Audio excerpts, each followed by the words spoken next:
So in this video, I'd like to try and explain just exactly how a computer works.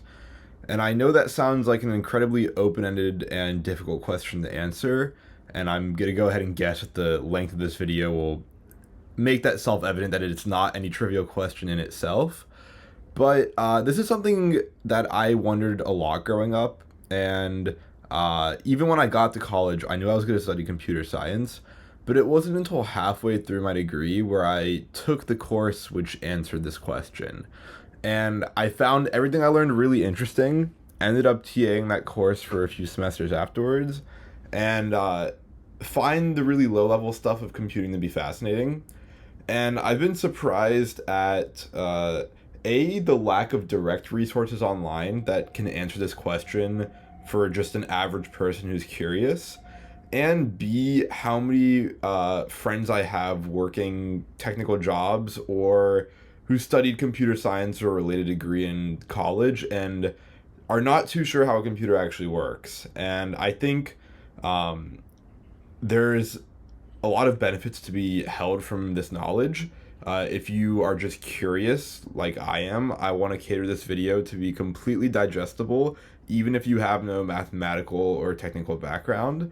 And I also want this video to be useful for someone who might already be doing an engineering relating job, because a lot of these lower level principles might actually affect how you structure code or just lay out your programs at a higher level. So in this video, I'd like to start with no assumption of how a computer works. Just basic mathematics will be assumed, which I'm assuming if you clicked on this video, you have somewhat of an understanding of.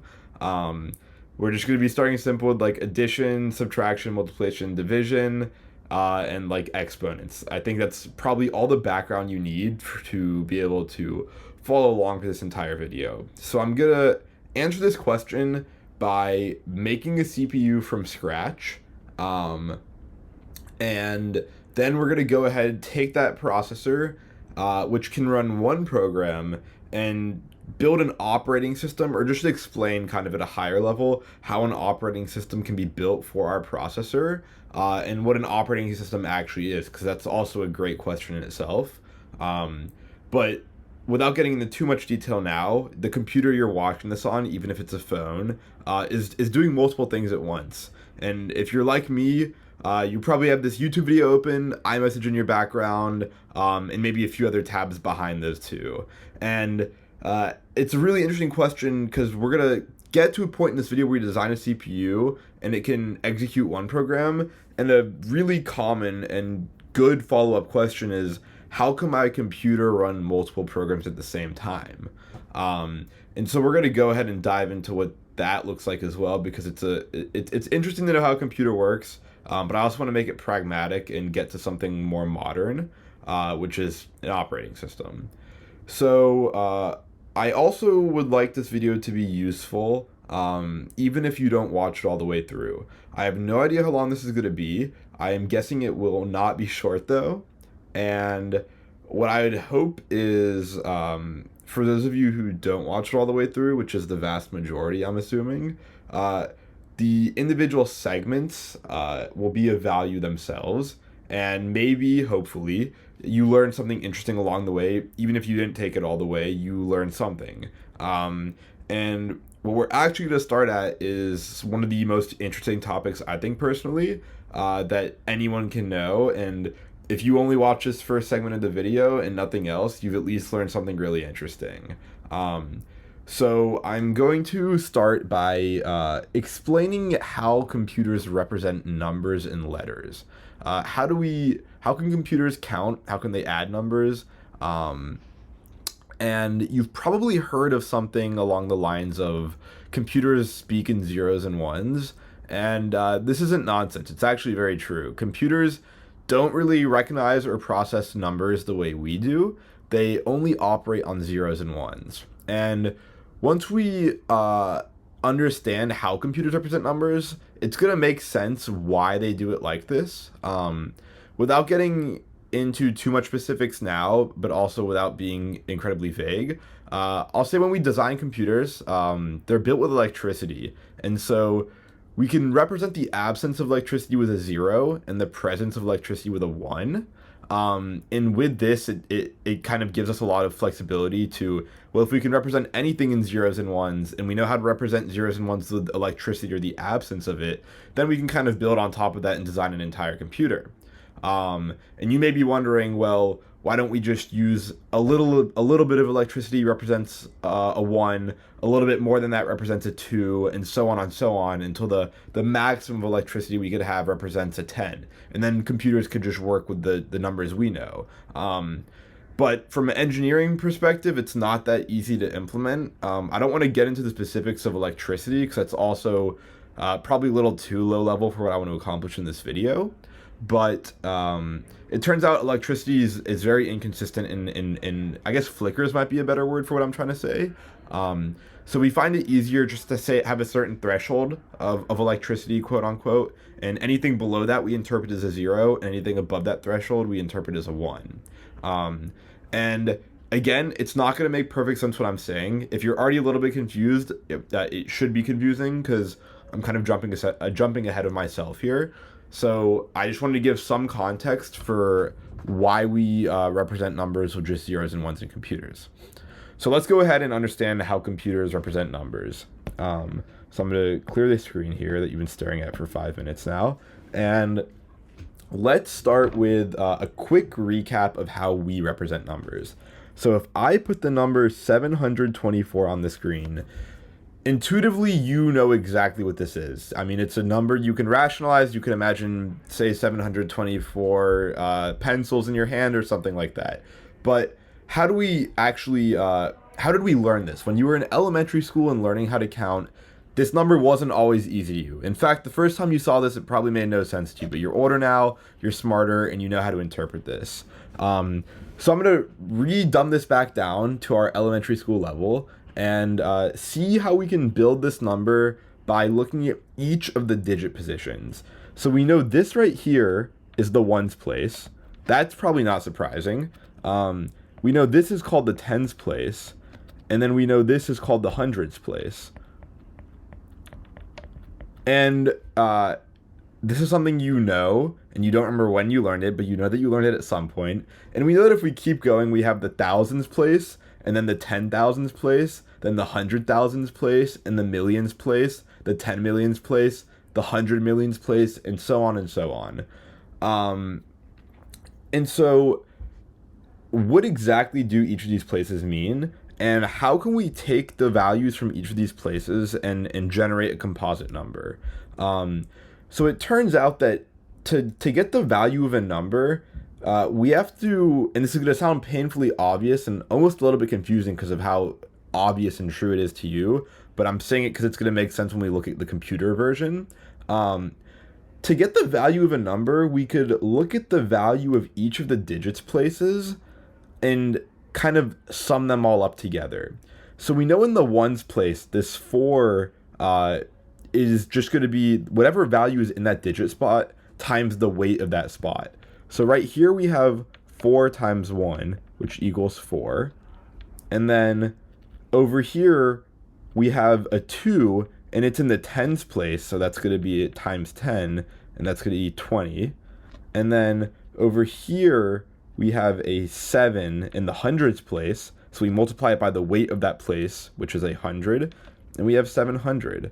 And then we can, as I said, we could add all these values together. So once we compute the weight of each digit position, we could go ahead and add those scaled weights together. So then we have 700 plus 20 plus 4. And I'm going to stack those numbers on top of each other because that's kind of how we learn how to add numbers. 24. And we know exactly that there's only one non-zero digit in each position, so it's just going to carry right down.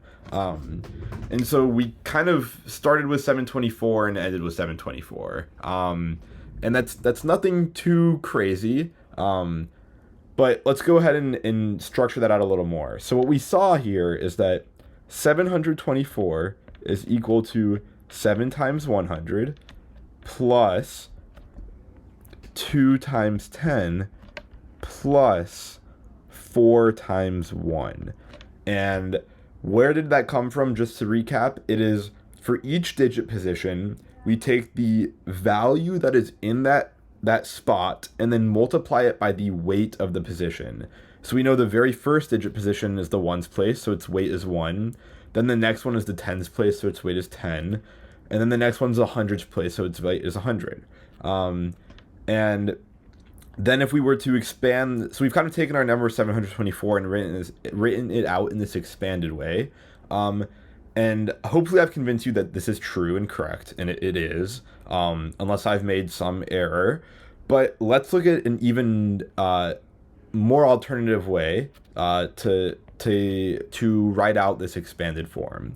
And all I'm really going to do is replace the weights of the position. So let me write this out, and then we'll kind of revisit what I'm trying to say. Okay, so I told you that this is going to rely on basic math, and the exponent is probably as complicated as we need to get for you to understand everything about how a computer works. Everything loosely split, everything that I'm going to teach you in this video. So just to recall that 10 to the 1 is 10. 10 squared, when we have a number raised to an exponent, it just means we multiply the number by itself that many times. So 10 by 10 is equal to 100. And then if we had 10 cubed, we'd multiply 10 by itself 3 times. And that's going to be 1,000. And then one caveat to that is there's this rule that says anything raised to the 0 power is equal 1. So that means that when we have 10 to the 0, it's going to equal 1. That's just something you probably learned in Algebra 2 from high school, which is probably so far out of your memory at this point, but just take it to be the truth that anything raised to the power of 0, we're just going to say equals 1. So what I've done here is I've rewritten our expression in this kind of exponentiated form where each component in our sum is some number multiplied by 10 raised to some power. And we also have it that the powers are increasing. So we start with the 0 power, then we go to power 1, and then we go to power 2. And that's funny enough, and that's actually not surprising. Or the more you think about it, the more unsurprising it should be, because 10 to the 0 is 1, and so that's the ones place. And then 10 to the power of 1 is 10, and that's the tens place. And then 10 to the power of 2 is 100, and that's what we call the hundreds place. So all we've really done here is taken our number 724 and write it out in this expanded form. And that is all we will recap about the numbers that you and I know.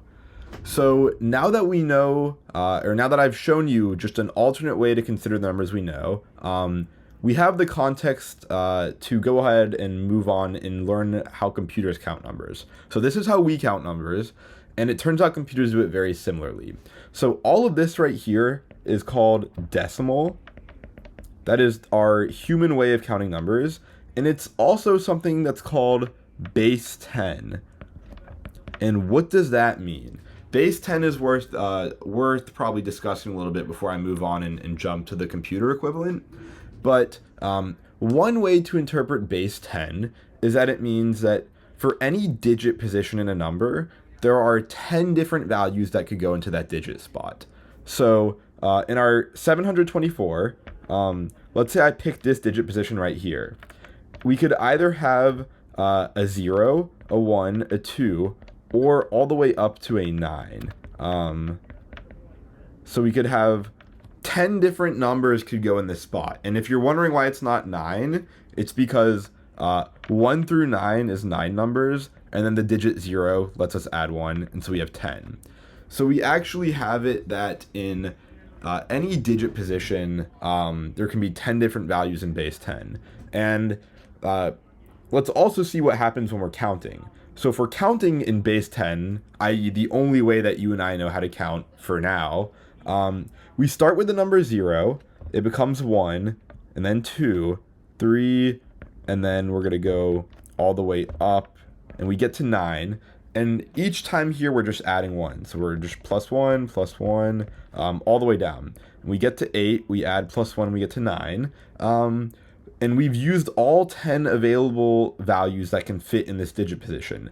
So when we want to add 1 to 9, we're stuck. We can't do that in one digit position. So we have this idea of rolling over, where we reset this digit back to 0 and then carry a 1 over to the next digit place.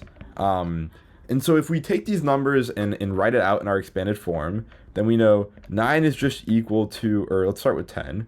10 is equal to 1 times 10 plus 0 times 1. And then if we have 9, then we have 0 in the 10's position and a 9 in the 1's position. And so it's kind of curious that when we get to the maximum value in a current digit position and we want to add 1 to that, then we roll over the current digit position back to a 0 and then add 1 to the next digit position. And this kind of makes sense because what we're doing here is when we have this 9 here, we know that we want to add 1 more to our collective value. So what we could do is subtract 9 from this spot and then add 1 from this spot, and that gets us the exact difference. That is the same as accomplishing a net just addition of 1.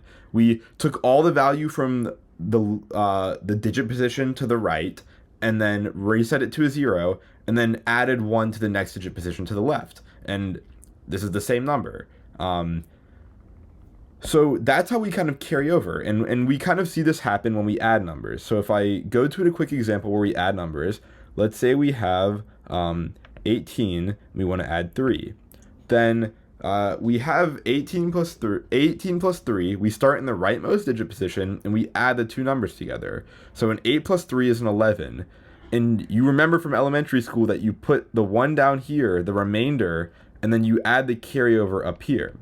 And then you do 1 plus 1 is 2. And that is the kind of exact same logic that we're showing in this extended form. But obviously, when you were younger, there was no reasonable way for you to understand this version of things. You kind of just learn this rule that you kind of take what you have. If a digit position exceeds 10, you put the remainder down below and then add 1 to the carryover.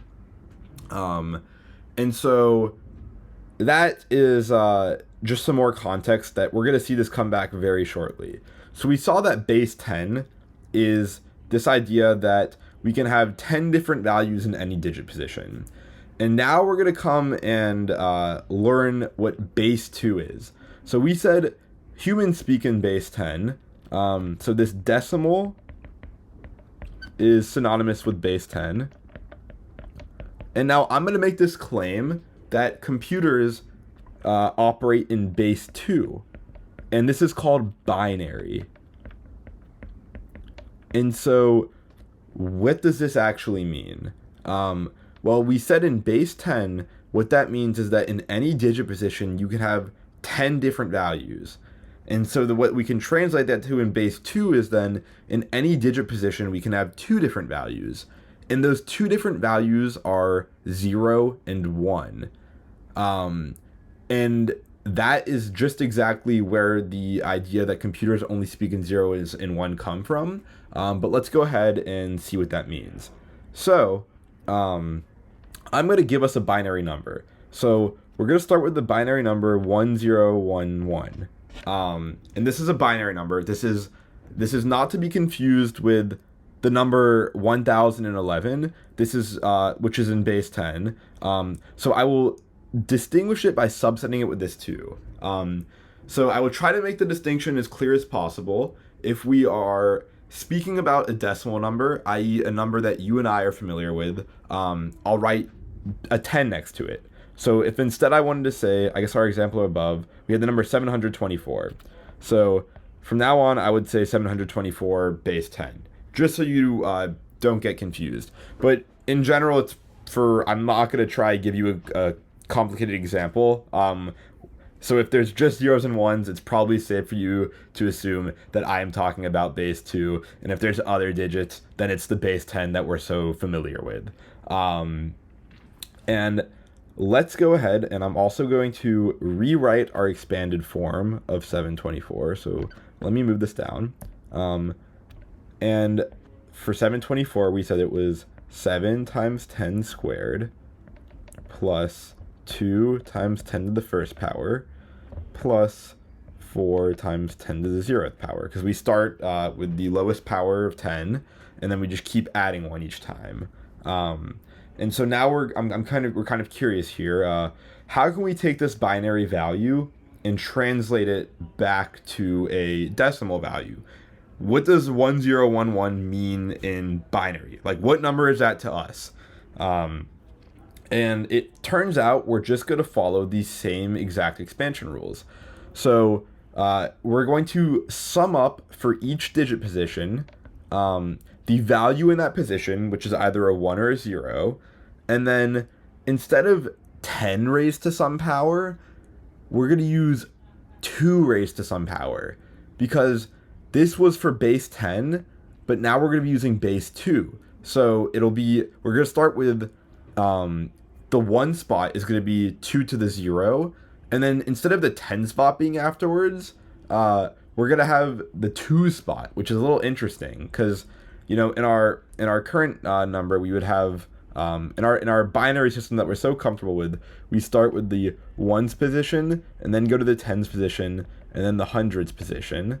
And now we're going to start with the 1's position and then go to the 2's position, because that's 2 to the first power. And then after that position, we have 2 to the second power, which is 4. And after that would be 8. And so if I come to our original decimal example, we notice that between each of these, we're multiplying by 10. And now in each of these, we're multiplying by 2. We're looking at increasing powers of 2, which is pretty interesting. So let me go ahead and erase that. And if this is feeling a little bit confusing, I really hope it should. It shouldn't feel intuitive yet. I've said a lot of random things so far in this video. And now is where we're going to actually start tying them together. So let me spill the answer for you on this one, and then we'll walk through and see what it means. So let's start with the rightmost digit position, because we start with 2 to the power of 0. So I'm going to do 2 to the power of 0. And what do we multiply it by? We multiply it by the 1 that's there. And then we have that digit position done. Now we come on to this digit position. We're not on the 2 to the power of 0. Now we're on 2 to the power of 1. And then we multiply that by whatever is in that digit position, which also just happens to be a 1. Let me move this over here. And then we move on to this digit position, which is the 2 to the power of 2 position. And what's there is multiplied by a 0. And then we come on to the very last digit position. And that one is the next power to use. We use power 0, 1, and 2. So now we use the power of 3. And we multiply it by whatever is there. So now we have this expression. And you might need to pause here and just read this out loud to yourself to make sure that you understand exactly how I derived this long form expression. It may not be clear what exactly I'm doing, but how I got this expression should be clear. And you should also be able to understand that in base 10, i.e. the top row, decimal, that we're used to, each digit position is some increasing power of 10. That's the weight for each digit position. Now that we're in base 2, each digit position, the weight of that position is some power of 2. And let's go ahead now. If you need to pause and just run through what I explained, do that now. But let's go ahead and expand this out. So we know that we have 1 and then 2 to the power of 3. So 2 cubed is 2 times 2 times 2. And 2 times 2 is 4, so times 2 is 8. So we have 1 times 8, and then we have 2 squared, which is 2 times 2, which is just equal to 4. and we multiply that by 0. And then we have 2 to the first power, which is the easy one. We all know that's just 2. Any number to the first power is just saying multiply that number by itself once, not two times, that's squared. So we just have it once, then it's just that number itself. And then we also said earlier that anything to the power of 0 is just 1. So now we have this expression, and now this should look pretty comfortable. No exponents here. So 8 times 1 is 8. 0 times 4 is 0. 2 times 1 is 2. And 1 times 1 is 1. And that's just 8 plus 2, which is 10, plus 1, which is 11. So, and that's base 10, 11. So the 11 we're comfortable with. So now I can tell you that this number 1011 in binary is just 11. And that is a totally different way of representing a number that we are already familiar with. And this is really interesting because we only had zeros and ones to work with, but we were able to map that back to a number that we know perfectly. That doesn't need to just use zeros and ones. So let's go ahead and look at one more conversion example. And let's do the number 1001, and kind of go through the same process again. So we know that the weighted positions, let's start with that actually. Let me make this a little bit wider so we can write on top of them. 1001, and that's base 2. And we want to know what this equals in base 10. And so if we start from the right, we know that this is the 2 to the 0 position, and this is 2 to the 1, and this is 2 squared, and this is 2 to the power of 3. And that's just for our reference. So we can go ahead and generate this long form expression, where we know if we start from the very right, we know that that is 1 times 2 to the 0, and then we have a 0 times 2 to the 1, and the 0 comes from the fact that that's what's in this digit position, and that's also where the 1 comes from here. And then for the next digit position, we have a 0 times 2 to the power of 2, and then for the very last digit position, we have 1 times 2 to the power of 3. So then we can go ahead and combine those. We add those all up. So this 1001 in base 2 is equal to 1 times 2 cubed plus 0 times 2 squared plus 0 times 2 to the first power plus 1 times 2 to the 0 power. And this time, I could expand this all out, but there's something interesting to note here, and that's that we have 2 examples of us multiplying a number by 0, and from basic numbers, as you also learn in school, anything times 0 is just 0. So there's no point in us doing these expansions of converting 2 squared to 4 just to multiply it by 0. If we see that it's being multiplied by a 0, let's just ignore it because we know it's not going to add any value to our final sum. And that's going to save us some time later. If I gave you a super long binary number that was like, say, 100 digits wide and told you to convert it,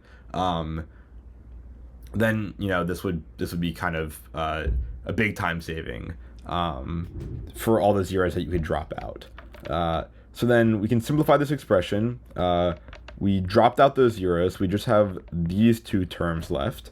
And then we know that 2 cubed is 8, so that's 1 times 8. And then remember that anything to the power of 0 is just 1. So then we have 8 plus 1, which is 9. So, and that's 9 in the decimal we know. So this 1001 in base 2 is equal to 9 in the number system that we know. And this is really cool. I remember when I first learned this, I was kind of mind blown at the fact that we could take these the seemingly random sequence of zeros and ones and then map it back to a number that we are so familiar with. And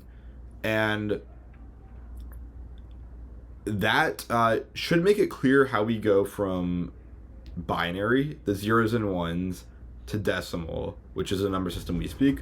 Let's look at one other example.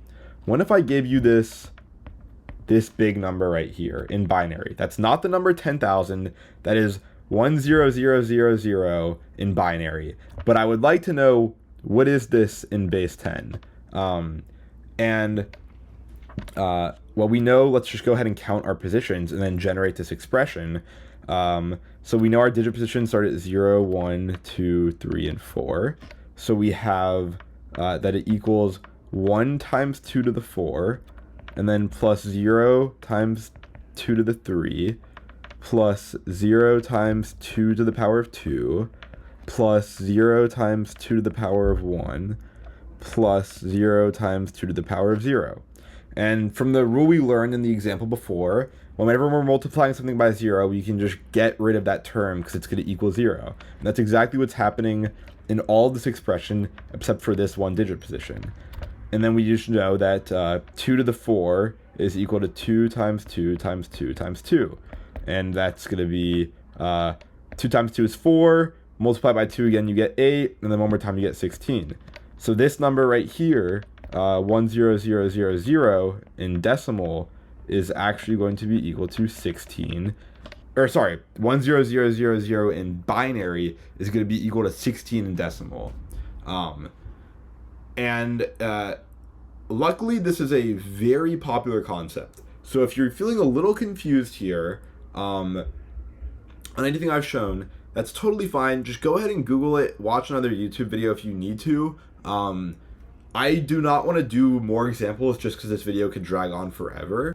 Okay, so now we have learned up to this point how to take a binary number and translate it back into the base 10, i.e. decimal number that we're more familiar with.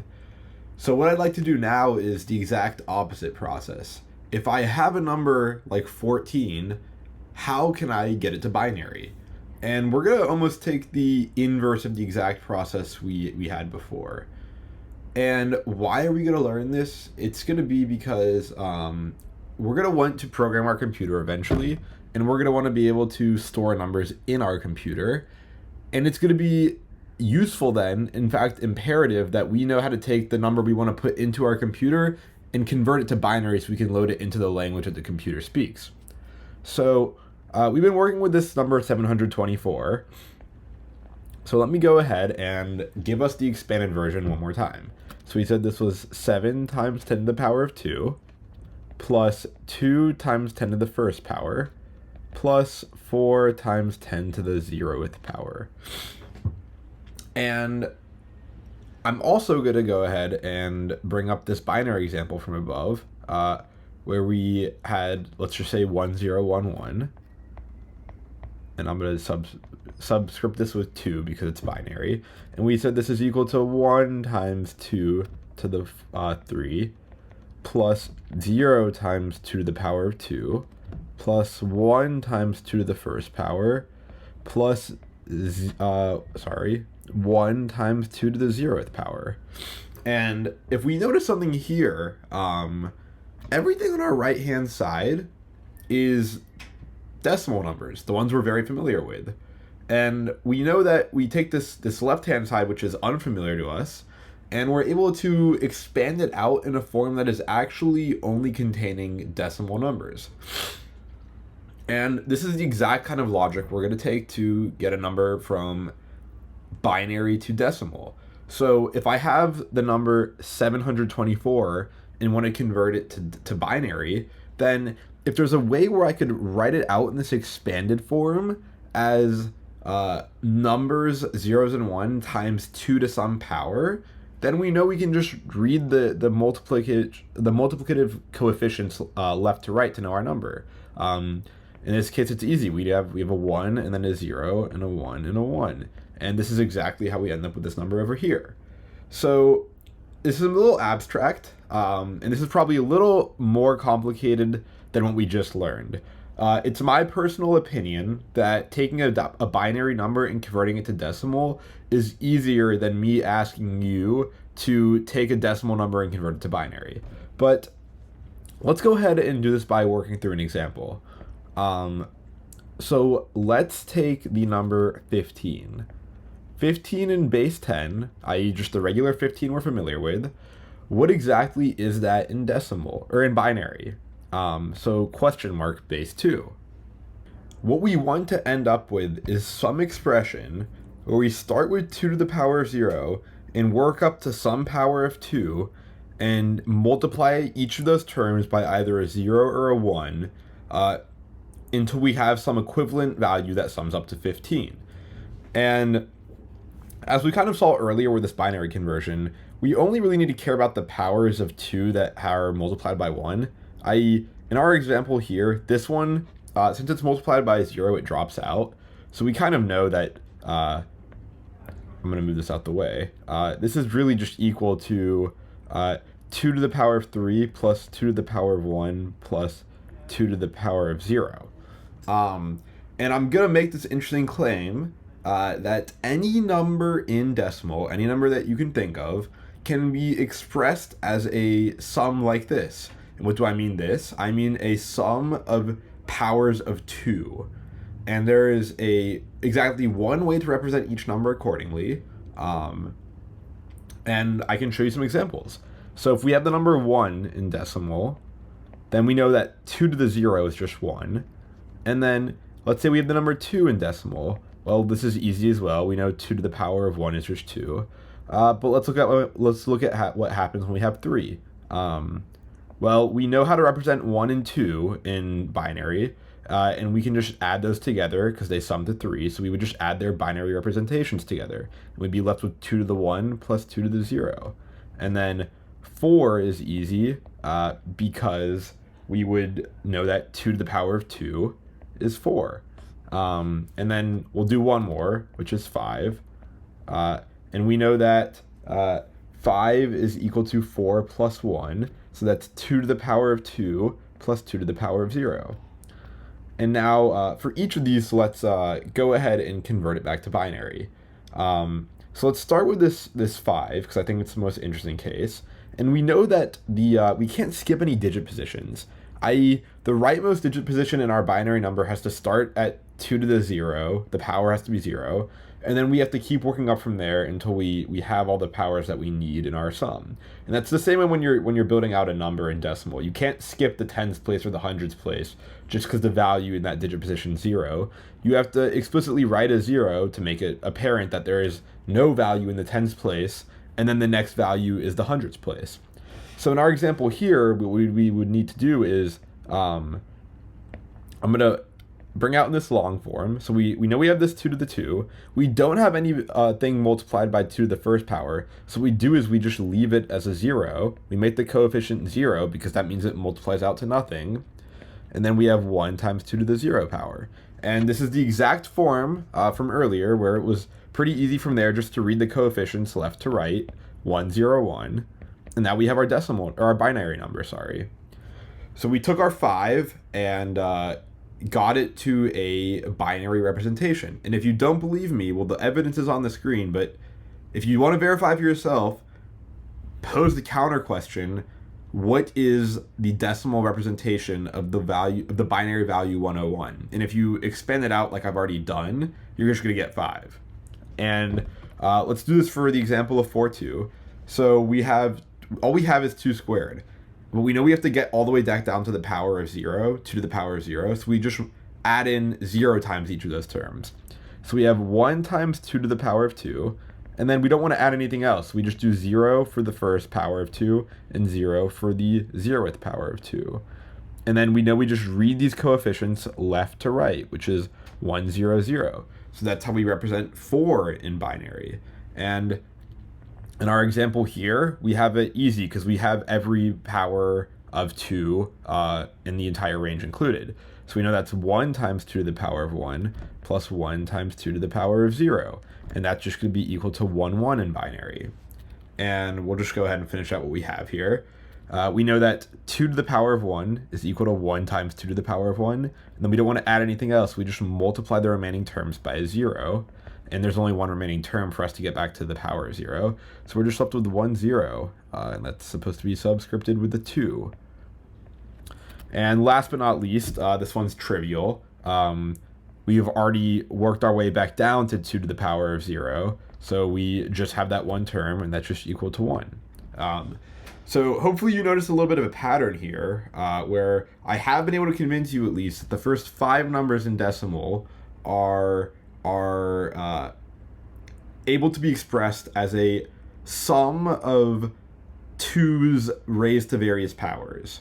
And if we can figure out for any number what that sum is, then I've shown you it's pretty easy once you have that to expand it out and then get the binary representation. So let's try a little bit more difficult example. Let's try 13. And what we're going to do is we want to find the sums of 2 to various powers that sum up to 13. And we're going to do this by starting with the biggest power of 2 that can contribute to our sum. So I'll go ahead and write this table out over here. We know 2 to the power of 0 is 1. 2 to the power of 1 is 2. Then 2 squared is 4. 2 cubed is 8.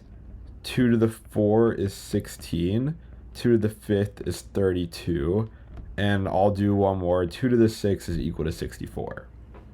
And what we want to do is just start with the biggest x, such that 2 to the x is less than our target value of 13.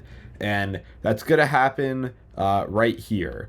2 to the power of 3 is 8, which is the largest value that is less than or equal to our target value. So we know that 2 cubed is going to be in this expression. And then when we have, we kind of have 13 on this side and we have 8 on this side. And so that means we need to get 5 with some remaining combinations of entries on this list. So we'll do the same process for 5. And if we look at this list, we know that 1 is less than 5, 2 is less than 5, 4 is less than 5, 8 is not less than 5. So this 2 squared is the biggest power of 2, which is less than or equal to our remainder, which is 5. Our remaining sum, should I say. So then I'll add our 2 squared in, and now we have a 4. And so we know that 13, we have 13 on this left side, and we need to get 13 on the right-hand side, or else they're not equal.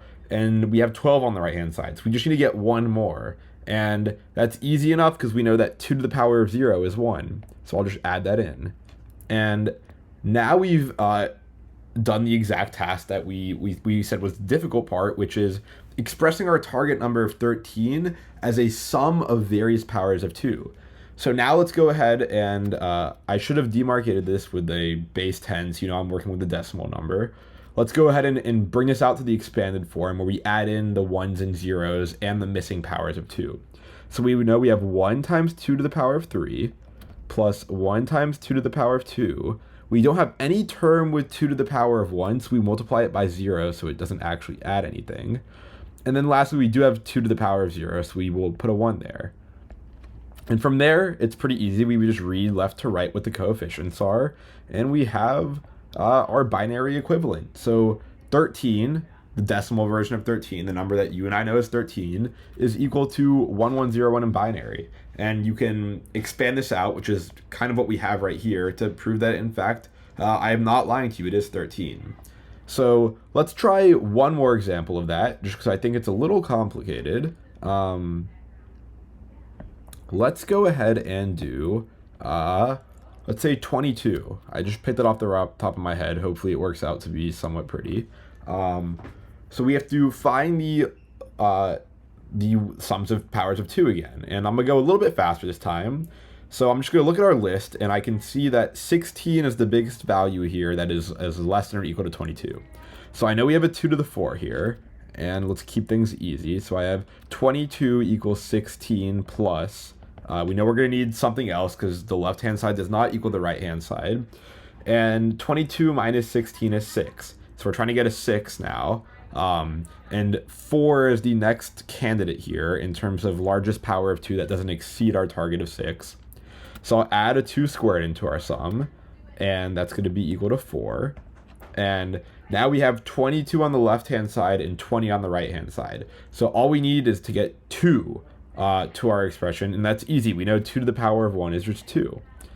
And now we know that the 22 is equal to 22, so we've we can convince ourselves that this left-hand expression here is equal to the right-hand side of the expression.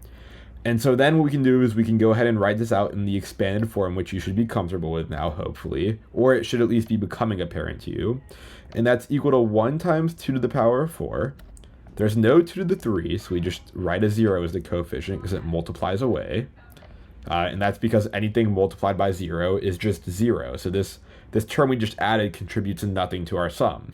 And then we have a 2 squared, so we'll add the 2 squared in. And we have a 2 to the power of 1. And we do not have a 2 to the power of 0, but we need to go all the way down from the largest power of 2, which is 4, all the way down to 0. So we stop like this. And then we can take these coefficients and just read them left to right. So that's 1, 0, 1, 1, 0. And that means that 22 in decimal is equal to the binary number 10110. Cool. So you've now gotten a pretty high level but also complete understanding of what binary is. I've shown you how to take a binary number and convert it to decimal so you can make sense of it, and also how to take a decimal number and convert it to binary. And there is one final thing that we will want to do and be able to understand about binary numbers, and that is how do we add them. And I talked a little bit about this earlier when we talked about decimal, but let's go ahead and recall our decimal example. Let's say I have 74 plus 39. Well, we start at the rightmost digit position, and we keep adding the values in the corresponding digit position. So we'd add this 4 and 9 together, and we'd write the sum of them below. So let me actually pick a better example. Let's do 782 plus 531. So in our example, we'd start with this rightmost digit position, and we just know 2 plus 1 is 3, so we write it down here. And we move on to the next digit position, which is 8 plus 3. And 8 plus 3 is 11, which you should remember this means we have carryover. So we put the remainder, which is 1, down here, and then we carry over a 1 up here. And then now when we get to the next digit position, we add 7 plus 5, which is 12, but we also have to factor in this carryover, which makes it 13. And that's exactly what we do. So for decimal, what we did is we started at the rightmost digit position, and for each digit position, we added the corresponding numbers for A and B. If I'm letting this be A and this be B, our two operands. And I'm going from right to left until we've added all of the digit positions together, and you have your sum. And it turns out binary is going to be exactly identical to this. So let's see. We have our 22, and we also learned that, let's take 22 and add another random number to it and see what the result is. So I'm going to take 22, which we know is 10110, and let me pick another number so we don't have to reconvince ourselves that this is true. And I'm going to come all the way back up here, and we said that 1001 is equal to 9. So let's do this. 1001 is equal to 9. So intuitively, we're adding 22 plus 9, and these are both the decimal numbers we're so comfortable with. We know that's equal to 31. And maybe you have to verify that yourself, but you can use your calculator here. So we're going to start right to left. And before I start this, you might have a quick question, and that's the two operands we have, this A and B, this 22 and 9, do not have the same number of digit positions. So what do we do here? And there's something beautiful you learn that carries over and is just as true now. So let's go back to our decimal world for a second. And if I give you the number 762, arbitrarily chosen, then you know that this is equal to the same number as 0762, which is equal to the same number as 00762.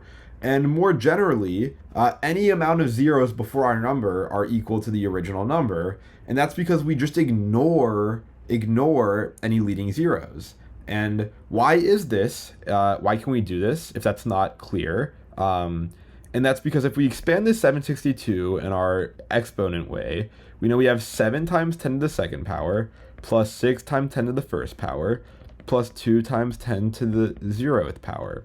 And if we add any number of 2's, all we're doing is adding 0 times 10 to some increasing power. And we already discussed why 0 times any number is equal to 0. So this 0 times 10 to the cubed is just going to drop out. And if we had the same thing again where we had a 0 times 10 to the 4, that's just going to drop out. So any amount of leading zeros actually has no impact on the total value of our number.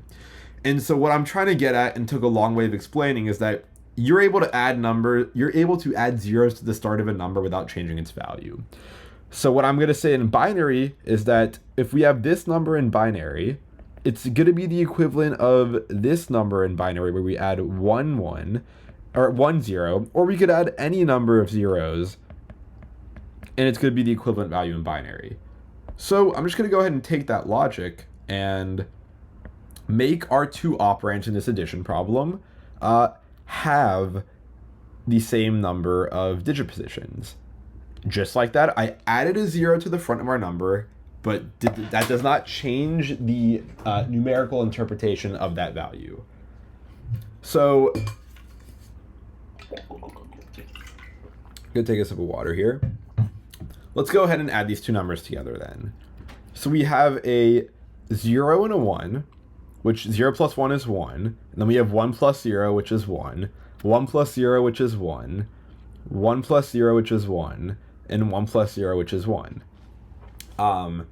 And this is not that interesting. We didn't actually see carryover, so I kind of picked a bad example in hindsight, but we'll do another, don't worry.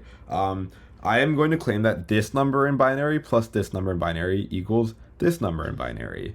And if we did everything right, we should hope that this number is actually equal to 31. So let's go ahead and convince ourselves that that's the case. So we start with 2 to the power of 0, 1, 2, 3, 4. So we have 1 times 2 to the power of 4, plus 1 times 2 to the power of 3, plus 1 times 2 to the power of 2, plus 1 times 2 to the first power, plus 1 times 2 to the 0th power. And that's because we have 1 in all these digit positions, which is just equal to 2 to the 4, which is 16, plus 8, plus 4, plus 2, plus 1. And 16 plus 8 is 24, plus 4 is 28, plus 2 is 30, plus 1 is 31. And sure enough, this is the exact result we were expecting. But what if I wanted to give a more nuanced example? One where we had carryover. Well, let's do exactly that. Let's go ahead and do 1, 0, 1 plus 1, 1, 1. And I will go ahead and spill this out for you, that this is 5 plus 7. And we would hope that the result is then 12. And it'd be a good exercise for you probably to pause this video and convince yourself that those two numbers are 5 and 7, but we need not do that for the sake of time. So we add this 1 plus 1, and we may be convinced to write a 2 down here because, it doesn't sum to more than 10, so we don't carry over. But remember, in binary, we only have zeros and ones to work with. So versus decimal, where we carry over when we're going from 9 back to 0 to 10, in binary, we carry over when we're going from 1 to 2, i.e. we roll it back to a 0. So we put this remainder down here. We put a 0 down below, and then carry a 1 over. And now we have 1 plus 0, which is 1, but we have another 1 that we have to add the carryover, and we're at 2, and we have the same issues before. So we put the carryover, we put a 0 below, and then carry over once again. And now we have 1 plus 1 plus 1, which is 3. And we're going to go ahead and it's interesting, we put the remainder when we modulo by 2. So 3 divided by 2, the remainder is just then a 1, and then we carry over a 1 here. And this is our final result, and this is actually equal to the number 12. You can verify this yourself for it to be true. So basically, when we're adding binary numbers, if we have a 0 and a 1 in a position, it becomes 0. If we have a 1 and a 0 in a position, sorry, I misspoke. If we have a 0 and a 1, it's a 1. A 1 and a 0, it's a 1. A 0 and a 0 sums to a 0. And then if you have a 1 and a 1, we know this is binary 2. And so that means we put a 0 over here because the 2 divided by 2, there's no remainder. And so we just carry over a 1. And then the interesting case that we can't generalize from the remainder of these is if we have a 1 and a 1 and a 1. And that means we have 3. And we know that the binary representation of 3 is 1, 1. But what we do to get that, if you don't understand, is we have the 3. We take the remainder when you divide it by 2. 3 divided by 2 has a remainder of 1. So we put the 1 below. And then we carry over the extra 1. And these are kind of the 4 patterns you need to understand when you're adding binary numbers. Awesome. And this is now has become clear how you can take binary numbers and convert between decimal, either binary to decimal or decimal to binary, and how you can add binary numbers together. Okay, so now you have learned all but one of the fundamental tricks of binary. So we learned how to go from decimal to binary, then we learned how to go from binary to decimal, and then we learned how to add binary, but we have yet to learn how to subtract binary. And that is the last thing we need to do before we have mastered binary. So what we would like to understand is how can we subtract two numbers in binary? And it does follow a very similar process to the subtraction that we know, but it turns out there's a better way to do it. But before we can even look at subtraction, you may have another question that you wondered at some point, and that's how do we represent negative numbers? And there is a multitude of ways for us to represent negative numbers, but the one we're going to go with is a very popular one called 2's complement.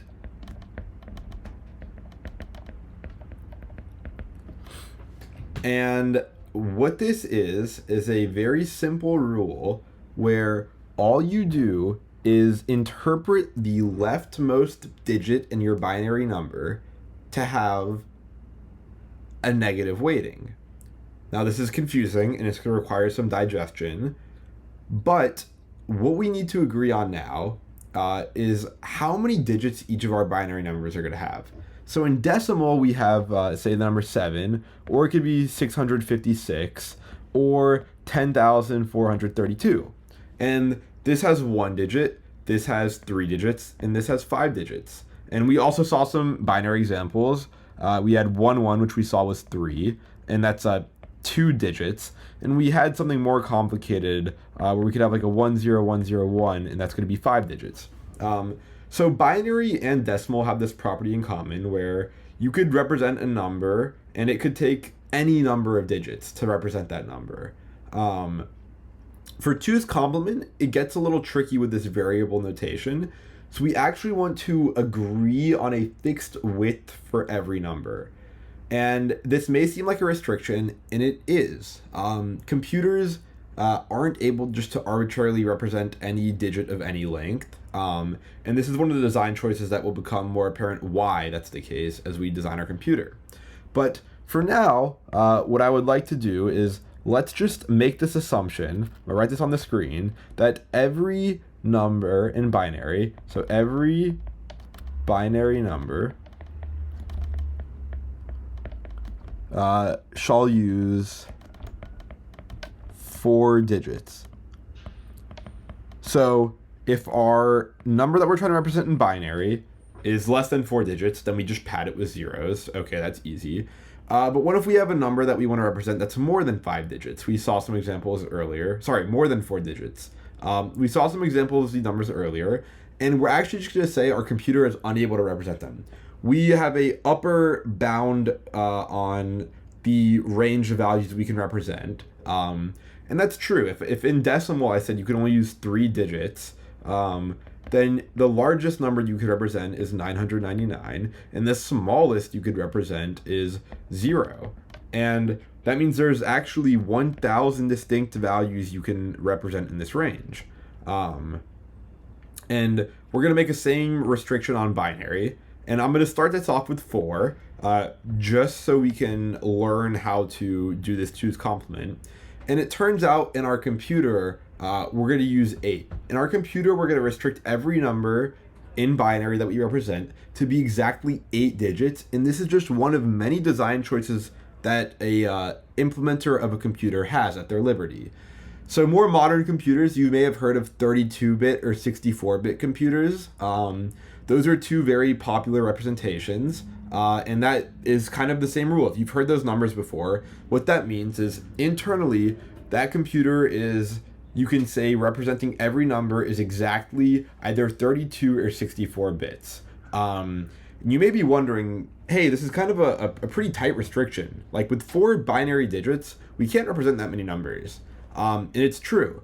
With 32 or 64, however, you are able to represent very large numbers and numbers larger than most people need to represent for computational purposes. And there are actually techniques that we can use to get around this to represent even larger numbers. But those are implemented at a higher level. So I'm now going to say that each binary number shall use 4 digits. We can't represent the number in our scheme 10111 because that's 5 digits. Cool. So I said we have this number 1011, and we know this is equal to, I picked this number out of nowhere. It's a 4-digit binary number. We can expand this out as 1 times 2 to the power of 3 plus 0 times 2 to the power of 2 plus 1 times 2 to the power of 1 plus 1 times 2 to the power of 0. And what 2's complement says is we take the most significant digit position, i.e. the left one, and its weight is multiplied by -1. So now instead of this being a positive 2 cubed, instead of this digit having weight 8, it's actually going to have weight -8. So what this means is we have this -1 times whatever's inside our representation of that digit position, plus 0 times 2 squared, plus 1 times 2 to the power of 1, plus 1 times 2 to the power of 0. And so that means that we have -8 plus 0 plus 2 plus 1. And that means we have -8 plus 2 plus 1. Sorry, I don't know why I wrote a 6. And that's going to be equal to -5. And this should be a little bit confusing because you should be wondering, hey, why isn't this equal to 11? And why did we choose it to be like this? So those are 2 loaded questions. So I want to make sure I understand first is how we can interpret numbers in 2's complement. And that is that this most significant digit position is going to have weight negative value.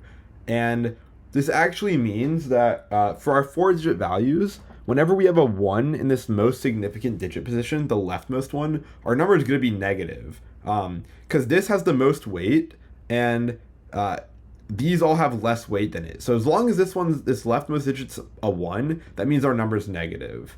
And then similarly, if that's a 0, then we have the original logic before, where we're adding sums of weights of 2's that are multiplied by either 1 or 0. And so that means the number must be positive. So let's do one more example. Let's say I had 1, 1, 1, 1. So we have -1 for this leftmost digit position times 2 to the power of 3. And then we have plus 2 squared plus 2 to the 1 plus 2 to the 0. And so that is -8 plus 4 plus 2 plus 1. And that's going to be equal to -1 if we sum these all up. And so this is interesting because, in what we learned about less than an hour ago, we had this would be equal to 8 plus 4, which is 12, plus 2, which is 14, plus 1, which is 15. This should be 15, but now it's -1. And that's a little bit confusing, but this is actually how we're going to build our computer. So you should make sure this is clear to you. This isn't something I would recommend skipping over. Our computer is going to use 2's complement, which is the exact binary we just learned with this one caveat that any weighted value, i.e. the leftmost digit position, has weight negative. And this lets us represent negative numbers. We just saw how to represent -1 now.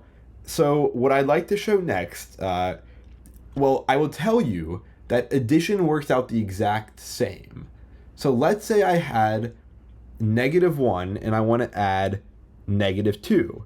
So if I wanted to, or let's say we have -5 and -1 and we want to add those together, then we have -5 plus -1, which is equal to -6. And we know these binary representations are 1, 0, 1, 1, and then 1, 1, 1, 1. So we can do the same arithmetic as before. So 1 plus 1, put a 0 below and carry a 1 over here. Then 1, 1, 1, 1, we have a 1 below and a 1 carries over. And then 1, 0, 1, we have a 0 below and a 1 carries over. And then we have 1, 1, 1, which is, just 3, 1, 1. And we've kind of made a interesting remark. Let's go ahead and ignore this leftmost digit position, because we said we're only working with 4-bit values now, 4-digit values. And let's figure out what 1010 in 2's complement binary equals. And that's going to be equal -2 to the power of 3 plus, we skip 2 to the power of 2, we do have 2 to the power of 1, and we skip 2 to the power of 0. And that's going to be equal to -8 plus 2, which is just equal to -6. And so that's beautiful. We had a -5 here, a -1. We added them together, and we still got the -6. This does mean, however, that there are some binary values that fit in 4 digits, but if we add them together, it can't actually fit in 4 digits. So let's look at an example of that. Let's say I have the binary number 0, 1, 1, 1, and I will tell you that this is 1 plus 2 plus 4, which is 7. So we're doing 7 plus 7, and we would expect 14 to come out. So let's do the arithmetic. 1 and 1 is 0, 1, 1, 1 is 1 with a carryover, 1, 1, 1 is 1 with a carryover, and then 1, 0, 0 is just 1. And this should equal 14, but if we actually expand this out, we already know there's some danger, because this leftmost digit is a 1, which means, as I said earlier, that the number is actually negative. We know this can't be the case because 14 is positive. But let's go ahead and expand it out. We have -2 cubed plus 2 squared plus 2 to the 1. And that's -8 plus 4 plus 2. And that's going to be equal to -2, which is not equal to 14. So I'm going to take a sip of water here.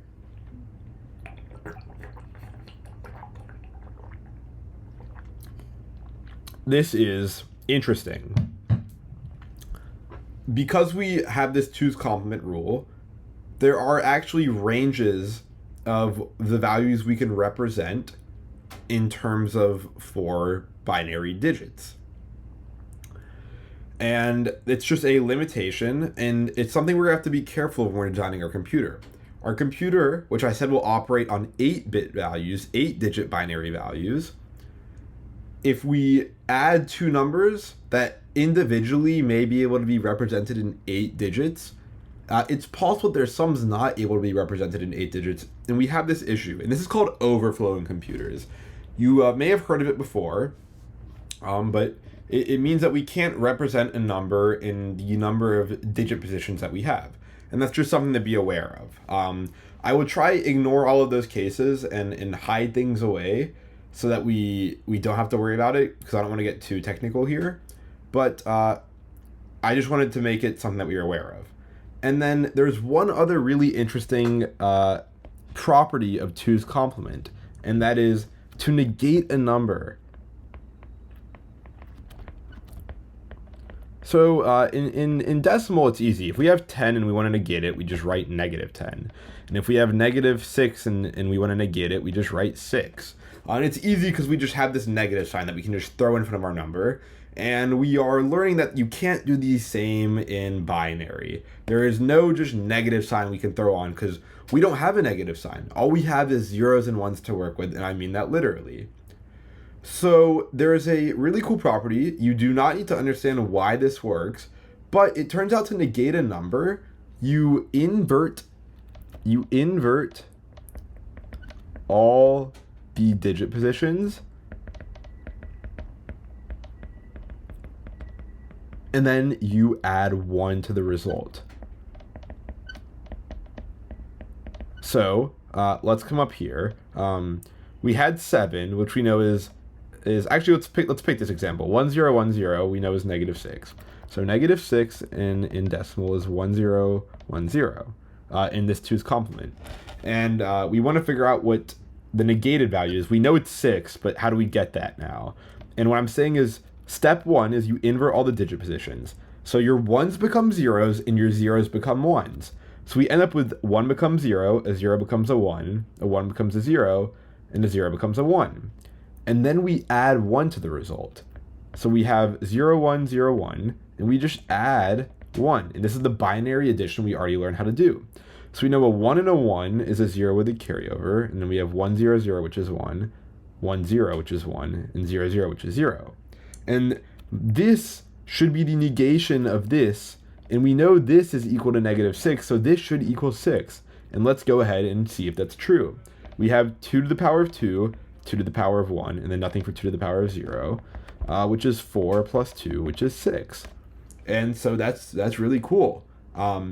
So I showed you how to negate a number in 2's complement, but why did I do that?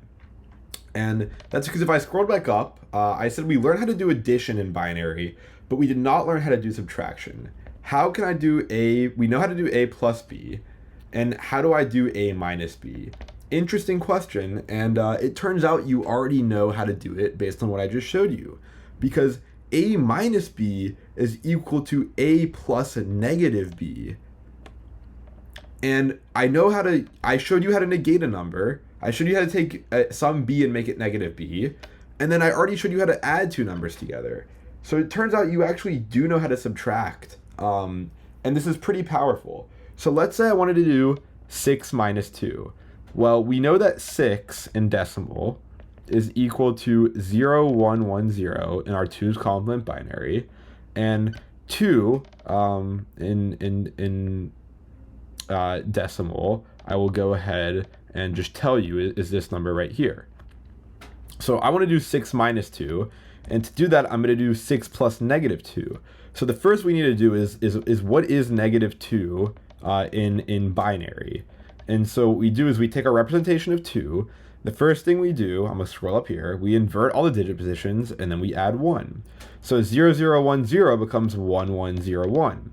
And then we add 1 to it, and we are left with 1, 1, 1, 0. And you can convince yourself this is true, but I'm not going to for the sake of time.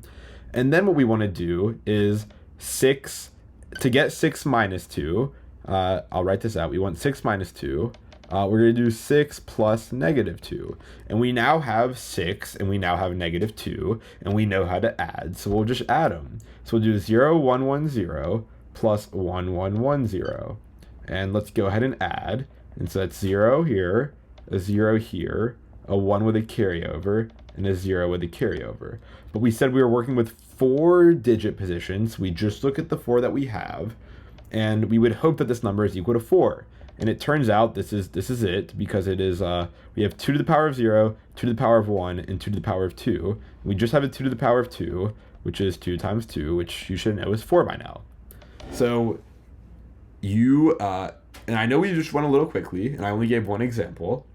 The website I will link a website below that I've written, and it has more examples and is written with a little bit more detail. So if any of this is confusing to you, you can just go to that website and get a more complete understanding, and some examples may help work out the gaps.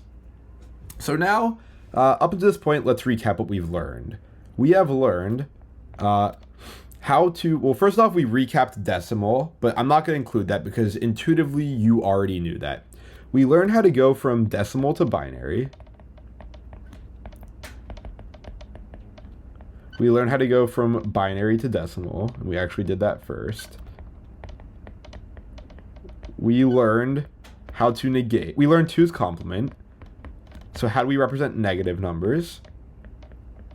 We then learned how to add binary numbers. And lastly, we learned how a little trick that lets us subtract binary numbers.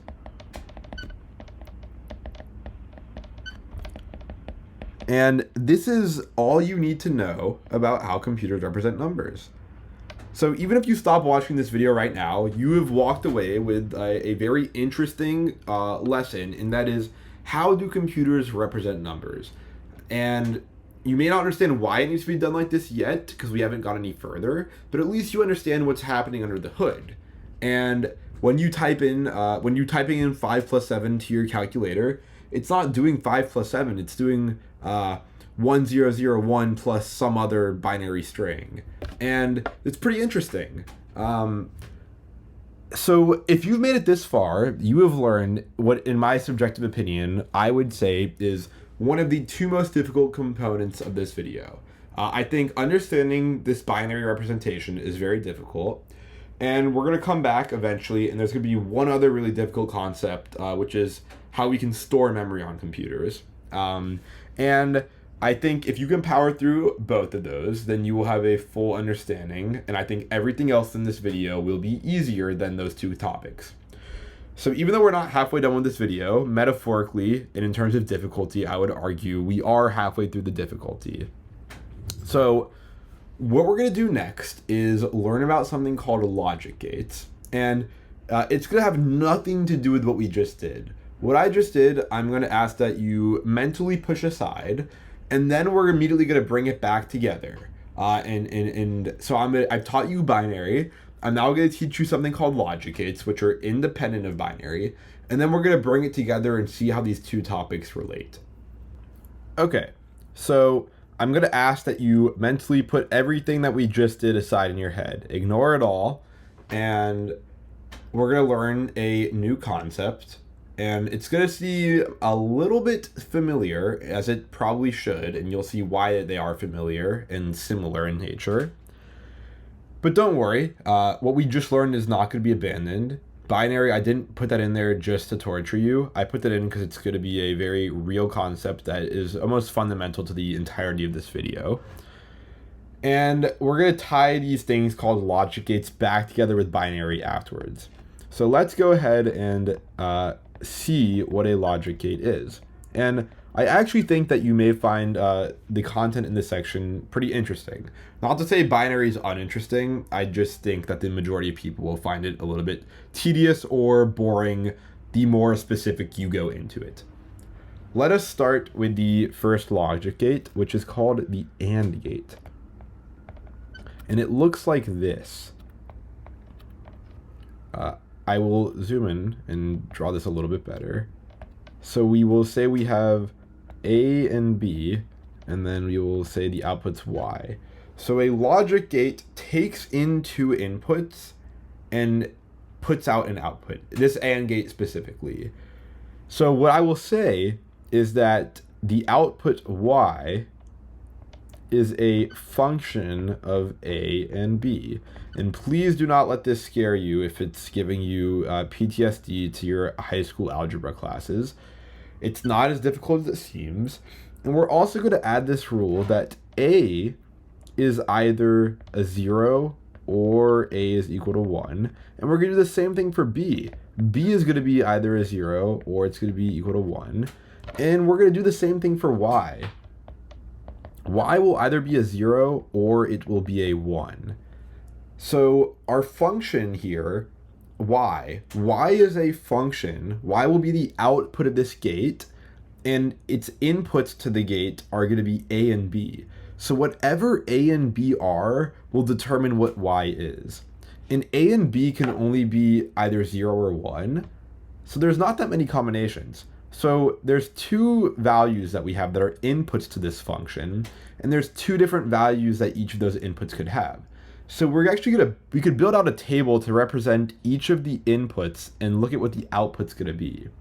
So I'm going to erase this and make this truth table. So we have A and B as our inputs, and then I'll add this column for Y, which is the output.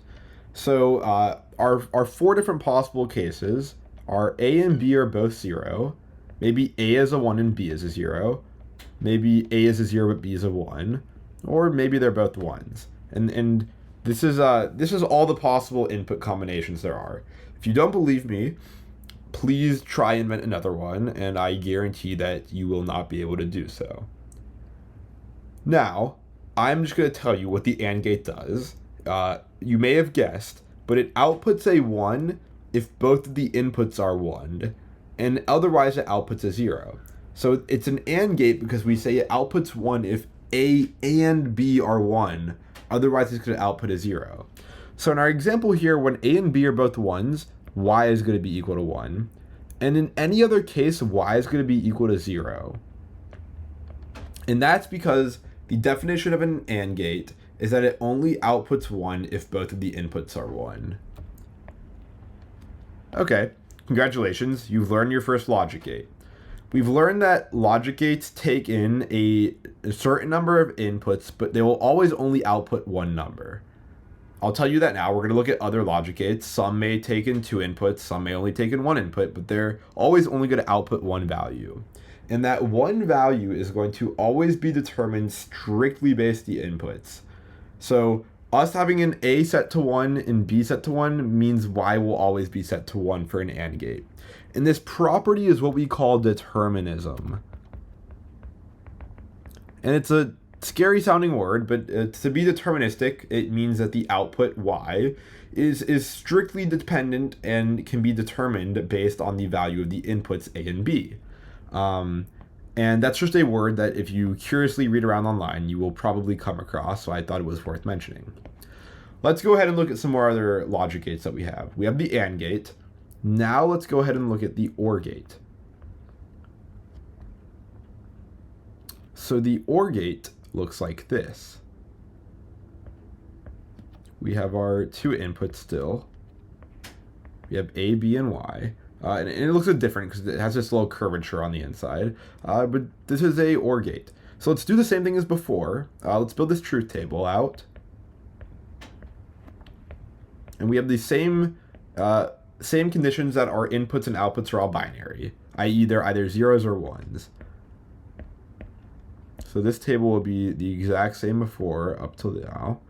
And I will tell you that the OR gate, you should hopefully be able to guess, the AND gate outputs 1 if A and B are both 1, i.e. both of its inputs are 1. The OR gate's going to output a 1 as long as either of its inputs are 1. So if A or B is a 1, then we're going to output a 1. So this is going to happen not in our first case. Neither of the inputs are 1, so we output nothing. We output a 0. In the remainder of the cases, at least A or B, one of them, if not both, is a 1, so that's going to output a 1. And it doesn't require, there's nothing wrong with both of them being 1. It just says as long as either of them is a 1, I will output a 1. And that's what the OR gate does. Now we're going to look at the exclusive OR gate. And this is called XOR, exclusive OR. And it looks like our OR gate, but it has this extra line.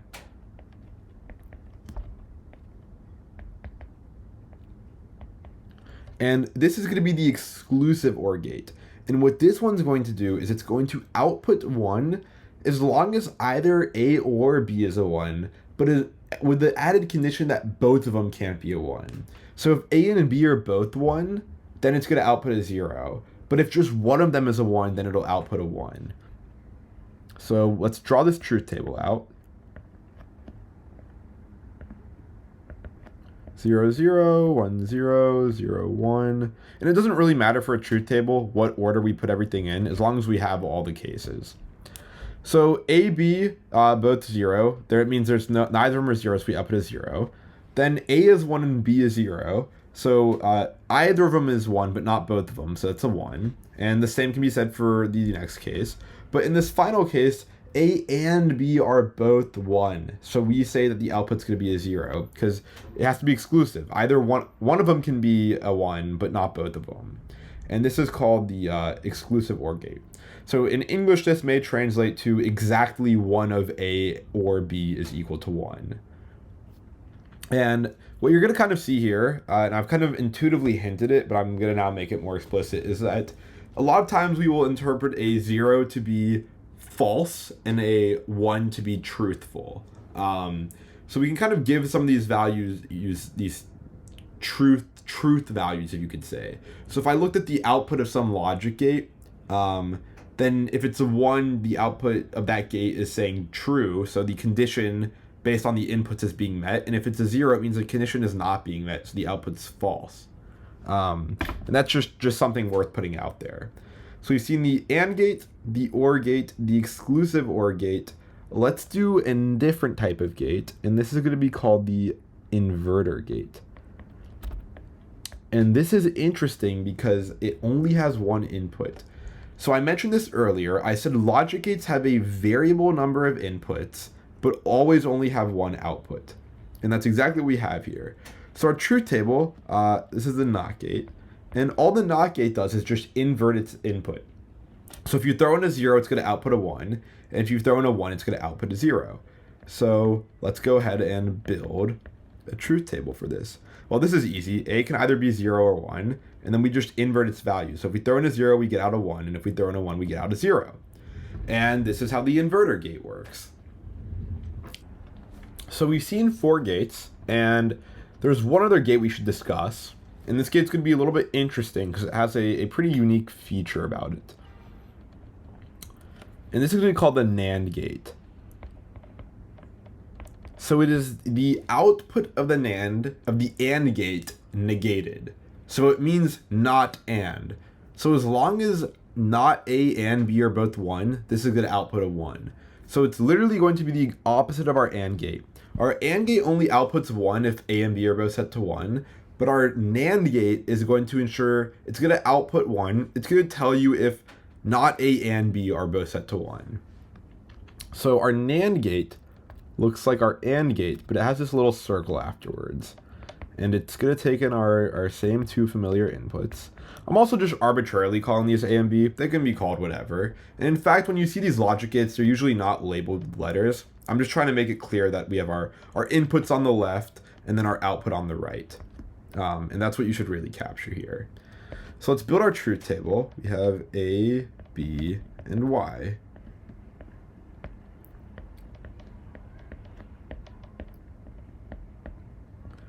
And we are going to say this means not AND. So we will output a 1 as long as the condition met. And the condition is that not both A and B are 1. So that happens in our first 3 cases and not the last case. In the last case, A and B are both 1. Which means that A and B is true, but we want the negated version of that. So we say not A and B, so we output at 0. So there's this really interesting thing. I'm going to make 2 pretty shocking claims. So the first is we can build our entire computer out of these logic gates right here. The computer we're going to design is, with one very minor exception, is going to be built entirely out of logic gates. We are going to be able to build storage using logic gates. We're going to be able to add numbers with logic gates, subtract them, and do everything that a CPU can. It turns out your computer that you're watching this on is generally speaking built out of just logic gates. The one exception for our computer is going to be this thing called the clock, which will just synchronize everything. Our clock is just going to alternate between 0 and 1 at a fixed pace. And every other component in our computer is going to look at that clock to know what time it is, generally speaking. The clock's not going to be built with logic gates. And we're actually not going to study how the clock is built because it's going to be built out of electricity. But logic gates, back to the claim, can be used to build our entire computer. So we're going to take these very, very simple logic gates and we can chain them together, as in the output of one can become the input of another, and we can build these very complicated circuits.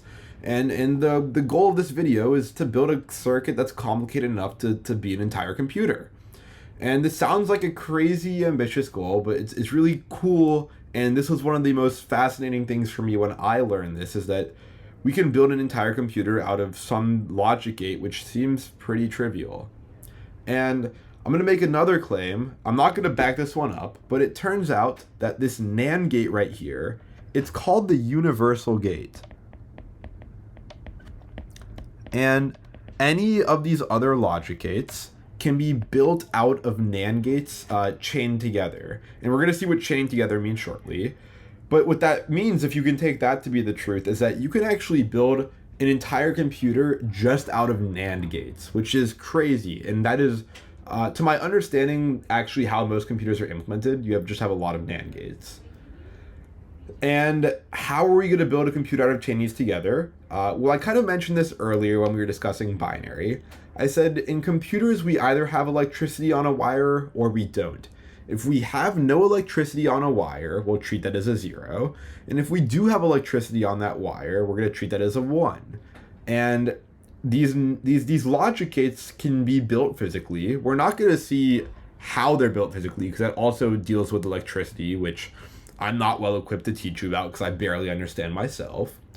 But we can understand at a higher level, that we'll just treat the presence of electricity as a 1 and the absence of it as a 0, and build these logic gates together and chain them together in such a way that if we did have real electricity in a way of building these logic gates, both of which we do, it could run an entire computer.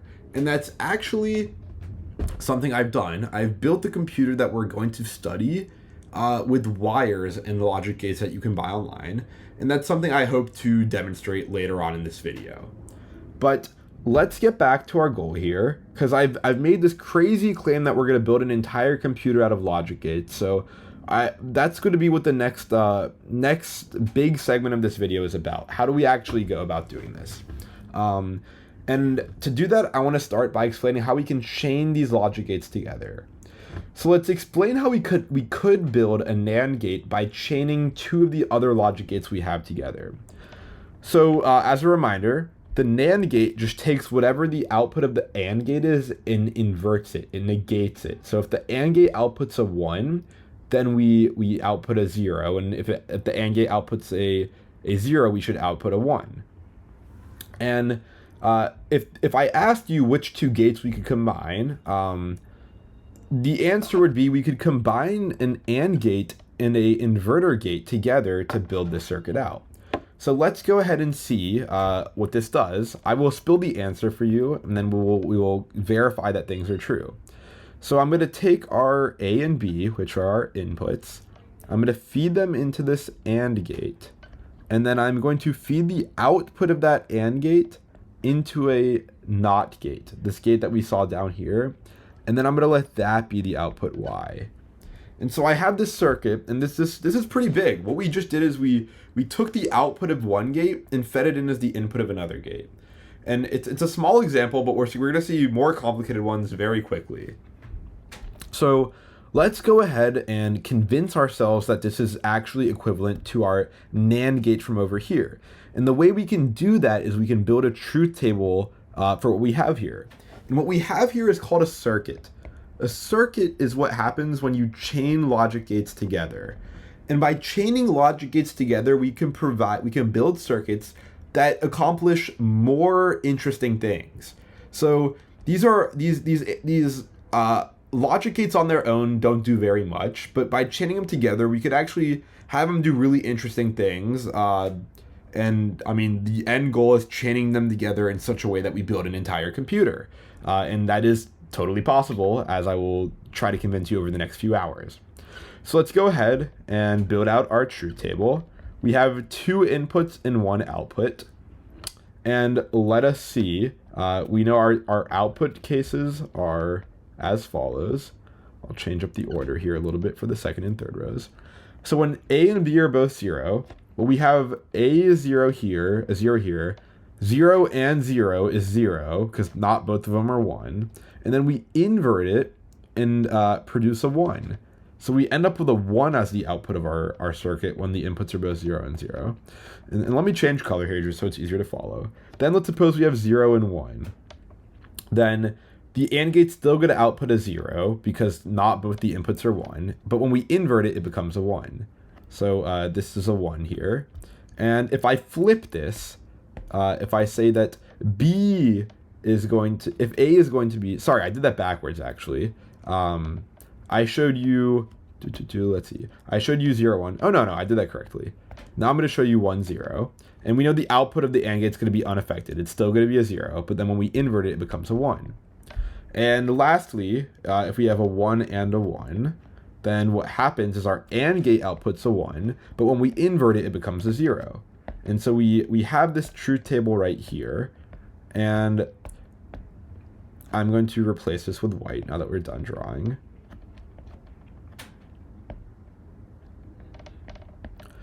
What we would expect is that if this circuit is equal to the NAND gate, then the truth table should be identical. And if I scroll out, we can see that the truth tables are identical.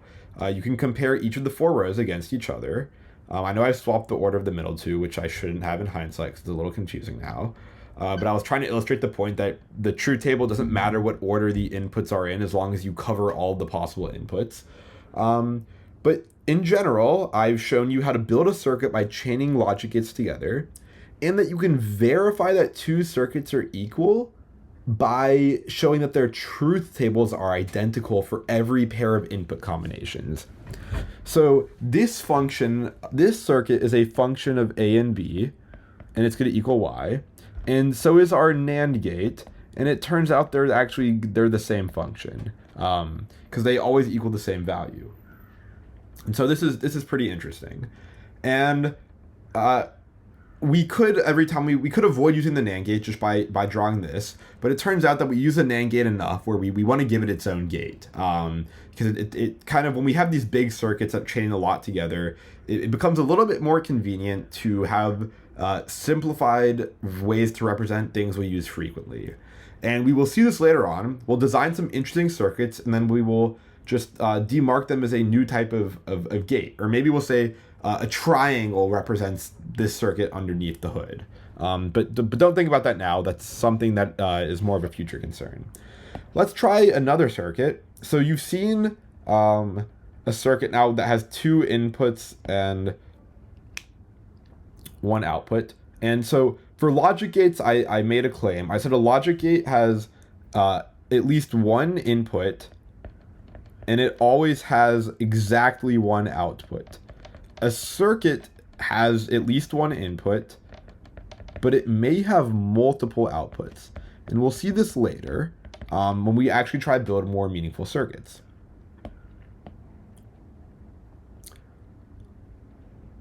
Let's try build something, and let me draw a circuit, and then we will build a truth table for it and analyze that truth table and see if we can derive some meaning for that circuit.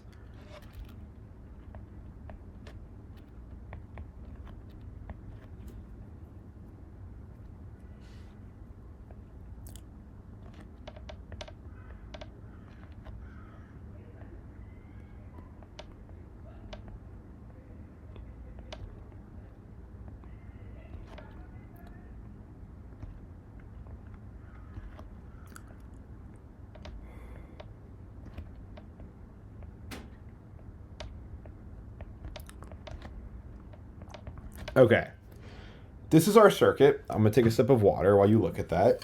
And I would like you to notice that there's 3 inputs and 1 output. And we have a inverter, a NOT gate right here. Then we have 2 AND gates over here. And then we have an OR gate over here. That's just because it may actually be useful to screenshot this as you follow along, or just you can Google logic circuits and it'll be there. It's also in the website I have linked below.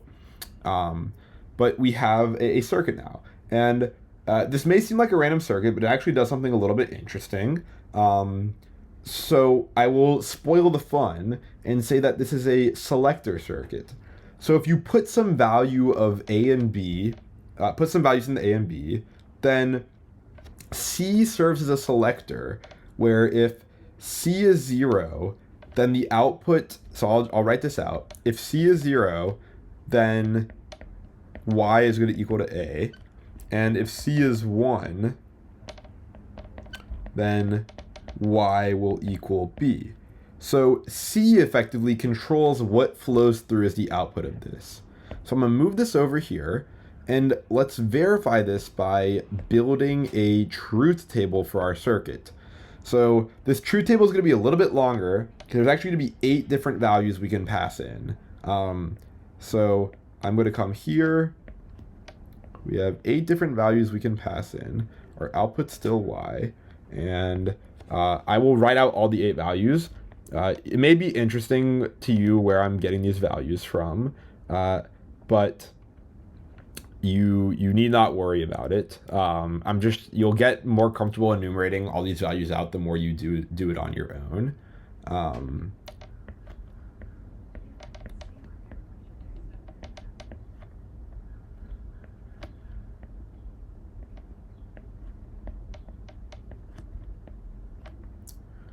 It's getting a little messy because I have not the best handwriting. Okay, so believe me, please, when I say that these are all the possible values of A, B, and C. If you do not believe me, then I challenge you to pause this and try generate a new combination of A, B, and C that's not in this table.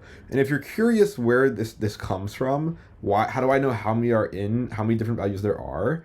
Well, if we're looking at A, B, and C stacked next to each other, they're all they're binary values, they're binary digits. So there's 2 different values that can go into each of these digit positions. And so I multiply the different possibilities together to figure out the total number of combinations. So in this case, there's 8. And that's because for each position, we can either choose a 0 or 1. 0, 1, and then we multiply that by the number of ways there are to pick out the remaining digits. And we can apply this process over and over.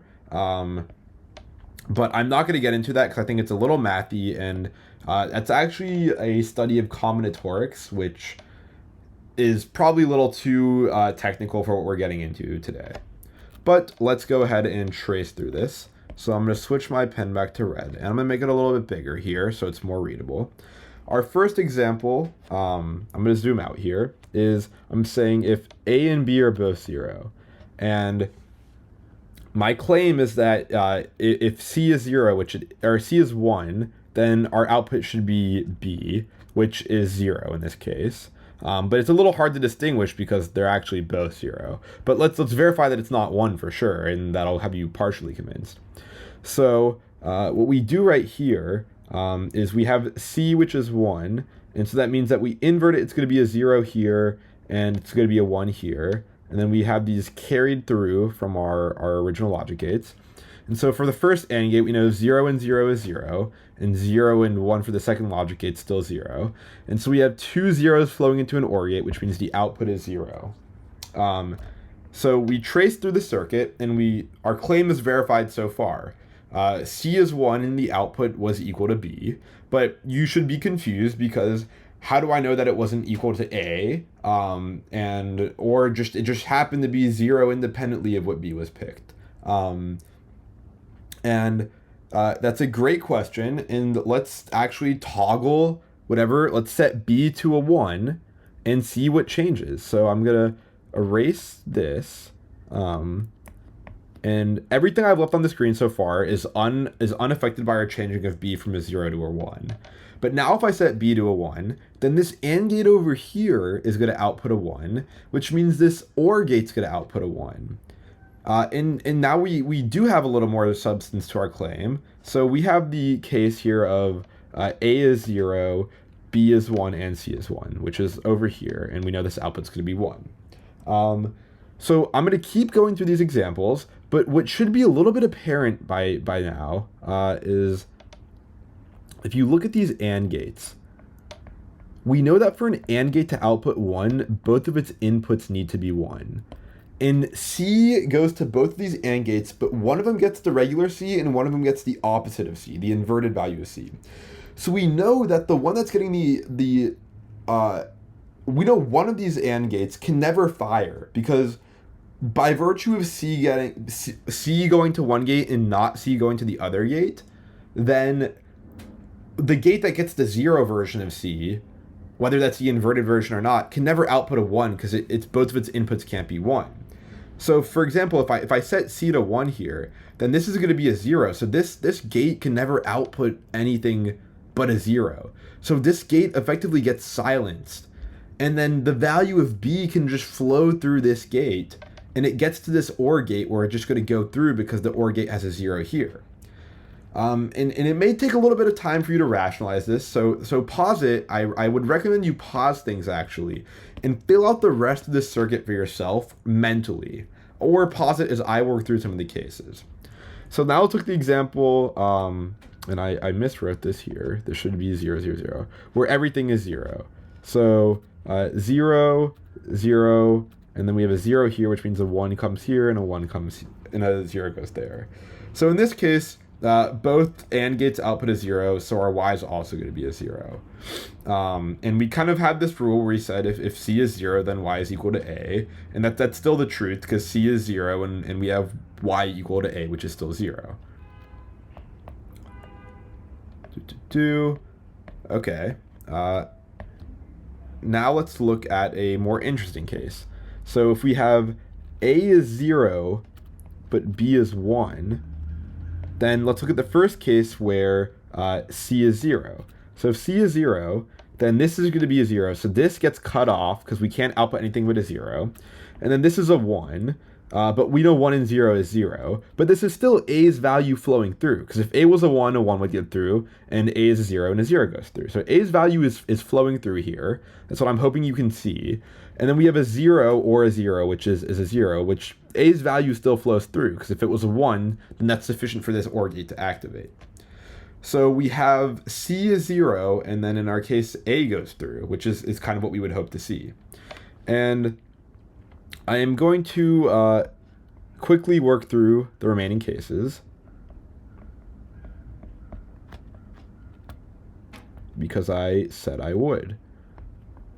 So let's do A is 1 and B is 0. A is 1, B is 0. The first case will start with C is 0. So then a 1 goes through here, a 0 comes through here, a 0 and 0 is 0, 1 and 1 is 1, and then a 1 or 1 is 1. And you can verify this meets what we would expect of the rule. And now if we flip the value of C to get the next row in the table, then we have a C is 1, this is 0, this is 1. And then we have a 0 coming through here, a 0 coming through here, which means we output a 0. And this rule still holds. And now let's look at the very last case when both the inputs are 1. So if both the inputs are 1 and C is a 0, start with that case, then this is a 1, this is a 0, this outputs a 0, this outputs a 1, and that means we output a 1. I'm going intentionally fast here just because I don't want to waste too much time. But our very last case, we switch C to a 1. And now we have a 0 going to this gate, which is effectively cutting it off. And we have a 1 going to this gate, which is letting B's value flow through. And we have 0 or 1, which is 1. And now we've completed this truth table. And let me erase what I have. And hopefully you can verify this and see that this claim I've made actually does hold. If C is a 0, then we let the value of A flow through, and if C is a 1, then we let the value of B flow through. So we've built what we called a selector. This is called a selector. And hopefully my goal in showing you this was not to waste your time, but to show you a circuit that we are going to revisit in the future, but also show you that we can chain these logic gates together to do pretty interesting things. This is a somewhat of a trivial task, but it's actually not that trivial. It's trivial because I gave you the solution, but if I asked you to invent this on your own, it might not have been apparent as to how we do this. So yeah, this is a brief overview of circuits and how we can chain logic gates together and build circuits. Okay, so what we've now accomplished is I cleared my screen here. I showed you what a logic gate is. I showed you what a truth table is and how to derive a truth table by looking at either a circuit or a logic gate. And then I showed you how you could compose logic gates together to build what we call circuits that encapsulate more meaningful behaviors. And I also made this crazy claim that we're going to build an entire computer out of just logic gates. So before we even did that, we talked about binary. And what I would like to do now, as I promised, I would like to bridge those two different concepts together. So we discussed binary, and we discussed logic gates. But I haven't yet told you how they relate to one another. That was a bad arrow. And what I'm going to do in this part of the video is bridge this together by showing how we can build a circuit, i.e. chain some series of logic gates together to build a circuit that can add binary numbers. And this is going to be cool because we have a way of going from the decimal numbers we know to binary numbers, and then we'll end with a circuit that can add two binary numbers together. And in the real world, these logic gates act incredibly quickly. If you change the inputs on an AND gate, for example, the output will settle. It's what we call propagate very quickly. And in this way, if we assume that there's no time for us to convert from decimal to binary, which is obviously not true, but if we just assume that we have a long list of binary numbers, and we wanted to add them all together, then doing it with a calculator, I guess say we also have a decimal equivalent, then adding those numbers up with a calculator, or manually should I say, adding those numbers up manually as a human is going to take some time, whereas we could build this circuit that outputs the value once you put the numbers in almost immediately.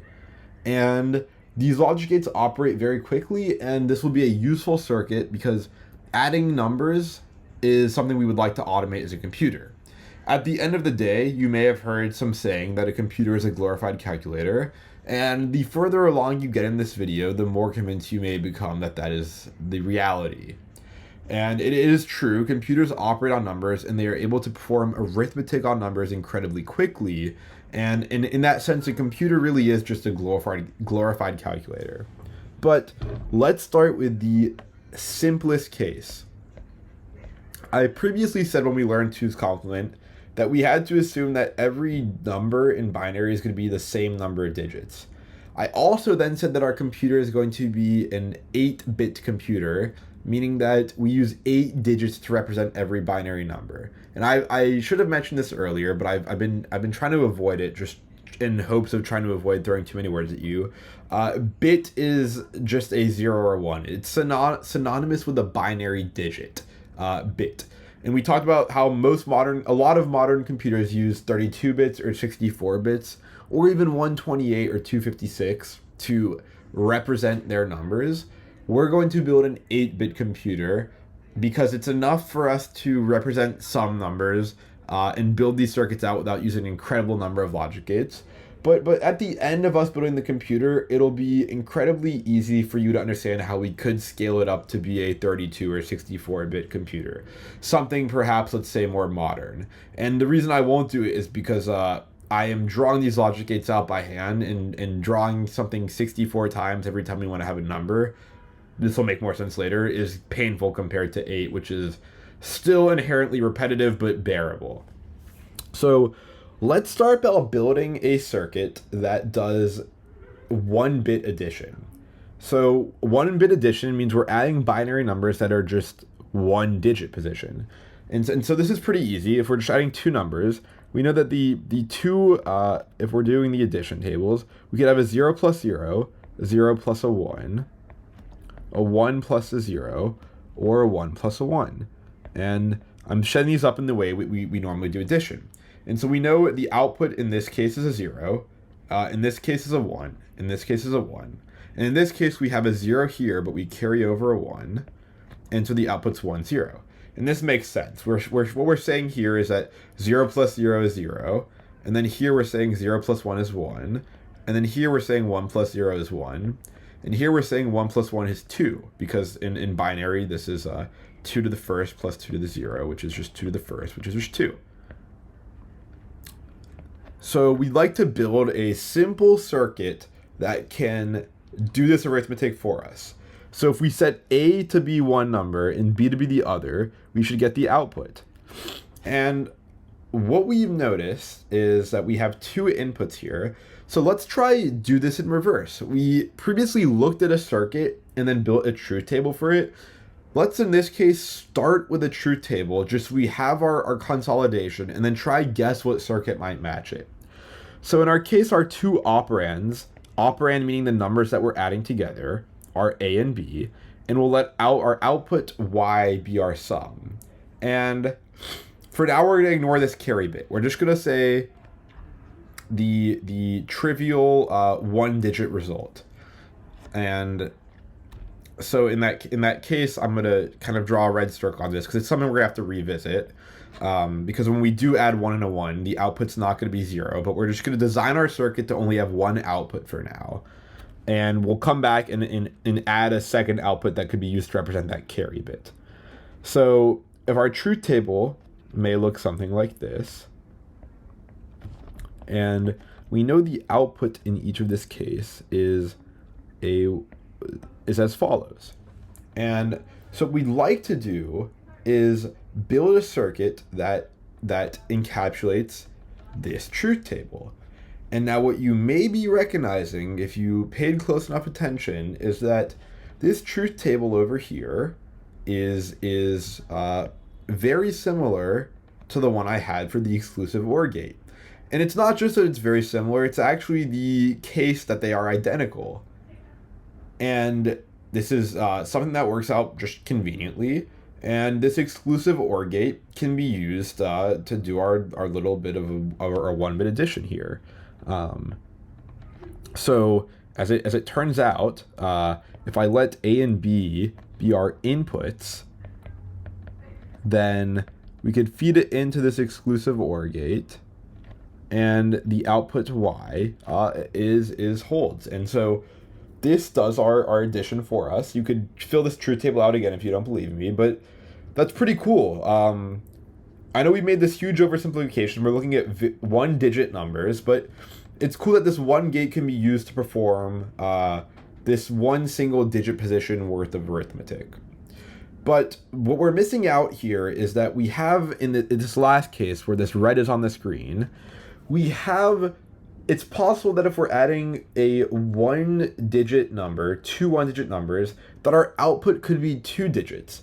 So if we're adding two one-digit numbers, a one-digit number and a one-digit number, our output doesn't always have to be 1 digit. It could be 2 digits as we saw here. So what we need to do is update this circuit to accommodate for this.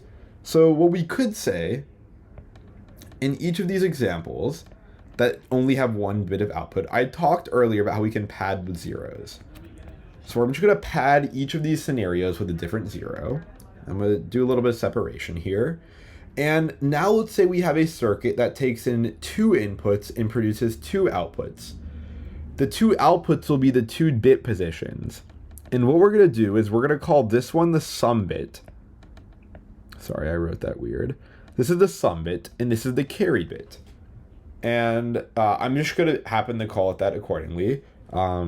So what I'd like to do then is update our truth table and add in these additional values. So our carry bit and our sum bit. And it's just going to be the exact same values that we had as before. But the interesting thing is now that we're able to represent correctly the value of what happens when we add 1 plus 1. We can represent 2. And that's because, as we talked about earlier, we can't represent 2 with one binary digit because that's just not possible. And you also may be wondering, what about this 2's complement? Let's just ignore it for now. Ignore 2's complement because we're just going to assume that we're working just with positive numbers. So ignore that rule where you multiply the leftmost digit by the -1 of its weight. And then over here, let me just write a note that we're going to say S stands for the sum position and C stands for the carry position. So now what we want to do is build a circuit that has 2 outputs, one for the carry bit and one for the sum bit. And, well, we already knew how to build the sum bit. We said the sum bit, we already knew how to build this out, and I've made a mistake here. There should be a 0. We already knew that the sum bit is going to be equal to the exclusive OR gate. So let's recreate that. I shouldn't have erased it, but I did, just because I wanted to have us a fresh slate for us. And let's say that the exclusive OR bit right here gets the input from A, and it gets the input from B, and this is going to output, let's put this over here so we can get it in a left to right. This is going to output the sum bit. And then now let's look at this carry bit. If we look at the carry bit, it always outputs 0 except for when A and B are both 1. And if you pause for a second here and try to think of what gate this reminds you of. And the answer is that this is equal to the AND gate. This has the same exact truth table as our AND gate up here, the very first gate we talked about. And this works out really convenient because it means that we can just steal the AND gate and use it to represent this C, this carry bit position. So if I just have an AND gate, then the output, sorry, let me write this over here. So we have the carry bit here, and let's have the sum here. So that let's just read it left to right as we did up here. But let's go ahead and chain these inputs in. So when A and B are both 1, then we should have this carry. And I apologize because I accidentally inverted this C and this S, which I apologize for confusion. That's the sum bit, the one that we saw we could already use the exclusive OR. And then we wanted to add this carry functionality, which we saw that the AND gate lets us do.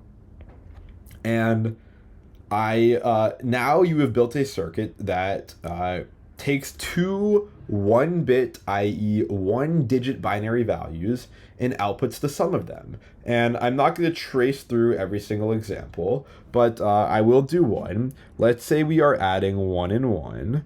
Then we can look at this gate. We see A and B are going into both these gates. So 1 exclusive OR 1 is 0, but then 1 and 1 is 1. And so we have this carry. So our result we know is in the order of, we read it left to right, which is carry sum. And so we have a 1 for carry and a 0 for a sum. And if we interpret this as a binary value, then we have 1, 0, which is 2. So this is really interesting. We've learned about binary. We thought it was useless, but we actually then learned about logic circuits and built a logic circuit that can add two 1-digit binary numbers together. And this is really interesting. And I will let you suggest that you pause this video and trace this circuit through every case and make sure you really understand what's happening here. Because what's really happening is that if we look at this, there's one way to justify this circuit is by the truth table. But what I like to do is I like to have an intuitive understanding for why these circuits work the way they do. And I think I kind of did what I would hope was an explanatory job with the selector circuit we previously looked at. But for this example, let's try to do a little bit of rationing. There's only going to be a carry if we are adding 1 and 1. That's the only case there's a carry. So if there, in any other case, the carry is 0. So we can use an AND gate kind of to represent the carry logic. So whenever there's a 1 and a 1, then this AND gate's triggered, and that's the only scenario in which we carry. And then for this exclusive OR, what that's saying is, if we're adding 0 and 0, then we don't want anything to be outputted for the sum position. And if we're adding a 1 and a 1, we also don't want anything to be included for the sum position because there's going to be a carryover. So we only want something to be added if there's just one of the, if one of the two inputs is a 1. Exactly one of the two inputs is a 1. And that is just the definition of the exclusive OR gate. So this works out perfectly. So we've built this circuit, and it turns out this circuit has a pretty, it's famous enough where it has its own name. And this is called the half adder. And this is cool because if we're adding two binary numbers, 0, 1, 0, 1, 0, or 1, 1, 0, 1, 1, then this circuit lets us add each of the corresponding digit positions together, right? And when we're adding numbers in binary or decimal for that case, we do it as, we can think of, we actually divide up the work. We look at each digit position at a time. We start with the rightmost digit position, do its work, and then put the sum below, and then do the next digit position and put the sum below. And this right here, this circuit, is effectively doing that for one digit position. Now there is a little bit of a shortcoming to this. What we'd like to do is to be able to have these half adders. If we want to add two, in our example, we have two 5-bit values, 5-digit values. If we wanted to add them together, we would like to use 5 half adders and put them next to each other. And so we could write in all the operands values on each of the A lines, and then all the other ones on each of the B lines, and have a circuit that could just produce the output immediately. But this unfortunately is missing something. And I would actually take it as a challenge to pause the video and try to think about why we can't do what I've just described. Because in theory, we've built a circuit that can add one digit position. So why can't we just have a bunch of these circuits next to each other? Why couldn't we place 5 of these next to each other and let that be used to add the 5 digit positions? And I will spoil it now. The issue is exactly what happens when we carry over. So let's look here. Let's do our little example. So we have a 1 and a 0. If we fed this into our half adder, then we would get the output 0, 1. So we'd have a 1 for the sum and a 0 we would carry over. And so that works out fine. And now if we do the input 1, 1, if we suppose we had a half adder that did this computation, we know it would output a 0 for the sum bit. So a 0 would go down here, and then a 1 would go up top for the carry bit. And now the issue comes when we run into this digit position here, because we have 3 values we need to add for this digit position, but our half adder only adds 2 different values. So there's an issue in that we output the correct number of values, because for each digit position, we have 2 outputs. We need to know what goes down here and if we carry over to the next position. But our fatal shortcoming is that we are missing the scenario for when there is carryover, we actually have 3 digits we want to be adding. And this is something that we are not accounting for in our circuit. So maybe you guessed by the name, but half adder lets us do half the adding logic. But what we're looking for is a circuit called a full adder, which lets us do the exact logic. So what we'd like to do is we'd like to have our A and B, but we'd also like to add a new line for carry in. And so what we'll do is we're going to have to build a new circuit that can kind of handle this logic. So why don't we try start with the truth table for this? We have A, B. These are our 2 1-bit values, and there could be a possible carry in. And I'm not going to use I want to distinguish because our output over here we had a C, and now we're going to have a C as the input. And that's because there's a carry in and a carry out, and they're fundamentally different, as you know. So our output now is going to be carry out, I almost wrote in, and then the sum.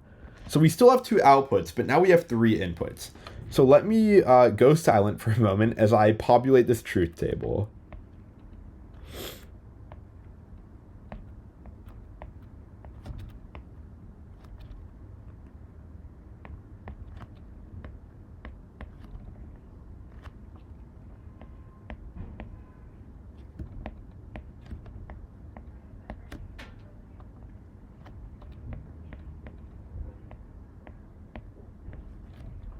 Okay, so now let's take this truth table and think about what this means. So now we're adding, effectively because of the carry in bit, we're adding 3 1-digit values.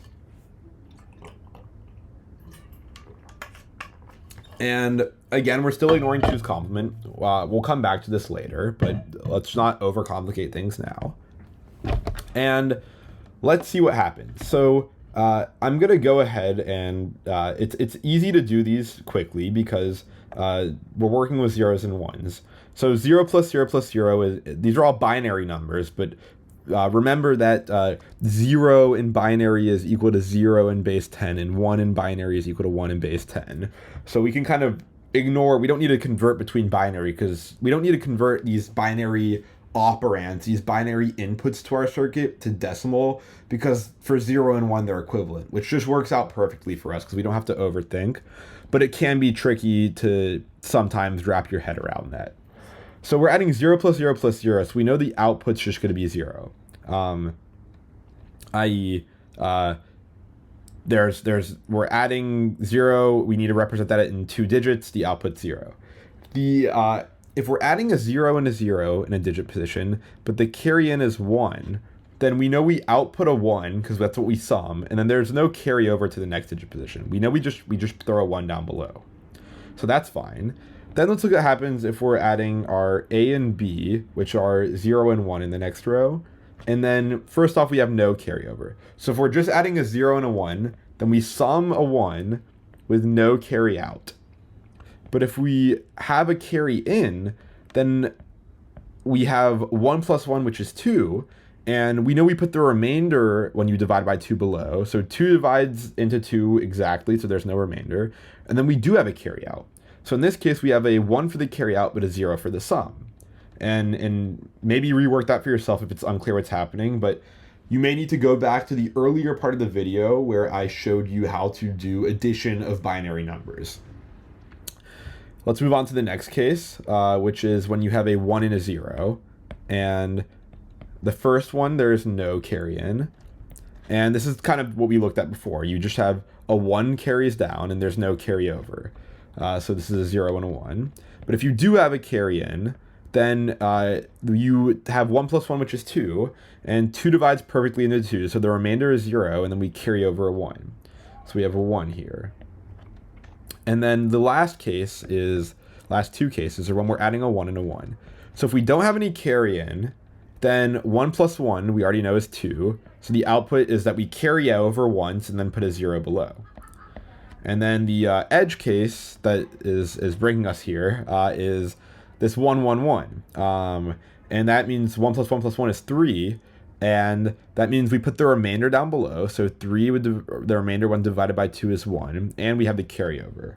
And so we have 3 up here. This is actually 3 in base 10. And this makes sense because this is in binary. We have 1, 1, 2 in base 2, which is equal to 3 in base 10 if you do the conversion.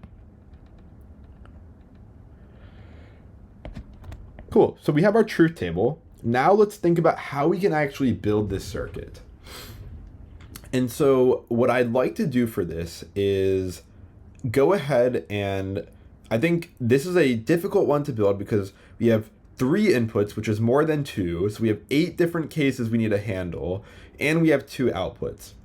But I would like to take a logical approach to building this, not just spill out the answer and let you prove it yourself, but kind of give the answer, build up, and explain why it is we're doing what we are doing. And so the way I would think about this is, let's look at each of the outputs separately. We could build a separate circuit for each output. We could think of building a separate circuit for each output. And that's because they are 2 different outputs. We could build 2 different circuits. One circuit that takes A, B, and C in and outputs C out, and another circuit that takes A, B, and C in and outputs S. But this would be inefficient because computers have to be physically built. This computer that we're going to build has to add numbers. They have to be physically built, and logic gates cost money in the real world to buy. They are incredibly small. Your computer has trillions of them, but they do incur some cost. And so we would like to design a circuit that minimizes the number of logic gates used. When we're building our computer, we would like to minimize the amount of logic gates used. And an easy way to minimize those is to try combine the logic for these circuits. Don't build a separate circuit for the carry out and the sum. Just do it all together. Okay, let's start by thinking about the sum bit. So if we stack this in the vertical kind of notation that you're used to and that we've kind of seen throughout this video multiple times now, we're interested, we know this is the sum bit, we know this is the carry out bit, and the carry in bit comes up top. And this is per bitwise operation. We're just looking at one vertical digit position. So let's figure out each of the conditions in which the sum bit is going to equal 1. So if we ignore this carry in bit, then we know the sum is going to equal 1 as long as either A or B equals 1, but not both of them. Because if neither of them equal 1, then we output nothing. In the case where it's a 1-0 or a 0-1, then we just output a 1 for the sum. But if they're both 1, then we actually output a 0, and then the carry out is going to be what's equal to 1. So in the case where carry in equals 0, so let's try and make a rule here. So if carry in equals 0, then we want exactly one of A or B to be true. Then sum is going to be exactly A exclusive OR B. And recall what exclusive OR is from earlier. Exclusive OR says output a 1 if either A and or B is true, but not both of them. So this is exactly what we're going for, because if A and B are both 0, the exclusive OR of those two values is going to be 0.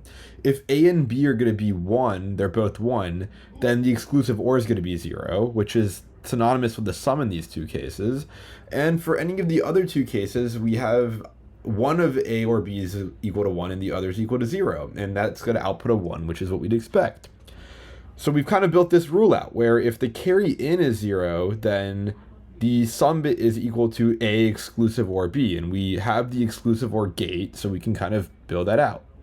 But what happens, we need to complete the rule then, if the carry in is 1. So then if I clean up the screen a little bit here, but if carry in is equal to 1, then what is the sum going to be? And for this one, we can actually probably get a little more context out of looking at the truth table. So in this row, carry in is 1, in this row, carry in is 1, and we have 4 rows where carry in is equal to 1. And we can see that in this case, sum is 1 and A and B are both 1s. In this case, sum is 0, and only one of A and B is a 1. Over here we have sum is 0, and it's the same condition. So it looks like when it's just one of A or B, i.e. if we have A exclusive or B, then sum's going to be 0.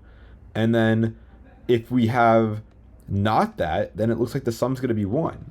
So we can actually draw this rule up where if the carry in is 1, then S is going to equal to not, so I'll do like negative to represent a negation, A, X, or B.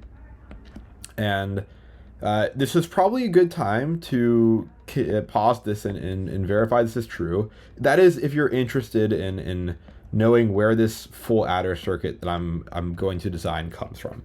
If you don't really need to understand that technically to move on, but I just thought your inner curiosity might be satisfied if you had a more complete answer. So let's build this out as a circuit then. So our inputs, and this is just for S. So if our inputs are A, B, and carry in, then, well, if C in equals 0, I'm going to go ahead and spoil the most efficient way to do this. It is probably a good practice for you to try implement this on your own, but I will go ahead and spoil this. So what you actually end up doing is for the first part, we will use an exclusive OR, which isn't that surprising because exclusive OR was there. And then we're going to actually output this into another exclusive OR. And the output of that exclusive OR is going to be equal to Y, which is, let's not even call it Y. Let's just call it the sum. That's what it is. And the other input of the exclusive OR is going to be this right here, this carry in. And so what this says is if carry in equals 0, so if carry in equals 0, then the output of this exclusive OR right here is just going to be whatever flows in. So whatever flows in will just flow straight through. And that's because if we put a 0 on the top line, then 0 exclusive OR 0 is 0. And if we put a 1 up here, then 0 exclusive OR 1 is 1. So if the carry in is 0, then whatever comes in here will be the output. And so what is it that comes in here? It's A exclusive OR B. So that's what we've built out right here. We've shown that when the carry in is 0, then the output is equal to this gate, and this gate is A exclusive OR B. Now, if carry in is 1, let's see what happens. If carry in is 1, then the output here will be the opposite of whatever comes in. Because if we have a 0 coming in here, then 0 exclusive OR 1 is a 1. But if we have a 1 in here, 1 exclusive OR 1, well, that's both inputs are being on, and that's a 0. And so it kind of functions as almost a negator in this context. And we know that whatever, so we know that's the negated of whatever is coming in here, and we already showed that whatever coming in here is A exclusive OR B. And as it turns out, this is the most efficient way to implement this in terms of minimizing the number of gates that are being used. So that's how we derive the sum bit. What we're then interested in is the carry out bit. So I'm going to erase what we have right here. And again, if you need to pause the video and convince yourself this is true, then now's a great time to do that. We have the sum bit. Let's look at this carry out bit. We have this carry out bit, which is going off in a few interesting cases. And so we intuitively know that if we're stacking numbers, we can look at it this visual approach again, where we have our A, our B, and then we're adding them, and then we're also adding a carry in. So then if we look at this right here, if A and B together sum to anything greater than 1, then we're gonna have to carry out. So if A and B are both set to 1, then we're for sure carrying out. And it doesn't even matter what the carry in is in this case, because we know if the carry in is 0, then we output 1, 0. And if the carry in is 1, then we output 1, 1. But in both of those cases, we're carrying out. So for determining carrying out, if A and B are both equal to 1, if A and B are both equal 1, then we know that carry out is going to equal 1. And there's not the only case here. So that would cover, in our truth table, that would cover these two cases right here. A and B are both 1 and we carry out. But notice that we have two other cases where A and B are not both 1, but we still carry out. And what happens here? And that's what happens when we only have one of A and B, so A or B, but we also carry in, because then we have 1 plus 1 effectively, which is a carry out, 1, 0. So then if A exclusive OR B, i.e. if there's just one of A or B is set and carry in is equal to 1, then we carry out. So these are our two conditions for when we actually carry out. And let's go ahead now and see how we can build this up with logic gates. So it's obviously we're going to need some AND gates. So let's start with this first rule. If A and B both equal to 1, then we carry out. So I'm going to add an AND gate down here, and I'm just going to feed whatever A and B's values are into this gate. And we will start by claiming that this is the carry out. So we know that if A and B are both equal to 1, then we do carry out. But there's another case. It could either be that, or if we have A exclusive OR B and a carry in, then we also carry out. So there's actually two cases. So let's implement the second case. And I'm going to extend this line just because it's going to get a little messy here if I don't. The second case is we need to know if there's A exclusive or B, which we have right here. So we can reuse this logic gate. And this is what I was talking about with optimizations. So if we need A, X, or B, so I'll just bring this down. And we have a carry in, so we can just bring this down too. And this is another AND gate. Then we're saying that this should also mean we carry out. But we want to carry out when either of these lines are a 1. So let's join them with an OR gate. We have a gate that already handles this. This gate will trigger if either of the inputs is a 1. And that's an AND, not an OR. Here is an OR gate. And we can call this carry out. And this, as it turns out, is what we call a full adder. And I've done a better job of drawing this up here. So let me go ahead and bring it down. And let's just look at this drawing, which is not as painful to look at as the one I have provided. So I will respectfully move this out of the way. Okay, and I'm also going to do a little cleanup here just because I'd like this to be referenceable later in case I need to. But this circuit right here is a full adder. And this is another great opportunity. Let me go ahead and erase this to convince yourself that this is true. If you would like the exercise, go through, take this circuit. I'll zoom out the perfect amount. Pause this video, and for each of the rows you see in this truth table, compute what the output of the circuit should be and verify that it's equal to what you see on the right-hand side over here.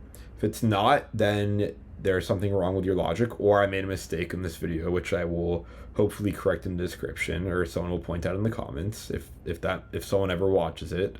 And what we have is this really cool circuit, which if we're doing some sort of binary addition, then can correctly do the addition for each one of these vertical positions. So for each digit position, this full adder can perform the correct addition. And where we're going to go with this is we're actually going to build a circuit that can add 8-bit numbers together, because we said our computer is 8-bit. So let's get back to the realm of our computer. And that circuit's going to work by us effectively having 8 full adders together. And we're actually going to chain them together, because the carry out from this adder right here should become the carry into this adder. And then the carry out from this adder should become the carry into this adder. And then the carry out from that adder should be the carry into this adder, and so on and so on. And it might be a little bit vague what I'm trying to say, but hopefully at a high level you understand that the carry out from this position right here becomes the carry in over here. And then the carry out for this sum becomes the carry in over here. And we've built this generalized circuit which can handle any of the possible input combinations and correctly give us the sum bit and the carry out bit. And now I hopefully have convinced you that we've been able to tie together the first fundamental concepts we learned in this video, that being binary and logic gates. We now see a bridge between these seemingly distinct concepts, and we're going to work on drawing them together. And so we're actually going to work on building our first part of the computer, which is called the ALU, the arithmetic and logic unit. And that's going to be responsible for adding and subtracting numbers.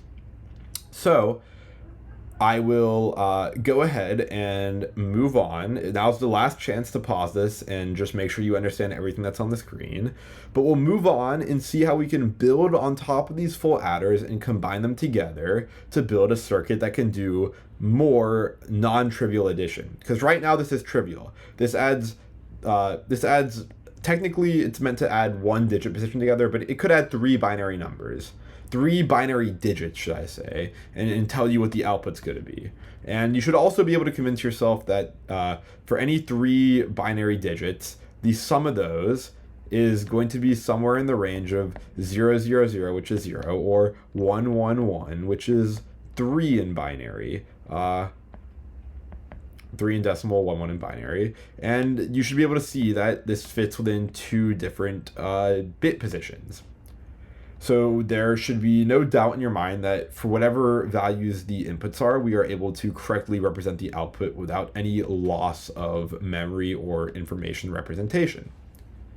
Okay, so before we actually do the expand this out to multiple bit addition, let's go ahead and give some notation so it makes sense.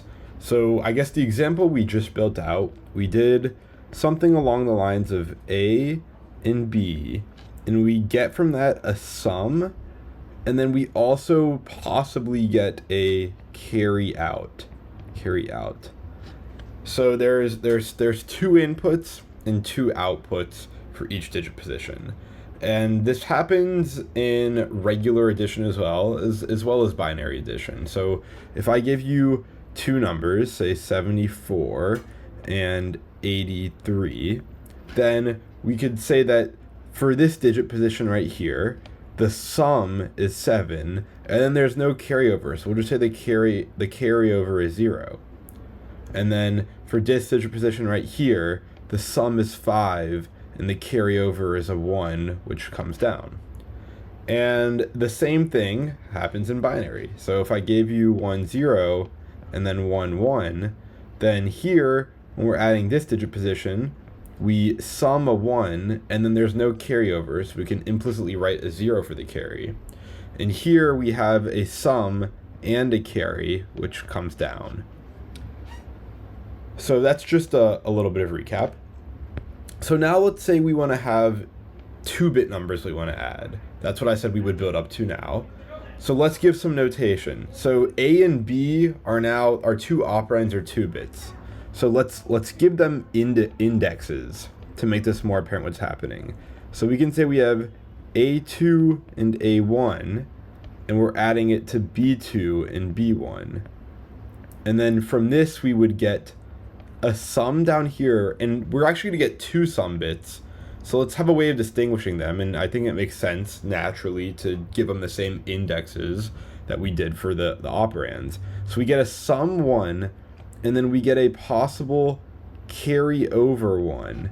And then for this digit position, we get a sum 2, and possibly a carryover from 2. And if that's the case, then we carry it down. And again, carryover is either going to be a 0 or 1. So it makes sense that if we have the 0 and then some binary digits, it's the same thing as just the binary digits that we saw earlier. And so what this means, and I'll go ahead and erase this to stop the screen from getting too crowded, is we are going to effectively use 2 of these full adders we've described and chain them together with these operands as so. And so what we're going to see is that the first full adder is going to take this A1 and B1 as its operands, and then we're going to treat the sum output as sum1. And then what we're actually going to do with the carry out, this carry out that we have right here, is we're going to feed it into the carry in of the second full adder. And the second full adder is going to be operating on A2 and B2. So we can kind of see how these get chained together.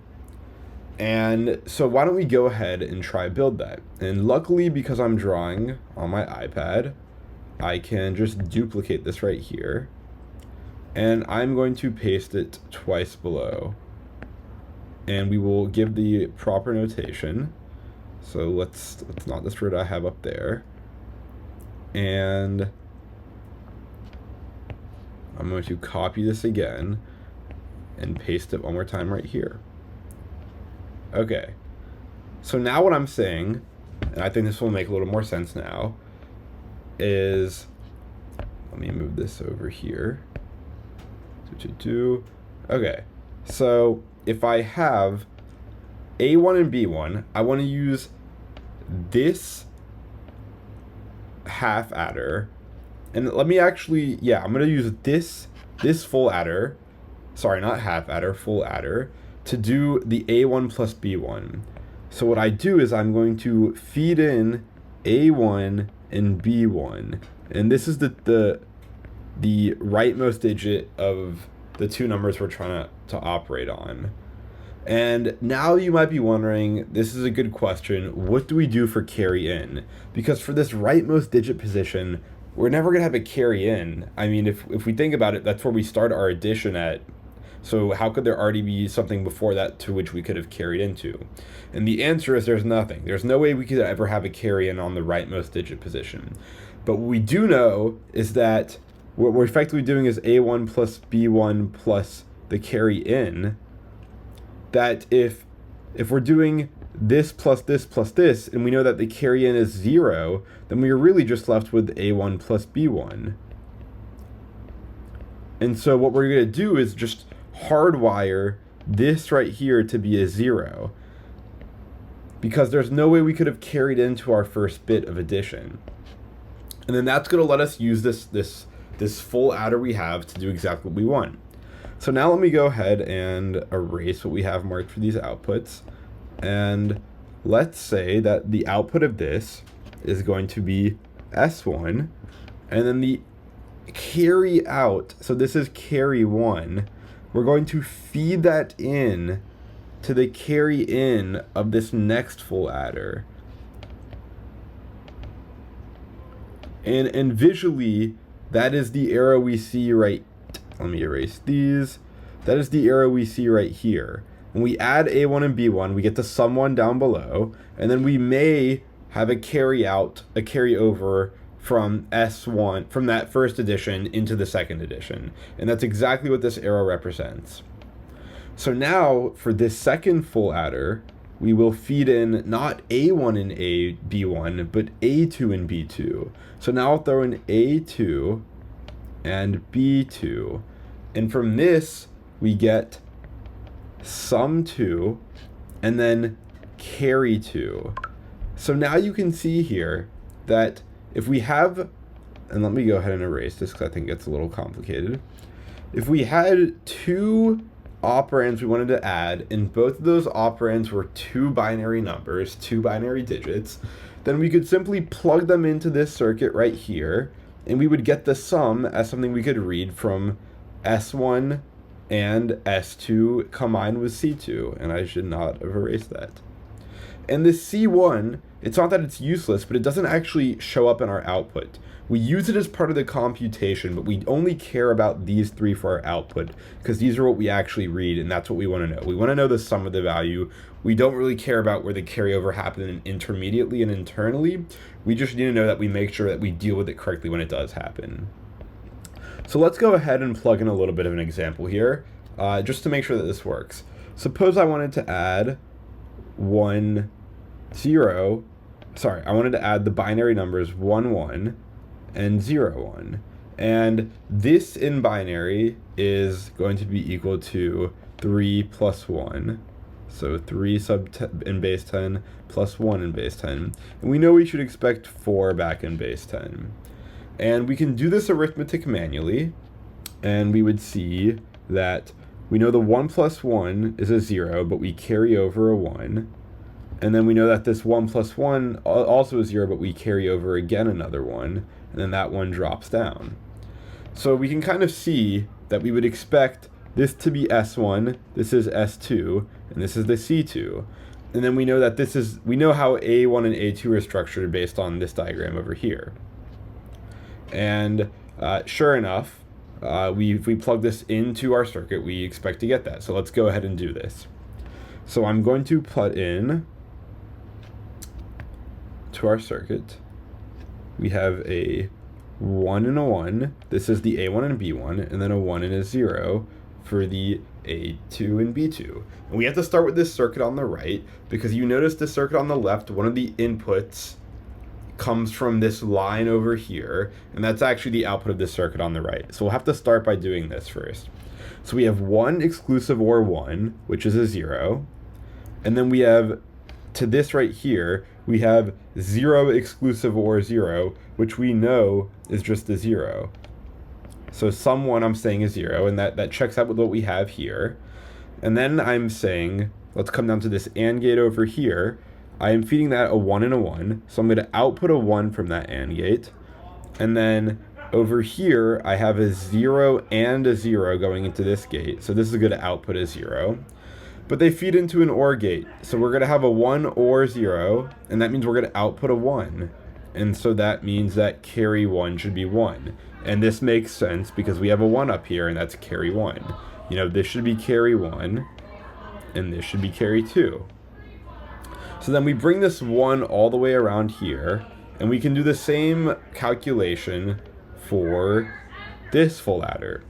So we have 1 exclusive OR 0, which is a 1, and then we have this 1 exclusive OR 1 going into S2, which means we're going to output a 0, because 1 exclusive OR 1 is 0, because both the inputs are set. And that checks out with what we have here. And then we come down to this AND gate over here, and we have 1 and 0, which means we output a 0. And then this AND gate down below is 1 and 1, which means we output a 1. And then when we OR those, we get a 1. And this is exactly what we see. So this is really interesting. We have the two full adders chained together, and now we're able to do 2-bit addition. We're able to add numbers that are 2 bits in length. But one thing you may be noticing is that this is pretty ugly to look at. We're having a lot of logic gates, and it's not visually appealing to look at. And I kind of hinted at this earlier, but we can kind of abstract this away. So instead of drawing this ugly circuit out, let's find a way that we can just represent the full adder as something easier. And let's just give it a square. Let's just say that if we have a rectangle with full adder, FA written in it, we just know it means a full adder. And what we really need to show is the inputs and outputs, because we now understand how the full adder works internally, but when we use it to build more complicated circuits, we don't necessarily need to see all of the logic gates inside of it. We just need to be able to represent what goes into it and what comes out of it. And so we know that for a full adder, the inputs are an A, a B, and they carry in, and then the outputs are a sum bit and a carry out bit.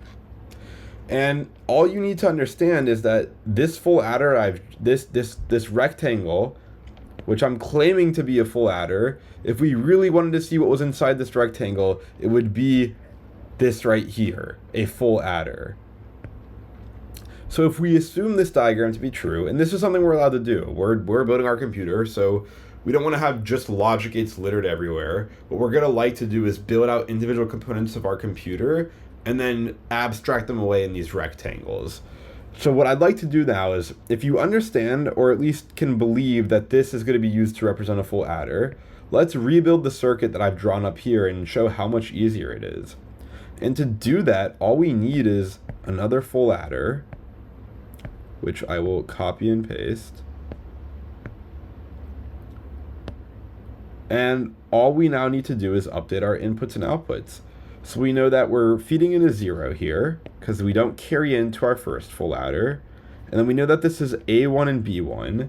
And we know that this output is S1. And then we feed this carry over into the carry in of the next full adder. And then we're calling this A2 and B2. And then from there we get the sum 2 and carry 2. And look how much easier this is to visualize compared to the mess of logic gates we had above. So this is pretty interesting. We've now learned how to do 2-bit addition. So we started with 1-bit addition. We've done 2-bit addition.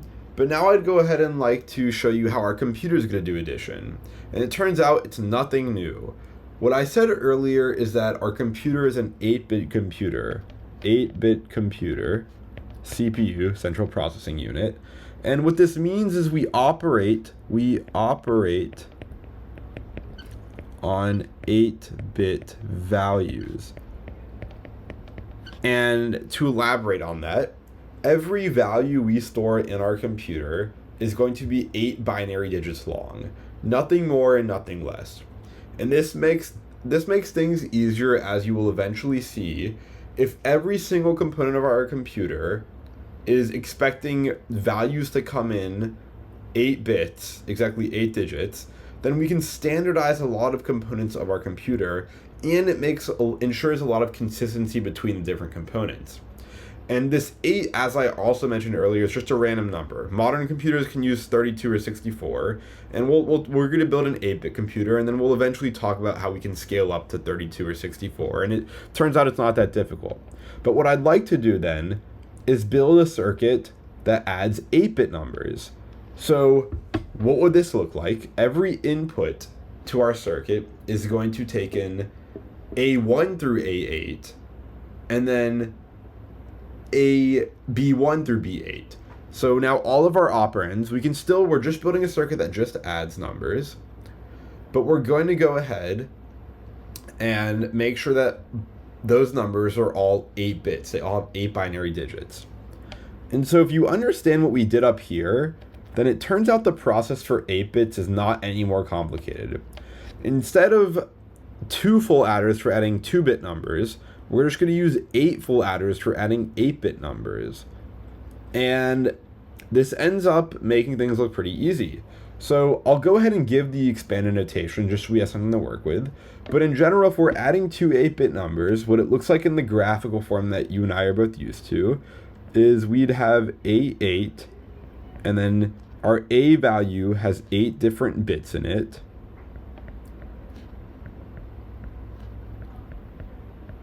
And our B value has 8 different bits in it. And if you are a computer person, you may be wondering why, through this point in the video, I've been doing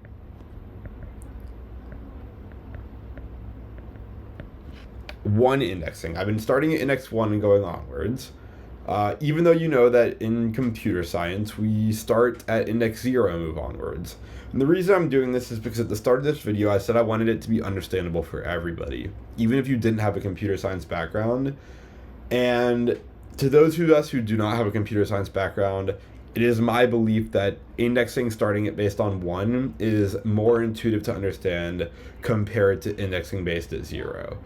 It's one of the things that I mentally had to adjust to when I started learning computer science, so I figured it'd be easier if I just didn't make the viewer additionally bear that burden of having to mentally shift everything over by 1 as they watch.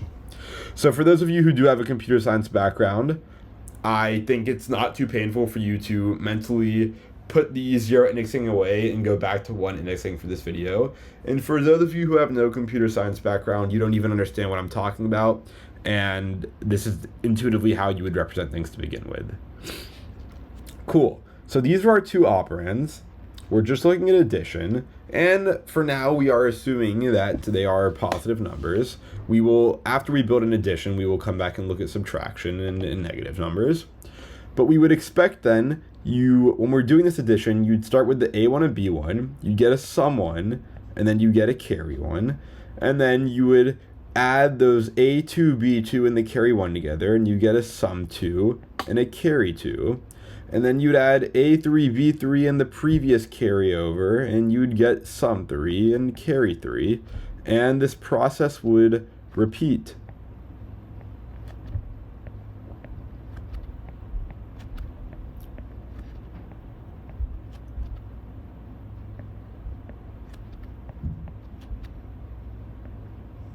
And then the one interesting thing is the very last addition, we take the carry 8, and if it exists or not, we bring it down. So this is the addition we have.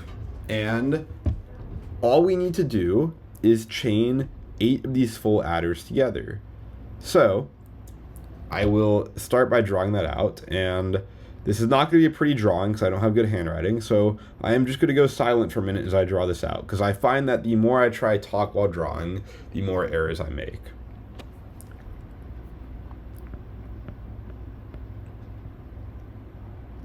So we start with the full adder, and we're going to feed in A1 and B1, and then we actually feed in this hard-coded 0 for the carry-in. And then we will take another full adder, and I probably drew that a little too close together. And from the output of this one, we get, I'm going to bring this down here just so it's easier to read. We get the sum 1, and then the carry 1 is going to come over here. And for this one, we will feed in A2 and B2. And this is still a full adder. And we get sum 2 coming out. And then we're going to have the carryover feed into the next full adder. So then we have another full adder. And we're going to feed in here A3 and B3. And don't forget about the carry out. That's going to come in. And then from here, we get sum 3. And I'm going to move this over before I run out of room. And then what we're going to do is we're going to have another full adder.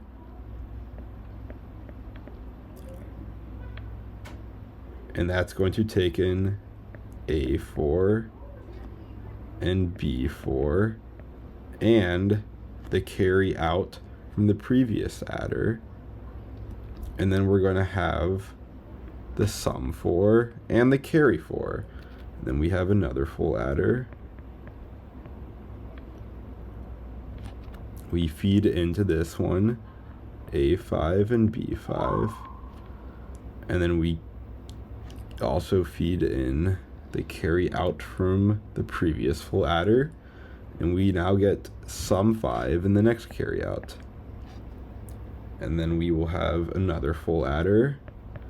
I know this is getting repetitive, and that's because it is. We designed this so that we don't have to build out this massive circuit that handles every possible value of the two combinations of 8-bit inputs. We've built this something simple circuit, this full adder, that lets us reuse everything. And once again, we feed in A6 and B6, and then we also take the carryover from the last one, and from here we output S6, and we are getting so close. We have a full adder, feed in A7 and B7, and the carryover from this last one,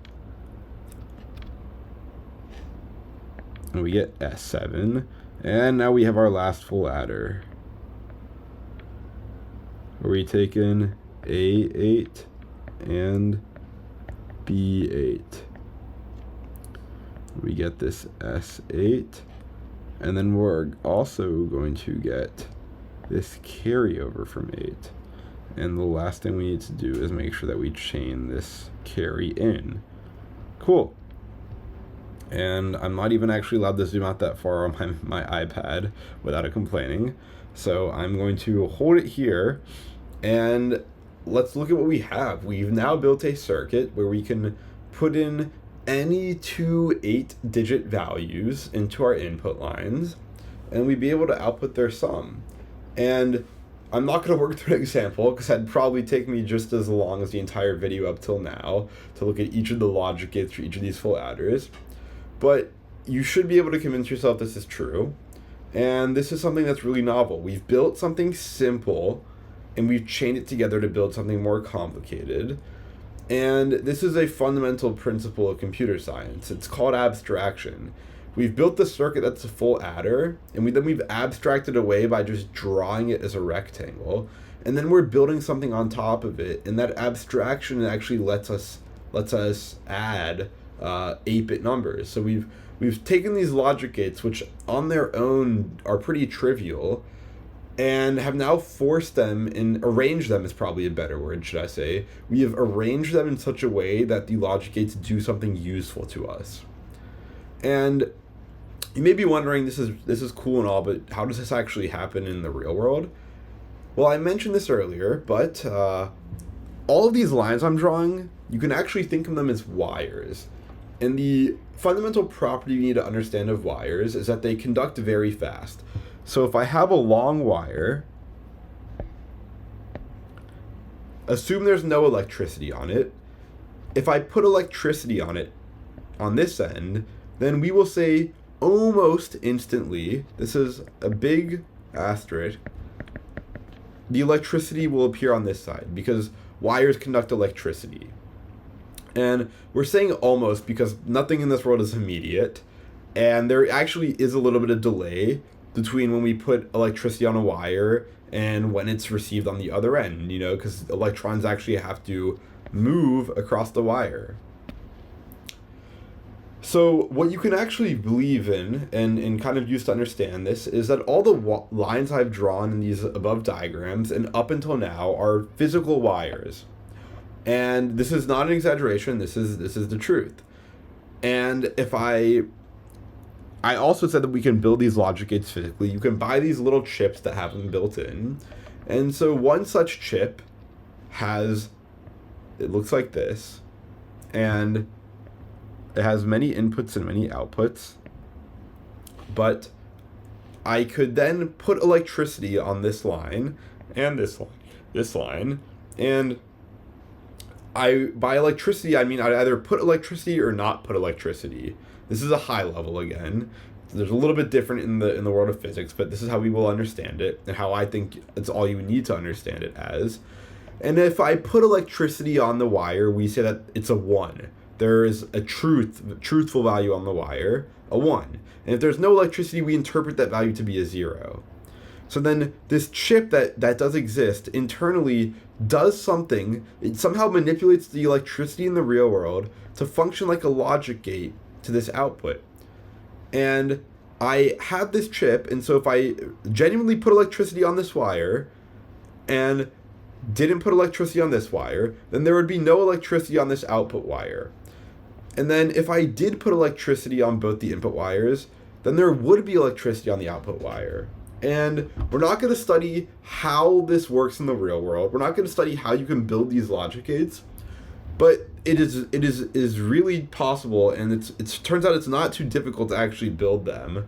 And there's a lot of resources online, which I'd be happy to link if someone requests. But what we do want to understand for the sake of this video is that when I'm drawing these lines, they're actually wires. I'm drawing something out that could really exist in the real world, and these lines are wires. And when I say put a 1 or put a 0 on a line, or it comes in or out of a logic gate, I'm really saying we either have electricity or don't have electricity. But thinking about it at the level of 1s and 0s is certainly easier than thinking about it at the level of electricity or no electricity, electrons or no electrons. So I'm going to stick to this understanding where I say 0s and 1s, but really you should understand that this is actually something that could exist in the real world. And it's something we'll talk about more later on down the line.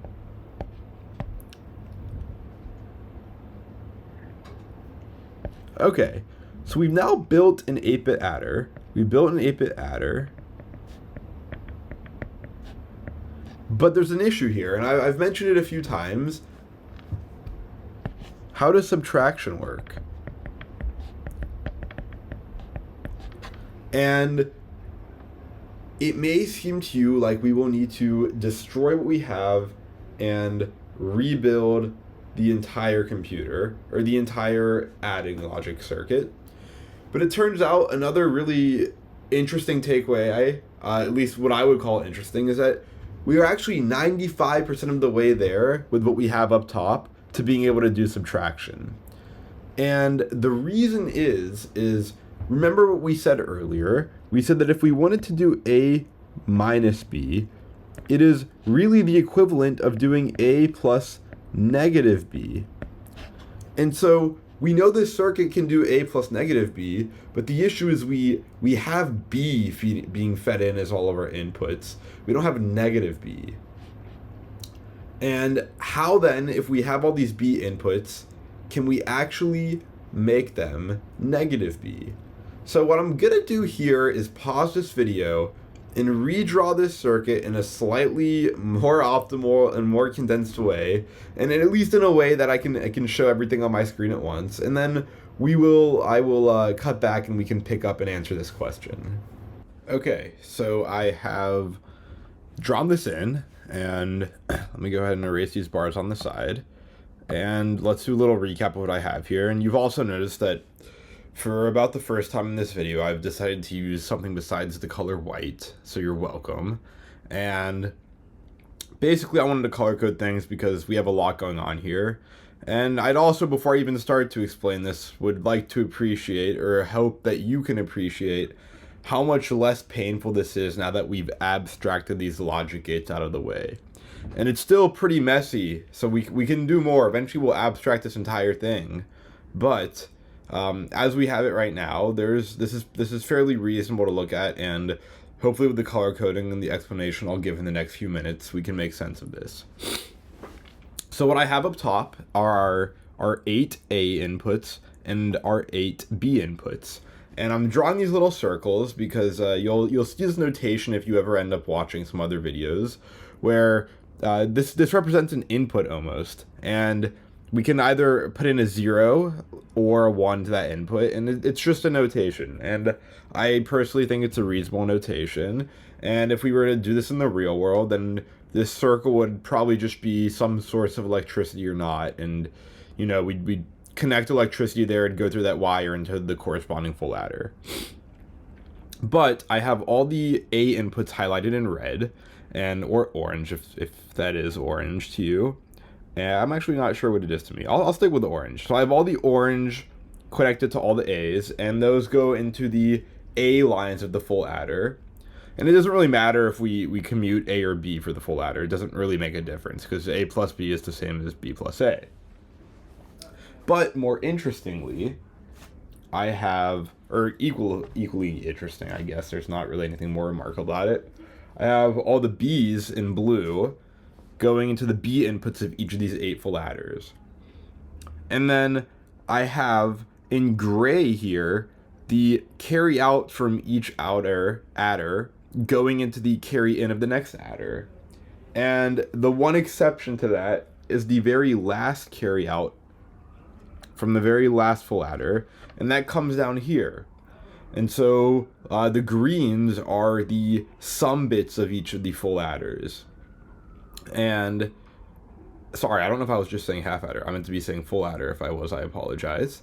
And we know that the carry out from the last full adder is special because it is not just carry out, but it's part of the output of our sum. Whereas all the other previous carry outs, we need them to do the computation, but we don't really care what they are. We just care what the result is. And that last carry out is technically part of the result. And the only other interesting thing is this over here, where I have this carry into the very first full adder, and we said that's just going to be a 0. So I kind of written this 0 in quotations. And I've given it some special attention. That's because we're going to see that it may not actually always be the case that we want it to be 0. And I also wrote S9 in quotes down here because it's really equal to the carry out of the 8th full adder. So we could say carry 8, but I wanted to make it apparent now that, you know, even though this is the carry out, when we use it, it actually does become part of the product, the result of the sum. And so I think it makes sense to treat it like the rest of the result bits. But I'll leave it in quotations from this diagram for now, so you can understand that it is a little bit different than the rest and where it comes from. But when it comes to interpreting the output, it's the same. So now you can see we have this circuit where we could put in our A values and then our B values, and then we'd be able to read the output right here. And you could understand all the logic gates if you really wanted to. You could take this yourself and draw out all the logic gates. But that's not necessary for what we have going on right here. Now, what we really said that we wanted to do was figure out how to do this subtraction with our circuit that we have here. And we know that this circuit can do A plus B, and the issue is we want to do A minus B. And how can we do that? Well, I invoked the rule that we learned at the start of this video, which was A minus B is equal to A plus negative B. So what we really want to be able to do here is take the inputs. We'd like to have the same circuit. We'd like to be able to use the same circuit for addition and subtraction and have a way of telling it when we're adding and when we're subtracting. And when we're subtracting, we don't want to feed the B's. We want to put our B input up here, but we don't want these Y's just to feed directly into these gates because we want negative B to feed into each of these adders. And so let's think about how we can accomplish that. And I'm going to write down what we learned earlier. Given B, or given A or B or C, any variable, to get negative B, what do? We invert every bit in B. So invert the bits, bit meaning just a digit position, in B. And more formally put, let 1s become 0s, and let 0s become 1. And once we do that, there's one other thing we have to do, if you remember. That's what we have to add 1 to the result. So add 1 to the result. And that's decimal 1 or binary 1, they're equivalent. Whatever one you want to conceptualize. And so if we had this number 1011 and we wanted to negate it, then we do 0, 1, 0, 0. So that's our step 1. And then we add 1 to that for step 2. So we do 0, 1, 0, 0 plus 0, 0, 0, 1. And we're left with this result right here. And you might be wondering something very valid, and that's, I said, up until this point, we've been building these full adders that only work on positive numbers. And that's true, but it actually works out with negative numbers as well. And this is true because very earlier in the video, I showed you how to do addition and subtraction in binary. And we learned that addition for negative numbers is the same as positive numbers for 2's complement representation. And subtraction also works out as long as we can just negate the number. So this circuit, we've only been using it with positive numbers, but it turns out we can use it to add negative numbers as well. And so now we're going to learn how we can, now that I kind of shaken that up a little bit, because I've been ignoring all these negative numbers, but it is the case that this works with that it does work with negative numbers. You could actually plug in an example, maybe not on the 8-bit one, but on our 2-bit example, our 2-bit adder, and we just had 2 full adders chained together, and see that it actually does work out. And what we're interested in, though, back to the topic, is how can we do subtraction? And so we have b and we want to get negative b. So what we really saw is we could take all of the bits from b for step 1 and just flip them. And how do we do that here? And what we can recall is that we actually have a logic gate that does exactly this, and it's our good old inverter. The inverter looks like this. And if you feed it in a 0, you're going to get a 1. And if you feed it in a 1, you're going to get a 0. And, oops, let me erase that. This is exactly what we'd like. So to accomplish the first step, what we can really do is have our inputs of b and just feed each of them through an inverter whenever we want to subtract. That's the issue. We want to be able to distinguish when we're adding and subtracting, but let's just assume that we're just going to use this for subtracting. So we'd end up inverting all of these, and so I guess I'll just draw an arrow and I do some sort of demarcation that we'd invert, and that handles the first step. And then the second step is adding a 1 to the result. And now let's think about this, because this is a little bit weirder. And how can we do this with the paradigm that we have up here? This is a good challenge question, and it turns out to add 1, we could just feed in a carry in of 1 to the very first addition, because we know that when we have, for some digit position when we're doing addition, if we have a to the x and then b to the x position, then we also take in a carry in at the x position, and we output a sum at the x position and a carry out at the x position. And this carry in effectively just adds another value to our step. And what we've been saying so far, if we come back up here, is that when we're doing these 8-bit addition, then we actually are sure that we're never going to have a carry in the first time because we have nothing else to carry in from. But if we actually just set a carry in to be 1, then we're effectively adding 1 to our overall result. And so this actually works out perfectly. And so you might be wondering, well, this adds 1 to our result, but we're trying to just add 1 to b. But doing those are synonymous. If I do a plus b, so if I have all these a's and then I have all these b's, but I want to do a minus b, then first off I invert all of these, and I'm just using this bar up top. This notation of this bar on top of b just means the opposite of b. And if we just throw a 1 up here, then this is the same thing as doing, and now this becomes addition, a plus, and then we could have done b, the negated version, plus a 1.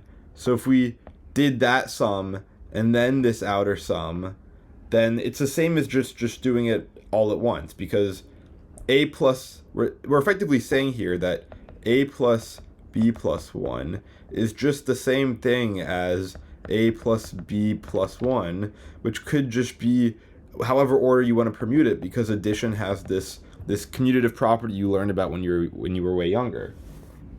And this is a really powerful result.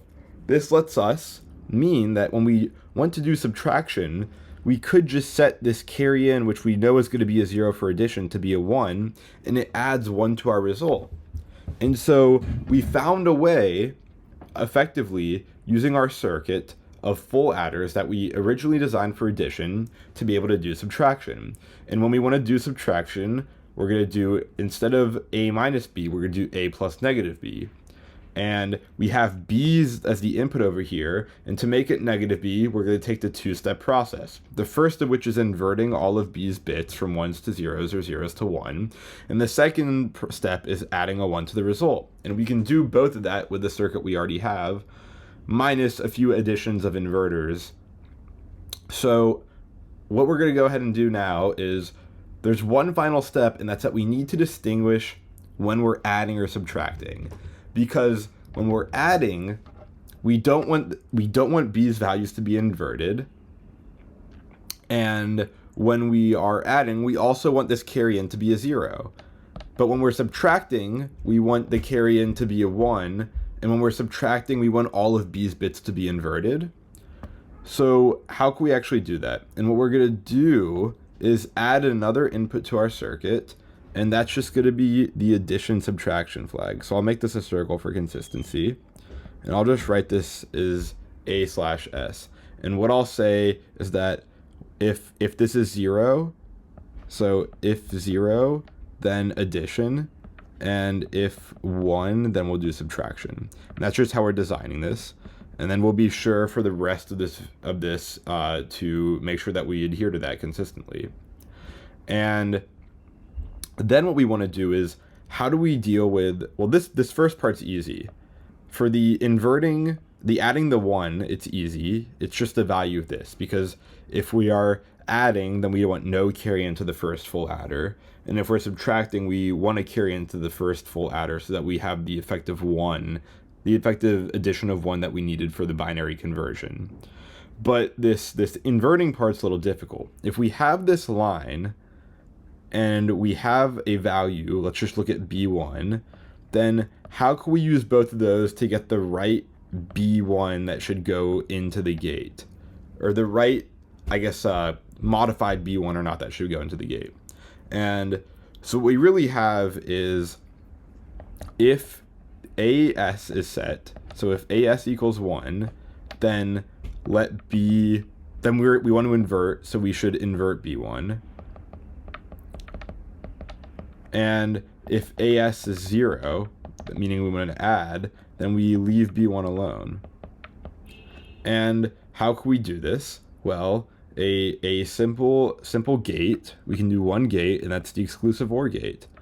And let's see what that looks like.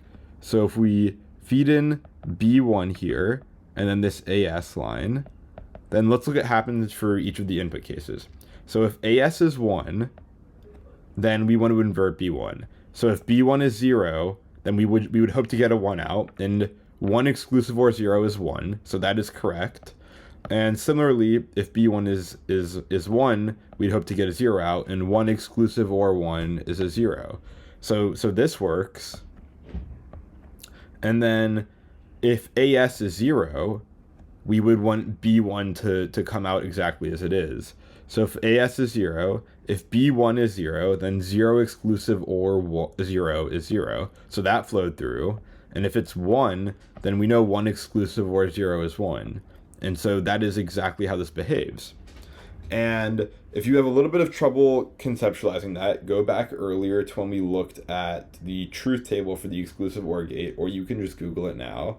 But this is just a property of the gate, and it works out very conveniently that we can use it for this task that we have right here. And then it turns out this is, we were looking just at b1, but we can do this for each of the b's. And that's exactly what we'll do. We will have an exclusive OR gate for each of these b's, and we will exclusive OR the corresponding B with the same AS line that we have up here. So I, for the sake of drawing, am going to pause and update this diagram to have that in there. Okay, so I've updated the diagram now, and I was running out of colors, so I have this lightish purple, and basically all that changed in the past millisecond is I have exclusive OR'd each of the B gates with the value from this AS line, this addition subtraction line, before feeding it into the B input of the full adders. And so what this means now is that if we want to add, we load in our values to A, load in our values to B, and then we can look and get the result on the S lines down below. And if we would like to subtract, we do the same thing. We put in the A, we put in the B, and then we set this AS line to be 1. So whenever this AS line is 0, it's just going to add. This circuit is just going to add whatever's on the input lines. Even if we don't have any meaningful value, it's a circuit. The logic gates are going to do what they do, and we're going to get some output that we can read on these S lines. And if we set this AS line to 1, then it's going to subtract whatever values happen to be on the A line and the B line and come into this S line as the output. And so this is the extent of difficulty we're going to need for this video. And computers can do multiplication and division, but it's a bit more tedious and involved of a process. And I don't think there is as much, not to say there's not benefit, but I think this suffices for understanding the rest of the fundamental concepts of computing.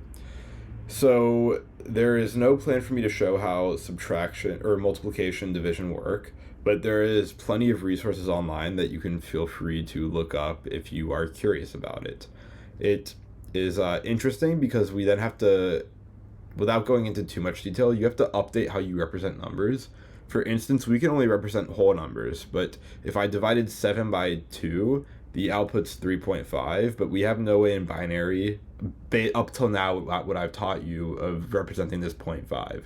And so you kind of have to go back and revisit your representation of numbers, but we're going to stick with this 2's complement.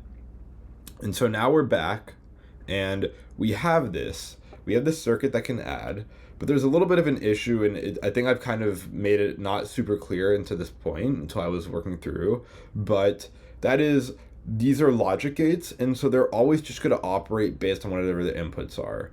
So if we don't really have any meaningful values on these A lines or B lines, there's still going to be some value in the S line. But what that also means is if we did want to add two numbers and we put them in the A lines and B lines, then the output's going to correctly come out on these S lines down below. But as soon as we change any of these inputs, the output may or may not change. And that's actually problematic. We'd like to be able to save the result. And let's say I'd like to add two numbers, I put them on the A lines and B lines, and I get the result. And then let's say I want to take that result and add it to something else. Then right now there's not really a clear way of me doing that. And that's kind of, as we're going to get into the more different components of computers and how we can actually make this adder and subtractor do meaningful work rather than us having to manually put electricity or at our level put zeros and ones onto each of these input lines. And what we've built right here is 95. Again, we're not fully done. We're actually going to revisit this one more time, but it's not going to be to add anything too more complicated. But what we've built right here is called the ALU. Stands for the Arithmetic Logic Unit. And every computer has one of these.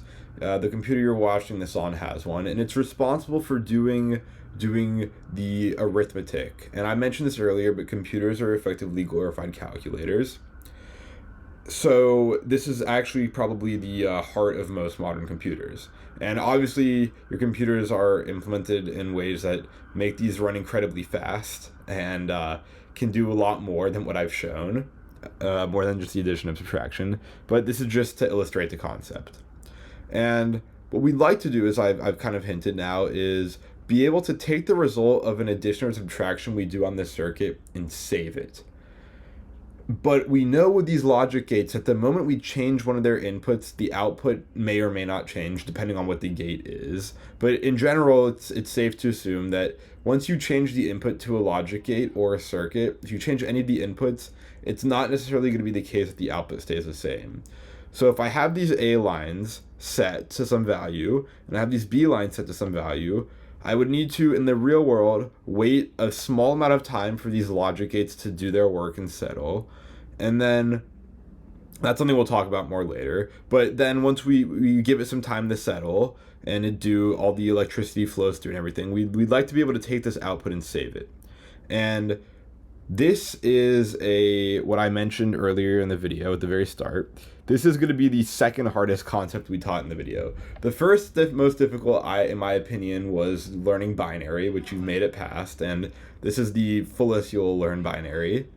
But the second concept is how can we save numbers with logic gates?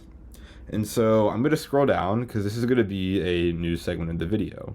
So everything we've looked at so far had this property that I talked about earlier called determinism. Determinism. And what this meant is that the output of a circuit depended strictly on the input values. And this is not really that complicated, or it probably sounds a little bit obvious to you because obviously these outputs just determine on the inputs because they all chain into each other. But let me give you a circuit that actually breaks that principle. And it's something we haven't seen before, but what happens if I take this simple OR gate, so this is the OR gate, and I have some input, let's just call this X, and let's take the output of this OR gate and actually feed it back in as the other input. And this is really weird. We haven't seen this before. We've seen the output of logic gates go into the input of other logic gates, but we haven't seen the output of a logic gate come back into itself. And this is going to break this idea of determinism, because let's assume that when I turn this on, I have a 0 on this line, and then let's assume that there's a 0 coming out. So I have zeros all around. So I have, if I make this input output, if I make a truth table actually, that's what we'd like to do. So let's call this input X and this output Y. Then I've shown right here that we could have a 0 for X and that we have a 1 for Y. But now let's look at what happens if we set this X to be a 1. So if I set X to be a 1, then we have the inputs 0 and 1 feeding into an OR gate, and an OR gate turns on as long as either of the inputs is 1. So then the output of this OR gate becomes a 1, and something else happens at the same exact time as this output becomes a 1, but it's also the input to this OR gate, which means this input is now effectively a 1 as well. And what this means is that this OR gate is now forever going to output a 1. Because we have it outputting a 1 now, which means it's inputting a 1 on this top line, and that means that it's guaranteed to be getting in a 1 forever. And what I mean by that is you convince yourself this is true by changing this input X back to 0. And if I change it back to 0, then notice that the two inputs are a 0 and a 1, which still ORs to 1. And this might take a little bit to wrap your head around because it is fairly confusing, and I struggle with this when I learned the concept, and it's not very intuitive to take the output of a gate and feed it back into a gate, but it turns out that when we do that, we have some really powerful properties that we can achieve. And so if you can kind of understand that what's happening right now, let me prove to you that this is unlike anything we've seen, if that's not already clear, because now we have a 0, sorry, this is incorrectly written. When we powered this on, we had a 0 going to X and we had a 0 coming out. But now we have a 0, and then we started with 0 going in and 0 coming out, and then we made it a 1 going in and we had a 1 coming out. And now we've set X back to 0 and the output is still a 1. And you may notice that these first and third entries in this truth table contradict each other. And what I said about determinism earlier is that a circuit is deterministic if the outputs depend strictly on the inputs. And clearly this is not the case because we have this output 1, and it happens sometimes when x is 1 and sometimes when x is 0. So this output 1 isn't depending just on whatever the input x is at the time. There's clearly something else going on. And the difference here is that the output depends on not just the input, but also previous values that were emitted by the circuit. And so this is what we call a sequential circuit.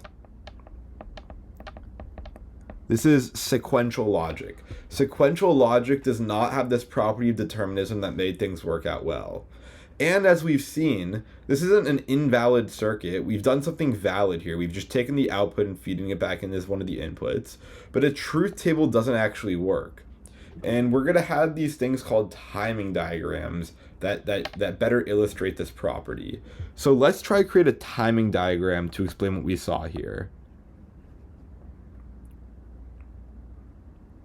So I'm going to erase these again. So this timing diagram is literally going to be a graph with time is the x-axis, and then we'll say we'll have separate lines for the x and y. So, oops, did not mean to erase that. X and y, and we assume that they both start off as 0. So we'll let this be the zeros line, and then we'll let the 1 for y be up here, and we'll do the same thing for x. And so x and y are different, but they both progress at time together. So we want to see how x and y change as we move forward in time.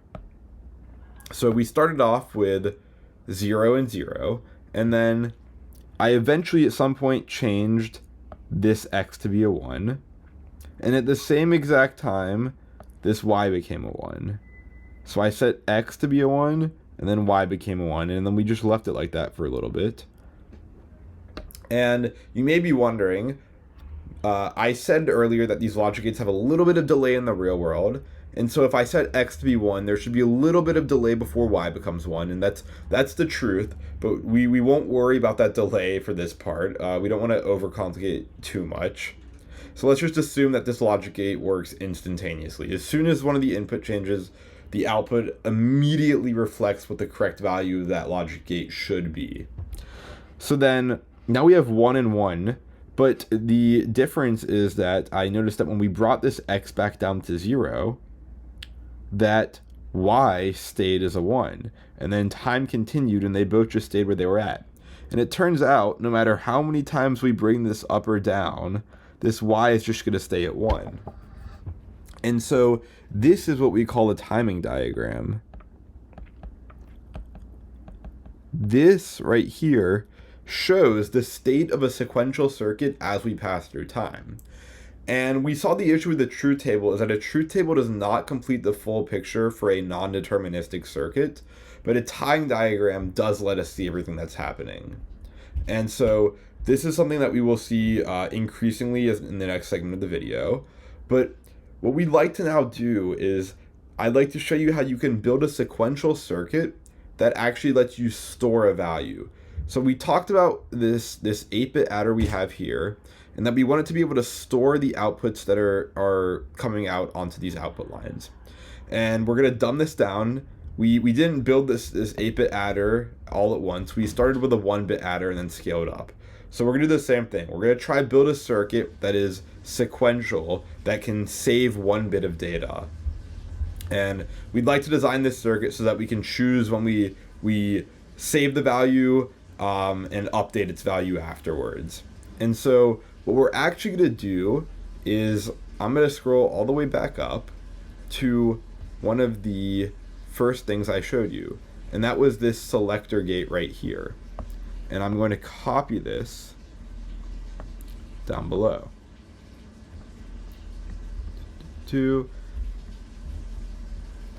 And this will go right here.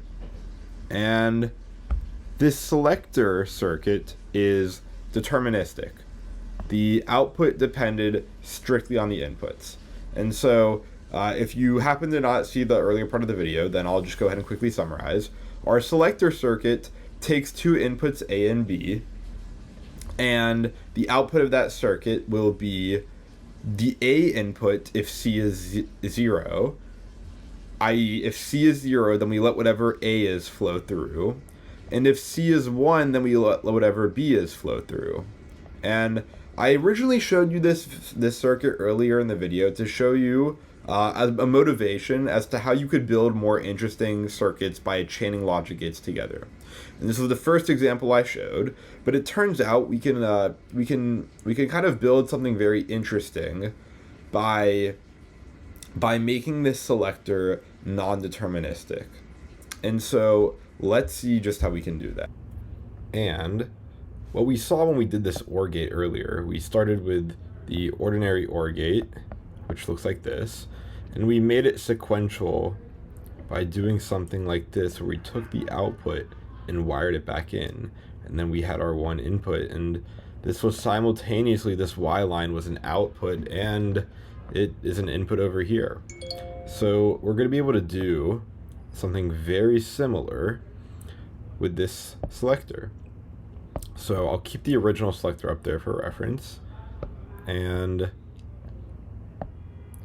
then I will bring this one down. And all I'm going to do is with this Y, I'm going to get rid of our input A here and feed it back in. And I don't know why I drew that so far back, so I'll redraw that. And now let's see what happens. So our inputs are kind of weird. We have this C and B. It doesn't really matter what they're called. Well, why don't we just make this easier and rename this A, because we no longer have an A input. And so we have a input and a C input, and I'll keep the C as C, because later it's going to stand for the word clock, but we don't really know what that is yet or why. So I'll leave that there just so when it is introduced later, it's not as confusing to understand. But for now, let's just think of it as the control line, because that's kind of what we saw in the selector. The C is what controls which the inputs goes through. And then this Y stays the same. So let's see what happens. Let's suppose we start our circuit and C is a 0. Then we know that when C is a 0, it lets the value up top flow through. And let's also assume when we start the circuit, everything's a 0. So this Y is also a 0. So we have a Y coming out, and then we have a Y over here, which means, and you know, the Y flows through. So if we even try to change this A to a 1, let's say, then the other input to this AND gate's a 0. So this output of this AND gate is always going to be a 0, regardless of what A is. And then we have the 0 ORed with the 0. And so we're always going to output a 0. But then let's suppose we have our 0 here. So we have our 0 on Y still. And let's go back to 0 as A. And now let's suppose we flip C from 0 to 1. And now what this means is that whatever's on A's value should flow through.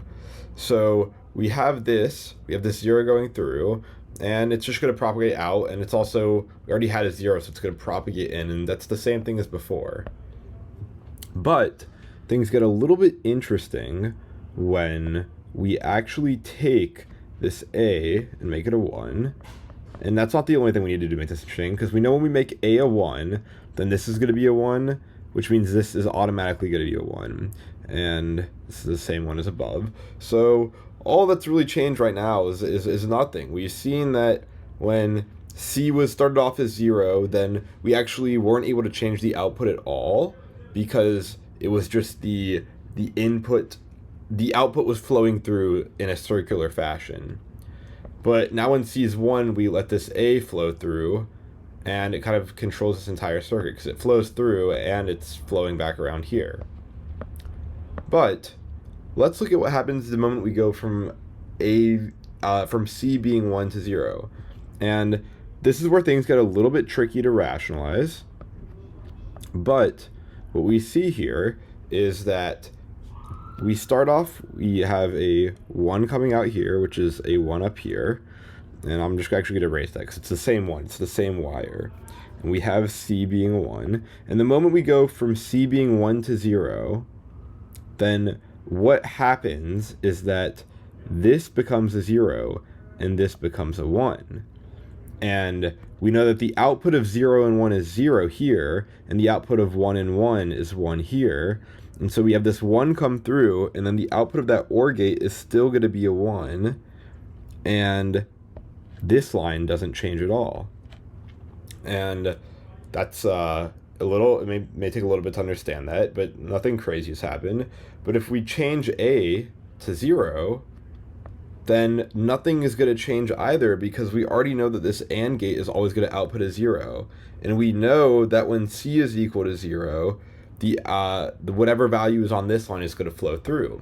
So what this pretty much means is we have two observations: is when C is 0, output doesn't change. Output doesn't change. When C is 1, the output follows A.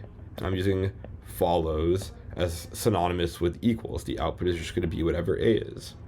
And the interesting thing that we saw is that when C goes from 1 to 0, C goes from 1 to 0, then we actually freeze whatever the output is at that exact time. We kind of, and the output at that exact time was whatever was on the value of A. So when C goes from 1 to 0, we lock in the value of A. We lock in the value of A, and it's not going to change the entire, whenever C is 0, as we already dictated, because we set it up here. We have a rule that the output doesn't change when C is 0. So when C is 1, we have this output following whatever A is. And then the really interesting thing is the moment we go from C being 1 to 0, we kind of latch in A's value. And this is very interesting because now we can freely change A, and the output doesn't change because of our rule up here. So, in an interesting way, this is actually storing data, because what we have happening is if I wanted to store a value on this line Y, then what you could use, what you could infer from these three rules is that you would need to set the value of C to 1 to let the output equal whatever A is, set A to whatever you want it to be, and so then the output currently equals A, which is what you wanted the value to save, and then you set the C from 1 to 0, and that locks in the value, and so the output is still the exact same thing that you had as A, but now you can change A freely and the output is still captured. And this is really useful. And what we've done now is we've effectively stored data. And I think this diagram gets a little bit confusing. So the same way we represented a full adder with a rectangle, let's go ahead and represent the generic selector as so. So we're going to call this selector notation. And we have A, B, and then we can call it C for your choice, or S for your selector. I'll just call it C, and then you have your output Y. And all this is saying is this is our original selector before we had the output going back to the input. So that right here represents this. These are the same A, B, and C and Y as before. And so what we've done now, and I think a more intuitive way to represent this, is we've taken, I don't know why I made that so vertical. We've taken this A output and gotten rid of it. And so we just have this B and this clock, this carry, this choice, and our output Y is still going to be an output, but it's also going to serve as an input. And you know the rule of selector is that we've seen that we kind of have this above. So when C is 0, the output doesn't change. When C is 1, the output's going to follow, and I'm just going to replace this with A. It's going to follow whatever A is. And then the interesting case is when we go from C to 1, I've shown you that we actually lock in A's value. And we've come to a point in the video, I've been drawing on this screen for about 3 hours, that my regressive handwriting skills are getting a little too complicated to follow for you. We have these ones and zeros diagrammed all over these logic gates, and it's not very intuitive what's happening anymore. And we're actually, as we saw earlier with sequential logic, we have to rely a lot more on timing diagrams. So it is time for me to actually switch over to some computer software and make this a lot easier for you to understand. So let's look at this exact same example before, but let's migrate it over to computer software. So I'm gonna switch screens here. Now on this new software, and as you can see, our logic gates are actually drawn somewhat visibly coherent. And I've built the original selector that we've seen, and I'd like to show you that the selector works as we expect. So what we have right here is I'm going to set our C is 0. So I guess I should first distinguish that this dark green represents a 0 and this lighter green represents a 1 in the software I'm using. And the software I'm using is actually called Digital. The website that I linked below that I wrote with one of my great friends is all of our graphics are built in Digital, and you can actually follow along. There's instructions there. I won't explain exactly how to do everything I do in Digital, but you will see me build out in Digital. And for now, all you should need to know, and I'll walk through everything as we go, is that this light green is a 1 and this dark green is a 0. So in our first case, we can see that C is a 0, and the rule we said earlier for a regular selector is that if C is equal to 0, then Y should follow whatever A is. And we see this happening. You can kind of see, and I think it's easier to visualize now, this A just flowing through. And you can see B's value just gets cut off by this AND gate because its value is 0. And this is far more intuitive to see on this software once you can recognize the lighter green being a 1 and this dark green being a 0. And then we can see that if I toggle C, then the output should follow B, and that's exactly what happens. So the output follows B no matter what A is. And we've built our selector circuit.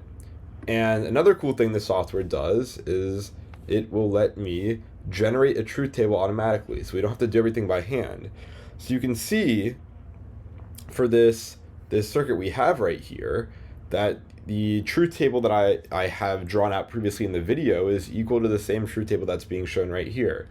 And I won't switch back to my drawing because it's going to be a pain, but you can go back in the video and see yourself that's true. And then the last thing I showed you before I switched to this view was that there's a notation to draw a selector. So, and we said it was represented with this right here. So let's go ahead and see what that looks like. So I'm going to copy this over, and we will see what the output looks like. So I have our A, and let me call this A2 so we don't get it confused. Then we have B, I'll call it B2. And then we can also have our C2. And these are the same, this is the same circuit before, and we're gonna have our Y2.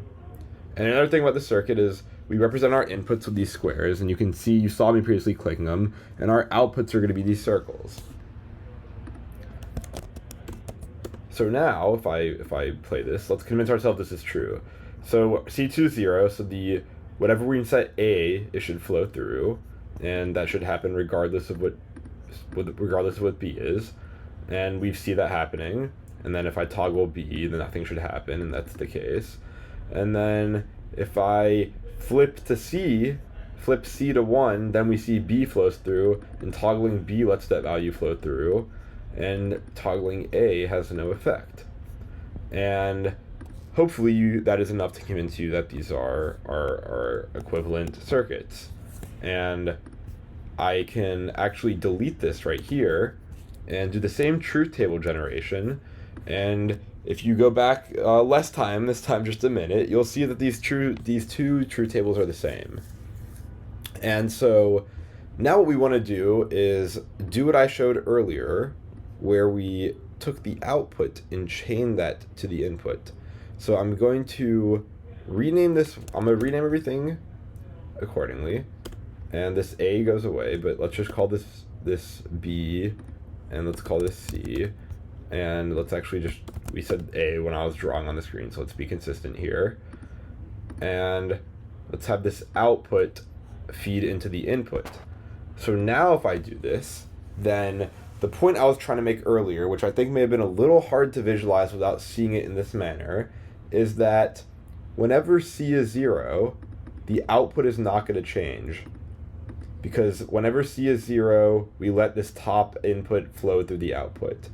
And then whenever C is 1, the output's just going to be whatever the input is, whatever this value A is, because a selector behaves such that when the C is equal to 1, we let the bottom input flow to the output. And the interesting thing was then when we toggled C from 1 to 0. And what we said is going to happen is that at the moment we toggle C from 1 to 0, it's going to go from letting this bottom input flow through, it's going to go from letting the bottom input flowing through to letting the top input flow through. And the top input is actually equal to the bottom input whenever C is 1 because it's all the same circuit, as you've been able to see. So what's going to happen is I'm going to toggle this to 0, and this value is going to start coming through, and this value is a 1, and it's going to trap this 1 in this loop right here. We have a little bit of a feedback loop happening. And I know this is a little difficult to understand, but it should be. This is what I explained is the other one of two hardest concepts to understand in the video is what I'm showing you right now.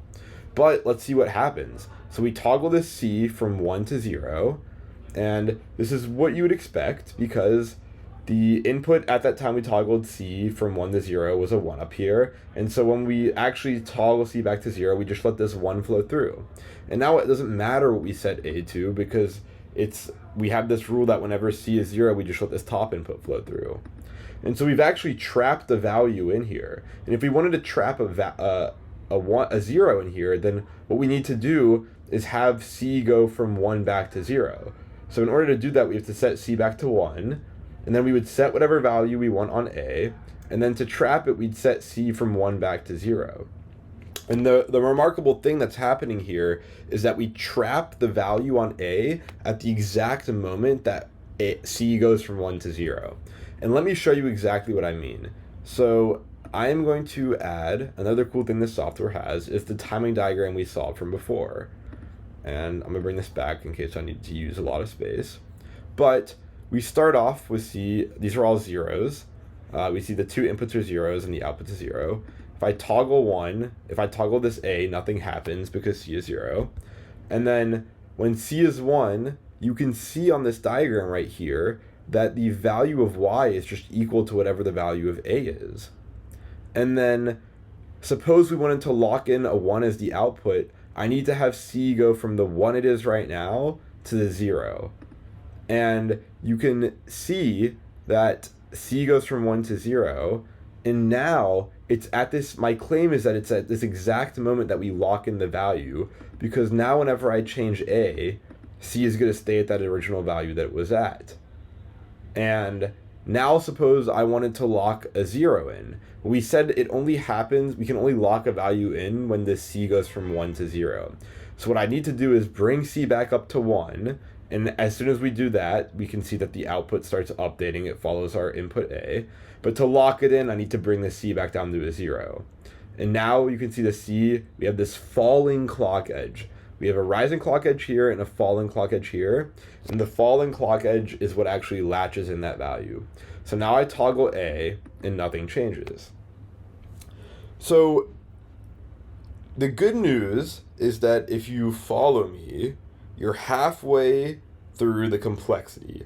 We're going to turn this up one more notch and then we're going to be done. So the good news is you're halfway, and the bad news is that it gets a little bit more complicated than this. So if you do find yourself confused by this, this is not something that you let stop you from proceeding. You should check out the website that's linked in the description that I wrote. It's meant to illustrate this example a lot more detail.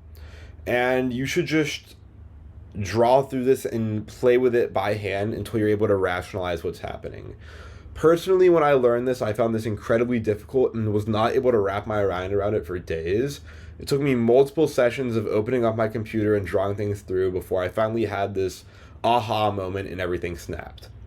So don't be discouraged if it takes you some time, and once you do feel like you have an understanding of everything I've spoken about this circuit that we have on screen, then you can continue. Now is that this is something called a positive latch. And what that means is that the output's only ever going to change when C is 1. When C is positive, the output's going to change. Interestingly enough, we could actually just negate C, and we'd get something called a negative latch. And that's the same behavior, is that the output of the Y is only going to change when C is 0. So on the positive latch that we just saw, you lock in a value when the C line goes from a 1 to a 0. And on the negative, it's the opposite. You lock in the value when the C goes from a 0 to a 1. So let's actually look at what that is. And I have an inverter here, and I probably shouldn't have erased this. Let me do this. And now let's look at our timing diagram. So C is 0 now, and previously we said that when C is 0, the output's going to follow this top input, which is equal to the output, so it's never going to change. But now we see we're toggling A and it is changing, and that's because when you invert this C line to a selector, also known as a multiplexer, it just inverts the behavior. So the original selector, when C is 0, it lets this top input flow through, and when C is 1, it lets this bottom input flow through. But now that we've inverted it, it's the opposite. When C is 0, we let this bottom input flow through, and then when it's 1, we let this top input flow through. And so if I want to set a value, I need to get it so that we have the value coming through, and then I want to pick the output to be this one. And we do that by setting C to be 1. So to set a value, I have my A. Let's suppose I want to store a 1. Then I need to put this C to 1, and now we're selecting this top line, and now as much as I toggle A, nothing happens. And then if I set C again, then notice now that the output follows A. And then at the moment where I set C back to 1, we start picking this top input again, and so now the output's never going to change. And so this is called a negative latch, because it latches onto the value whenever we go from 0 to 1. So it's latching on whenever we have this input C being 1. And it turns out that there is a shortcoming with what I've described here. So this is a very interesting combination of circuits, and not that many logic gates that actually enabled us to persist information. But the issue is that if I go back to this original positive latch instead of the one we were just looking at, the output is changing whenever C is 1. And it works out that if we're trying to store a value, it's fine, because we know that whenever C is falling from 1 back to 0, it stores the value in, and then it's not going to change. But we'd like that to be true until the next time C falls from 1 to 0. But that's not the case, because as you can see right here, the output's going from 0 to 1, and now we have this this output changing before there's another falling edge. And so it's hard to give full motivation as to why we need this behavior, but it turns out, as something that will become more clear as we design more parts of this computer, is that if we can have information only change at one specific time, then it gives us more time to actually look at this value. So we know that in our current circuit, that whenever C falls from 1 to 0, it's safe to assume that the output is going to be the same until C goes from 0 to 1. And this may seem fine. You're saying, hey, look, this is a lot of time. But what we actually like to do is make this as long as possible, because I mentioned that these logic gates take time to settle. So we'd like our output to be able to be used in other parts of our computer for as long as possible before we lose that stored in value.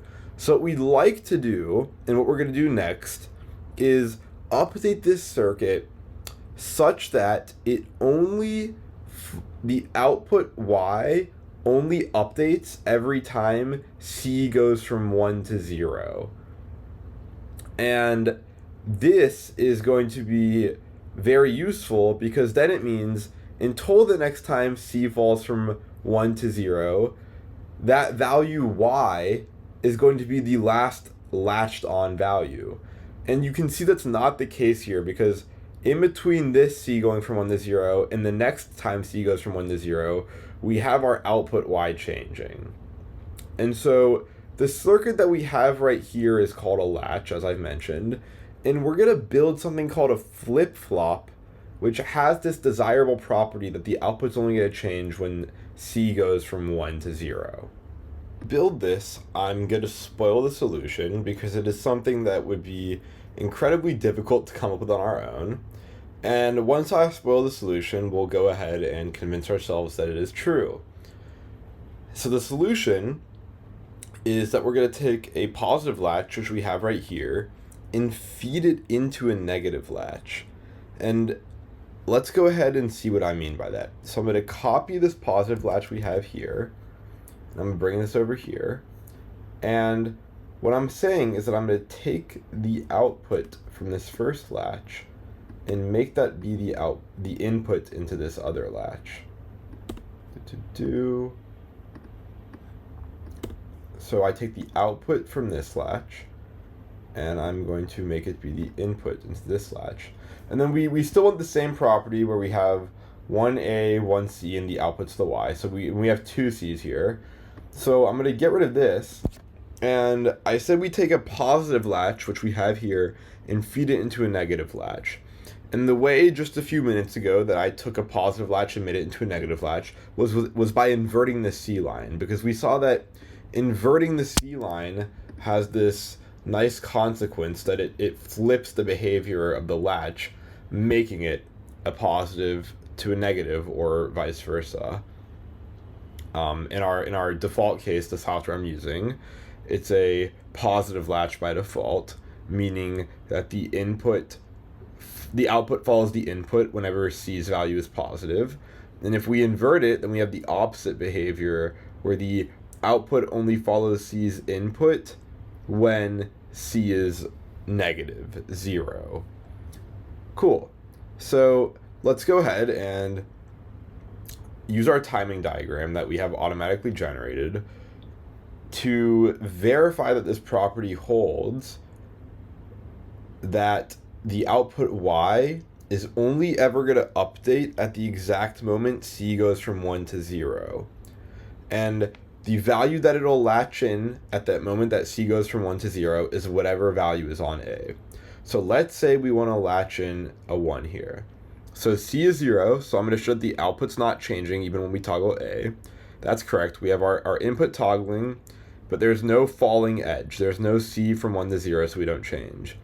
Now, I'm going to set C to 1, and we see that the output Y still doesn't change. And this is different than what we saw before. What we saw before, the output Y would have changed here. But now as I keep toggling A, nothing is going to change because we are waiting for this falling edge of C to happen. So let's actually do that. The moment I toggle C from 1 to 0, we would expect this Y to latch in the value finally. And that's exactly what we see. And now I toggle A, and nothing happens. And to do this cycle one more time, we've shown ourselves once that this Y value only updates when C falls. It has a falling edge. Let's do that one more time. Let's get back to that point and say I want to replace it with a 0 now. So I bring C back up, and I can show you that toggling A has no effect. And then I set A to what I want it to be. And now at the moment that C goes from 1 to 0, we should be able to hope that this Y value locks in the 0. And that's exactly what happens. And so this is the exact circuit that we call a flip-flop. So let's try give a more reasonable and intuitive explanation as to why this behavior happens. And this is something that you could derive on your own just by pausing this video and playing around and trying to offer up and justify the behavior of the logic gates that you just saw. But I'll go ahead and spoil that out for those of you who don't want to rationalize on your own, like myself would have not wanted to. So what we have here when we start this is C is 0. So whenever C is 0, the output here is not going to change because we're locking in this top value. So in order for us to get a value from A to Y, we know that we have to get A onto this line at some point, or else it can't even make it over here. So the only way to get A onto the line is to toggle this C positively. And now we can have A getting onto this line over here. But then the issue is that we also have to, we want to get A over here, and because this is a negated clock, the only way we can get A to come over here is if we get a 0 onto this line, because then a 1 would come onto this line and let this value through.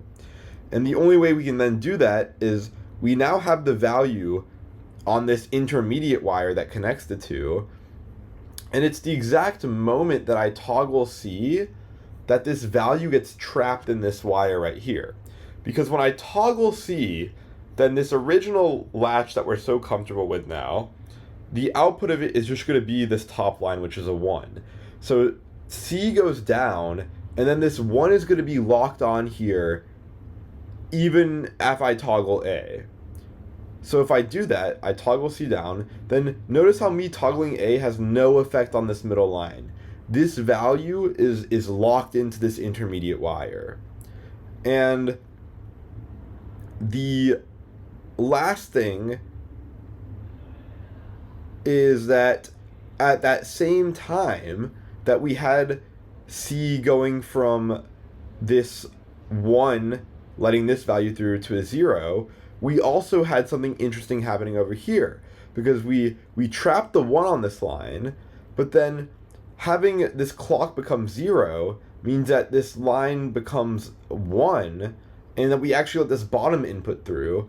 So now that, and simultaneously what happens is we trapped the value of A on this intermediate wire, and we now let our gate output what that intermediate wire is.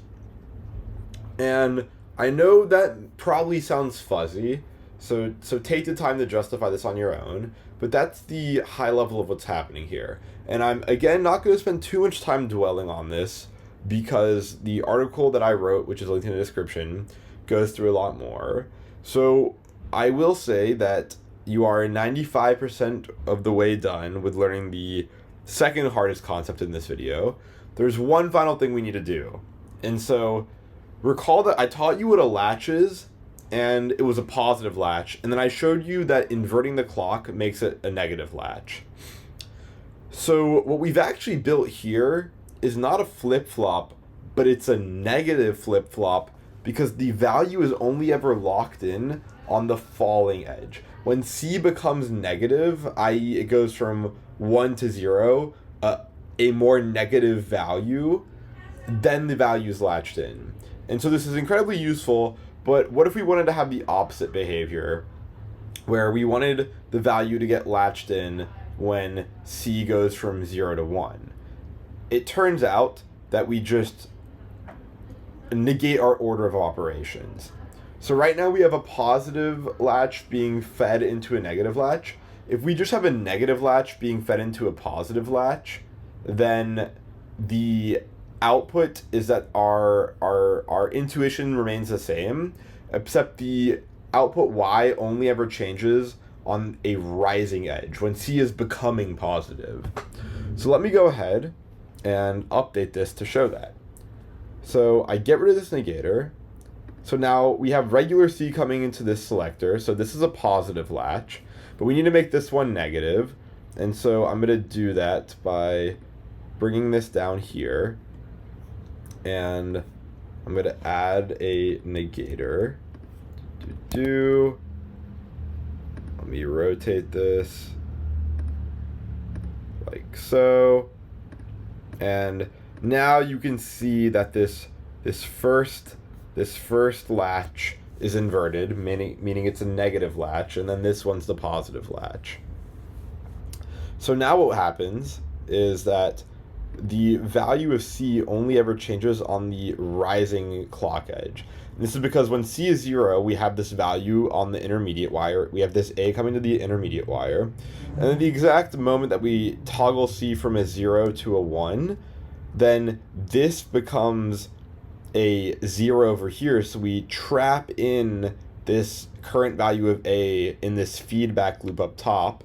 So we're trapped in the value of A onto this line. And at the same time, this becomes a 1. So instead of selecting the feedback loop to output, we select the value of this intermediate line to output, which is the value of A. And so we'd expect that when I toggle this from 0 to 1, that the Y becomes a 1. That's exactly what happens. And now when I toggle this, the output is not going to change because we've locked in the original value of A onto this wire, and it's not going to change because of this latch right here. Cool. So this is something very powerful, and I'll prove it one more time, that the output only changes when C hits a rising edge. And this right here is incredibly powerful. A latch did let us store values, but this flip-flop is going to let us store values in a way that modern computers actually do things. And it's very important for us that we only update the value that we're storing on a specific clock edge, either the rising one or falling one, because that maximizes the amount of time that the output is stable, that this value is going to be just whatever we intended it to be.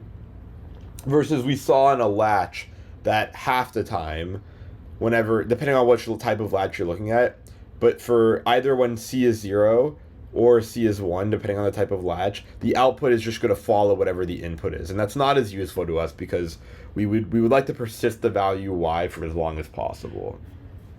So now that we've seen how to build this flip-flop, let's actually put it to use. So in the previous section of this video, we built an ALU, and our motivation for even doing any of what I was talking about is that we'd like to be able to save the value of the output of our adder. So if I add two values, I'd like to be able to save them. And what we have right here is a circuit that lets us save one value. But what happens if we want a circuit that lets us save two values? And it's pretty easy. All we have to do is just have two flip-flops. And what that means is that if we have a value A1 and A2 we want to persist, then we could feed A1 into the first flip-flop, A2 into the second flip-flop, and then feed the same C control line into both of those. And then at the exact moment we go from a rising clock edge, then we latch in both of those values, and the two outputs are Y1 and Y2 effectively save the value of the ALU. And before I want to move on, I wanted to add this in, and that is a little bit of notation. So we saw when we built our full adders that it was pretty difficult to conceptualize what was happening. We had so many of them, so we abstracted away as a little rectangle. And then not too long ago, I showed you how to abstract away the selector that we built with this trapezoid shape. And it turns out, because this flip-flop we've built is so common, it's called a D flip-flop actually. There's different variants of flip-flops, but the one we'll use for our computer, we only need D flip-flops. And we can abstract it away with this rectangle. And what we can see is that takes in a D, which stands for data, because that's the data that we're going to be saving. Takes in a C, which is this clock signal, and I've kind of beat around the bush here, but we'll see as soon as we finish the next section what this clock exactly is and what it's going to do. And then we get two outputs on the right side. It's called Q and not Q. So traditionally, if you do decide to research into flip-flops more, or even latches, you'll find that Q is the common symbol to denote the stored value. And in this software I'm using, we get Q and not Q, because in some certain cases, it could be useful to have the inverted value. But what I really want to show is that these two are equivalent. So we know that the value should only update when C goes from 0 to 1. So if I want to lock in a 1, what I would need to do is put in a 1 on my input line, and then the exact moment that C goes from 0 to 1, we should see the 1 code, the value of A get locked in over here. And that's what we see with this circuit. We already saw that. And to prove that these are similar, or actually identical, we'll do the same, and we see the same behavior here. And then similarly, we know that if we toggle A while ever at any other time, the data on the output line is not going to change. So if I wanted to write a 0, I would need to let the clock go back down to 0, and then put the clock from 0 to 1. So I do that, and then this has the same exact behavior. So this right here will be used to represent a flip-flop, and it'll make our analysis easier, and it'll save me time when I'm building these circuits, having to draw these selectors out every single time. So you can kind of see this already makes it easier than drawing this, and these are already easier than drawing all the logic gates. So it's really nice to have these layers of abstraction. So now what I'd like to do is, we talked about we wanted to save the value that our adder can have. And the issue is I drew my adder on my iPad, but we don't have an adder built here. So I'm going to stop this, and we're actually going to build an adder. We're going to build exactly what we had before, and then proceed from there. And if I come down to this arithmetic section, you can see that there is this circuit called an adder, and this should look very familiar. You see there's an A and a B, and then the CI is the carry in we're very familiar with, and then the output we get is a S for the sum bit and a CO for the carry out bit. And what I'm going to go ahead and do is I'm going to pause the video and then build our full arithmetic logic unit, and then we will come back and go from there. Okay, so I've cut back, and I know this looks like a lot, but this is exactly what we had earlier. We have our series of A inputs, and they get wired into each of the A inputs of the full adders.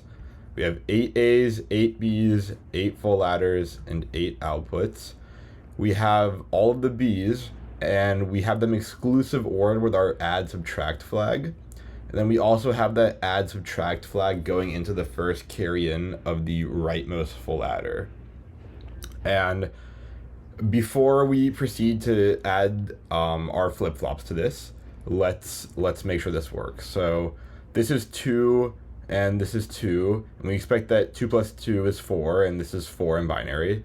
And if we just have 0 over here plus 2, we just get 2. That makes sense. Or 0 plus 1.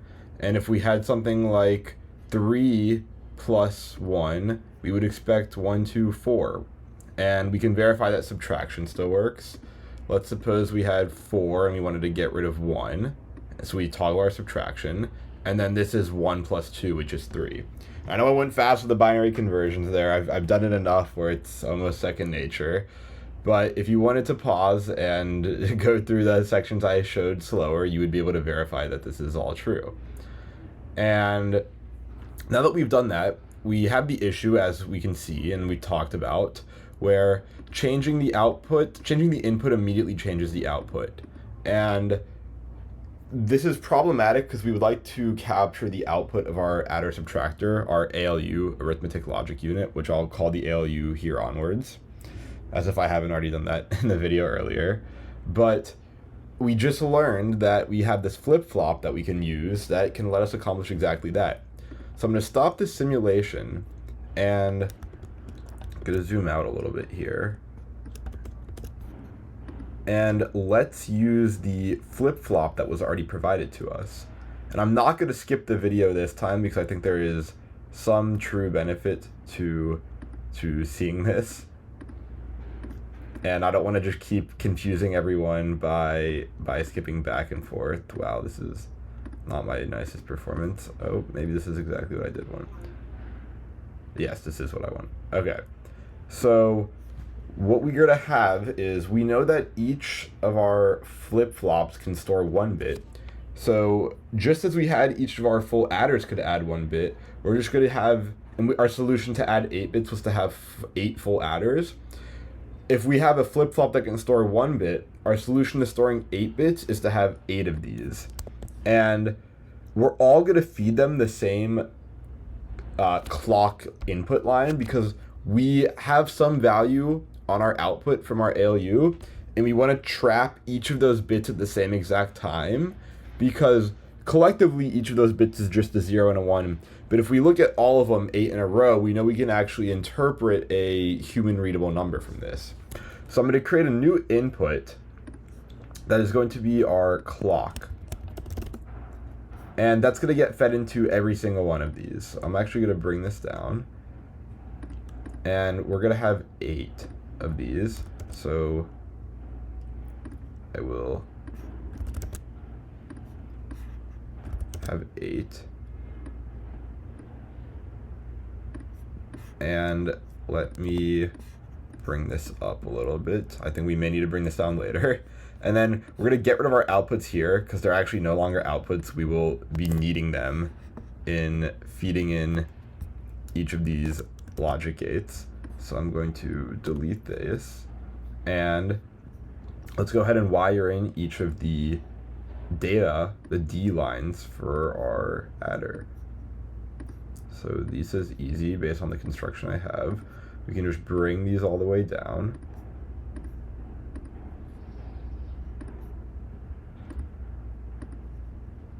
And I admittedly did not need to bring it so far down. I thought it'd be a little more complicated. But now we can feed this clock in to each of these. And on this software, you'll notice that when you have 2 wires overlapping each other, it doesn't mean they're the same wire. They can be distinct. They are the same wire if you have this dot. So you can see right here, this wire is physically connected to this wire, but there's no dot at this intersection, so they're actually 2 different wires. Okay, and then we have that. So let me then come down here and let's take our outputs of these and use them accordingly. So let's see if it's 90. Nope, 270. And I will have 8 of these in a row. Ah.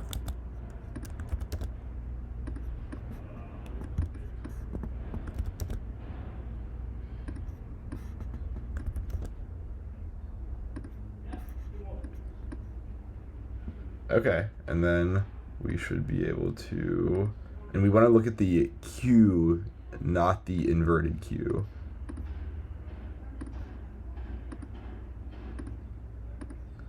Because as I mentioned earlier, we actually don't care about the inverted Q for the computer we're building.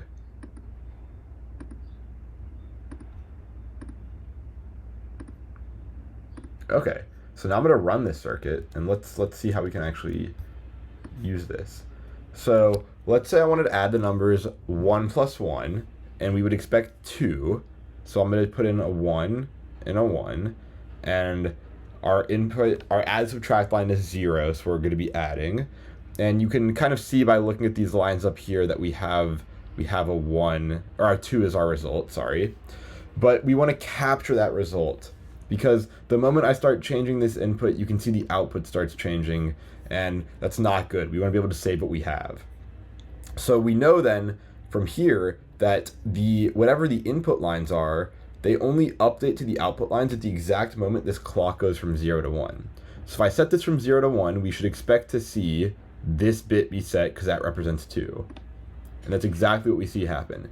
And now, if I keep changing this input, you can see that the outputs of the ALU are changing, but they're not going to get trapped as the stored value. The stored value is not going to update until the next time the clock goes from 0 to 1. So I'll keep changing this, nothing happens. Set the clock to low. I can see even changing things has no input. And then now suppose I wanted to latch a new value in. Suppose I wanted to do 4 minus 1, and I would get the output of 3. And if we do that and propagate this through, then it looks like I messed up something. I did 4 and 1, but I had the add line. So that's fine. I will fix this. Let me set the subtract line. And then the moment the clock goes from low to high, now we can see this 3 gets latched in here, and changing the inputs has no effect. And so this is very, very useful, because we're now actually able to store values, and that's something that we'd like to do in our computer. Our computer actually needs to store values. We have this effectively calculator up here, but if we can't save anything, it's not very useful. And what we've actually built here is not just 8 flip-flops. This entire thing is what we call a register. So a register is a abstraction over a flip-flop. It's multiple flip-flops together, but we don't perceive them as individual flip-flops. We look at them in aggregate. And each of these flip-flops get in their own inputs, but they all have the same clock line, and then their outputs are all read together. And if you've done a little bit of computer programming before, specifically in the language C, you may or may not be familiar with the keyword register. And if you're defining a variable in a programming language, which if you have no idea what I'm talking about, don't worry about it. If you define a variable in a programming language C and you mark it with the keyword register, then it instructs the compiler to try store that value in a register instead of in your computer's RAM, which is what we'll come up to next. And this is because these registers are very, very fast to read and write from. You can see they operate as soon as the clock goes from 0 to 1, and then their values are immediately persistable. What we're actually going to do next in this video is build up RAM for our computer so we can save values that we add into different spots in memory. And you'll see when we actually go to use it that it takes more time to interact with memory from RAM, and that's because you would have to figure out where in RAM you want to go and then pull that value back out and then put it into a register. So there's a few more steps involved. But before we build RAM, I'd like to show what we could do by taking the output of our register and then chaining it as the input to one of the arithmetic logic unit sides. So I'm going to stop our program here, and I'm going to copy this because I'd like to keep it. And what I'm going to do is destroy these and destroy... I just want to destroy... That's not possible. Okay. But I'm going to take our outputs, our register value, and make it the input to the ALU. And what that's going to do is that it means we're always going to be adding or subtracting the current value that's stored in the register with whatever our input is. So now we only have one input value, and we can add or subtract whatever value in the register is. We'd pulse the clock, and then it'd update the register with the result, and we could do another addition on that. So let's build this, and then we'll see what I actually mean here.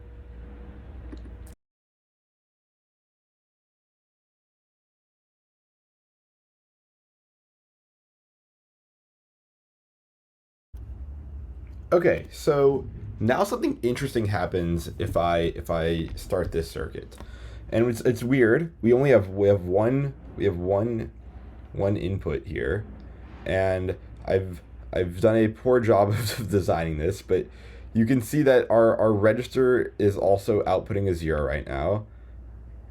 And what I can do though is, let's say I add 1 here, then we have, since the register is storing 0, that means our input A side is 0, and then we're adding a 1, and so we can see here the result is a 1. And if I want to pulse that in clock, then we can trap that value in the register. So I do that, and now you can see that the register is outputting a 1. And let me actually pause this one more time because I think it could benefit from some actually labeled outputs.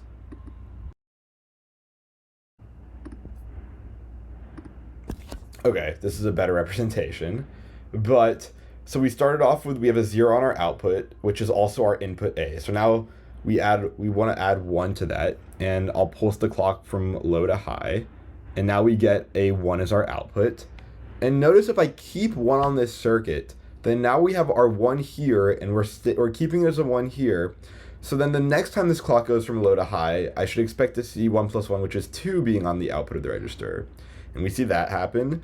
And now I have 2 here, and 2 is our first input, and 1 is our second input. So I should see 3, which means this and this should be set the next time the clock goes from low to high. And that's exactly what happens.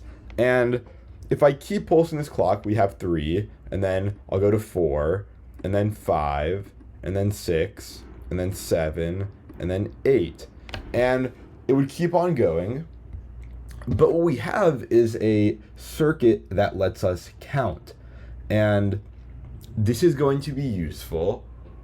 It's a sake of illustration for now, but later in the computer, we're actually going to revisit this. We are going to have a part of our computer which just incrementally counts, and it's counting up and up by one at a time to know what instruction, i.e. what work it needs to do next. But that's not something we need to worry about for now.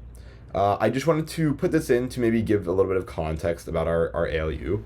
And we can also count back down from 0. So we have 8. If I toggle this subtract line, now we have 8, and every time I pulse the clock, we're going to be subtracting 1 from the value. So I go to 7, and then 6, and then 5, 4, 3, 2, 1, and then we're back at 0. And interestingly enough, if I subtract 1 again, then 0 minus 1 should be -1. And this is actually the binary representation using 2's complement of -1. So this is very interesting. So now what we'd like to do is operate on multiple values. So we would like ideally to be able to perform large and more complex expressions. And what I mean by that is right now we can either do a plus b or a minus b. And I'm not suggesting that we're going to do multiplication or division, because I said that's probably out of the scope for our video because of YouTube's upload limit. But what we would like to do is a plus b minus c plus d, something that involves more variables than just 2. And the only way we can do this with our ALU is if we had a certain way to store memory beyond one register, because we're always going to only have 2 inputs to our ALU. And what we'd like to do is just be able to control what those inputs are based on looking up values in memory. And to bridge this gap, we're going to build what we call RAM. And you are probably familiar with RAM, independent of how well you know computers. And RAM stands for Random Access Memory.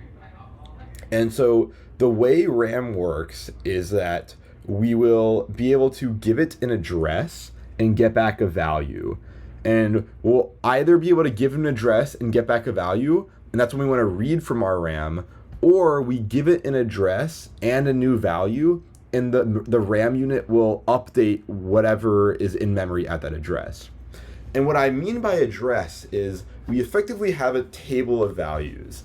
So what I'm going to do is switch back to my drawing screen for the next segment of this video so we can make some sense of this, and then we'll come back here and see if we can build it out in hardware. Okay, so we're back to the iPad. Let's recap where we were. So we had this ALU, arithmetic logic unit, and you'll often see it denoted in this V-shaped form, and it kind of means input 1, input 2, and then your output. And I know we're ignoring some stuff like the add subtract flag, but that's just for sake of demonstration. And we had our output of our ALU coming back around into a register, and then that would actually feed into one of the outputs, or back into one of the inputs, and then this other input was controlled by us. And what this let us do, and there's also this like clock signal or latch signal for the register that I'm also ignoring just for the sake of visualizing. What this let us do is keep operating on one value that was persistently being stored in this register. So the output of the ALU, we'd freeze it, and then we could do something that we call that at any time our result. And then we could say, if I want to add 1, I could throw in a 1 here, or if I wanted to subtract 2, I could throw in a -2 here, and then I'd let that propagate through and capture the output in the new register. And the issue with this that we're seeing is, well, there's no issue with it, but it's kind of simple in that we'd like to be able to do more. So instead of having one value that we can save, what if we had like a whole ton of values over here? And we had like several values, like value 1 and 2 and 3, and keeps going. And then at any point we could say, hey, I want to take whatever is at like this value 3 and feed it into our ALU, do some work, and then maybe take the output and then have that output go back and we write it into, say, like address 1 or something. And this is kind of abstract. So what we're going to do is figure out like what this actually means. So for now, what I'm actually going to say is let's throw away all of our thinking of the ALU and just focus on this thing over here. Because what we want is a way to be able to store data. And I talked about this just a few minutes ago, but yeah, there's gonna be some replication here, but let's try to figure out what this part actually means here. And the first thing you'll see is we're talking about storing values, and your mind's probably jumping, hopefully it's jumping, straight to registers. Like, hey, like if we want to store a bunch of values, let's just have a bunch of registers. And that would be the correct intuition. So let's say we want to have several registers storing values, but before we even get there, let's just figure out like what this might look like on a table. So we have several values that are all unique, and so we want like a table to represent like what the state of this memory unit looks like at any given time. And so we can have this like this list of entries. So like maybe the first entry has like value 0, 0, 0, 0, and the second entry has value 0, 1, 1, 0, and the third entry has values 1, 0, 1, 0, and the fourth value, maybe it's 1, 0, 0, 0, and so on. These are just random values. And it actually turns out, not to get ahead of myself, when you plug in your computer for the first time and start it up, the RAM takes on any number of values. The actual values specified in memory are kind of just subjective. We usually reason about them starting off as all zeros when you first plug in a computer, and I don't want to get too lost in specifics, but that is an interesting thing. If you like plug in a RAM unit and then try and spec the values right away, you'll see like sometimes they're all over the place. And so let's say in this hypothetical, we have 5 different values here. We need a way to assign each of these values some unique identifier. When I want to read like this value right here, that's a bad arrow. It's kind of, let's say I wanted to read this value right here. I needed a way to tell the RAM unit, hey, I want that second value in that list. And I either want to read what that value is or write something new into that position. And so what is that? Like how do we actually represent that? And then that is what we call an address, which is pretty straightforward. If we like, how we can reason about the addresses is just what position we are in our list of numbers. So whereas this right-hand side has the value at a particular address, the left-hand side specifies what the address actually is. And we'll start counting from address 0. And so we can say this first value has address 0, this second value has address 1, and so on. And this can keep going. And so now it's easy for us to ask the RAM, hey, give me, RAM, give me what's at this address 2, and it would correctly return 1010. Or I could say, hey, write some value into address 1, and that value is 0000, and the RAM after that operation would write that correct value into this address.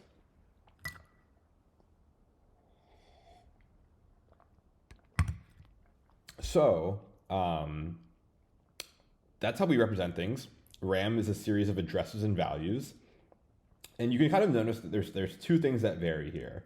The first and kind of obvious one is hinted by here, and I say that ... and it's how many values do we actually store in RAM? So I guess our tunables, to say, our parameters when we're designing our RAM system is, number 1, how many addresses? And the second thing is, for any given address, and this might not be apparent, but it might be more subtle, right now I just said each address has 4 bits. Like that's how, at each address, the value that we store there is 4 bits. That's arbitrary. I just did that because that's easy to draw out. But what is the actual like width of the values at the address? So bits of values. So for a given address,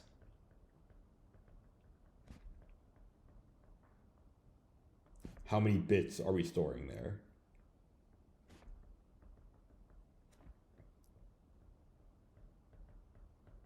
So for modern computers, this ends up being larger numbers, millions and millions into billions of addresses, and each value is a 64-bit address, or even some computers it can be even higher, 128 bits.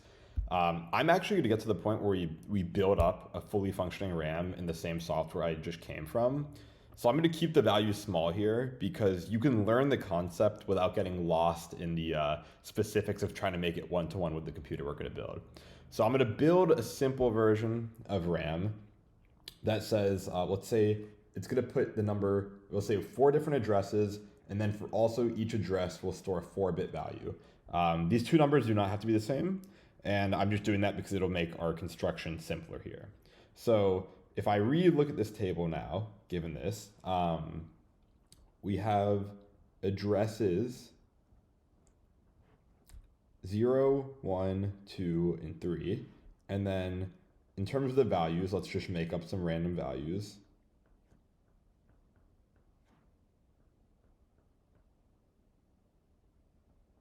Let's just say this is the state of our RAM at any time. And now let's get into the construction. So we kind of suspected we were going to have registers to hold these actual values, and that would be correct. That's what we're going to get to. So let's say we have a register for the first value, and then register for the second value, and a register for the third value, and then finally a register for the fourth value. I've kind of made my spacing a little too big here, but let's now talk about, before we actually get into construction, I got a little bit ahead of myself there. The two operations we have to RAM. So this table diagrams the internal state of RAM and how we think about it. And we know that like under the hood, once we build this out, it's all going to be a mess of logic gates. But this is the values that are underlyingly held in those logic gates. So RAM has two operations, and they're surprisingly straightforward. And you could probably also deduce it by now. So the first one, operation, the first one is read. And it takes in an address, and then your output is going to be a value. So in our example, if I called this read function and said, I want to read what's at address 2, then the RAM, if you told it that, it would give you, if it's built correctly, it should give you 0, 0, 0, 0. So that's the first half of RAM, being able to read the values that exist. And then if we could only read values, that would be cool. But part of the thing we wanted to motivate in our previous example was being able to take the output from our arithmetic logic and possibly write it back into one of these values. And so you could probably guess the second thing we want to do, the second operation we'd want to expose, is called write. And write takes in a value that you want to write into RAM, and then the address that you want to write that value into. And there's really no output here. It just kind of, it happens. You don't get anything from RAM in return, really. So in our example, if I called this write function, and I said, hey, write the value 1111 into address, let's say address 2, then what we'd expect to happen is that in this address, we'd end up with 1111. And then if I came back and called this same read operation we did earlier, I should expect not to get 0, 0, 0, 0. I'd expect to get 1111 because that's the new value we just persisted in there. So these are the two basic operations of RAM, but it turns out that's also the complete operations of RAM. There is truly nothing more to it than the ability to read from a certain address or write a particular value into a particular address. And I'm going to clear this out.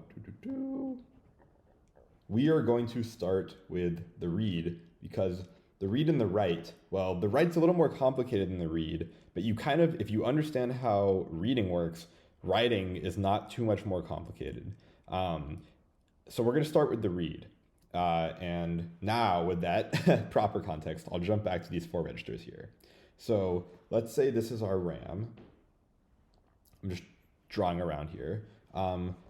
Let's say for the read operation, we need to specify an input, which is our address, and that would go into this RAM, and out of RAM, we'd expect to get some 4-bit value back. And now here's where things get a little tricky. How do we actually do this? So we understand how these registers work, and we understand that they hold values. So let me do a little bit of erasing, move these over, And let me also show the values that are in each of these registers.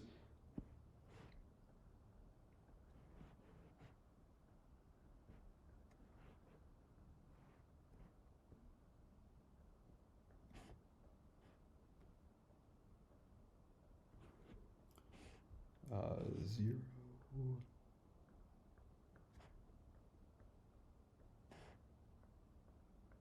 These are all just fictitious values. Okay.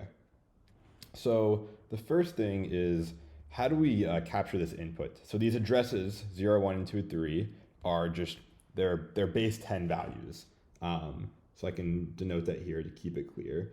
Base 10, recall, is just how we reason about numbers as humans. But we also learned several times now that computers don't really understand these values. Computers, especially the one we're building, think in base 2. So our addresses are actually have to come in as base 2 values. So let's for the sake of understanding here, let's go ahead and add a new column to our table, which just shows the address in binary. So address, and then in base 2, and then this address that we've been reasoning about is in base 10. And so we have 4 different values, and I'll just spill out the answer because it's not too complicated. We're just counting in binary here. So these are the binary values. And you can see to encode these 4 different values, we need 2 bits. So when we're thinking about address into our RAM unit, we're looking for 2 binary inputs. So that will actually be the representation of our input here. So we'd expect on our input some value that is 2 bits. And I'm going to bring that up here, and you'll see why shortly. And this will be human for now. Eventually we'll automate this entire thing when we finish the construction of our computer. These will be values that we can specify. So I can write 0, 1, and I'd hope to get this second register, so this one right here. I'd want that output to flow through. So that's how we represent our input, and then we know our output. Since we're storing 4-bit values, the output we'd expect to just be 4 bits. And so if the user specifies 0, 1 as their input, we'd want the values in this register to flow into our output representation. And then if I switch that input, let's say to 0, 0, we'd immediately want the values that are in this register to flow out to here. So let's figure out this first arrow that I've been drawing over here. Based on whatever the input is, how do we correctly select the right register that we want? And so we're going to learn a new type of circuit. It's not too complicated, but it has a word to it. And it's called a decoder. So a decoder says for a given input, we will decode that and pick exactly one output. And so what does that look like? Let's start by giving each of these registers their addresses up top.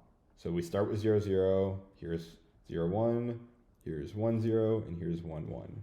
And that'll just help us for referencing. And let's also extend these wires that capture the input all the way down here. This will make sense shortly. And recall that if the user puts a 1 here, then no matter where you fork from, you're getting a 1 on this value because it's a wire, so it just carries that value as far as it can. So let's start with this register 0, 0. I'm going to spill out the answer to the first one, and then we're going to figure out why it works and then go from there. So what I will say here is that we want this register to be selected when both of our inputs are zeros.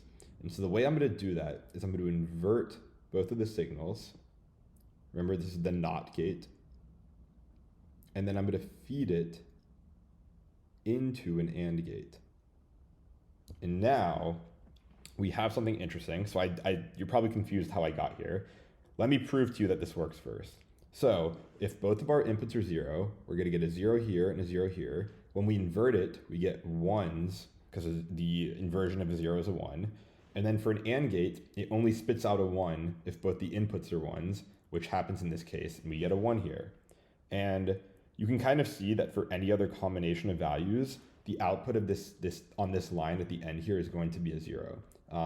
So for example, if I threw in the input, if the user had specified the input 1, 0, then what would happen here is this top inverter would spit out a 1, this bottom inverter would spit out a 0, and then 1 and 0, since not both of the inputs are 1s, we'd spit out a 0 here.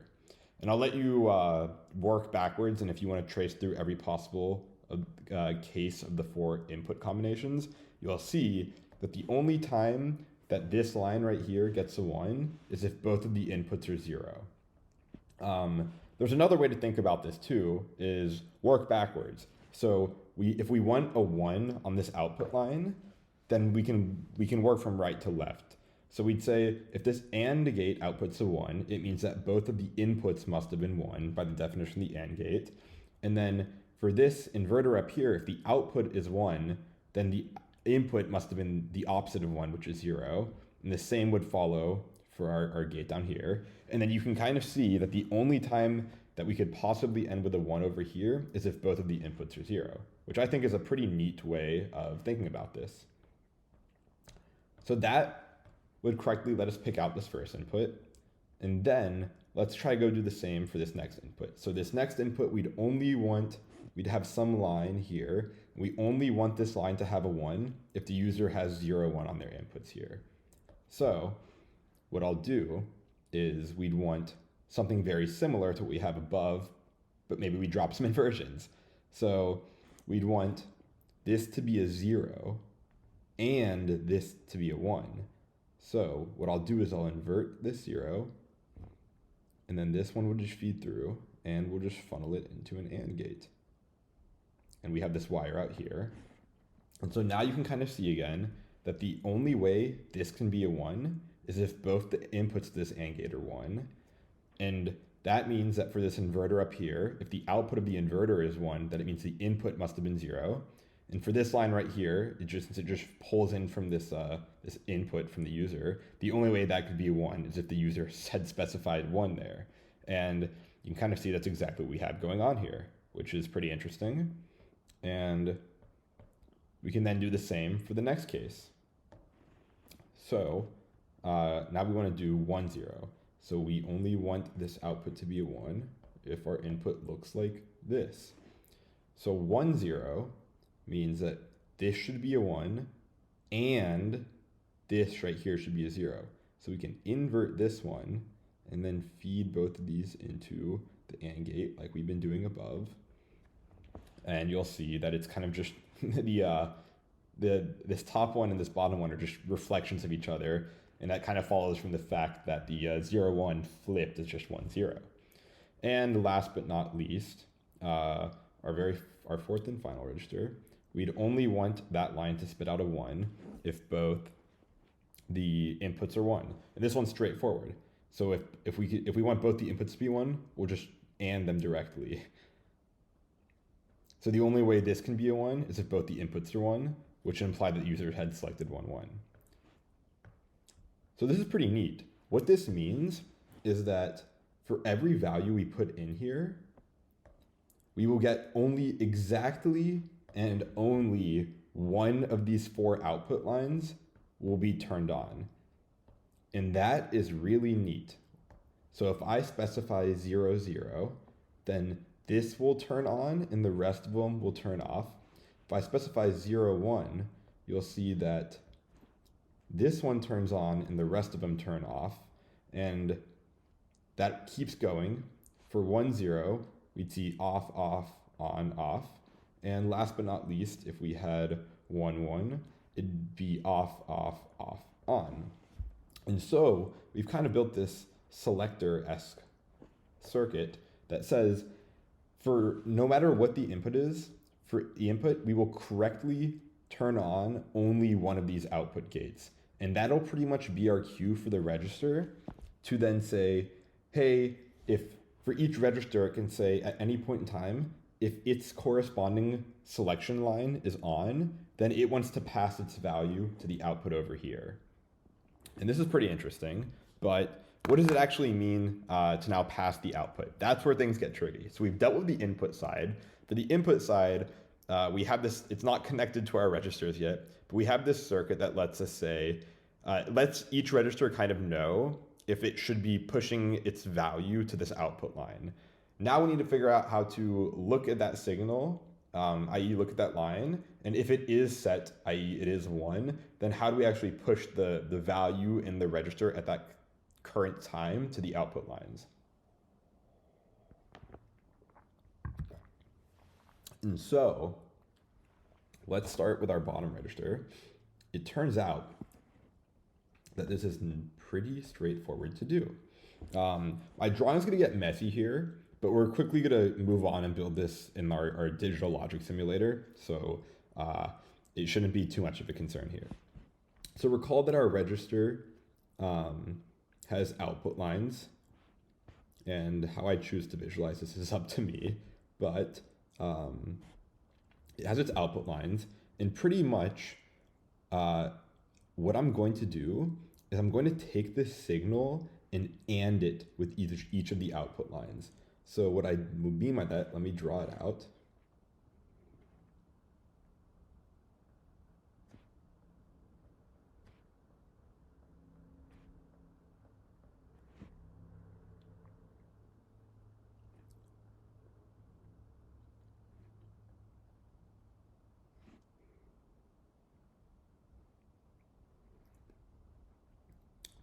Now, what does this mean? So, what do the outputs here look like? If our selection line is a 0, then we can guarantee that all of the output lines will be 0 because these are AND gates. And we know that the nature of an AND gate says that if any of the inputs are 0, then the output for sure will be 0. So this is interesting because it means with this, we can verify that if our current register is not selected, i.e. this line's a 0, then the output of these 4 AND gates down here will be 0. Now let's see what happens if we actually were to flip this to a 1. Then we'd have 1s, and I've kind of alternated putting these on the top and the bottom, which is my fault here. At least each of these inputs to AND gate, there'd be one of the inputs would be a 1, and then the other input is just the value from that corresponding bit position in the register. And so when that happens, we know that the output of the AND gate is just going to be whatever the other input is. So for here, this 0 will flow through. Here, this 1 will flow through. Here, this 0 will flow through. And here, this 1 will flow through. And so now we can see that when the selection line is a 1, then the output of these registers, the output of these AND gates is just going to be whatever is in the register itself. And when that selection line is a 0, the outputs will be all 0s. So this is pretty interesting because it then means we know that if we extend this to all 4 registers, we can kind of get the same behavior where we have these 4 gates that spit out values. I'm not going to reconstruct the same circuit because I don't have enough space here, but I can kind of box these in together. How about that? Oops, that should not be. Okay. So this is the first register because I kind of have them close together.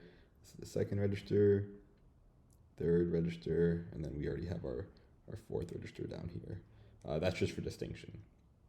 So if each register builds this property up, then we know that at any point in time, 3 of the 4 registers, their output will all be 0. And then that last register, whatever one it is, will have the correct values being pushed through, i.e. whatever's stored in that specific register. And so then we kind of want to join these all together to the actual output. So let's look at the rightmost bit only for each register. So we'd want that rightmost bit from here to flow to this one, and the same for the rest of them. And recall what I just said a second ago, where for any particular address that the user specifies on that input line, 3 of those 4 lines, we don't know which one, it depends on whatever the selected register is, 3 of those 4 lines are guaranteed to be zeros. And that's because only one of the selection lines over here will be true at any time. And so that means for the remaining 3 that their AND gates are just going to get blocked, as we just learned a few minutes ago. And so then it means that the last one, it either outputs a 0 or a 1, and that's the one that we want to flow through.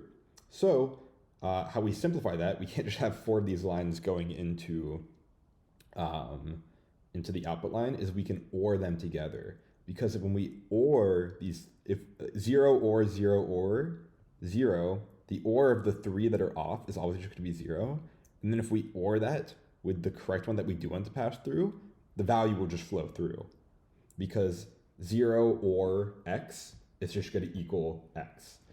So let's kind of show what that looks like. So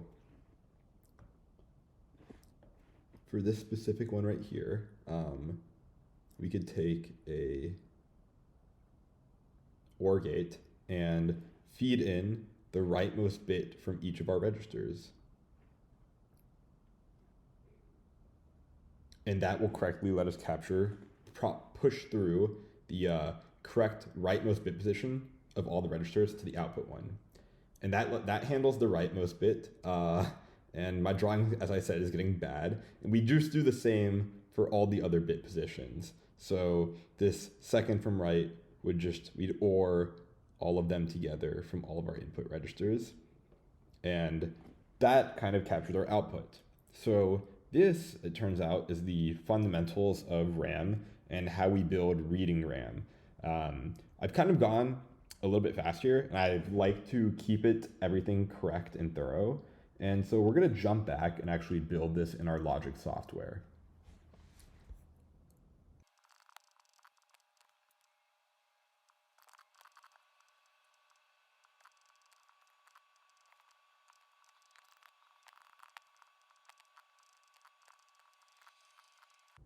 Okay, so I built the very first half, which was the selector. So there's none of the register logic, no registers or output flowing through. But this was the very first part where we said, based on whatever the input is, we'd expect only one of these 4 outputs to be true. And we expect it to match the input. So we can kind of see that when we have 0, 0, the very first one turns on. And the next one would be 0, 1. So if I keep this as a 0 and turn this to 1, we'd expect only this one to be on and the remaining 3 to be off. And we can see that happens. And then the next input was 1, 0. So that we'd expect if I flipped this on and this off, we expect this one to turn on and the remaining 3 to turn off. So that's true. And last but not least was 1, 1. So if both of our inputs are on, we'd expect just this one to be on. And that seems to be true. So it looks like this first part is all good. So I'll go ahead and continue with the building there.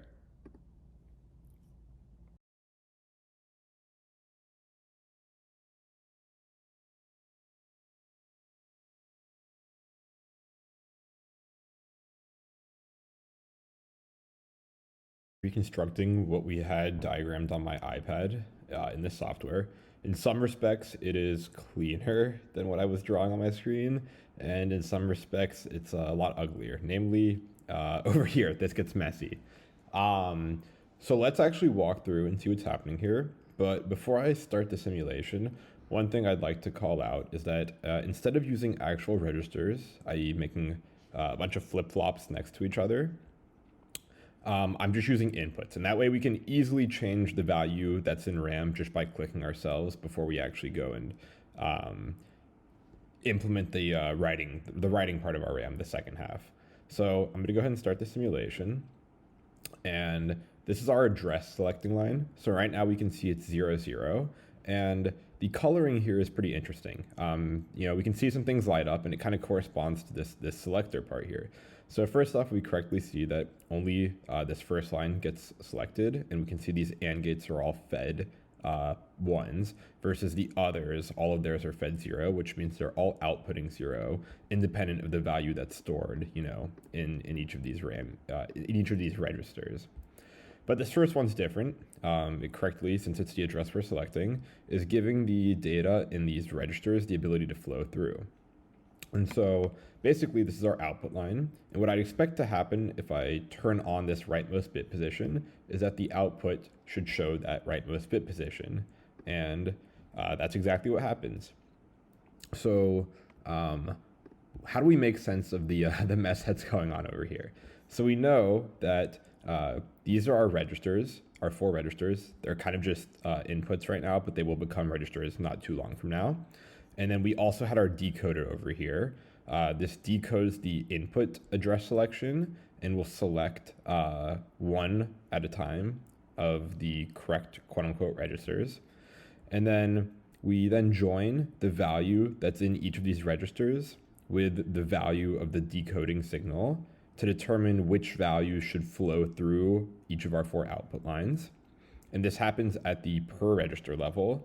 And then what we have to do is we have an output line for each bit position of each register is we actually need to go join them to get the output for the RAM unit as a whole.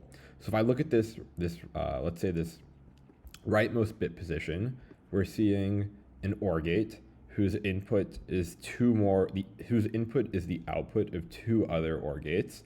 So this is just kind of a 4-way OR gate. If any of these 4 inputs are true, the value 1 will flow through and the output overall will be a truth. The software I'm using, as far as I know, does not have the easy ability to do OR gates that accept multiple inputs. So this is kind of how I've gone the show around, but that's fine. It doesn't make our logic too much worse here. And so if this output corresponds to the rightmost bit position, what I'd expect is that the rightmost bit position from each of our 4 registers should be the 4 inputs to this. And that's kind of what we see. So if I turn this on, we can kind of see, hey, this green over here flows to this one. And then this line right here flows to that top register, the top output of the second register, which hooks into its rightmost bit position. Similarly, if I look at our 3rd register, here's the rightmost bit position, here's that output. If I trace it up, it comes into that 3rd OR. And last but not least is our 4th register. Here's the rightmost bit position output. If I follow that line, which gets a little tricky to do, I can see it follows into the 4th bit position. And so because of this, the decoding properties combined with our AND gate little trick there, we know that at any time, 3 of the 4 inputs to this quad OR gate is guaranteed to be off, which means that the 4th value will effectively flow through. So if it's a 0, the entire circuit will output a 0. And if it's a 1 coming in here, that value will just flow through. And this is pretty neat. So now, let's suppose I put in the value, this value into the second register. So that's, what is that? That's 2 plus 4. That's the value 6 here. And if I then switch the address selection part of the RAM to read what's in this second register, then I'd expect that value to get reflected over here. So the address for this register is 0, 0. And the address for this one is 0, 1. So to switch it, I just turn the second one on. And now we correctly see that the output of our RAM corresponds with the register denoted by our input address selection, which is pretty cool. And if I then turn that back off and go and select address 0, then I get that original value correctly outputted here.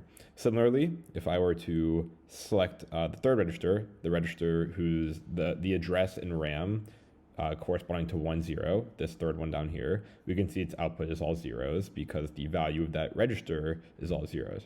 If I flipped it 1 bit at a time to turn all of them on, we then go ahead and you can see that the output turns on.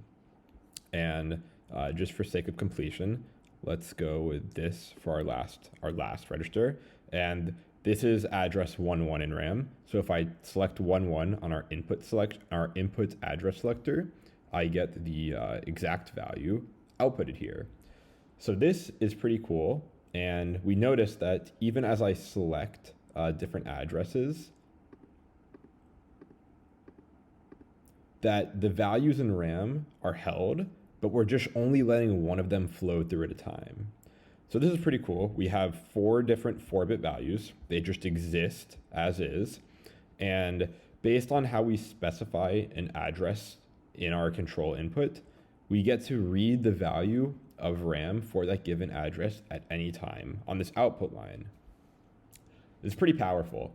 The next thing we'd like to do was we can now read from RAM, but we'd actually like to be able to write in values into RAM. So what I've been doing for this demonstration is just toggling the values here, and they're just kind of input units. But we really know that these this shouldn't be a 4 input units. It should just be a 4-bit register, which boils down to 4 flip-flops. So what I'm going to go ahead and do is what we want to do next is actually replace each of the inputs that I've mainly spent with flip-flops. So I'll actually show the first one. Let me get rid of these.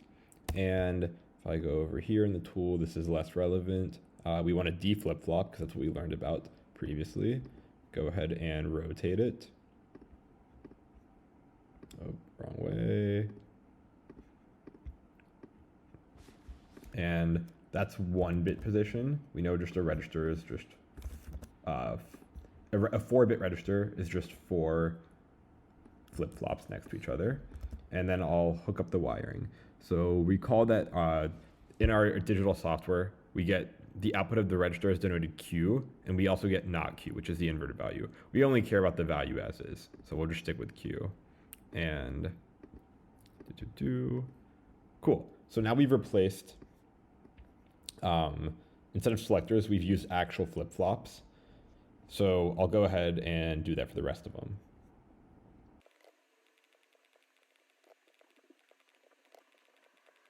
On ahead and replace each of our selectors with actual flip-flops.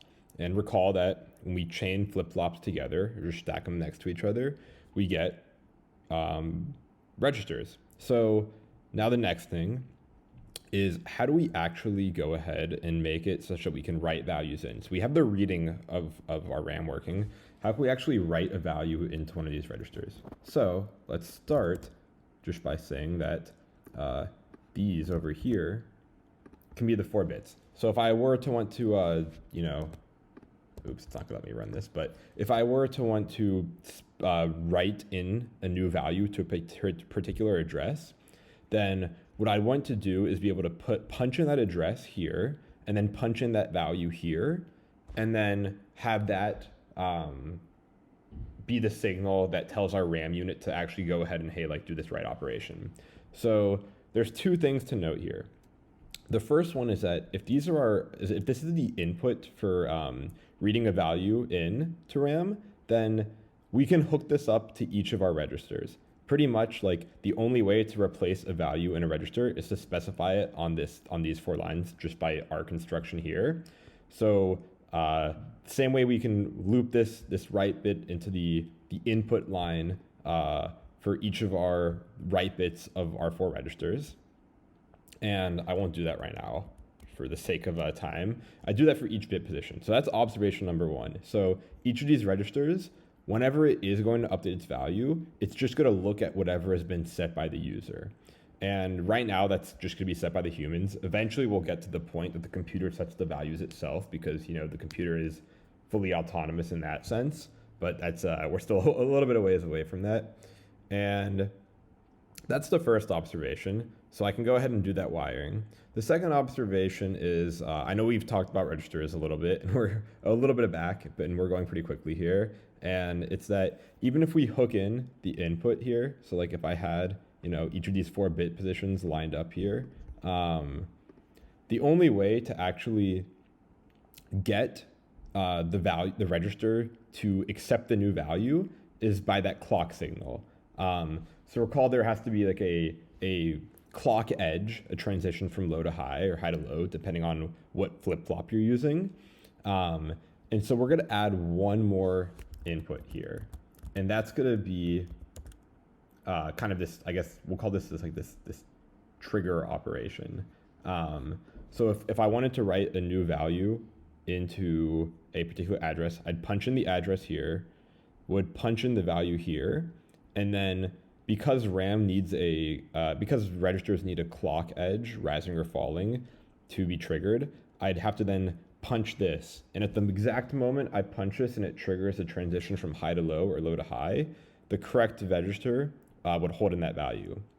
So we said that for reading in the data input, for each of these registers, it's going to come from these lines. So we can hook these input lines to each of the registers, but we can't hook the clock line into each of the registers. And the reason is if we did that, then the moment we punch this clock line, the values here would get written into every single register. But when we punch the clock line, we only actually want to write into the register that's being referenced by this address setting line right here. So recall that we built the decoder to actually solve this problem already, so we can kind of reuse that. We know that at the exit, the output of each of these AND gates that we have on this vertical, it'll only light up if the address selected by the user here is quote unquote picking this register. And that was for reading, but we're going to use the same logic for writing. So what we'll actually do is take advantage of that same principle that we have with each of these AND gates, and that will AND the decoder output with this clock line and feed that as the clock line into each of these registers. And what that'll allow us to accomplish is that when we punch this clock line, it won't actually replace the value in all of these registers. It'll only replace the value in the register whose AND gate here, i.e. the output from the decoder, corresponds to the input set on these lines right here. So I think demonstrations will make this clear. Let me go ahead and wire this all up.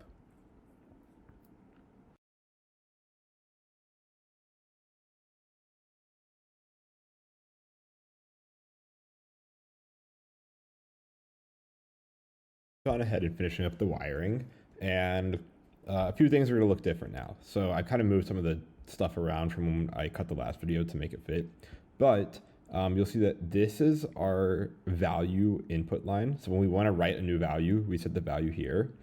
This is the same. When we want to read or write to a register in the RAM, a specific address, we punch in that address on these 2 bits. And last but not least, you'll see that this is the clock signal. So in our diagrams, we're using positive D flip-flops. So that means that this register will latch in a value on a rising edge of that clock signal. So whenever the C line goes from 0 to 1, that's the exact moment that the register will actually look at what's on its input lines, these D lines, and hold that and record that as the new value that it persists. And so if I zoom out a little bit, we can see that this is our input value. So when we want to write a new value, we place it here. And you can kind of see that it is simply fed in left to right the same way on all 4 of our registers. So since these 4 lines are the only way to specify a new value, we can just hook each bit position of the register, i.e. each latch, each flip-flop to the correct position on the line here. And then we said we could not do the same for the clock signal, because if we did that same thing for the clock signal, then the moment we punched it and went from a low edge to a high edge, all of these registers would read in the new value that's on these 4 lines, which would write to every single address in our RAM when we really only want to write to the address denoted by the user selection here. So that's enough talking. Let me go ahead and run this circuit and turn it on, and let's see what happens. So the first thing to note is that if I look at the output of each of the registers, then you can see they're all zeros.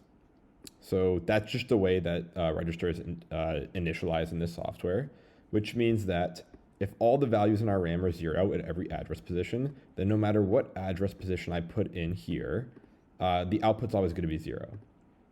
But that's not very interesting. What we want to do is, if we know everything's at 0, let's go ahead and write a value to a specific register.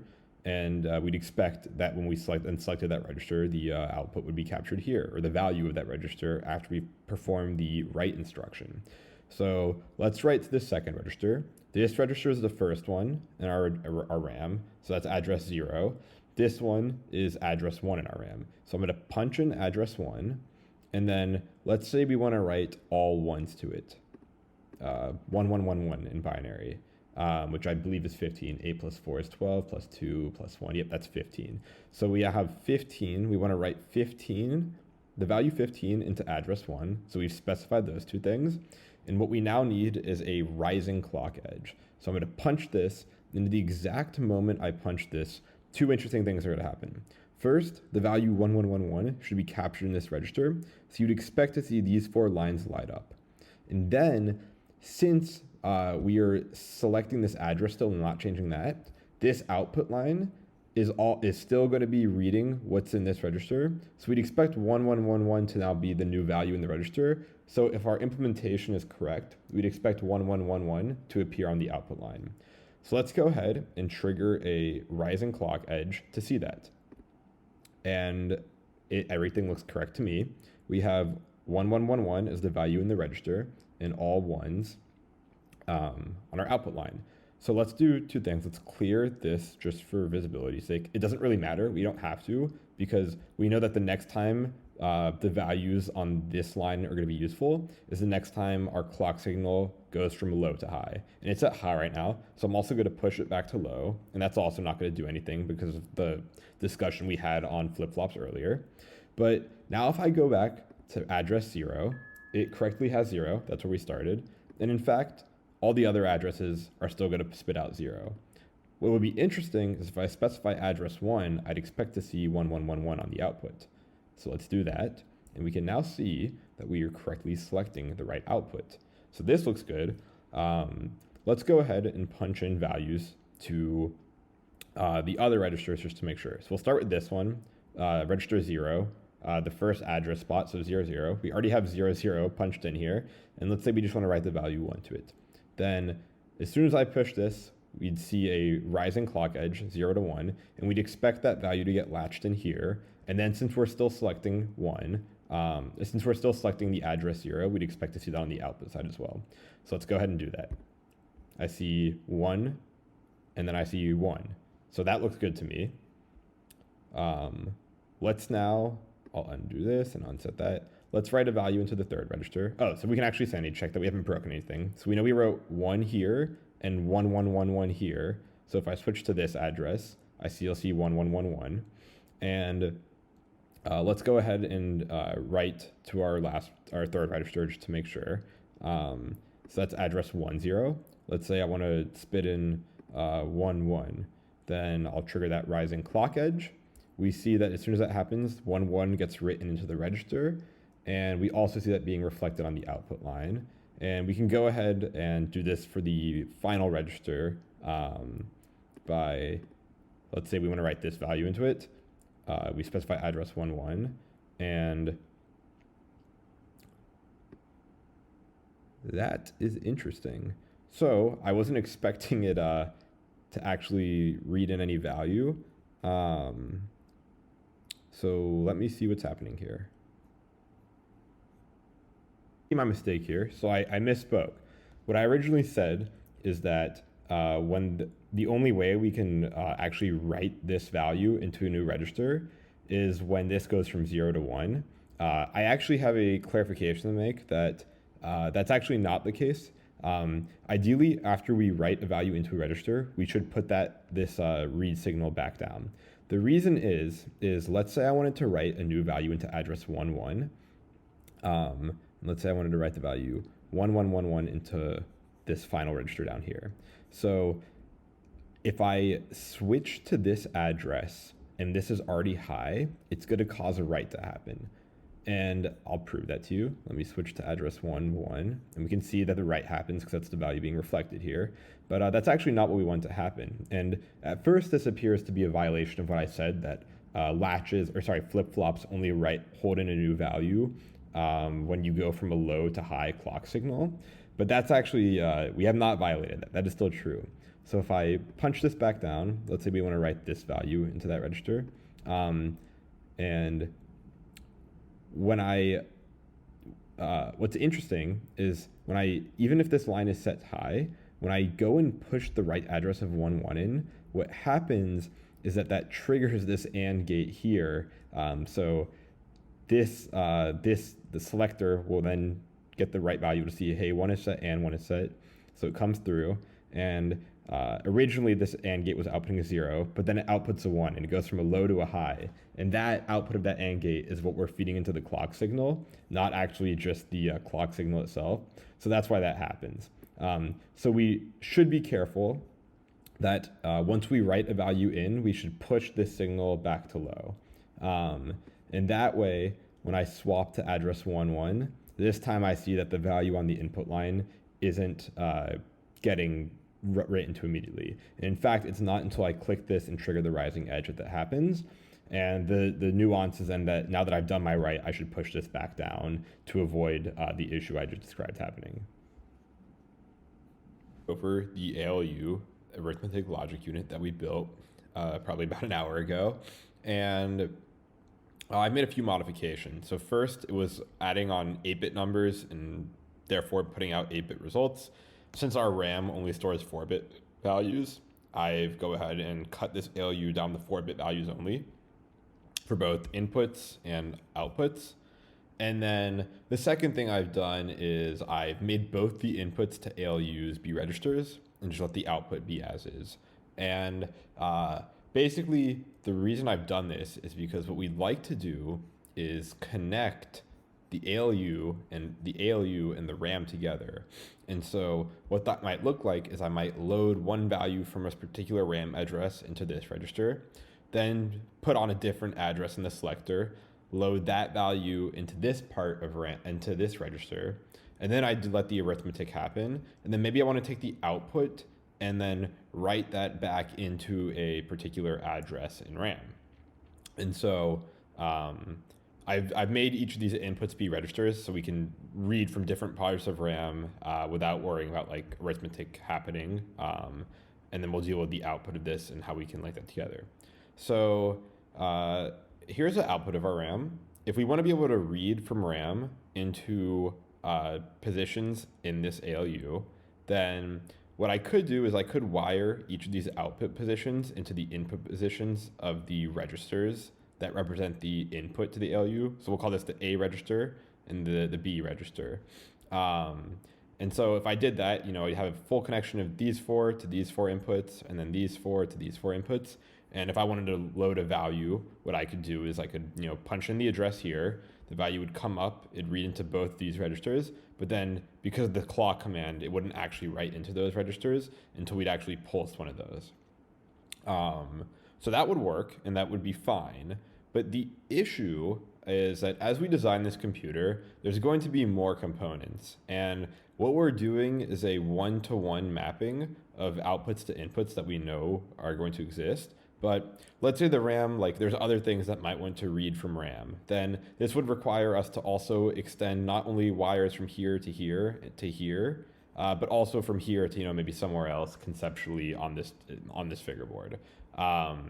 And both of these, like this gets to the same result. Like there's nothing wrong with this in terms of functional correctness. This will behave as expected, but you can already see here, you know, simple things require a lot of wires, and it's pushing the design limits with a lot of connections happening.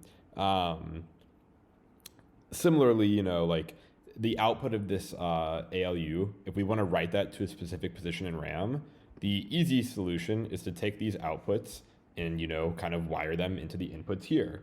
But then, you know, what if something else in the computer wants to write into RAM? It also would then have to, you know, wire something to these same lines. And that gets risky, you know. You don't want to be writing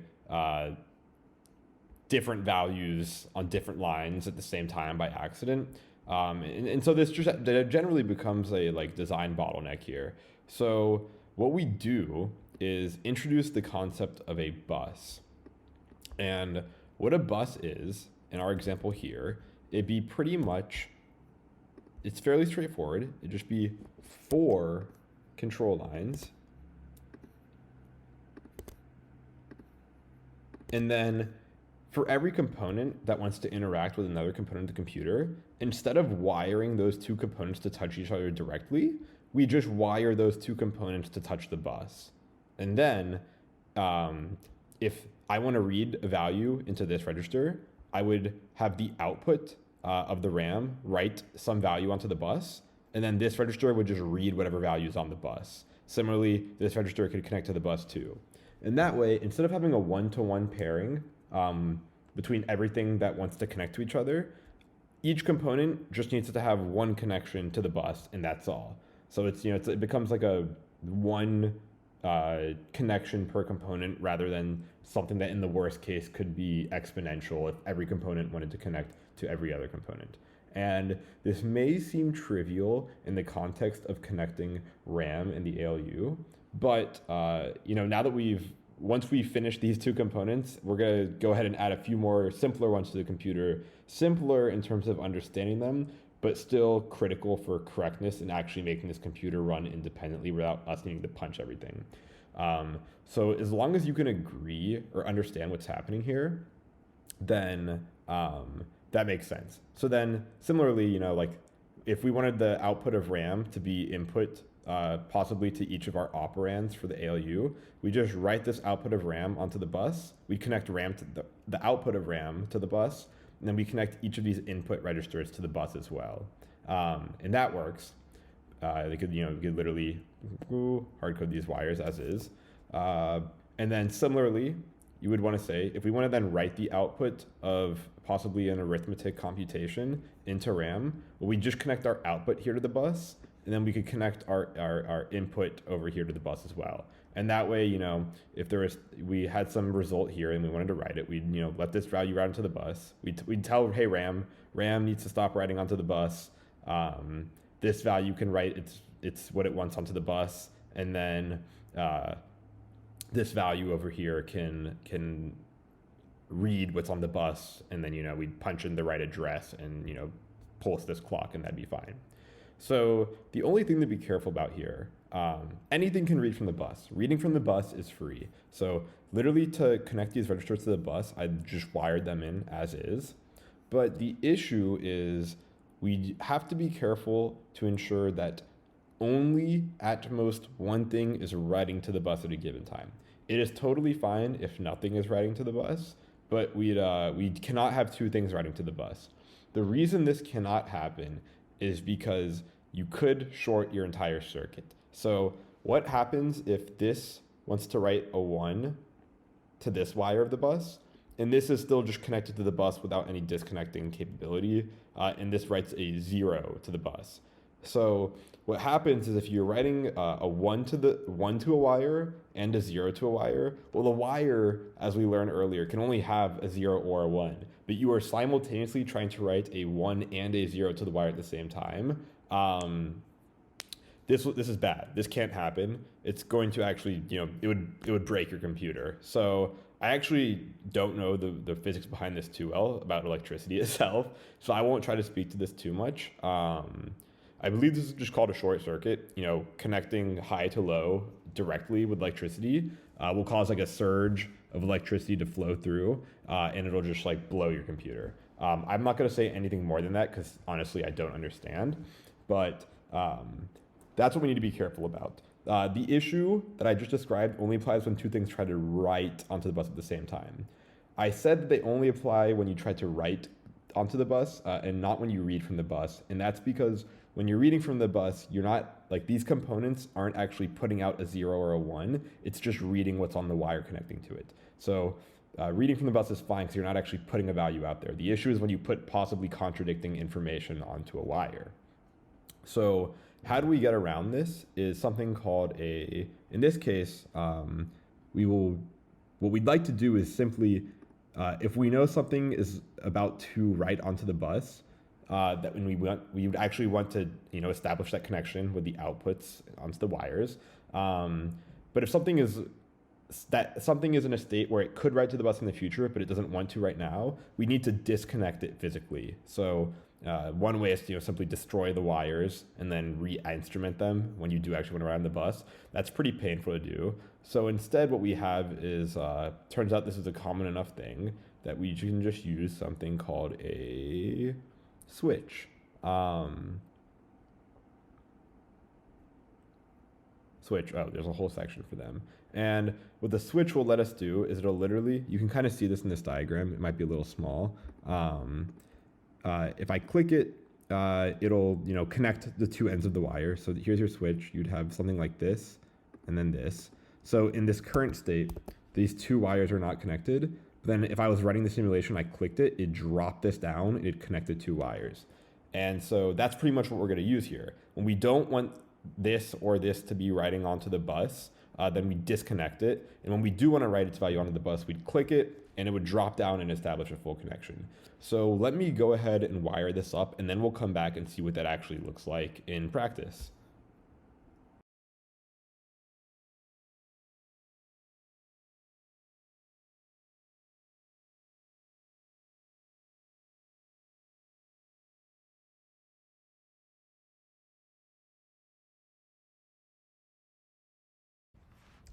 Okay, so I finished wiring things up. A few changes I've made. So first off, we had a lot of extra space here. I condensed things in, no functional changes there, but just wanted to make things so I had to do less navigation and zooming around. Second thing you'll see is I've implemented the bus right here. It's just 4 ordinary wires. The A and B registers to our ALU read into each of their corresponding data bits from this bus. Similarly, the output writes onto the bus, but it's gated behind these switches we've talked about. Therefore, we don't risk 2 different components writing onto the bus at the same time, breaking our circuit and leading to an invalid state. And I've also updated RAM. So the output of RAM also writes onto bus. And similarly, it's gated behind these switches for the aforementioned reasons. And on top of that, for when we want to read values from the bus into a specific part of RAM, I've now connected our input lines, which we previously had as toggles up here, onto the bus. And then other thing I've done, I've added outputs to our bus so we can easily see the value on the bus. It's already apparent by like the dark green versus light green. I just think sometimes having this explicit signal is easier to see, especially if you're watching this on a phone or something. And then the last changes I've made are up here. So the first one is for being able to write stuff onto the bus myself manually. I have these input lines, and they're also connected by switches because that's writing onto the bus, which has to be gated against. And this is because when we turn on our computer, all of the registers, flip-flops in this software will initialize to 0.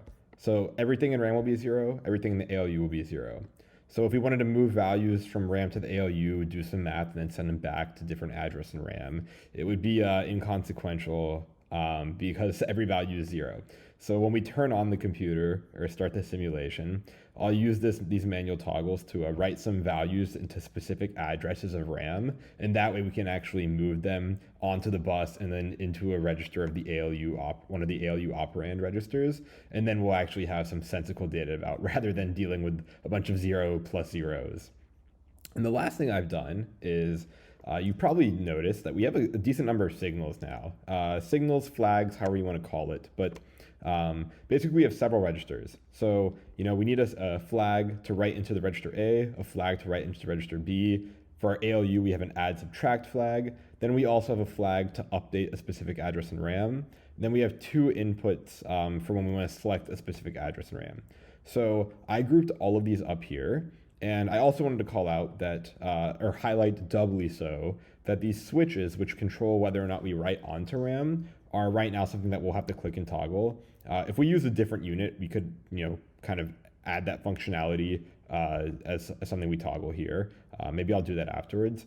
But what I wanted to highlight is that these 2 areas or 3 areas we write onto RAM, plus these, are all that we have to control. And once we get this demonstration working, a natural next question is like, well, okay, these things are all punched by humans. So like, how do we actually get the computer to know, like, A, how could it be possible the computer could even know to punch certain things? Like, what is the computer meant to be doing when it's turned on? And B, if the computer had some instruction about what it should be doing, then how could we actually re-architect this to make it such that the computer itself can be the one pushing these buttons? And I say that lightly because it doesn't actually look like that in practice, but the computer is not physically going out and pushing these. It just It's wired into control. That's the output of some other decision-making part of our computer that we'll get to.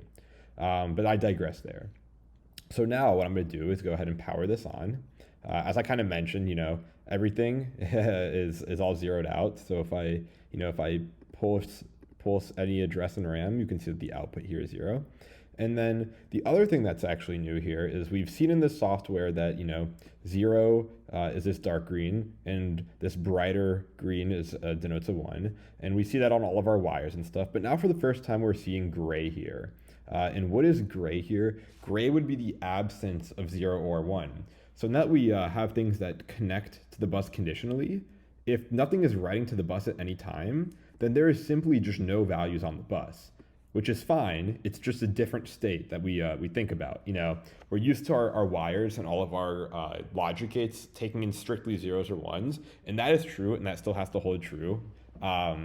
But it's not actually, you can have a wire, you can imagine this, it's not that difficult a concept. If you just had a physical wire that you held in your hand that was not connected to anything on either end, that would have neither a 0 or 1, no amount of electricity on it.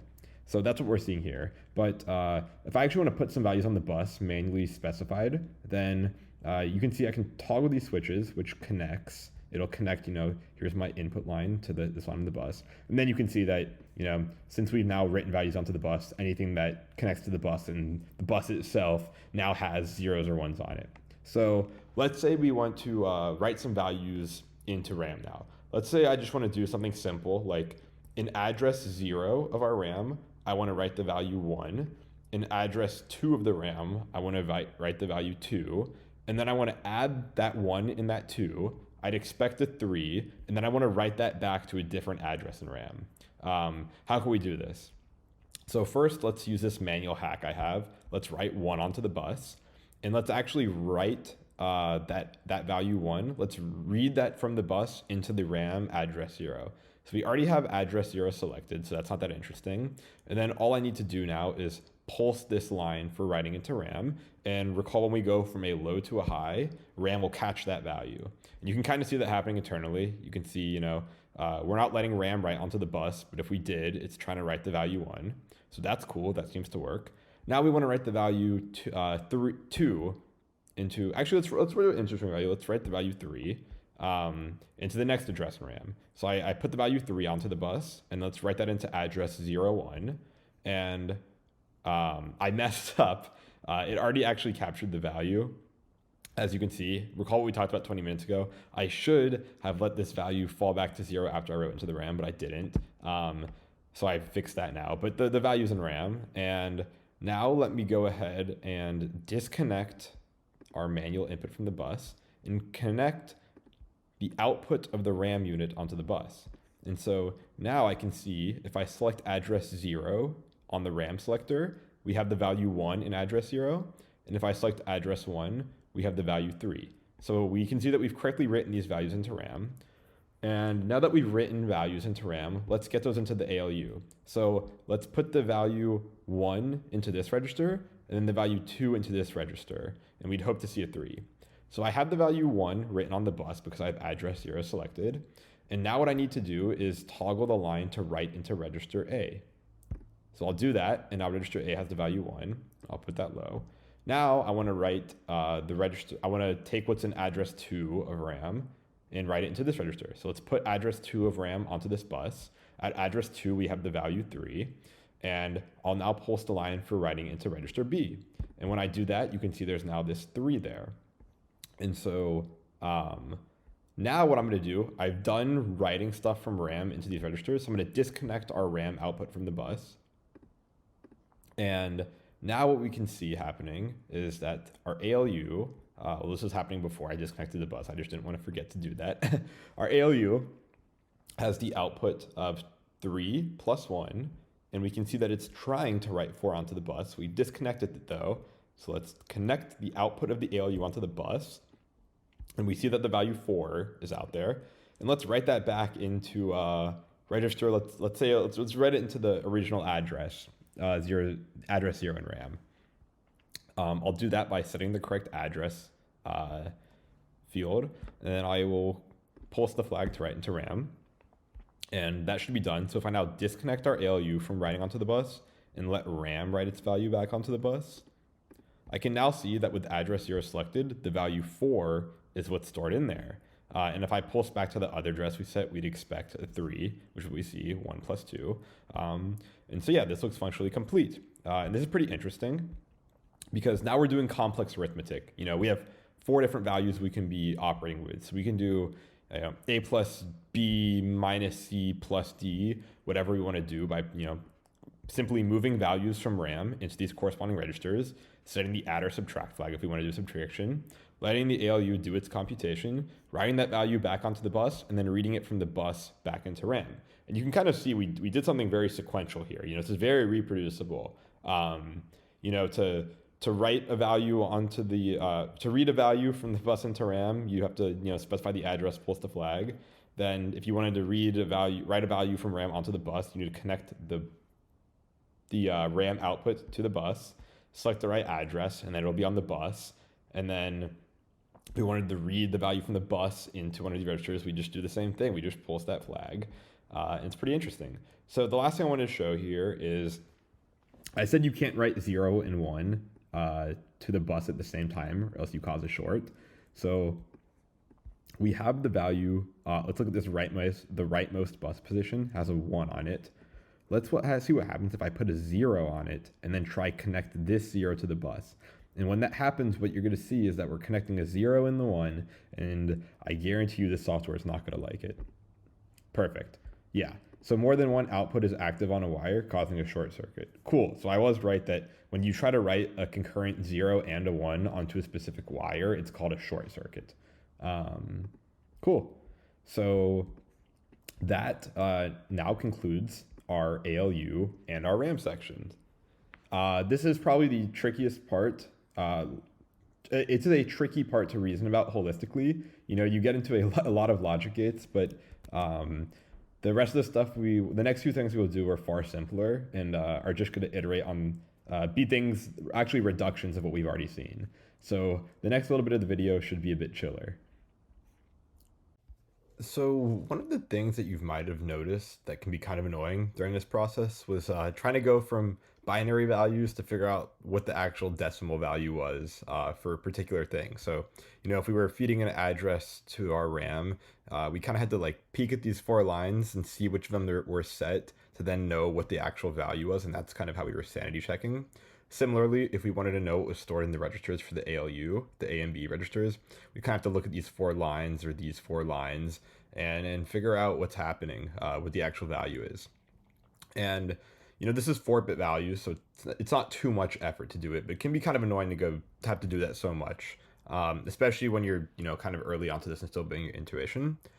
So what if we had a way to actually just visualize the numbers? We know computers operate in base 2 binary, but us humans, when we're debugging these machines or trying to inspect the internal state at any particular time, it'd be nice to be able to see hey, what value's on the bus, and I can see that just as digits without having to scroll in to the bus and look at each of the wires and start counting powers of 2 and adding them together to figure this out. And for this we have something called a 7-segment display. So I'm going to hop over here.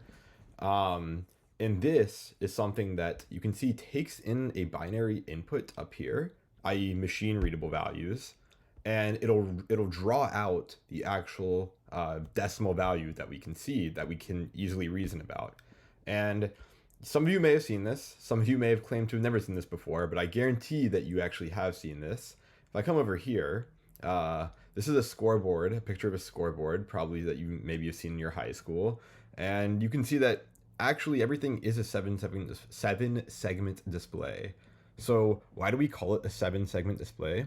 If you look at each of these numbers, let's just pick this one here arbitrarily, you can see that there's 7 different lines that make up the display. So there's 4 up here and then 3 in the bottom. 4 plus 3, 7.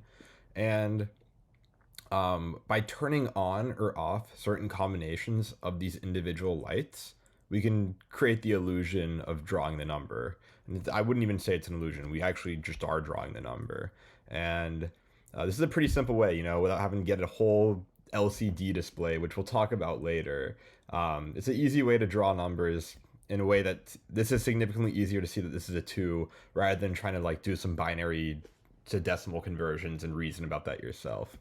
And there are things like there's 7-segment display, there's higher number segment displays, and those can do more complicated things and maybe show symbols like the division symbol. For the sake of illustration here, we're going to keep it to 7-segment displays. And we're also going to keep it down to just one single digit. So we know that our bus here, at least the one we've built, is actually 4 bits. So there's 2 to the 4 different numbers. Sorry, there's 2 to the power of 4 different values that we could write on the bus. 2 to the power of 4 is 16, which means we can represent with these 4 bits numbers 0 through 15. So it turns out digits 10 through 15 require 2 of these displays if we wanted to. The logic is the exact same. It just requires more effort. And so we're going to keep it simple and say that like our display for now will only show the numbers 0 through 9.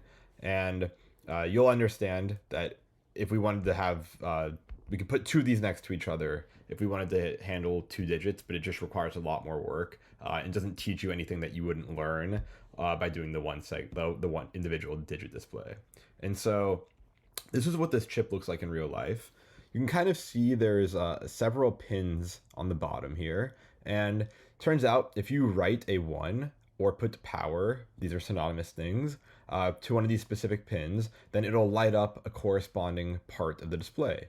And so if I look at a diagram that I found online for what one of these physical units that you can buy, what that pin structure looks like, you can kind of see that, we have these individual lights labeled A, B, C, D, E, F, and G. It kind of wraps clockwise with the G being the last one. And they each correspond to a specific input pin. So if I put 1 here and zeros for the rest of these, we'd see just this one light up. And you're also probably wondering, well, we have inputs A through G. That makes sense. What is this DP and ground? In this specific unit, DP will let you hit that decimal point, and then ground is just effectively you need to give it power so it can complete the circuit internally. We don't really have to worry about that for the sake of what we're building here. But let's actually see like what each number looks like visually. So you can see we can represent numbers 0 through 9, and to represent the number 0, we turn on A, B, C, D, E, and F, and we leave G off. And for the number 1, we just turn on B and C and leave everything else off. And you can see that we can kind of just draw out every number and pretty easily see what we need to turn on to get each digit position ready. So what I've done is gone ahead and made that into a table. We have our 10 different numbers that we're going to be capable of drawing with our single digit display. And you can see decimal number 0, and then I have that in binary too. And you can see that, for 0, you turn everything on except G. And if I tab back here, you can kind of see that's the same source of truth we have here. We can check one more as well. Let's say the digit 7. You'd only turn on A, B, and C. So if I look here at digit 7, we can see that only A, B, and C are on, and the rest are off. And so this probably looks familiar. This is the truth table that we looked at way earlier in this video. And what I'd like to do is actually go back to our software and build something out that'll let you specify your 4-bit binary value, and it'll correctly light up the correct segments of the display. So if I tab back here, I can see that my software that I'm using actually lets me have this. So I've wired in our display, and it has pins for each of the values. And so I can kind of see, here's that A, here's B, C, D, E, F, G, and then the bottom right here is the decimal point. We're not really going to use it, so we don't really have to worry about it for now. But what I'd like to do is go from this truth table to logic gates that actually correctly light up this display. So let's see, if I look at this position A here, position A, then I can see that what numbers on the input line should turn position A on, you can see that's numbers 1, 2, or sorry, that's numbers 0, 2, 3, 5, 6, 7, 8, and 9, which is kind of what we see in this table here. If I look at the column for A, when should A be turned on? It looks like it's for every number except 1 and 4. So then what I'd want to do is, if I had, the 4 binary inputs coming down from the bus, if that's what we wanted to display at any time, then I need to do some logic where, like, if the value of the 4 bits represents any of those numbers, then this input line should turn on. And we do that for each of the different segment pills that we have on our display here. And it turns out we've already done something pretty similar to this. We built this decoder earlier for RAM where we have something. It's easier because there's only 2 bits of addressing space for our RAM. But basically we know that whatever value the user puts on RAM, we can correctly select the right index in our RAM. So, it's 0, 0 right now, and we see this first position lights up. When I put in 1, I see that second position lights up. And if I put in the maximum index, that's 2 plus 1, 3, then I can see 0, 1, 2, 3. Index number 3 lights up. So we've already built out this decoder logic earlier. So we're literally just going to do the same thing, except this time we have to extend it to be 4 bits, which is a little more complicated. So what I'm going to do is bring our bus further down and build this off to the side here. So I'm going to actually pause the video or just speed through this part, and we'll talk through the output.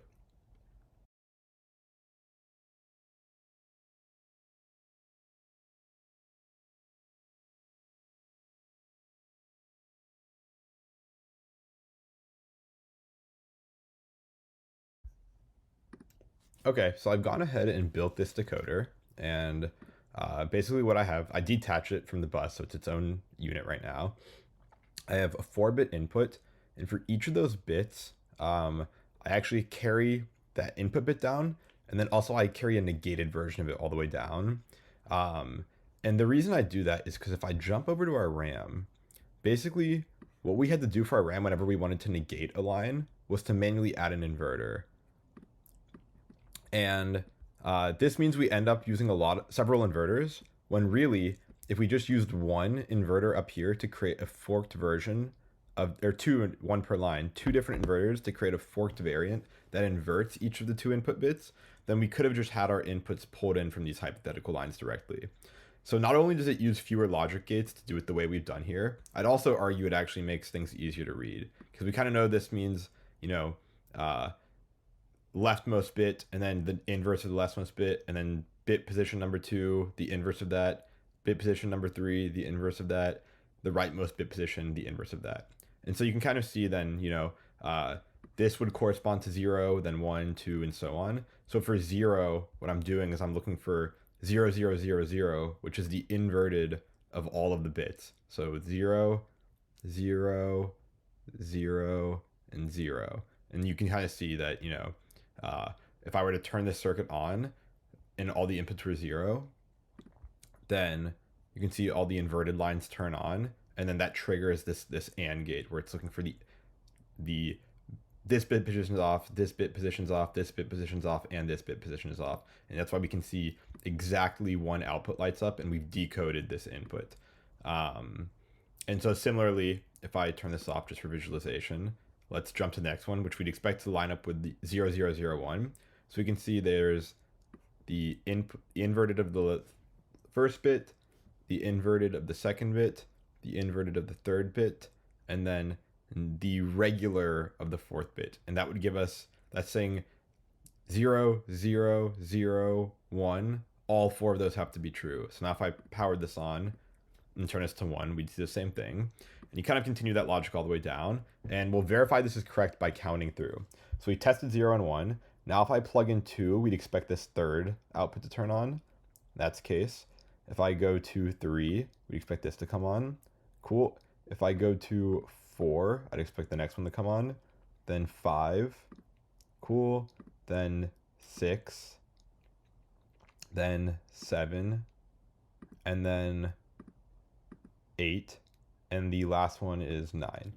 Cool. So it looks like 0 through 9 work correctly. And so now that I have an output line for each of the numbers, I can feed this into our 7-segment display. So this simple one right here, this bit turns on. This is the A in our diagram. So if I come here, I now want to pull that to be, I want to like to logically OR together all the numbers for which this A should be on, which is 0, 2, so 0, 2, 3, 5, 6, 7, 8, 9. So we'll draw lines from all of those numbers that I just listed out. We will OR them all together using several OR gates and then feed it into this line right here. So I'll go ahead and do that, and then we'll come back.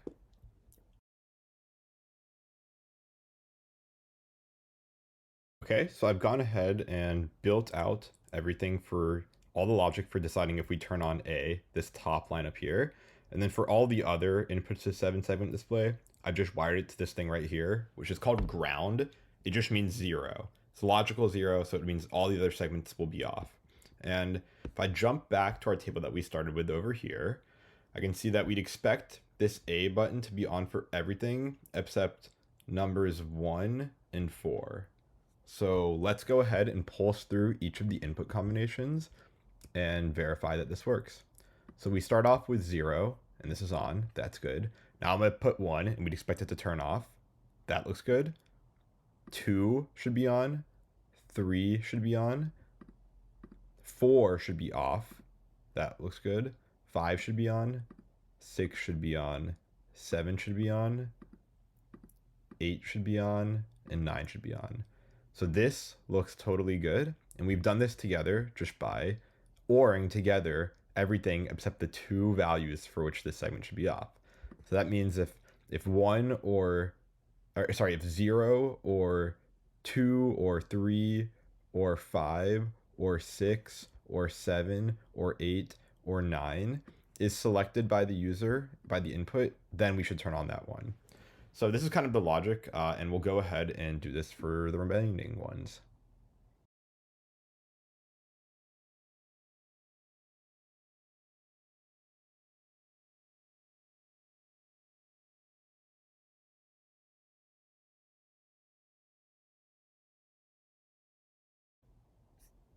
Okay, so we've built this out. You can see there's a lot of logic gates.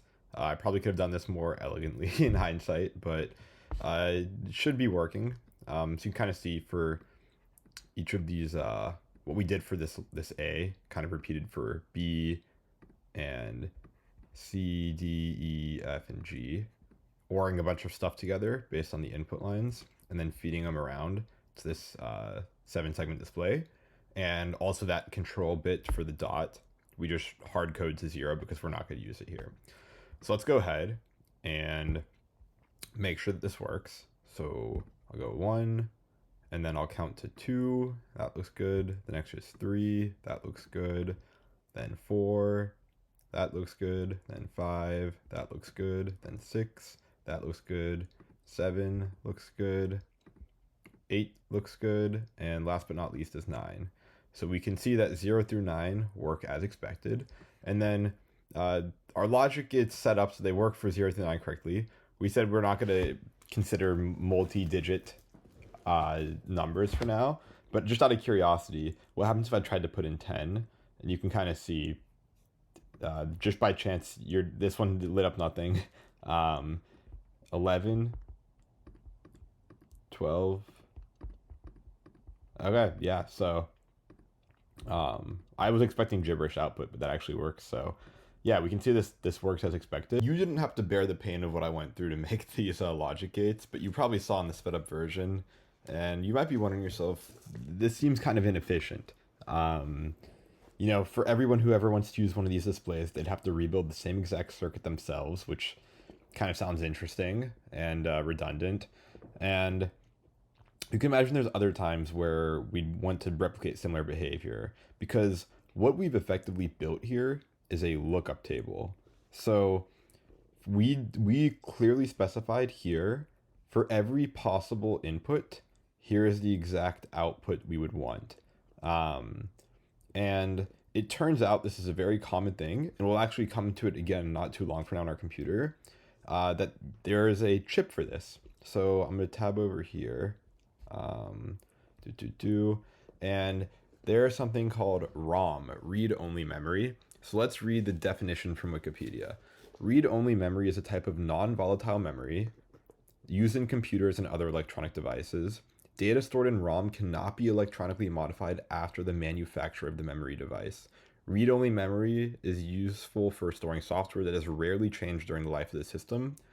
Software applications such as video games for programmable devices can be distributed as plug-in cartridges containing ROMs.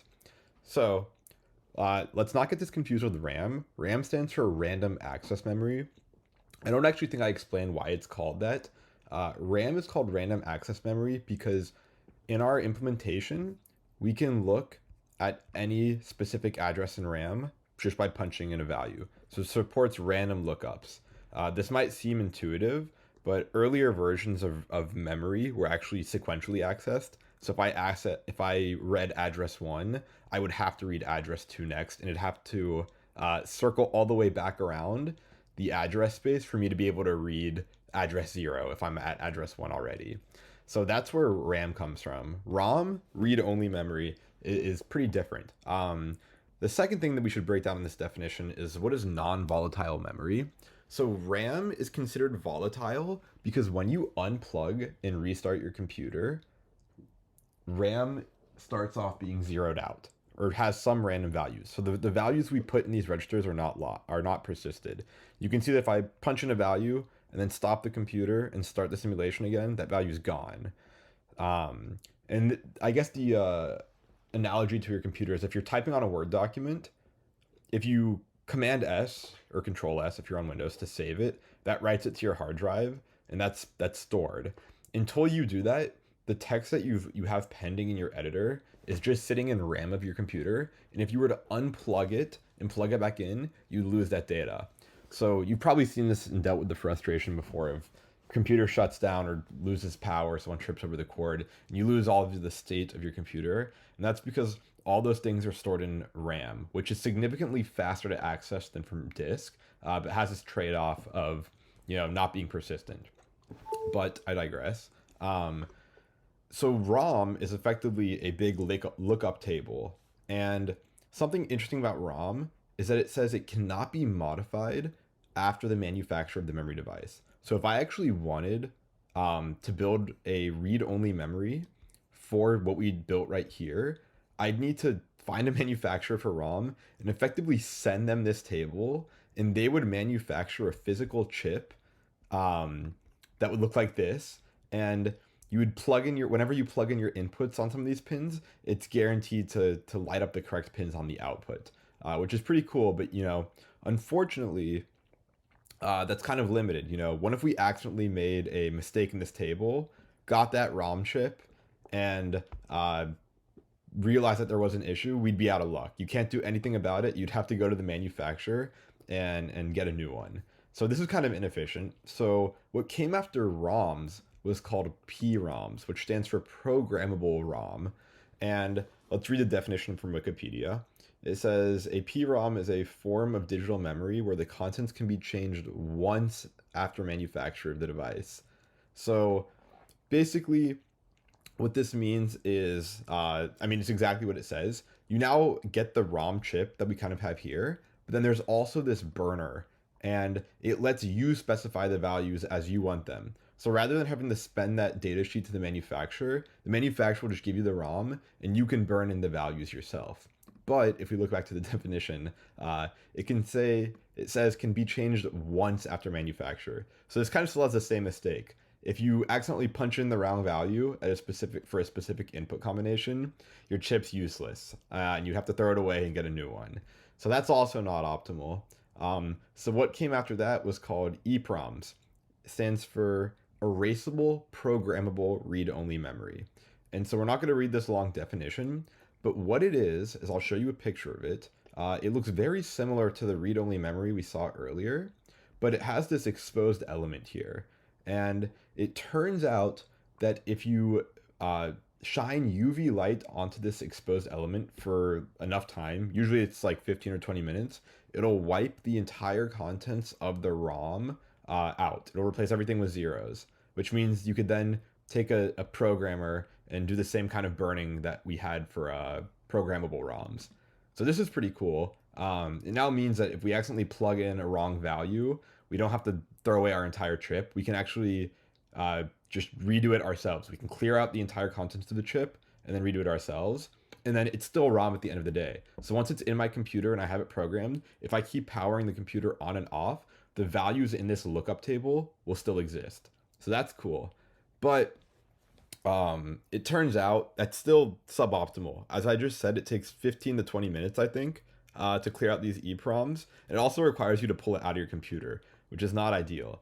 So the latest thing we have is called an EEPROM. Stands for electronically erasable programmable read-only memory. So let's build up from what we have. We know what a ROM is. That's just a basic lookup table. Programmable means that we can program it ourselves using this programmer tool. Erasable means that we are now able to clear the values of it if we accidentally put in an incorrect value or just want to change it for our own reasons. Perhaps you want to use it in a different computer or something. And the last thing is electronically erasable. And that means that instead of having to pull it out of your machine and expose it to UV light for 20 minutes, there's simply a line on this that if you put 1 on, it'll clear out the entire contents of the ROM. So this is pretty useful. And it turns out we're going to need this in our computer again.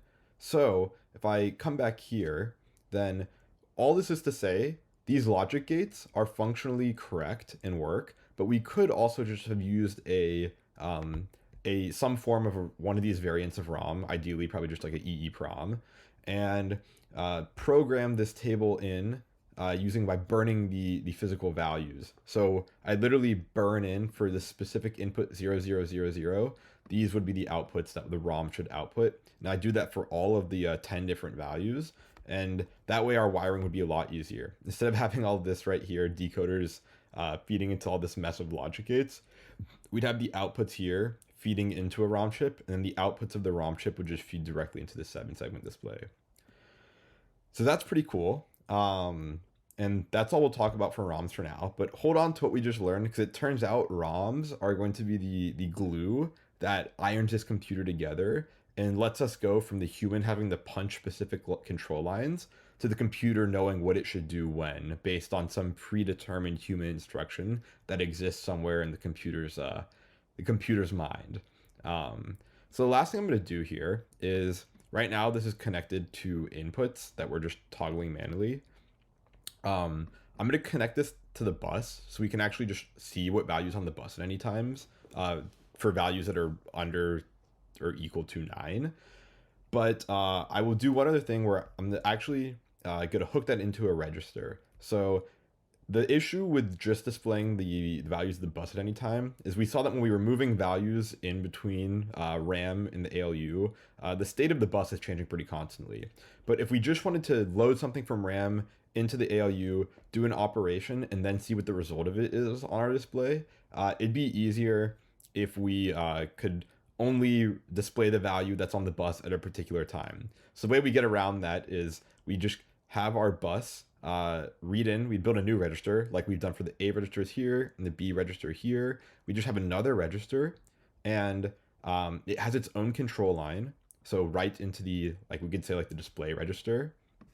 And whenever we pulse that line, the register will latch whatever's on the bus, and then that value will be locked into the display until the next time we change it. So that way, even if the bus starts changing immediately and we just want to keep the value there, we don't have to, have the user be seeing a bunch of intermediate values that are effectively nonsensical to them.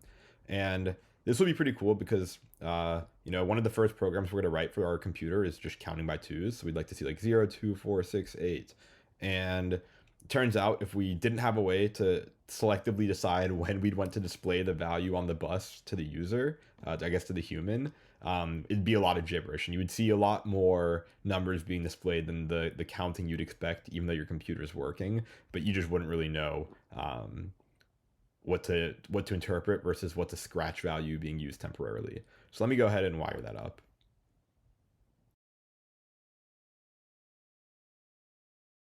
Okay, so I've pulled the bus down a little further, added a new register, 4-bit register, and the clock signal for that register traces this wire all the way here, which is now right into the out register. So whenever we pulse that from low to high, whatever value is on the bus will get latched into this register and will be shown onto this display.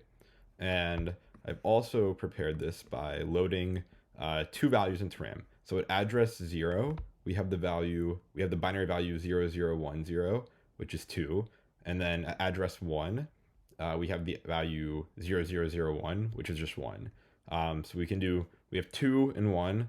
Let's load those from RAM into the ALU and then do the arithmetic and then capture the result onto the output register and expect it to be displayed. So what I'll do is I will connect the RAM to the bus. Let's start with address 0. So we can see we have the value 2 written onto the bus. Let's write that into register A. Now let's switch to the second address in RAM. And let's write that into register B. And now we can see that we have 2 in this register and 1 in this register. And that all looks good. And let's go ahead and disconnect this from the bus and connect these two. Connect the output of the ALU. So now we can see the output of the RAM, which was doing 2 plus 1, is now 3. It's binary 0011. And what I'll do, doesn't really matter what address we're selecting on RAM.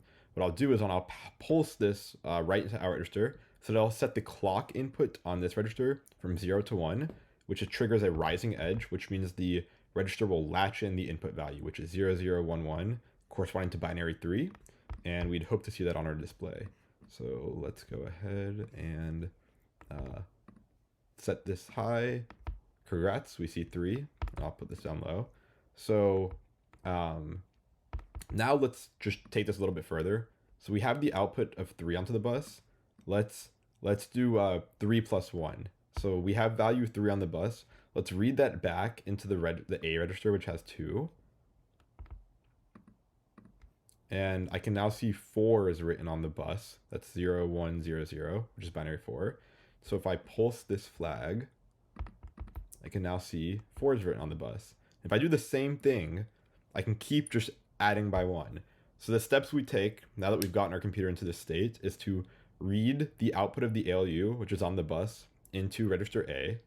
Step 1, read into register A. Step 2 is simply just update the out register. And now we're at 5. And so I can just keep doing these two things.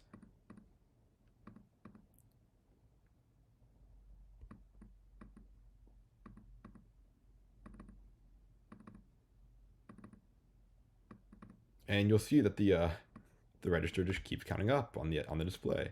And if I then disconnect the output of the ALU from the bus, it doesn't affect our display. It still just holds on to that last value.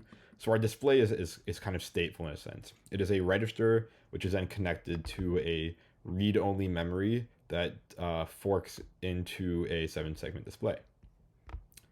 Cool. That's all we will do for now, and let's jump back to my iPad. So we're back here, and let's diagram where we left off at a more abstract level rather than showing specific logic gates, so we can just reason at a higher level. So we have this bus.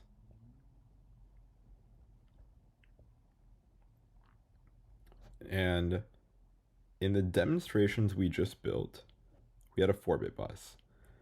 Our computer, as I said earlier, is going to be an 8-bit computer. The reason I was doing 4 bits in the demo is you could imagine the complexity would just increase exponentially every time you add a new bit. So, for each register, there'd be a lot more control lines, and RAM would be a lot more complicated. So the issue is, for the sake of time, it made more sense for me to work with 4-bit buses and 4-bit values.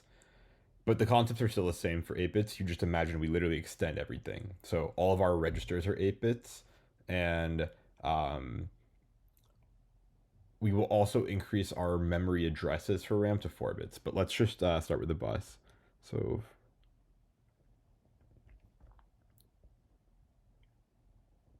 6, 7, 8. Okay, so we have 8 lines, and this is going to be our bus. And so every component will connect to the bus from here on out. And the next thing we had was the ALU. So I'll draw that.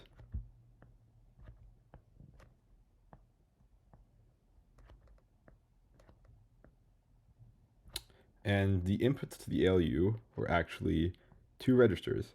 So we'll call this register A. And its output fed into the first operand of our ALU.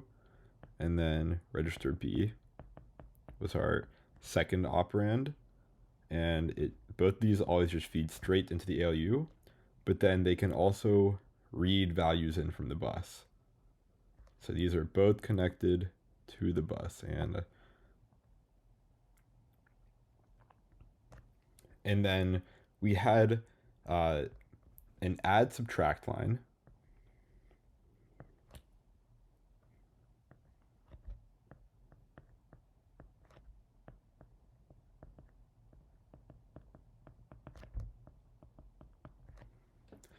And then the output of the ALU wasn't directly connected to the bus because recall, only one thing can be written to the bus at a time. So it's actually going to be backed by something we call a tri-state buffer. So a tri-state buffer, pretty much in the examples we were showing, we were using a switch. So I'd manually have to click and it would either physically disconnect or connect each bit position of a particular component. In our example, that was either the ALU output or the RAM output to the bus. Rather than us having to click, it'd be nice if we could just have an input signal, and that would determine if something was connected or not.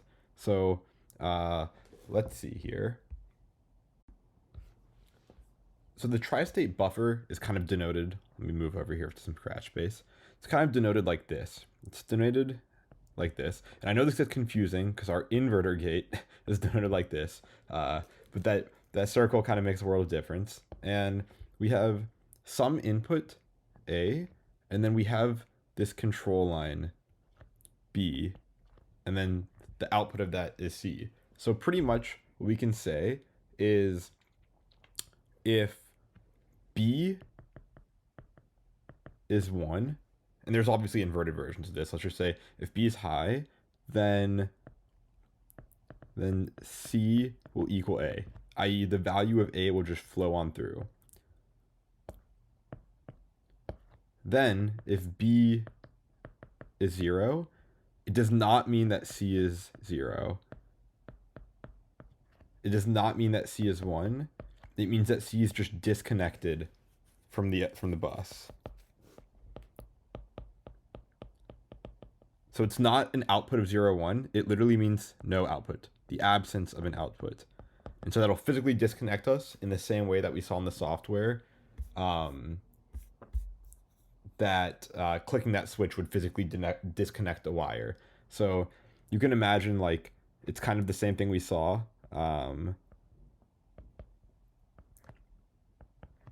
Here, this is what the software looked like. And so pretty much whenever we have B as being 1, then when B is 1, the thing will fall and it'll let A connect to C.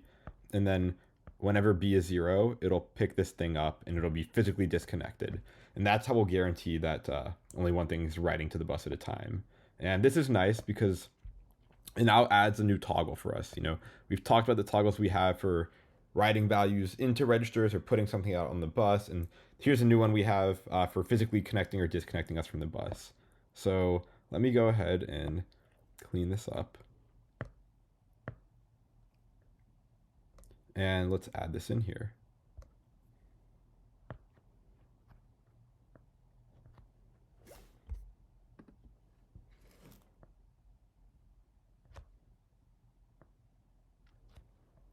And so that means we actually have a new control line now, and we'll call this ALU out. And pretty much when this is set, the output of the ALU will be written onto the bus. And when it's not set, i.e. it's 0, it'll be physically disconnected. So I'm also going to do one other thing here, is I'm going to start highlighting all of the control lines we have, because we kind of have a good number of them now. So let's just keep track of this. The add subtract one is one we have. And then we also have control lines for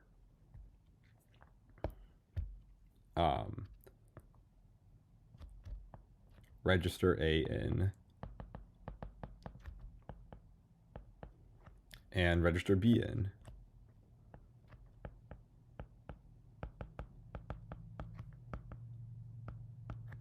So let me highlight those as well.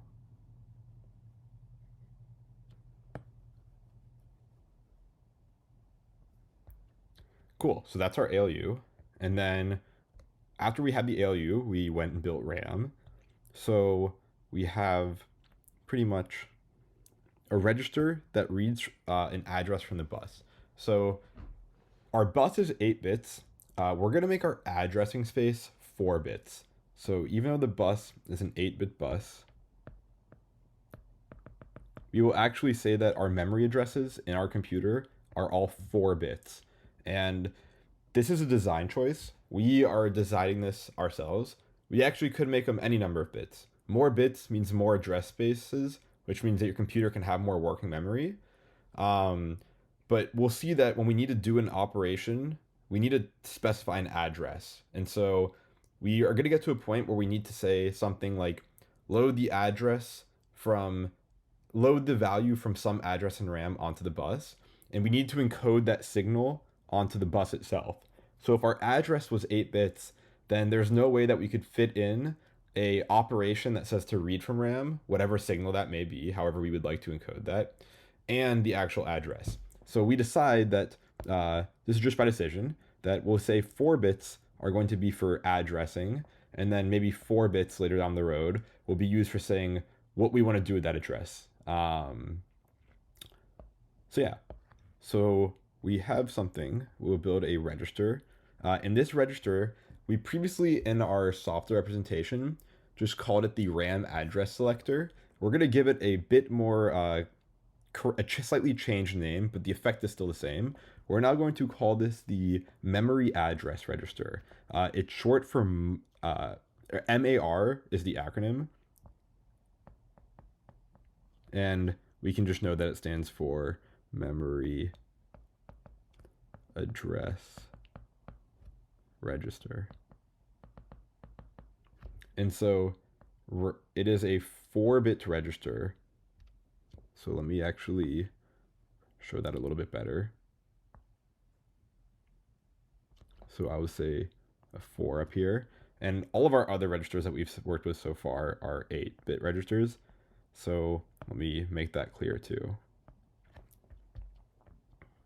And, you know, this is an 8-bit value. The output of the ALU is an 8-bit value, so it'll write to all 8 lines of the bus. The memory address register will just read in the bits from the rightmost 4 address lines. So it won't actually connect to all 8 of the bits on the bus, because our memory addresses are only 4 bits. So then there's kind of a choice of like which 4 bits are we going to actually use on the bus whenever some other component wants to put out a memory address for RAM to operate on. And just by design, again, we could have picked any 4 bits, but just by design, we're going to go with the rightmost 4 bits, and these are called the least significant bits. And the leftmost 4 bits would be the most significant bits, or the highest significant bits. So we have our memory address register hooked in to the least 4 significant bits of the bus. And this is always just reading in. So let me actually update that representation slightly so it's not ambiguous in the future, because we're going to be adding several more components here.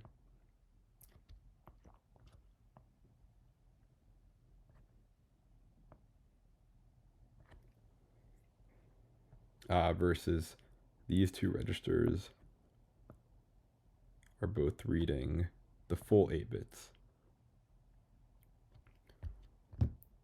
And let me clean up this right here. Cool. And then there's also another control signal here. You know, the we're turning this into a register. It was just selectors in our original thing, but we're now making this encode the value in a register. And we know that for all registers, they need some control line to determine when they should read the value that's on the bus into their bit positions. So there's a new signal called, we'll just call it MAR in.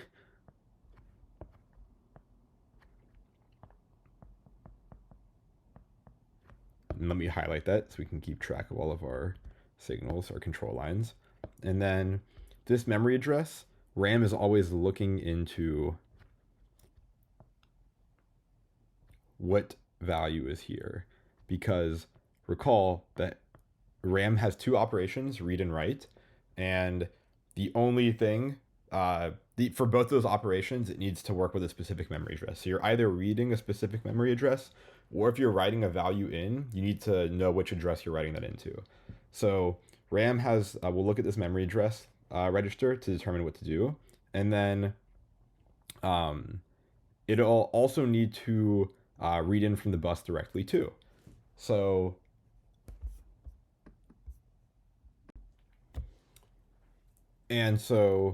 RAM, when it wants to write a value onto the bus, we also know that happens.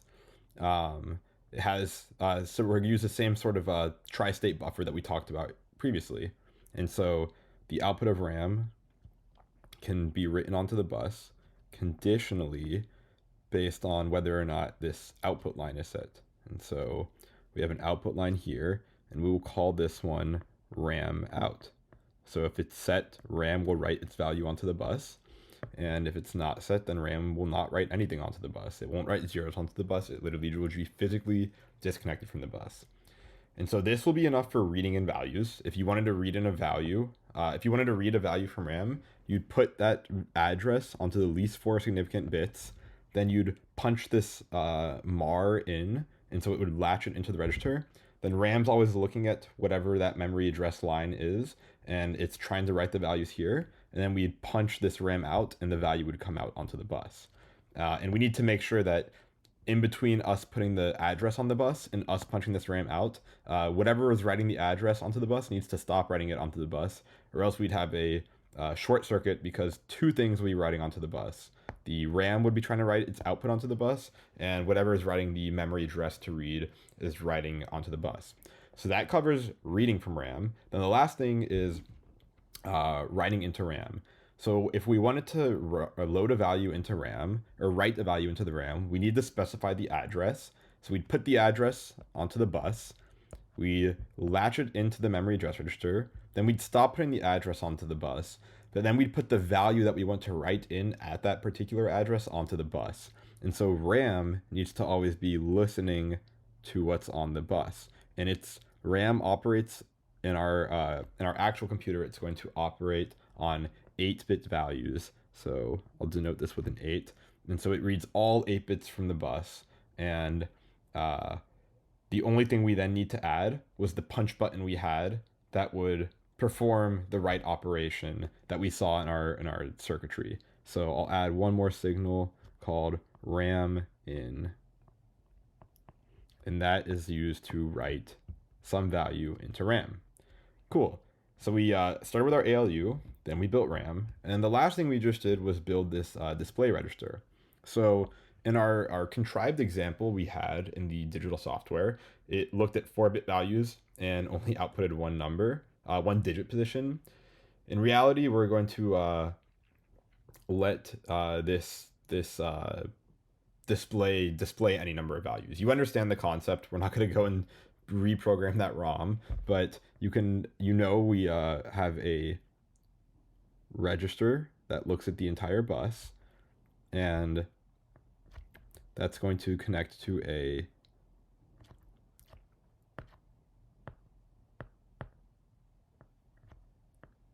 an 8-bit register. So a register, and then I'll denote it with an 8. And we're going to call this the display register, or the output register. So that means that we have a corresponding signal here, a new line. We'll call this display in. So display register in. So whenever that hits a rising edge from 0 to 1, we will latch in whatever value is on the bus.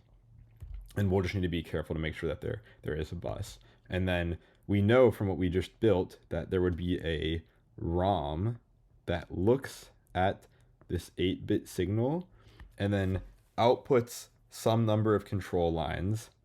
And those control lines will get consumed by several of these 7-segment displays next to each other.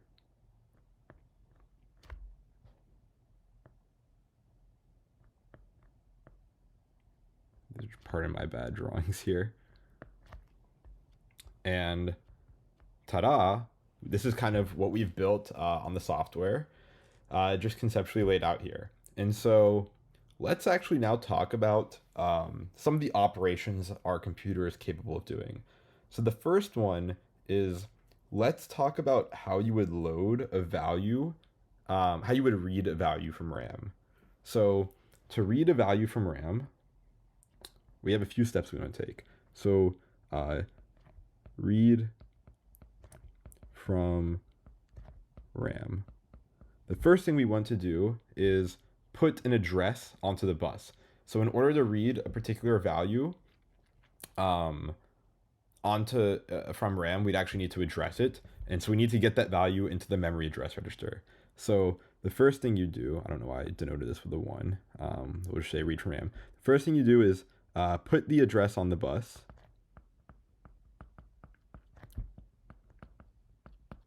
Then the second thing you do is, once you put the address onto the bus, you'd go mar in, you'd toggle it. So you'd let it go from low to high. And then the third thing you do is, at that point, the RAM is always looking at this memory address register. So it would immediately look up the value that's in that address and try put it right here, but it's blocked on this RAM out that's disconnected. So before we can put that value of RAM out onto the bus, we need to stop writing the address onto the bus. So stop writing address onto bus. And then finally, we could then put RAM out from low to high. And at that point, we would have successfully loaded a value from RAM. And now let's talk about how we'd write to RAM. So if you want to write to RAM,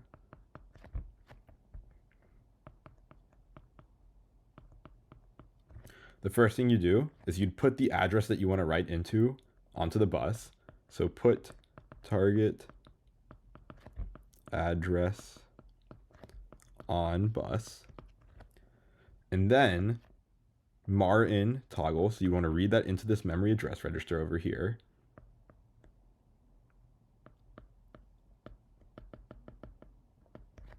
Then, now that we've loaded the address, we want to stop writing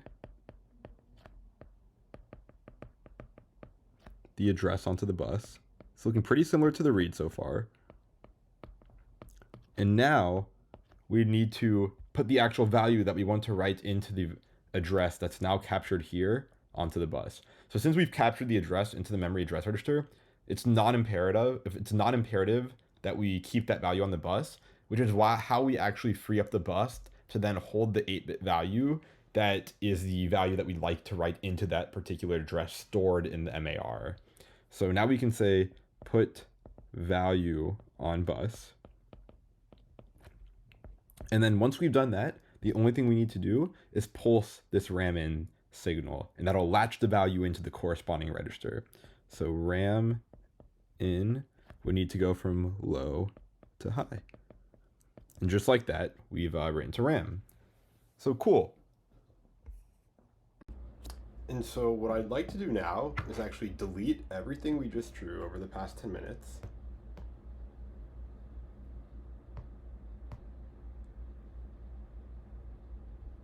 And let's actually start getting back to the concrete part of this implementation. And what we're going to do for the remainder part of this segment of finishing off the CPU is tying things together, and it may not seem like we're done yet, and it's because we're not. We're kind of in this weird state where we have memory and then ALU, but like no way to really tie it together or understanding of like why we'd want to tie it together. So up until this point, like we started off with binary, and like all of that logic clearly stacked on top of each other until we got to the point of a register. And then when we got past the register, we kind of had to split, where we like went and built this ALU, then we went and built this RAM, and then now we kind of recently tied those concepts back together. And unfortunately, to bring this all together as a whole requires us to go into some ambiguity. It can't clearly stack. There kind of has to be some amount of take this for what it's worth, and then when I can tie components back together, it'll make sense in the end. But I think there's a way that we can do this that minimizes the number of head scratching that happens along the way. So what we described some possible operations. Let's take one of those and try to build it out a little bit. So what we're going to say now is we're going to build a lot of operations, commands, we can call them, for our computer. And each of these commands is going to do something very small. Maybe load a value from RAM into a register can be one, and then maybe one can be doing an addition and writing that value back into RAM, can be another instruction, or maybe one instruction's taking what's in the register and writing it onto our 7-segment display. And the idea is if we have these different instructions defined, and the computer knows how to implement each of those instructions, i.e. it knows actually what to do, which of these lines to punch at which time and in what order, then us as humans can create programs by stacking these instructions together, which is pretty cool. So what I'm going to do is, excuse me there, we're going to create another register, yes, one more, and we're going to call this the instruction register.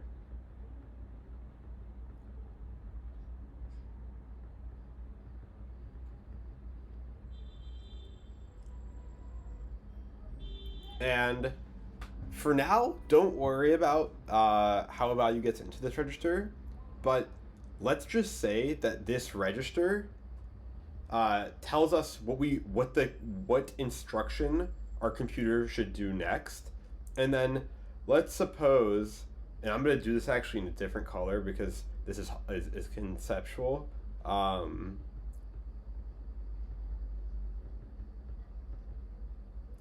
There's some part of the computer that actually looks at what's in this instruction register, and it's the brains. We can think of it as the brains that will actually go and punch each of these other lines that go and do something at different times. And we're going to finally make sense of how that looks like really shortly, i.e. now. So our instruction register is going to be an 8-bit register, and here's the format of the instruction register. So let's come over here.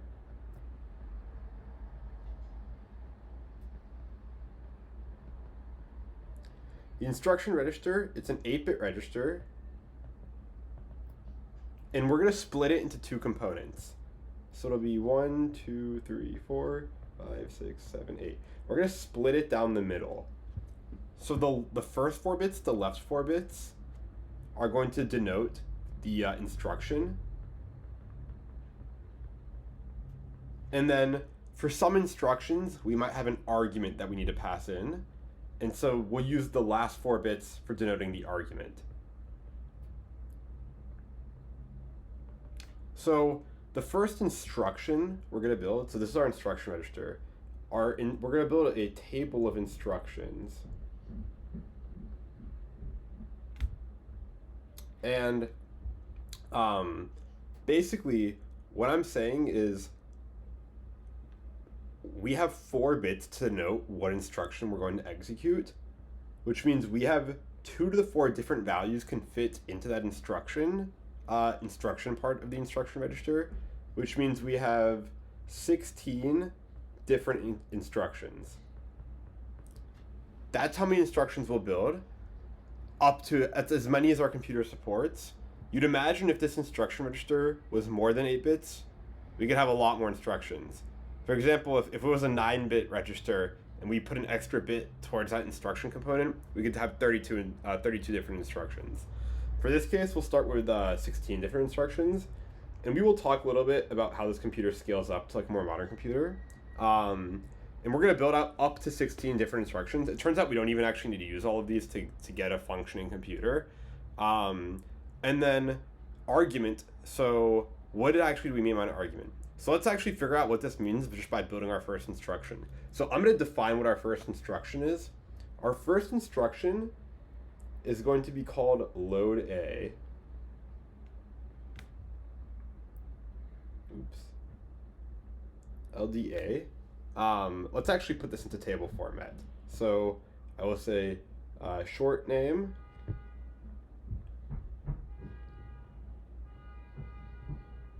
full name,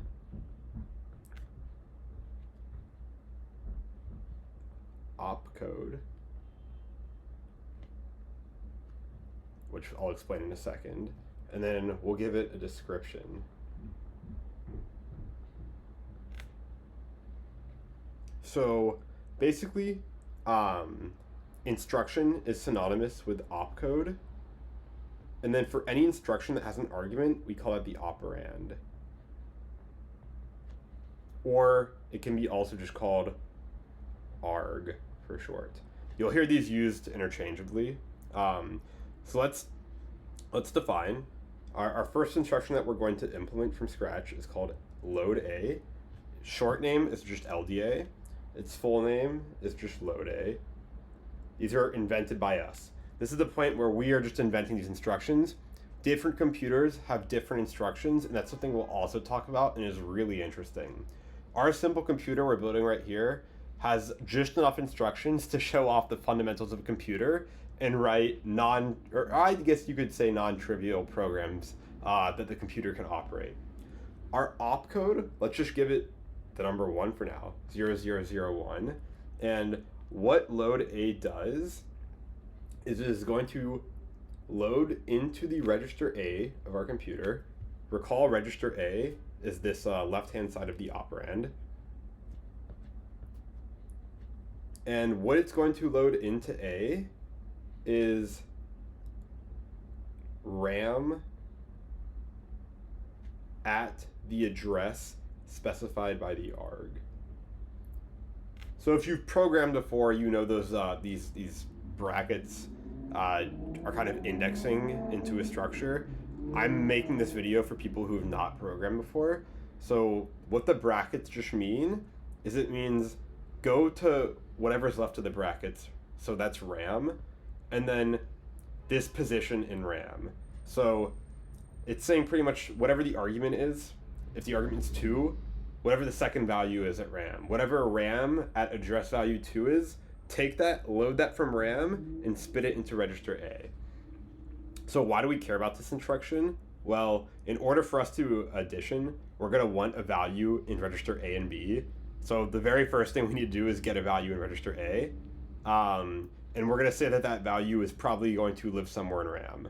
So what this instruction will do is take some value in RAM, throw it on the bus, and then register A will need to, at the right time, read in that value from the bus.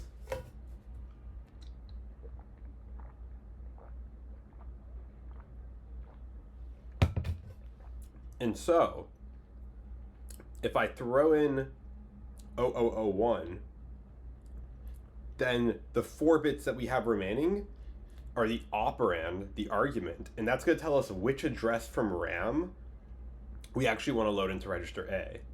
And so I have 4 bits to do that.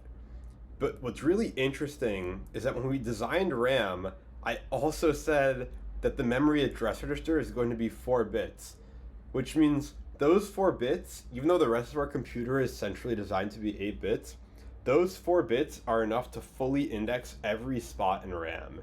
And so I know when earlier I designed RAM and I said, hey, it's kind of arbitrary, we're making the memory addresses 4 bits in RAM, it actually works out perfectly because it means for all of our instructions that we build here on out that need to reference a specific address in RAM, they can do so using those 4 bits. So our instructions can be fully complete, which is also really nice. And we'll see for the most part that our instructions usually, if they have operands, arguments, they're going to be addresses into memory. But that's not always the case, but it's designed around this. So there is something, it's not just coincidence that we're designing our instructions to use 4 bits for arguments, and then the RAM has 4-bit addresses. This is not coincidence. This is very much a choice made with high agency.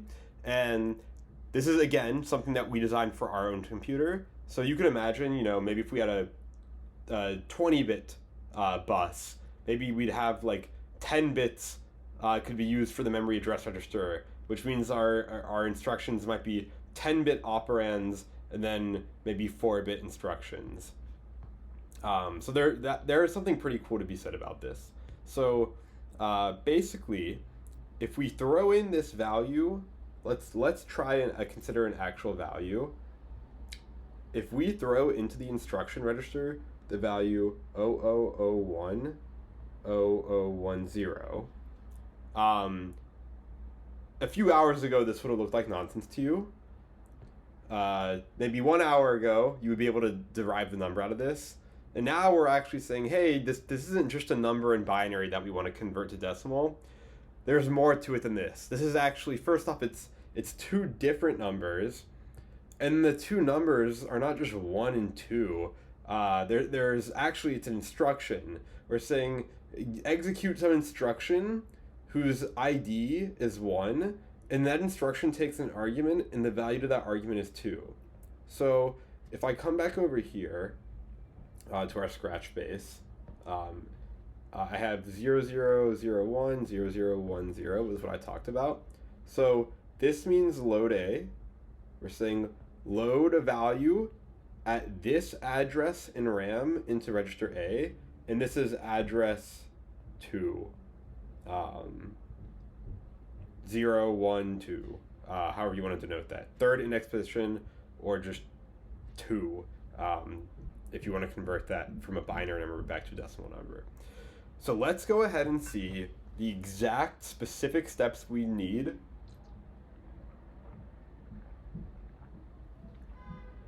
to make this instruction happen. So I'm going to go a little bit slow here. You might be able to figure this out faster on your own. But the first thing we're going to want to do is get this 0010 and look up whatever value there is in RAM. So this instruction register has the values that we are interested in. And so in order for us to get it to the memory address register, this instruction register actually has to be able to write its value onto RAM. So it can do that, and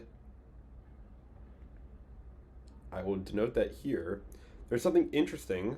It only needs to write those right 4 bits out. It only needs to write its argument onto the bus. It does not need to write all 8 bits onto the bus, because the left 4 bits are the operation code, the op code of the instruction that we're trying that we're hoping the computer will execute, and the control is the only part of this computer that makes sense of the op code, the instruction code. The control part of our computer, which for now is just us as a human brain, we are the control of the computer. We care about that opcode because it tells us what we should be doing. No other part of the computer cares about it. So when the instruction register writes its value onto the bus, it only would ever need to write the address onto the bus. And you can kind of see that motivated in the case here, where if we have this 0001 0010, we only need these to end up in the memory address register. So that's why we will have that, and that'll actually be a new signal, and we will call that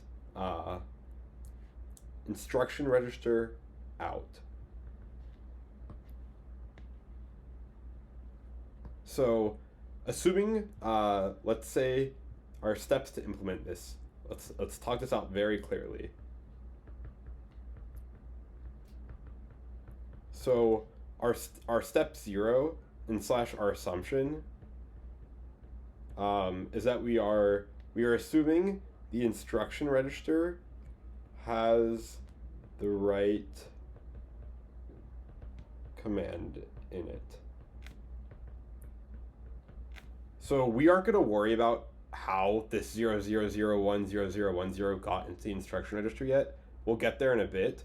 Let's just assume for now that some human came and punched that value into the instruction register.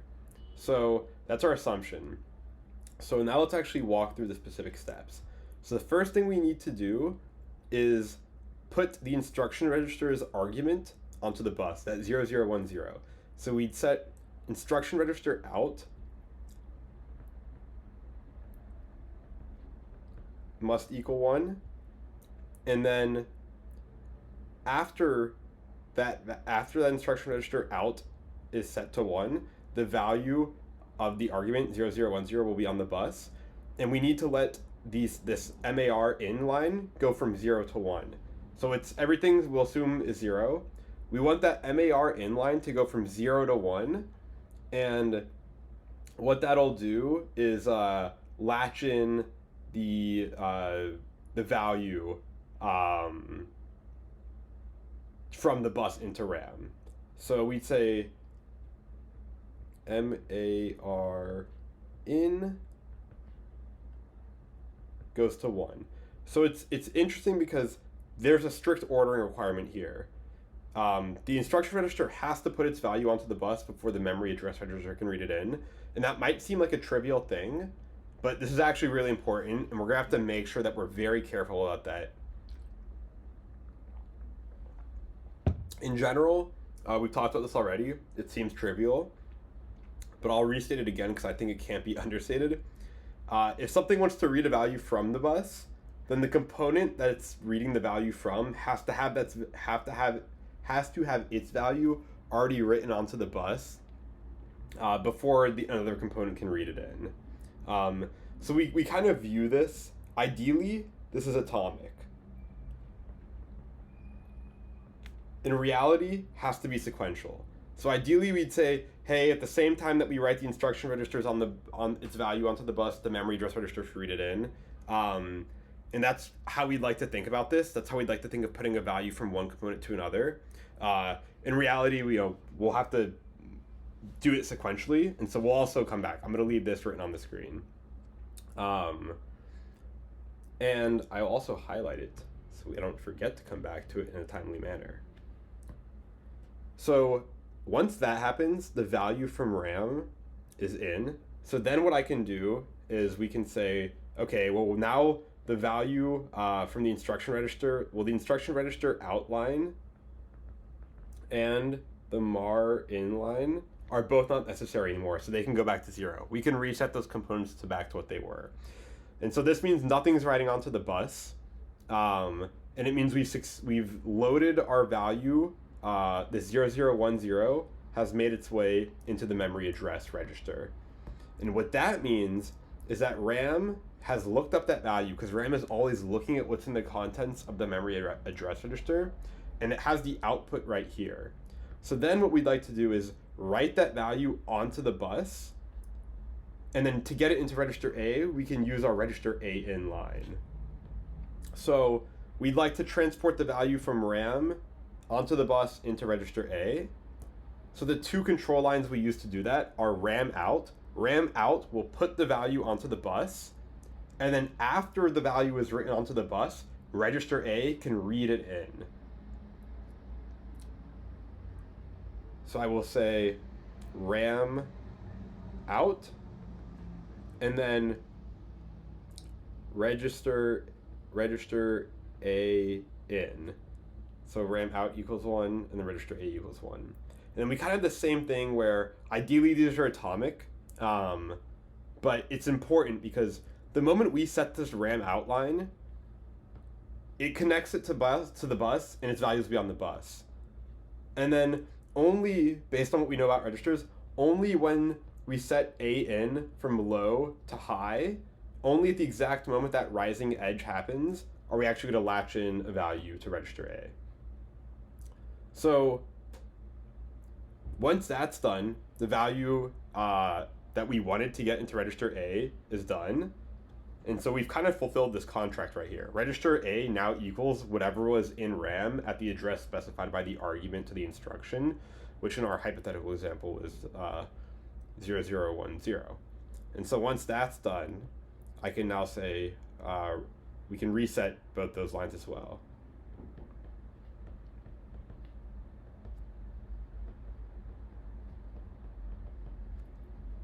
Okay, so this is pretty interesting. That doesn't seem that complicated, but let's look at it in a slightly different view, where instead of listing it out in a series of steps, let's look at it in terms of clock edges. So what I want to do is we said we can have all the signals we used here. So IR out, MAR in, then RAM out, and register A in. And each of these starts off at low. And then to execute the instruction, they said the first thing that needs to happen is instruction register needs to write its value out. So it needs to go from 0 to 1. And then at some point after it goes from 1, this memory address register can also go from 0 to 1. And because this is after this, we know that the value on the bus will be correct. And then we said, okay, now that that's done, both of these values can kind of, at the same time, we can reset them to 0, and that continues. And then the whole time, this RAM out and A in lines are off. And then now that the value the address has been loaded into MAR, we know the value is looked up in RAM. So we wanted to get the value from RAM's output into register A. So what we did was we pulsed on this RAM out, kept it up, and then at some point shortly after that, we can punch register A in, and that'll latch in the value. And then once that was done, our operation was done, so we just reset both these lines to 0. And I can carry these because these top two lines, nothing changes. So you can kind of see like there's two timing signals of interest here. And in order for this represents a transaction of information from one component to another via the bus, and this represents another transaction of information from one component to another via the bus. And what we'll find, I'll spell this out, is as we build more of these instructions, a lot of the implementation is going to just be moving data from one component to another using the bus. So what actually turns out happens is we're going to introduce another component to all of this called the clock. And I'm going to draw the clock up here. And basically, what the clock is doing, it's a physical component to the computer, and it's you don't need to worry about how it's built, but at a fixed rate, it'll just keep going from 0 to 1 back to 0. And this is pretty cool. I'm not drawing this so it's fixed rate, but ideally this is a fixed rate. And the same way every component's kind of hooked in to the bus, the clock is also pretty central to the computer, even though I've drawn it a little far out here. But basically, what we saw here is it's something similar to this. We had components, we had a 0 to a 1 here, and then 1 to 0 here, and then a 0 to 1 of interest here, and a 0 to 1 of interest here. So let's see how we can actually use the clock to aid in some of what we just did manually. So it turns out there's something slightly interesting about what we did here. And it's that when you're writing a value onto the bus, you can do it whenever, because we're kind of making this guarantee that when we start, nothing is writing onto the bus. And then we're also making a guarantee that when we are done writing onto the bus, we stop writing on before we start putting the next thing on. There's clearly this non-zero gap here. So to write a value onto the bus is safe, to read a value in from the bus is when things get tricky, because we want to make sure the value is written out onto the bus before. So pretty much this clock here. And then the other thing is when we do need to read in, we can only read in on these rising clock edges. So what happens is, when the clock is low, we can put the value out on the bus anytime from here to here. Let's say like from here to like right before. Anytime here, it's fair game to read out to the bus. And then at the exact moment we go from 0 to 1, we want to feed in. But we can take this a step further and actually say, well, it'd be nice to just throw the in signal and the out signal at the same time, because that's kind of what we want to do. We want to write from component A out onto the bus, and then have some component B latch that value in. So, but the issue is we can't do that at the exact same time because of the issue we described. It's unclear if the value would be on the bus at the exact time that the register latches it in. But if we actually, let's take the example of this MAR in. If we actually ANDed this signal with the clock,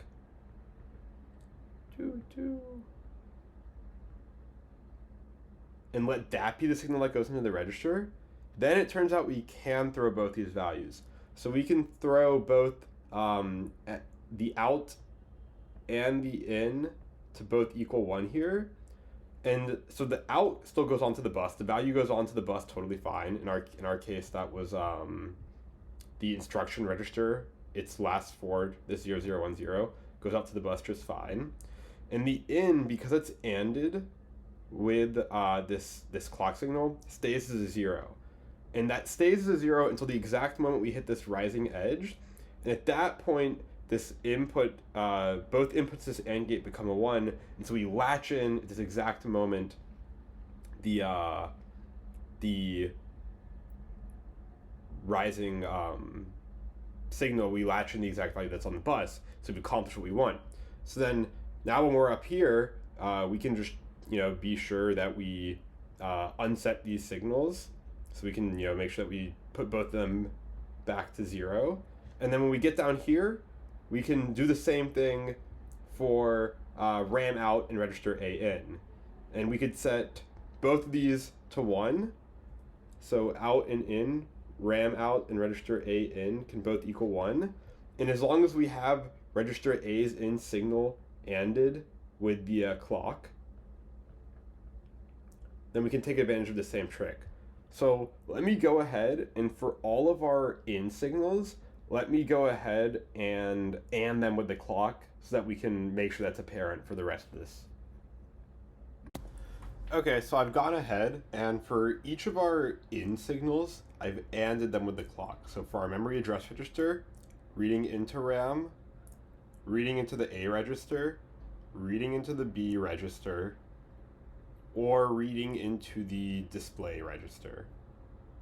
And all of these are now ANDed with the clock. So what this means is our clock signal, we can also pay attention to that in our control brains. And us as humans, as we're punching these lines, what we can kind of do is react to the fact that the clock is going up and down and being sure that we set lines appropriately. So if I jump back to our original example here of how we constructed this load A operation, let's say we have our clock and it's just always going from low to high. Then basically what needs to happen is while the clock is low, we need to set IR out equals to 1. And MAR in equal to 1. And then we aren't changing the clock just exists and change its value on its own. But at some point, the clock will go from 0 to 1, and that'll have the effect of actually latching in the value into the memory address register, because the line for the memory address register in was 1, but because we're ANDing it with the clock, the actual input that goes to the register doesn't actually hit that rising edge until the clock hits a rising edge, which is pretty neat. And then when the clock is high, we can pretty much set these things back to 0.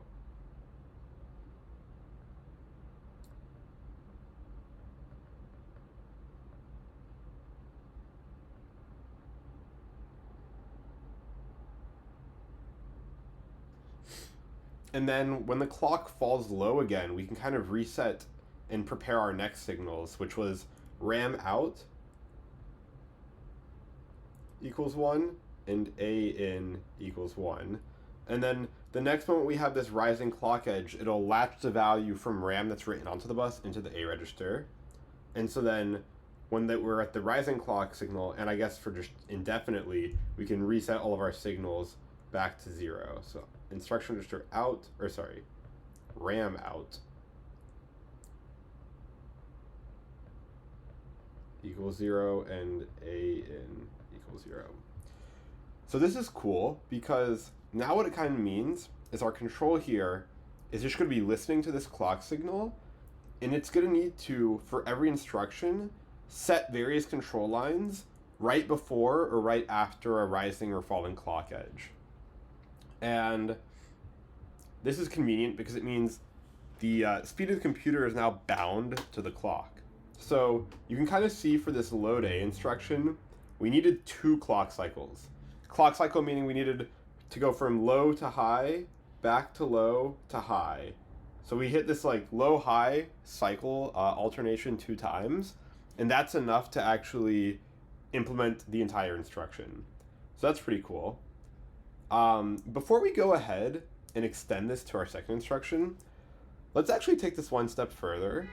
And one thing I've left ambiguous until now is how we get this instruction into the instruction register.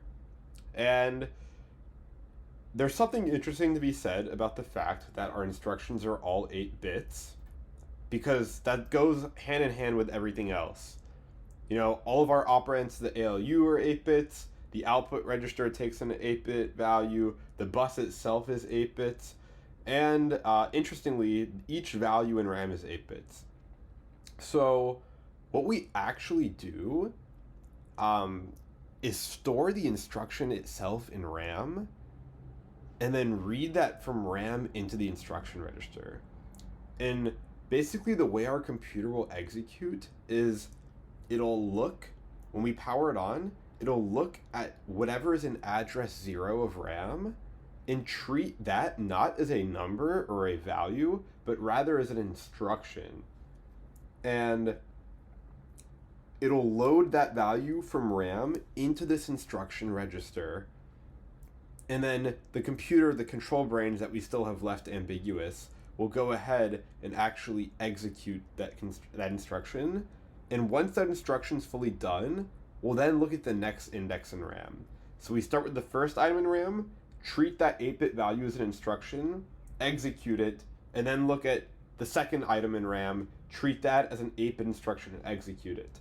So in order to keep track of where we are in our execution process, we're going to have a new register called the program counter. So I've extended the bus a little bit, and recall that our addresses to RAM are all 4 bits. So that means we can only index using the least 4 significant bits here.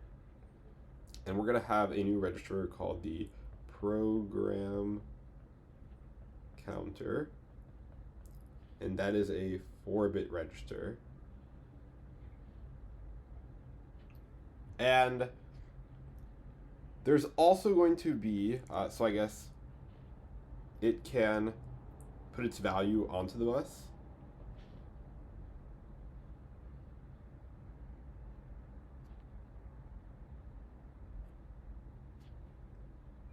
And we will call that signal PC out.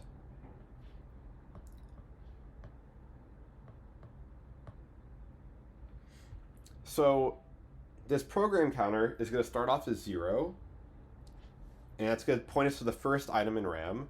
And then once we execute that instruction, we'd like to increment this program counter to become 1.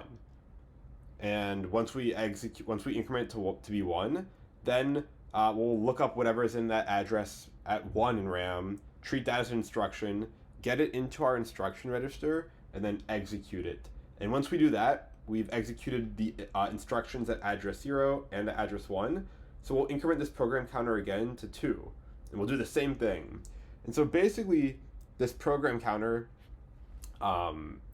is going to be incrementing. It's going to be counting up from 0. And you might be wondering how we do that. You know, this is just a register on itself.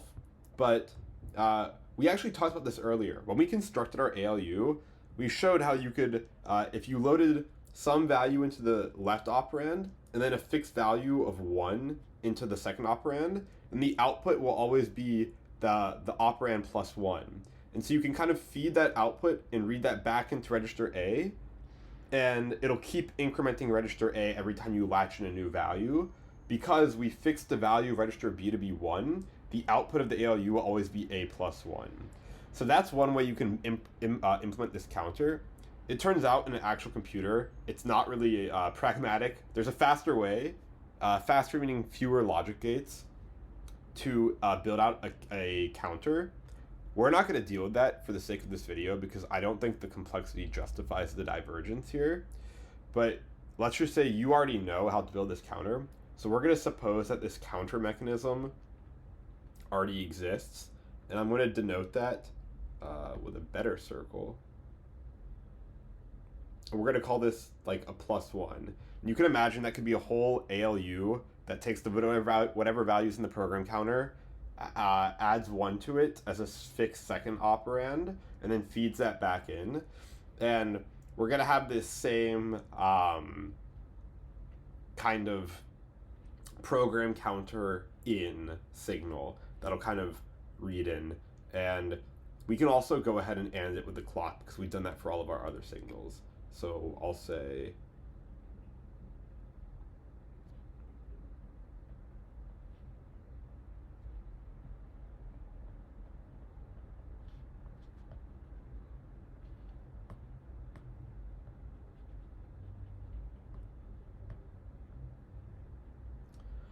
so now we have 2 new signals, but now what happens is we need to think about, we know what happens for this load A instruction we've designed.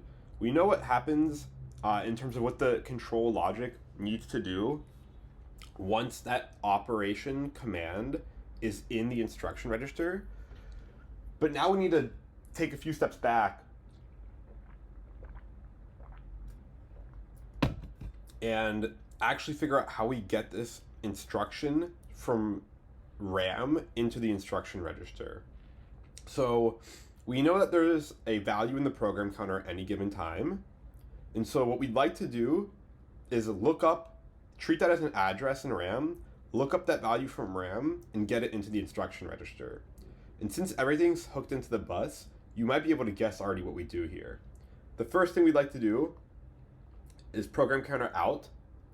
So read that onto the bus, push that onto the bus, and then also pulse or set memory address register in. And then at the exact moment we have a rising clock edge because we've ANDed the MAR in signal with the clock, the value on the bus, which will be the program counter address, will get locked into memory address register. So that's our first clock cycle. Then our second clock cycle, we'd like to take the value that's in that address at RAM, which is here because RAM is always looking up the value that's in the memory address register, put that onto the bus. So we'd set RAM out, and then to read it into the instruction register, we'd actually need a new line, a new mechanism that can read from the bus into this instruction register. So we're going to hook in the instruction register to the bus, and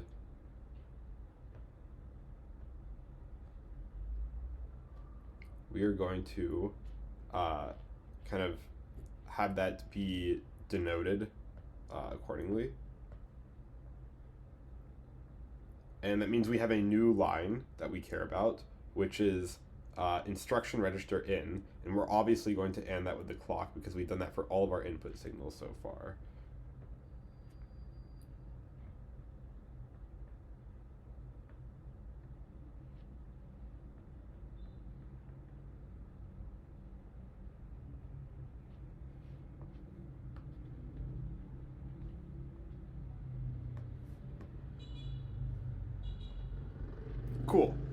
So basically, we just need to add 2 more clock cycles here. One is to get the value from the program counter out and read it into the memory address register. That takes 1 clock cycle. And then the second clock cycle is putting the value from RAM out onto the bus and reading it into the instruction register. So we can come back to our original diagram here, and this we know is what happens once we have a value in the instruction register, but we're interested in the full steps of equations of how we get the value into the instruction register. So what we do is we set the program counter out and MAR in to both be 1. So PC out equals 1, MAR in equals 1. Then we'll do that, at some point here, hold that value, hold those 2. And then on the rising clock edge, that'll have the effect of moving the value in the program counter into the memory address register. And so then we're looking up, the RAM is always looking at the MAR. And so we have the value at that address ready. So we'll put that value onto the bus with RAM out and read it in with this instruction register in.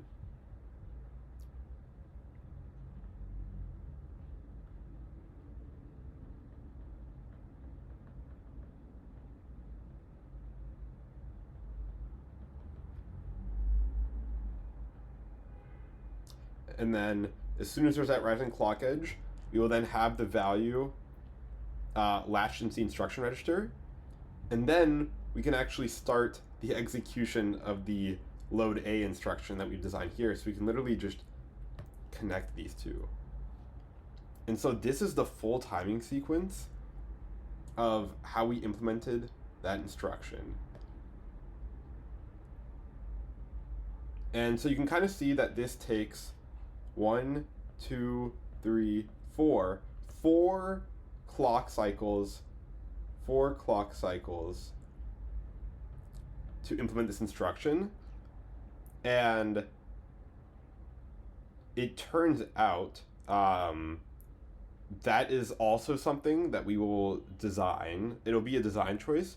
We are going to give all of our instructions 5 clock cycles to execute. And that is because we will see that the longest of the instructions that we design, the longest instruction takes 5 clock cycles. And so we need to cater to that longest instruction.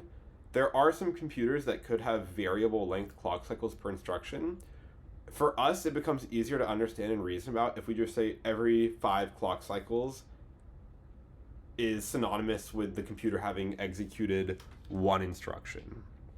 So for this command, we've used 4 clock cycles. This last clock cycle would just be wasted. Like, it'd be a no operation, no op, wasted. And that's fine, it's trivial. But it also turns out, we'll talk about this later, but more modern computers can actually execute entire instructions in a single clock cycle. And it turns out that you would think, hey, if we just turn up the clock frequency, so right now we have this, if we just made the clock go from high to low faster, that we could actually, we could just crank the width of those intervals and have them approach 0, and that would let our computer execute instructions faster and faster, and that'd give the illusion of it being just as fast as if every instruction had used 1 clock cycle. But it turns out you can't actually push these to 0 because there's a delay here. There's a delay between everything the line you set and then it actually being received. So every time I say like this instruction like program counter out, there's actually a slight delay in the logic gates. Like physically connecting the program counter to the bus has a delay. It's a very small delay, but it turns out you have to wait for the longest delay of all components before you can pulse that clock again. So something like the ALU, or if we put a value in register A and B, there's a lot of logic gates in the ALU. You kind of have to wait for, if each logic gate takes like a millisecond, and we have 50 in the slowest route, then you have to wait 50 milliseconds for the output of the ALU to be considered valid, which means your clock cycle, if you have something that depends on the result of the ALU output, has to be at least 50 milliseconds. So we can crank these pretty far, and it appears that the computer runs fast, but there is a true limitation. And it also turns out modern computers have that clock running really, really quickly.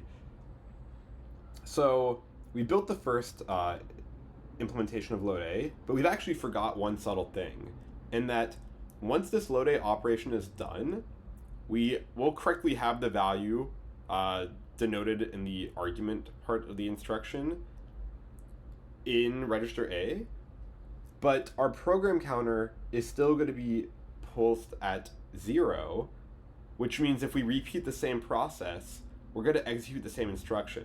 What we'd like to do is actually increment the program counter so that when we repeat these same set of instructions to get the value from the program counter stored at RAM into the instruction register, we have the next instruction, not the same one. So there's one subtle thing, in that there's this program counter in flag that'll effectively increment it. And once we use the, we only use the program counter's value at this very first step. So actually at any other step along here, between here to the next instruction, we can just pulse that flag on any of the rising edges, and it'll have the effect of incrementing the program counter so that when we get to the next instruction, it's already ready. So I could just pick any of these rising clock edges to do this, and say, you know, program counter inc equals 1. And I'll also call this, I will enable this program counter increment because it turns out we'll eventually want to be able to read actually a value into the program counter directly, and that'll be called program counter in. So I don't want to get this confused with being able to increment the program counter. So what we're going to go ahead and do now is actually define all of the remaining instructions in this computer, discuss them at a high level, and then after we do that, we'll finish out by tying together what this actual control brains is. And once we have that done, we have completed the computer, which is a crazy thing to say. So we're not quite there yet. Let's keep going. So our second instruction is going to be called add. And the full name is also just kind of addition. This is just for our readability here. The opcode will be 2, the next number. And what add will do, it's slightly different. You know, we've done addition in the ALU, and you kind of know how that works and how you kind of punch a value onto the bus, hook it into some registers, and kind of latch that value in. But what add does is it says register A will equal whatever is in register A plus RAM at the arg specified. So there is an argument to load A. So if I call load A with address 3 as the argument, it'll go to RAM, it'll say, hey, whatever's in address 3, look it up, put it in register B, then take the output of that and feed it back into register A. And that will have the effect of adding whatever is in RAM at the specified argument into back into register A. So it'll be A equals A plus whatever we put in B, and what we put in B is that address and RAM. Okay. So that's how we do addition. Then you'd imagine the logical equivalent to that is subtraction. So sub. And you could probably guess its opcode is whatever comes next, which is 3. And you could also probably guess that the effect is register A equals register A. So we're always operating on whatever is in register A, and we'll subtract whatever is in RAM at arg. So it's the exact same thing we've done before, except when we actually get the result of the ALU, we'll punch this add subtract line. And when we set it to a 1, as we learned earlier in this video, it'll have the effect of doing subtraction. Our next instruction is called STA, and that stands for store A. And this has the opcode of 0100. That's 4 in decimal. And what store A does is it lets us take the value that is in A and write it into RAM. So we talked a lot about reading from RAM, but writing into RAM is also important. And the register A is kind of the design of our computer here. We actually don't have any commands in the default instruction set that let you specifically do something with register B. Everything that is done with register B is usually implicitly defined as part of one of these operations that works on register A. That's just by design. We could totally have these equivalent arguments we could have, for this add, we could have a add B, which is the same operation but for register B. So it'd be like register B equals register B plus some argument into RAM. We just don't have that, and we actually could easily build it, and that's something you could leave as an exercise to you afterwards. But I digress. Store A, it'll say RAM at whatever argument you specify. It will treat that argument as an address equals whatever is in register A. So to implement this one, what would happen is once we get the instruction in the instruction register, we put the least 4 significant bits on the bus, that memory address, and we could hook that into the memory address register. And then what we need to do is write register A, have a way for writing register A's value out onto the bus, and then we can read that value by pulsing RAM in. And since we've already loaded the address that we want to write into the memory address register, the moment we pulse that RAM in and have a rising clock edge, it'll lock the value from register A in to the correct component on the bus. And so you might be noticing, hey, we don't have a way to actually write register A or B onto the bus, so we'll go ahead and do that. So we could do and so we can call that A out, and then we can do the same thing if we needed to for B.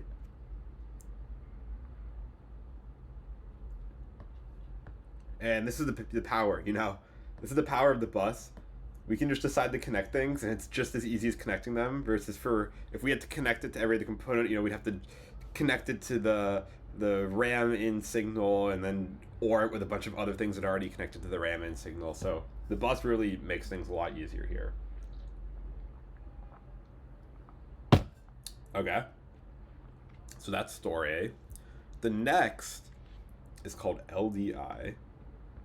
And that stands for load immediate.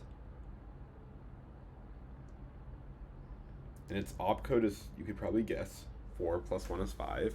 And this one's a little bit different. So up until now, every argument here every instruction has had an argument, which is interesting in itself.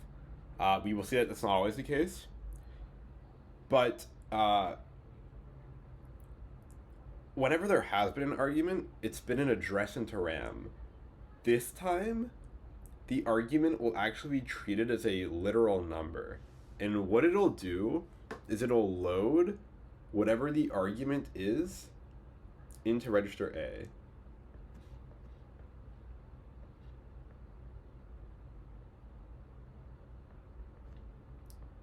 So this contrasts well with our very first command, our very first instruction, load A.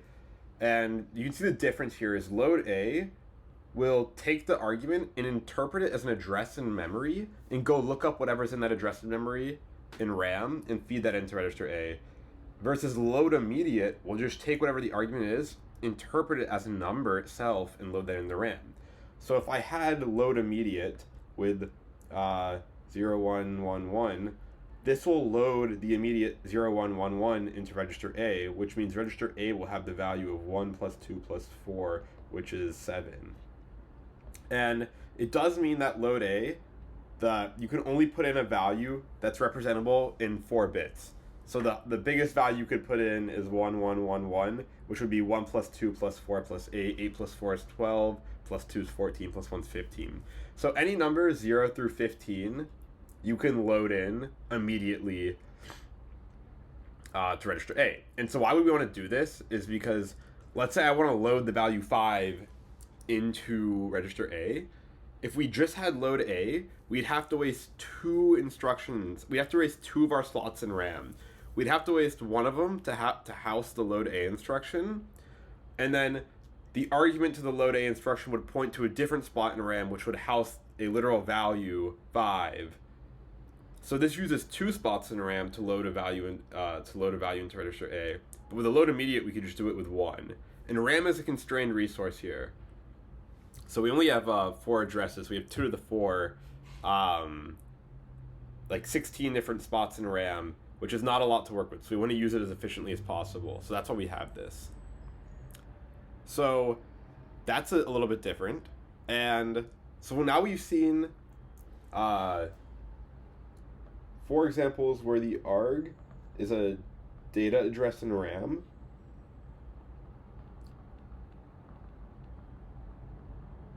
Now we've seen one where arg is a literal number. And, well, let's see what comes next. The next instruction is called JC. That means jump if carry. And here's our opcode for it.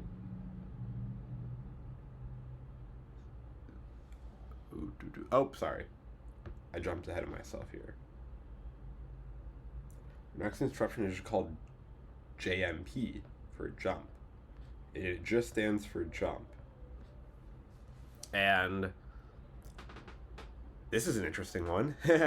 What this says is all it'll do is set the program counter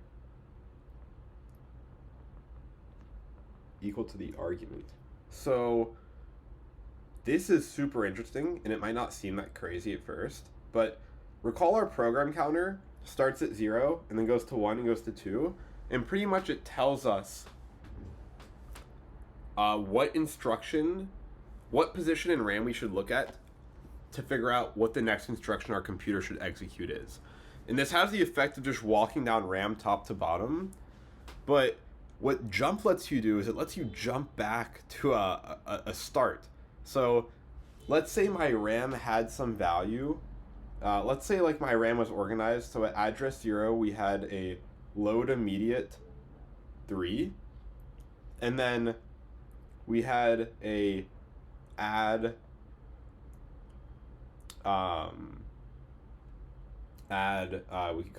address 6.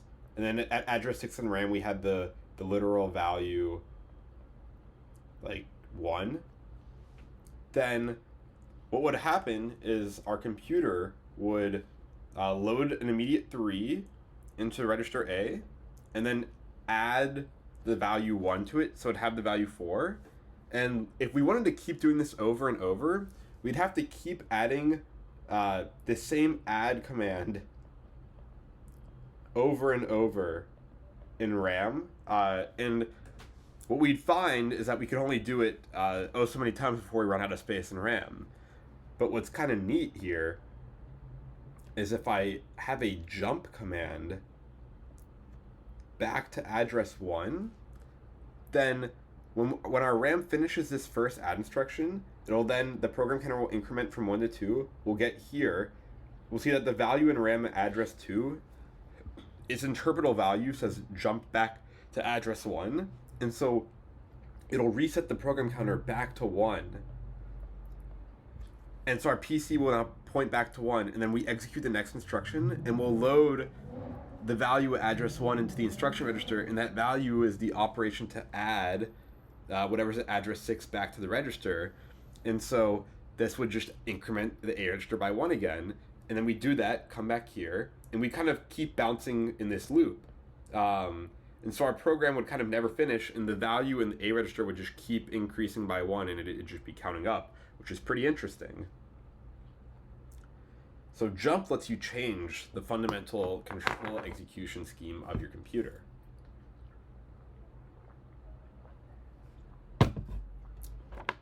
Okay, we can take jump a little further. I'm actually going to I'm going to go ahead and erase this.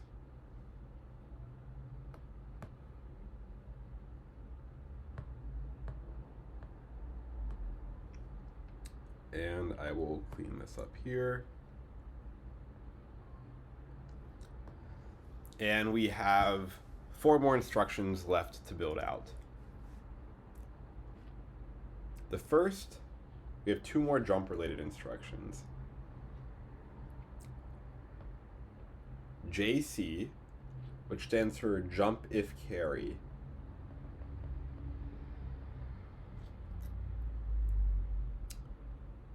And the opcode is, as you could guess, 01111. And what this says is if the last result, if the last operation that happened in the ALU carried, i.e. there's that overflow, then we can jump to a specific address in memory. Otherwise, you go on. So if carry flag equals 1, PC equals arg, else no op. And when we talked about our ALU a long time ago, we built this by chaining a bunch of full adders together, and the carry out of one adder became the carry in of another adder. But then recall for the leftmost adder, there's a carry out flag, and if that flag was a 1, it meant we overflowed, meaning we couldn't fit the value into 8 bits. And so we've kind of ignored that in our ALU here, but what we can actually do is just build a new register that looks at this carry flag. So it can take it can be called the flags register, and it'll, whenever we do an ALU operation, we'll look and say, hey, did this last carry, did the leftmost full adder carry out? And if it did, then we know that the last arithmetic operation that happened in the ALU overflowed, assuming we're working with positive numbers. We'll just keep it simple for now. And if it did, we should latch that value into this flags register. So what I'll do over here is I'll have a flags register, and it's going to be 2 bits. And what we'll need to do is also add a new control line for flags in. So this will read, it'll interpret whatever values the state of the ALU and latch that value in. And of course, I need to AND that with the clock.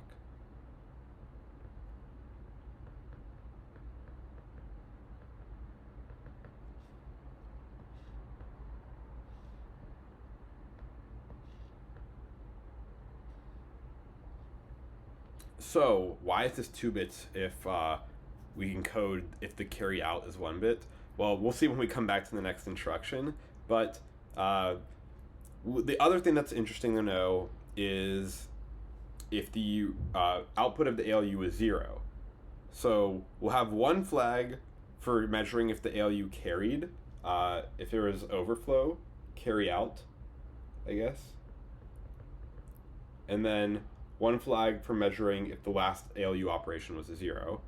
And you can detect if the last ALU operation was 0 by looking at all the output registers and saying that they are all 0. So you would invert each one and then AND them all together. So each bit position, like bit position 1 not, and bit position 2 not, and bit position 3 not, and so on and so on. So you'd insert that they're all 0. So you can invert all of those and them together, and that would pretty much be your 0 flag. I won't show that logic here because I'm trying to avoid drawing individual logic gates, but let's see why this jump carry command might be useful. So in our original example we have here, we started with the number 3. I guess if we looked at the state of the A register, it'd be 3, and then 4, and then 5, and 6, so on. And then eventually, because our register is 8 bits, we'd get to the maximal value that we can store in 8 bits. So 2 to the 8, let me use my calculator right here. 2 to the 8 is 256, which means we can store values 0 through 255, assuming we're just looking at positive numbers only, but let's say we are for now. So your computer would get to 250, and then 251, 252, 253, 254, 255. And if we tried to add the number 1 to it again, we have the binary. This is what the 255 looks like in binary. If we tried to add 1 to it, what actually happens is pretty interesting, where you can kind of see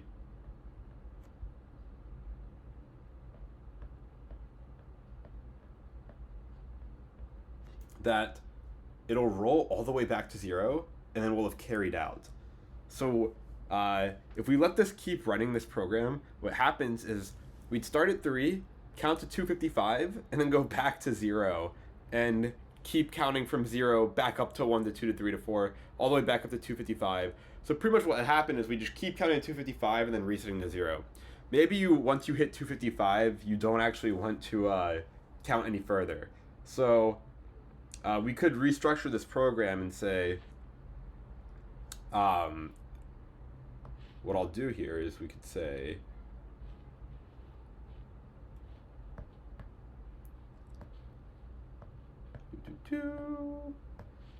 if every time you do an addition, if you carried, then maybe you could jump to like address 10 or somewhere further away in memory.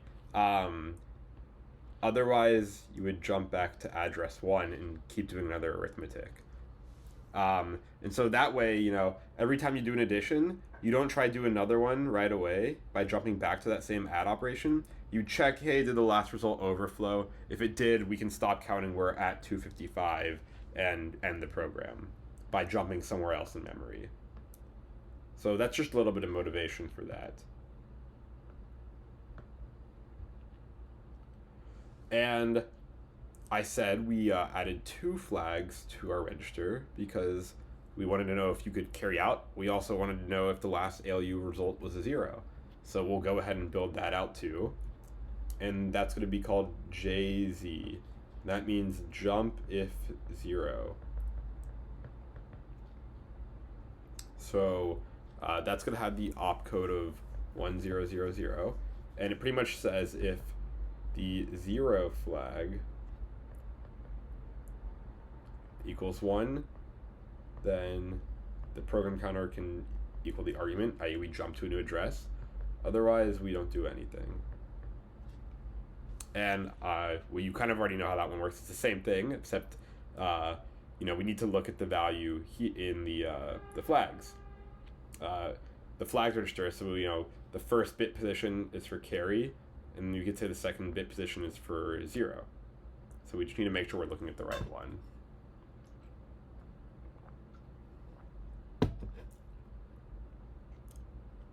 Okay.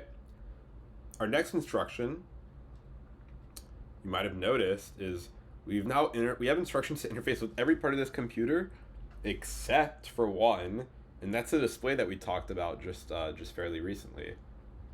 So let's have an instruction to actually write whatever value is in the A register, since that's so critical to our computer, onto the bus, and then latch that into the output register. So we're going to call this command out. It's just going to be display. They're synonymous here. It's opcode. We'll just jump around here. we can give it whatever. Let's just throw it 1110 arbitrarily. We can kind of choose what our operation codes are. We've been sequential up to this point, but there's no harm in using the address space however we like, or sorry, using that 4-bit space however we like to define our instructions. And so if we say formally what the out command does, it's going to set our output register equal to register A, which will then have the effect of displaying whatever is in register A onto the 7-segment display, because the way we designed that read-only memory was to just look at whatever is in this display register. And so you can imagine to implement this command, it's pretty straightforward. You just put the value of register A onto the bus with A out, and at the same time you'd have display in. And since display ins and with the clock, as is every in signal, once you have a rising clock edge, it'll hook the value into that register, and then ROM is just a constant lookup table. So it's always just going to be looking up whatever is, it's always going to be reacting to what's in the register. It'll look up, it'll say, hey, this value's on the register, like let's just display it on the screen. And last but not least is called halt.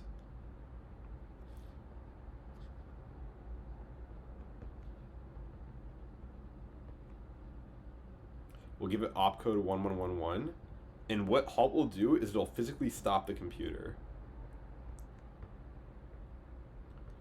So if the computer sees a halt signal, if we have some address in our program counter, we look up whatever is in that address in RAM, put that in the instruction register, and our control brain sees that it's a halt, it'll stop. It literally will just break, like your computer will not execute anything further. And that'll be the end of execution here. So these are all the instructions our toy computer has. And what's a few things of note here. So we saw that for the first few instructions we built out, there were all arguments, and the arguments were all data addresses in RAM. Then we saw an instruction who had an argument, but the argument was a literal number. And then for the 3 jump instructions, the argument was an instruction address, but the instruction address also lived in RAM. And so there's something interesting to be said that RAM has both our data and our instructions, and the computer doesn't really care which is which. It's strictly just going to do what you tell it to do. So you could actually write an instruction in one position. Let's say if I wrote an instruction at address 4 in RAM, and then if I called load A on address 4, then it would still work. It would interpret whatever the value of the address is as a literal for the load A, but then when our program counter equals that address, it treats it as instruction. So it's pretty cool that it might be weird to wrap your head around, but conceptually, values in RAM can be both literals, data literals, or instructions. It just depends on the context of how that value is being accessed. Whenever that value is being accessed through the program counter, or one of these, through the program counter, it's definitely going to be treated as an instruction. But then in a lot of these other contexts, if it's like an argument to an instruction, it's going to be treated as a literal number, which is pretty cool. And then we saw down here that there's no argument for our final 2 instructions. So those right 4 bits are actually kind of wasteless. You can set them whatever you want. Another thing to note is we have 4 bits of our opcode, so that should be 16 possible different instructions. But if I count out what I have here, I have 1, 2, 3, 4, 5, 6, 7, 8. I have 10 different instructions. So we are not using our instruction space fully. So we could define more instructions. It turns out this set of instructions is nice because it lets us kind of define simple enough, complete enough programs on its own. But, we talked about very earlier, like, hey, like our load A, add, and subtract all simply operate on register A. Maybe I could use some of those extra opcodes to build load B or add B or subtract B instructions. Similarly, our out command will only put whatever is in register A onto the 7-segment display. Maybe I want a way of having an out for B. And you could imagine extending this computer in ways on your own. You could have a second output display, and that second output display could have its own command where you could write in the value of register B to that display based on, whatever the argument is. So there's different ways you can extend this. So now we've defined our instructions. We walk through load A in great detail, and we'll do that for some of the others. But the last thing we need to do here is tie it together with this control brains. And it turns out we know everything we need to tie this computer together and explain how this control logic works. The very last thing I'll do that I will spill out to make it a little bit easier, well, obviously because I'm going to explain, but we discussed this instruction. The very last one we discussed was halt. And what halt should do is it should stop the computer. And so you can pretty much see that when we designed the only one we walked through in good detail was this load A. We looked at the timing diagram and the rising and falling edges of the clock. Pretty much you could see that we were making every decision based on, and making every setup, i.e. setting different lines, saying this component read its value in from the bus, and while this other component is putting its value onto the bus. All that was based around the clock. And so it turns out a very simple way to actually halt the computer and prevent it. There's two things you could think of. My mind when I went to this was actually just stopping any instruction from getting in the program counter. So if the program counter could never update, then no instruction, could be executed. But then there's actually something incorrect about that, and that there's still a value in the program counter. So that value can be interpreted as an instruction and it can't execute. And so that wouldn't work, nor would blocking the program counter from writing out onto the bus work, because basically we always say that if a component's reading in from the bus, there has to be something on the bus. You get into a weird state if you have a component that tries to read on the bus and there is physically nothing on it, i.e. every other component that could write onto it, namely the program counter here, is actually disconnected. So you might want to think, let's stop the program counter from being able to write its value onto the bus. And therefore, when we try, looked up that address and ram and treat as instruction, it won't work. But the behavior is somewhat undefined here. What's easier, it turns out, and I think the only solution for the sake of our simplistic computer, is just blocking the clock.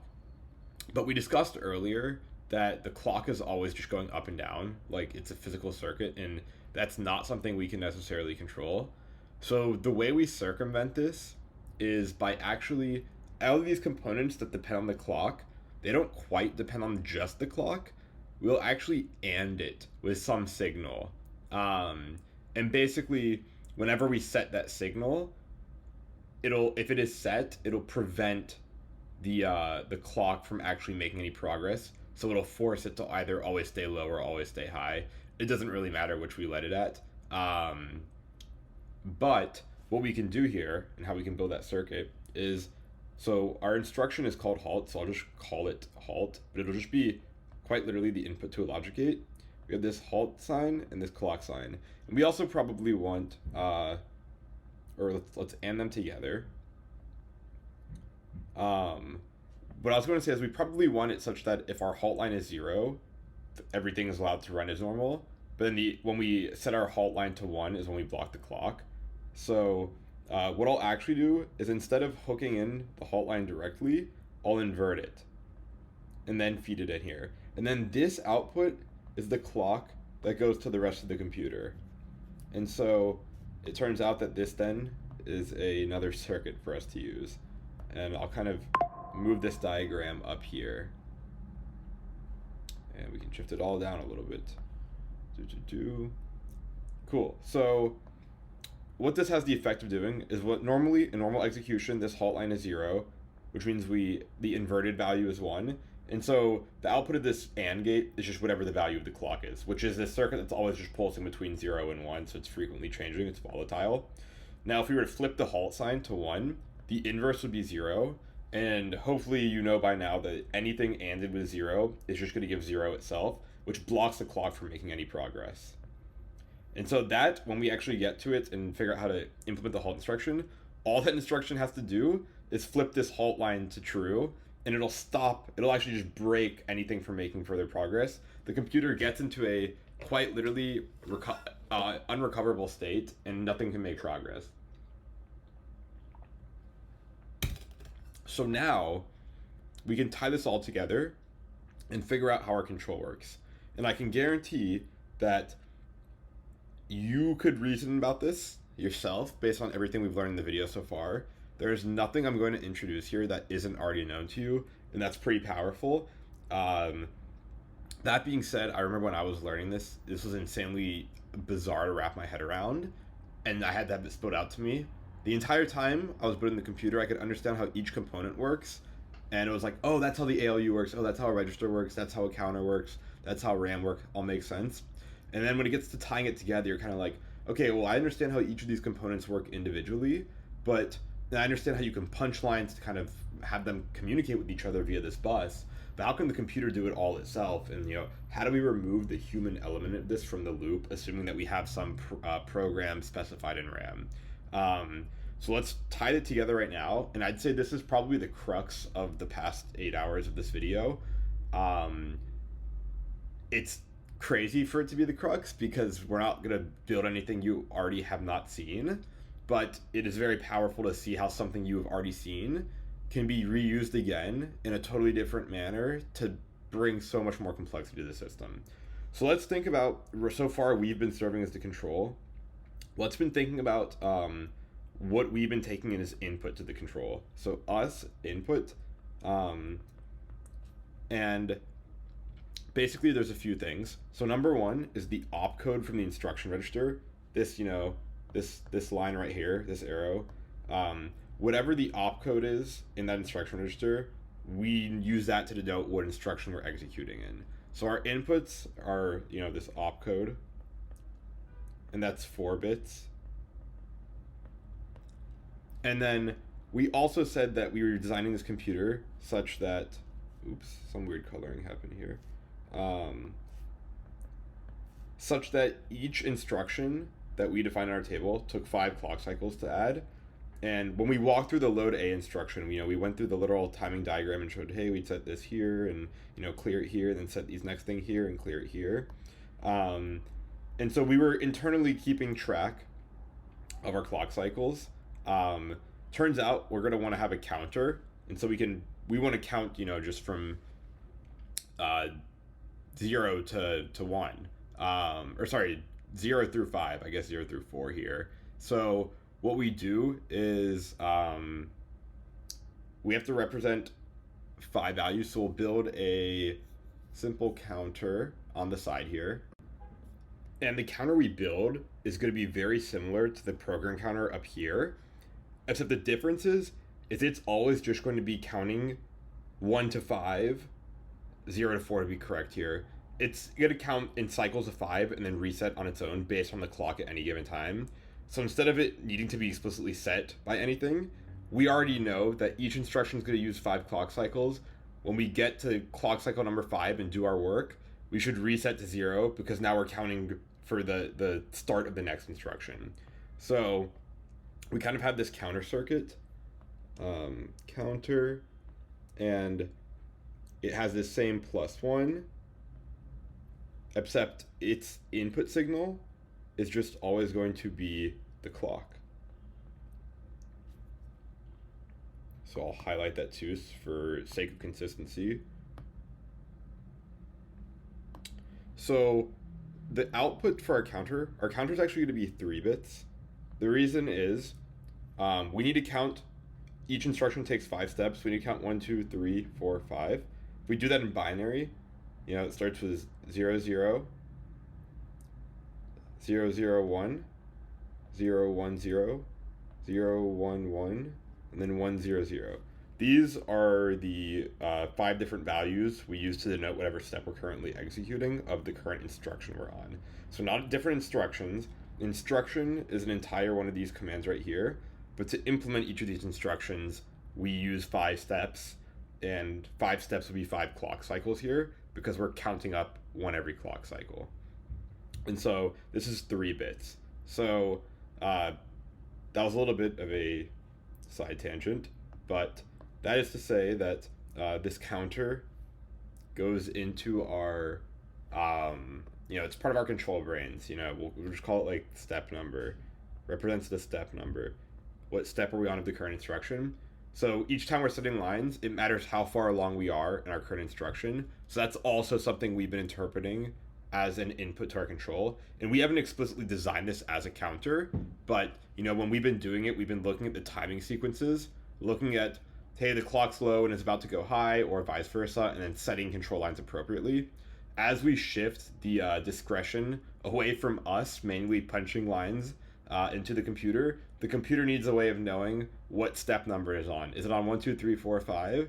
And so the easiest way to do that is just to have a register that is a counter, and then feed that as input to our control. And our control then can say, rather than us as a human knowing we're on step 5, we could just look at what the output is on that step number line to figure out where we are in terms of execution of the current instruction.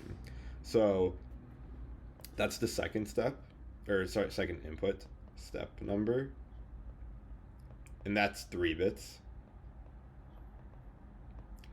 And then the last thing that you might think that's all, but recall the two conditional jump statements.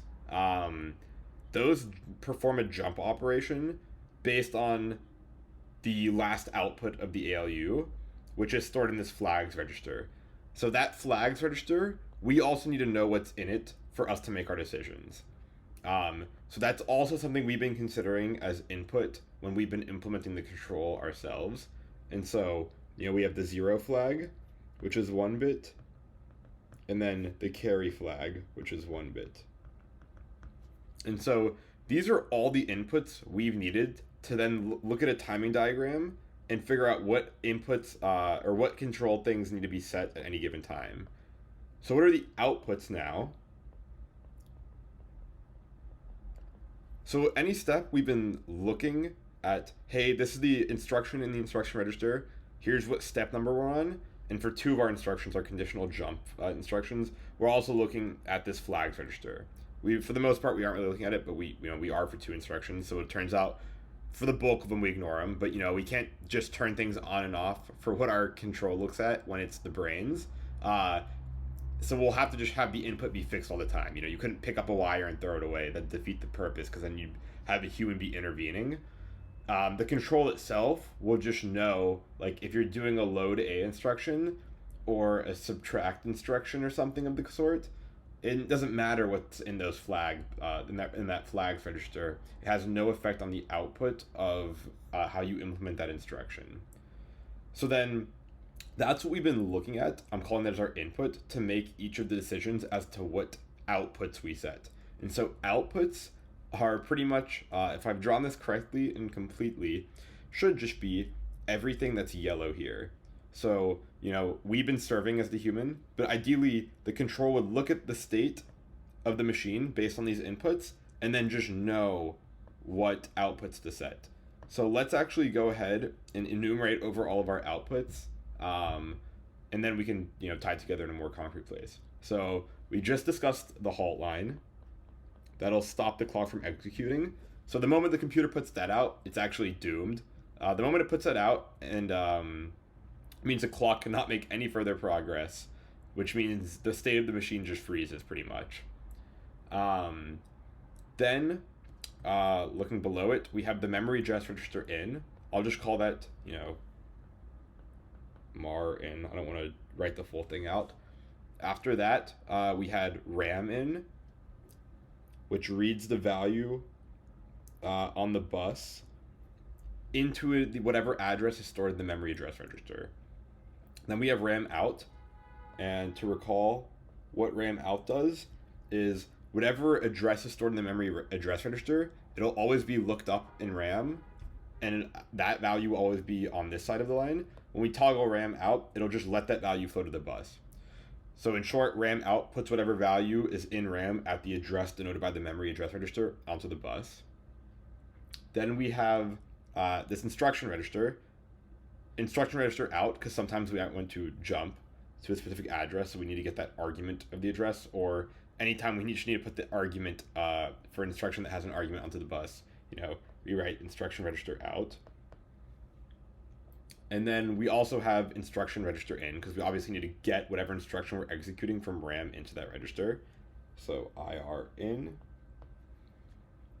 And after that, we can jump to the top of our computer. For the ALU, we have register A in and then register A out. Register A in will just latch whatever's on the bus into register A, and A out will write whatever is in register A to the bus. So we have A in, and I'll denote that A out. Then we have the ALU out, whatever the output is, whatever the current output of the ALU is, write that onto the bus. ALU out. Then we have this add subtract line. If we're doing it, if for every instruction that's not an add or a subtract, it doesn't matter what it is, because we don't care what the output of the ALU is. We're not going to interpret it. For add and subtract is the only time the value on this line matters. When we're adding, we just leave it as a 0. When we're subtracting, is the only time we'd ever need to set it to a 1. So we can just call that sub, because it's always going to be 0. The only time we need to turn it on is if we're doing subtraction. So let's just call it subtraction.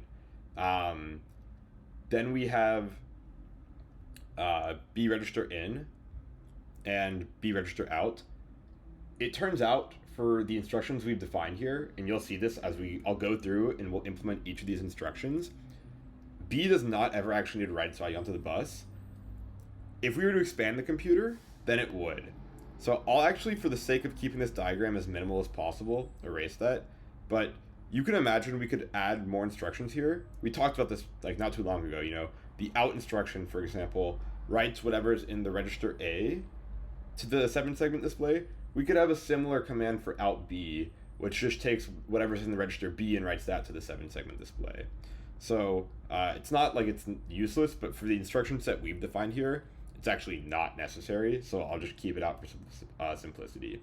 But we do have B in. I'll denote that BI.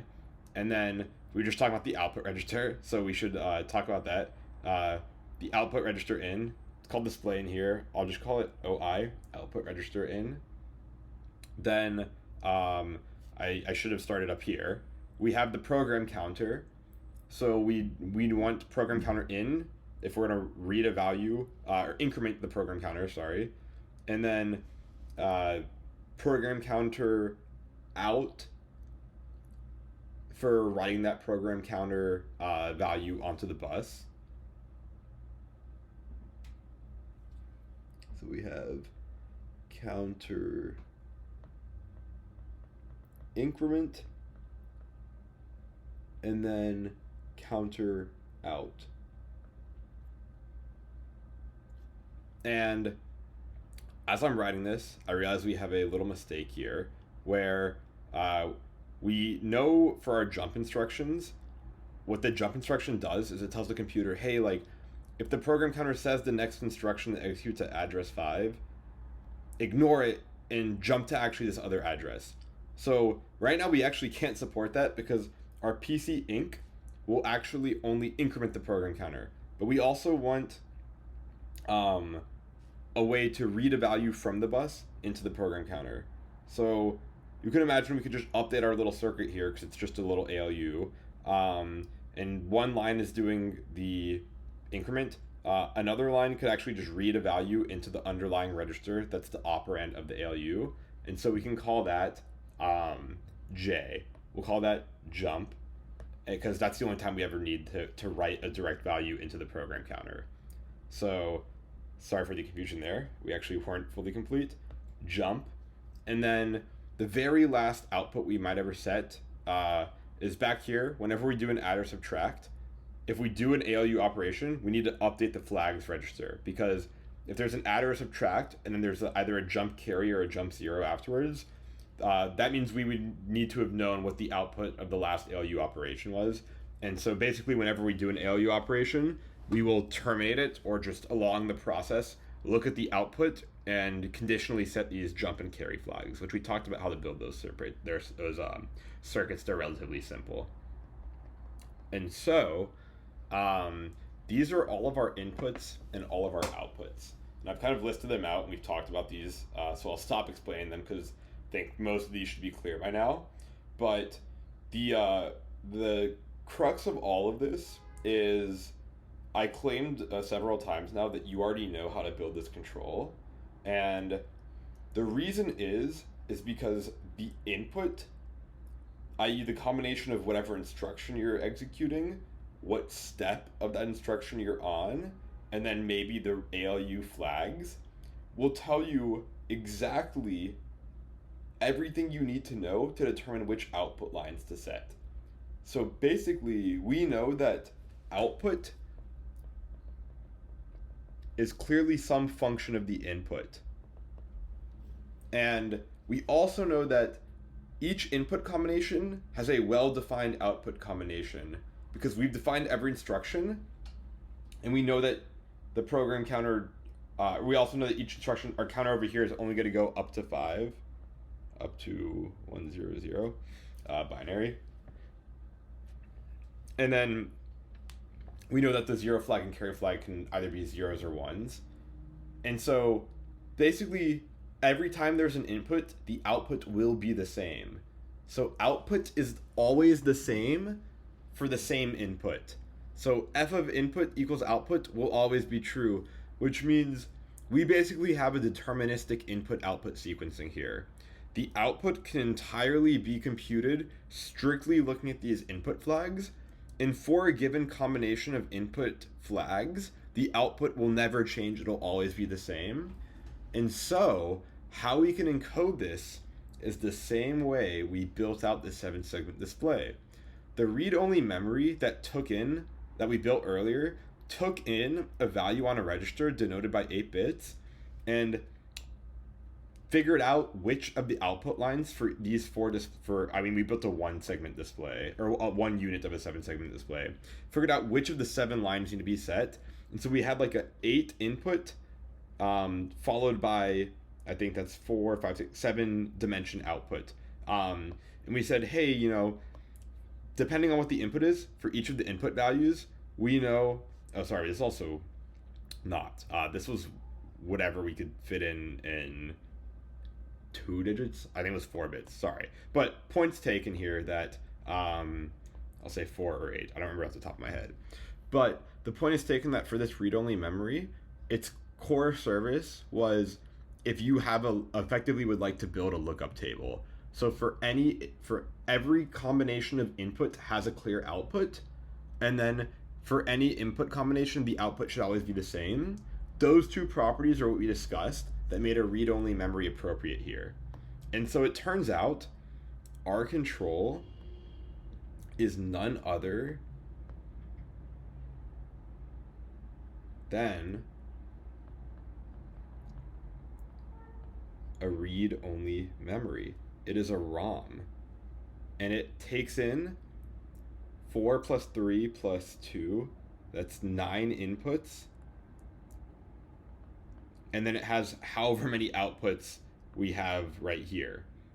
And this is pretty powerful because it means if we set up this control ROM correctly, it means that the computer can be fully autonomous, and for every instruction, it'll take the value in the program counter, look it up in RAM, get it in the instruction register itself, and then the control knows what values in what instruction we're executing on.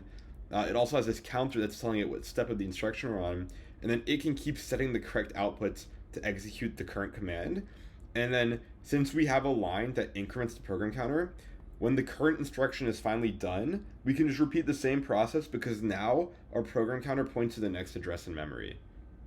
And this is the crux of tying the computer together. You have now gone from individual components to actually a full computer that's fully independent and can execute instructions in sequentially, and has the ability to do complex logic, where it's not just executing instructions top down, but it has the ability to jump to other addresses in memory, I interrupt its own control flow. And not only can it jump anywhere in memory, it can also do conditional jumping, which means your programs that you can publish into this computer can have some amount of logic that requires a forking control. So, if do some operation, if the output of that operation was this, do something else, or continue on the current path. So this is pretty cool, but you're probably scratching your head a little bit where we walked through the load A commands, but we looked at a timing diagram, but we didn't actually see what the inputs and outputs would look like for this control ROM. And we also have a whole bunch of other instructions we haven't talked at all.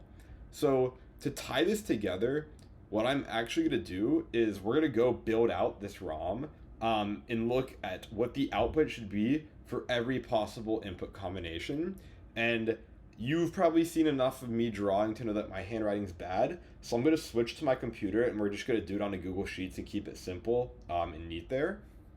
But once we do that, we'll jump back to this one more time and we can reiterate how this all sums together. But this is pretty powerful. We are now like, I think, just like shy north of 8 hours of this video. And if you did some hand waving, or if you somehow understand how you could set up the control entirely by yourself, you know how a computer works now. This is actually it. This is the true fundamentals. Obviously, this is a toy computer, but this is a fully functioning, independent computer, and that's pretty powerful. But we're not quite done yet because I haven't explained how this control ROM works. So what we're going to do next, I said we'll swap to my computer. We'll build out what the inputs and outputs for this ROM should look like, and then we'll come back here, tie it all together, and then we'll talk about how we go from like this to an actual more modern computer. Okay, so what I've gone ahead and done is constructed a table that shows what our hypothetical RAM would look like. And so let me walk through the structure here. So first, our inputs are going to be this column through this column, and then our outputs are going to be this column, these columns. So remember our input, we had the first opcode, which was the leftmost 4 bits of the instruction register that tells us which argument we're currently executing or should be executing. Then we have the step number. We had that special counter that was specifically for the control that we just added in last minute that counts 0 and then up to it counts up to 4 in binary, or realistically 5. 5 different operations, 0 through 4. And then that's here. Then we also had the 0 flag and the carry flag for our 2 conditional jump instructions where we need to see that. So these are our inputs. Recall, this is still binary, it's a ROM. So all of our inputs are going to be 0s and 1s, as will all of our outputs.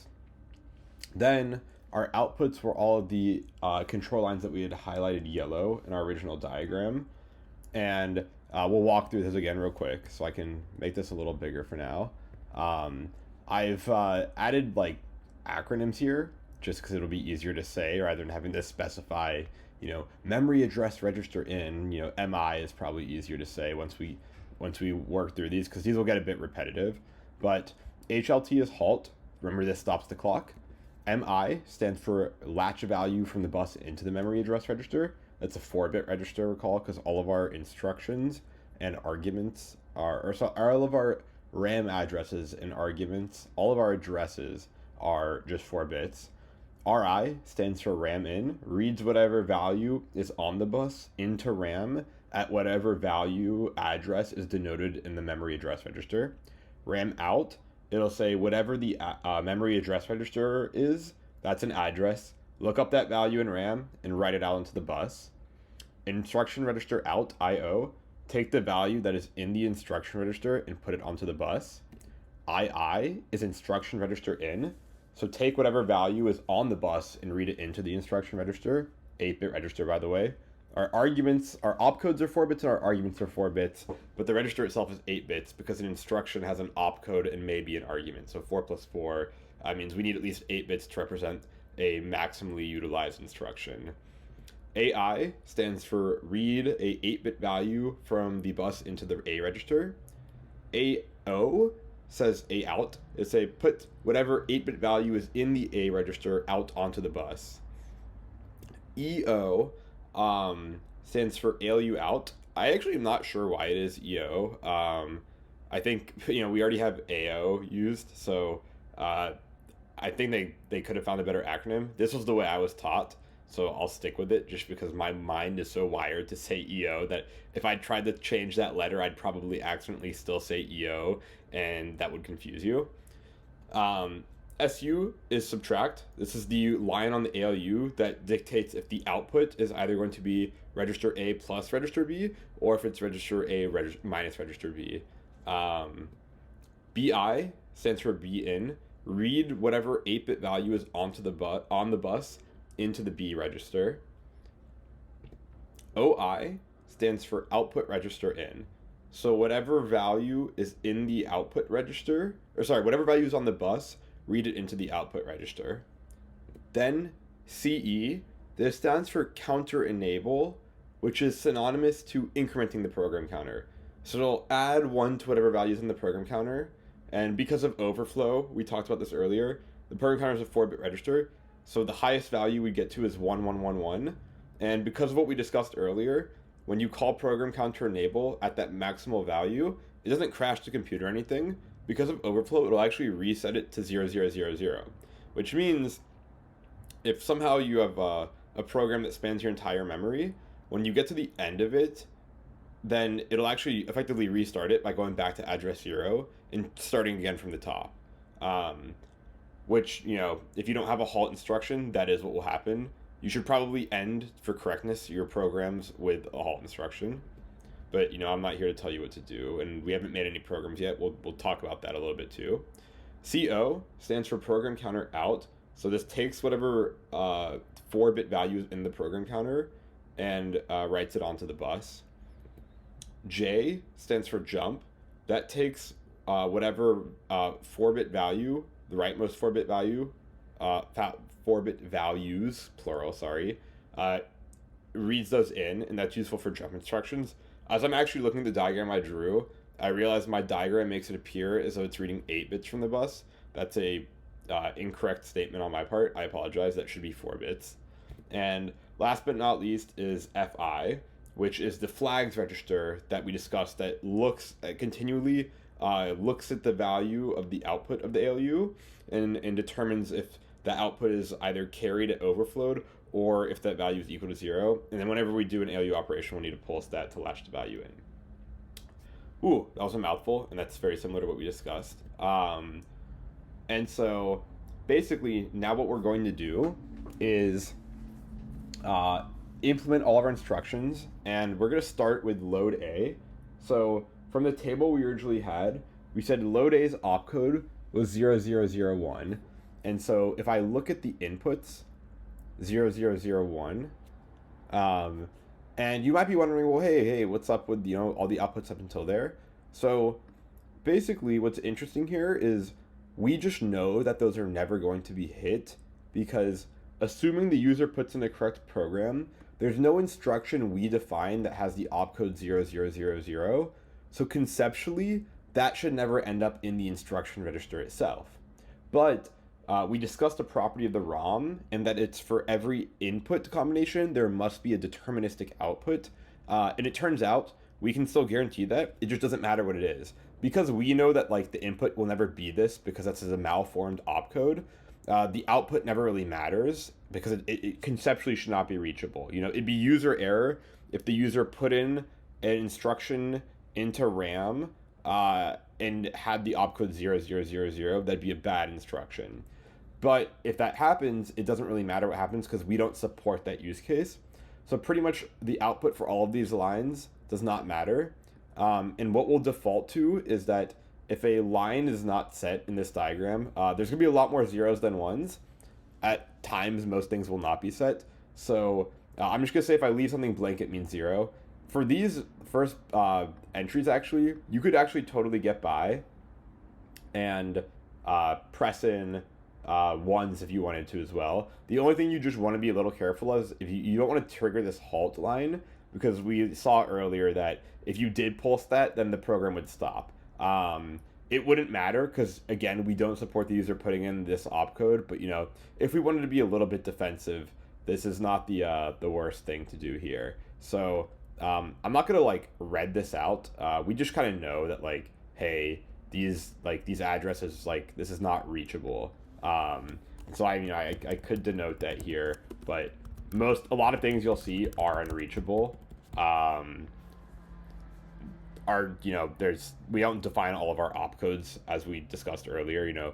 We have 2 to the 4. I think that's 16 possible opcodes represented in 4 bits, and we just do not have 16 instructions, and that's totally fine. So a good amount of our space here is actually going to be unreachable, with a technical asterisk that you could reach it if you just put in an incorrect program or incorrect instruction into RAM.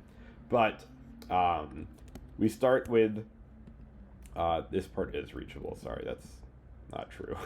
We start with opcode 0001, which was this load A, and we'll also assume that our flags, we're just going to ignore those for now because we know it doesn't matter for this instruction. So it turns out, as we discussed, the very first thing that happened for load A is we actually don't even know we're executing the load A yet.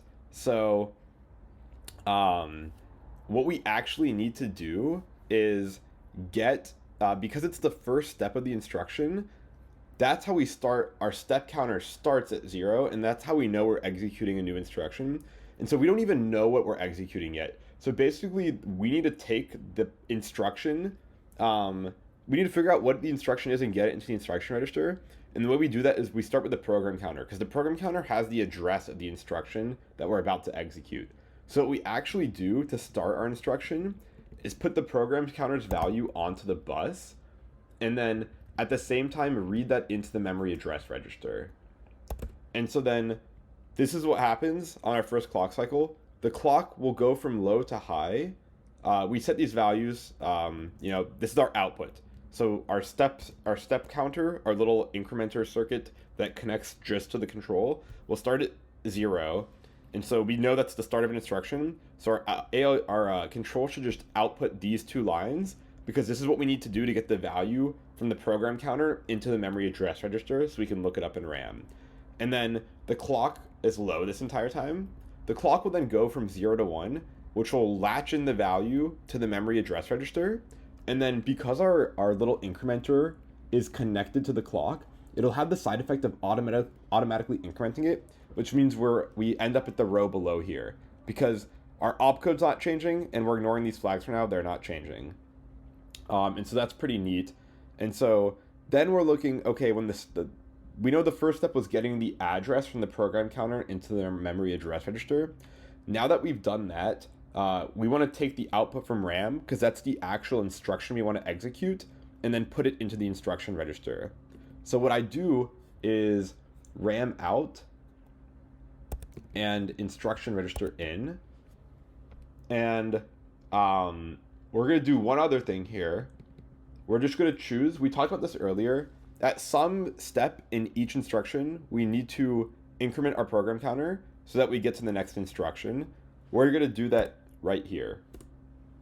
We're going to choose the second step. It could happen at any of the next steps after this before the counter over here resets to 0. I'd rather just get it done early so we don't forget about it.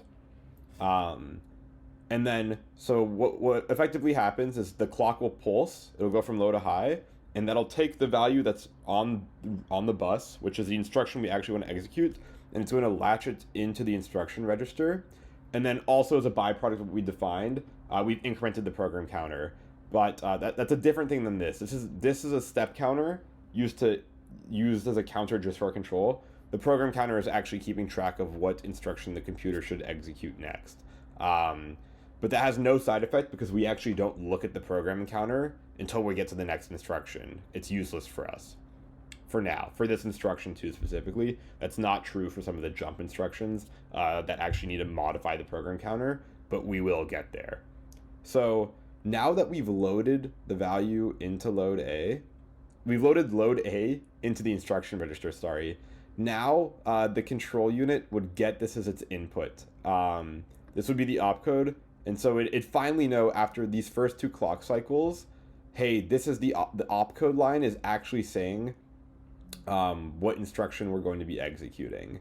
And that's pretty cool. It turns out, as we did kind of hinted at, it's pretty explicit now, though, that for the first 2 steps of every instruction, the opcode is actually not going to be matter. It's not going to matter. We know that the opcode is, because it's looking at the instruction register, we haven't put the right instruction into the instruction register, so the opcode's nonsense. So it actually, it can ignore it, and it will for the first, every time, you know, our step number is 000 or 001, we know that for every instruction, we need to do the lookup of the program counter value in RAM, and then get that into the instruction register.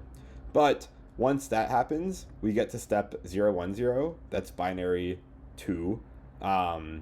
And now we have the opcode here. And so now the control knows we're executing a load A. And so what did load A need to do? It needed to take the argument of the instruction and look that up in RAM and then write that into register A. So we discussed this earlier, so I'm going to go, you know, a little quickly here. But, you know, we need to take our instruction is 8 bits. The left 4 bits are this 0001 that denote the load A. The right 4 bits are actually the address that of RAM that we want to whose value we want to load into register A. So what we do is we want to put the instruction register out onto the bus.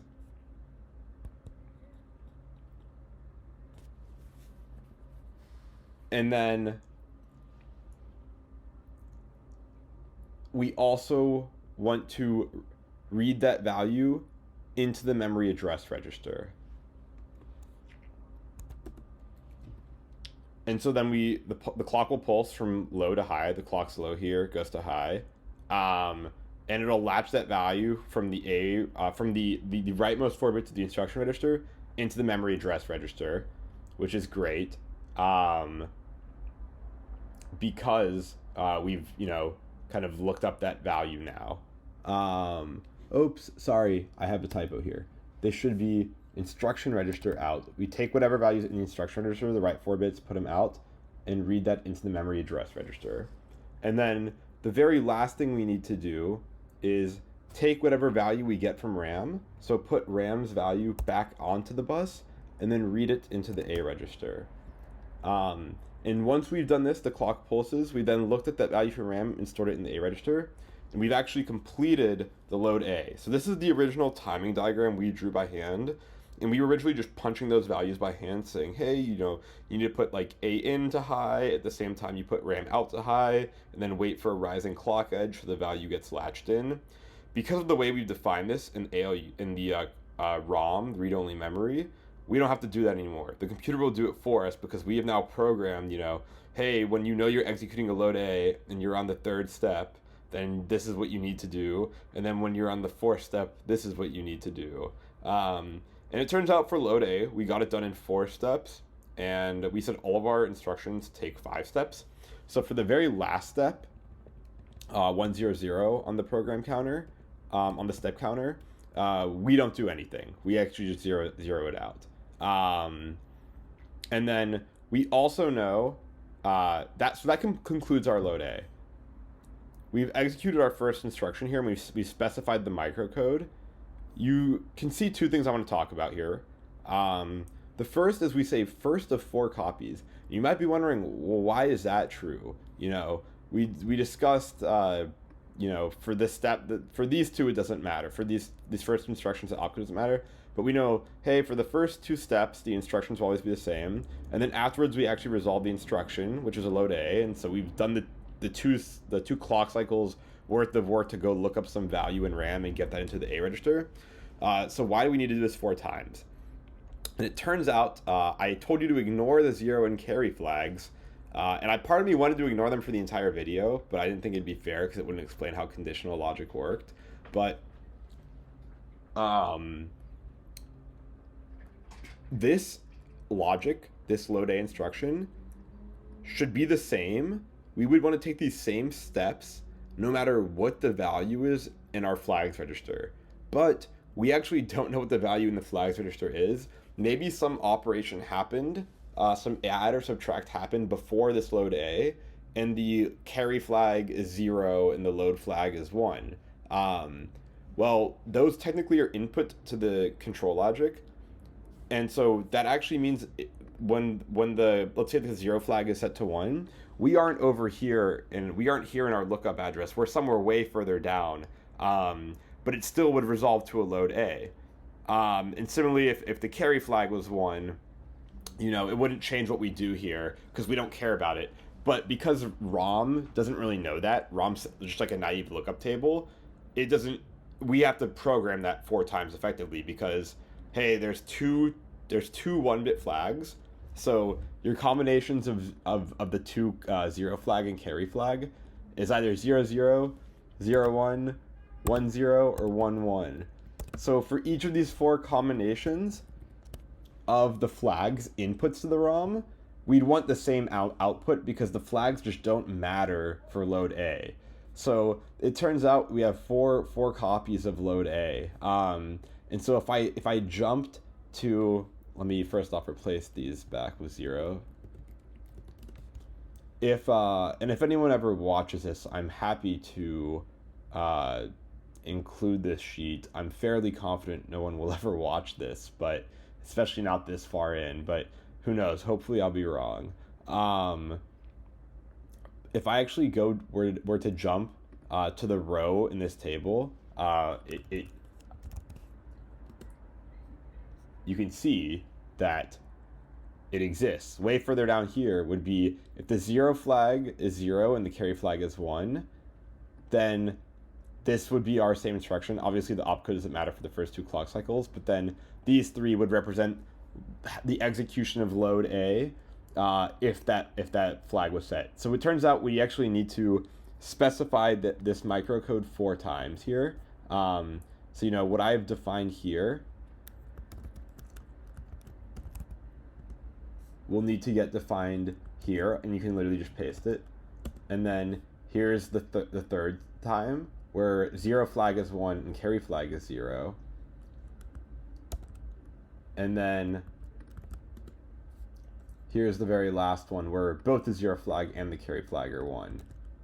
So that's why, that's where this first of 4 copies come from. And then over here, we'll just take some notes and then we'll recap what we did here. So the very first thing we did is we said the program counter has the address of the instruction we're trying to execute. So we need to go look up that value in RAM. So the value in the program counter is not the instruction itself, it's the address of the instruction. So what we want to do is we want to get the program counter to the memory address register in the first step.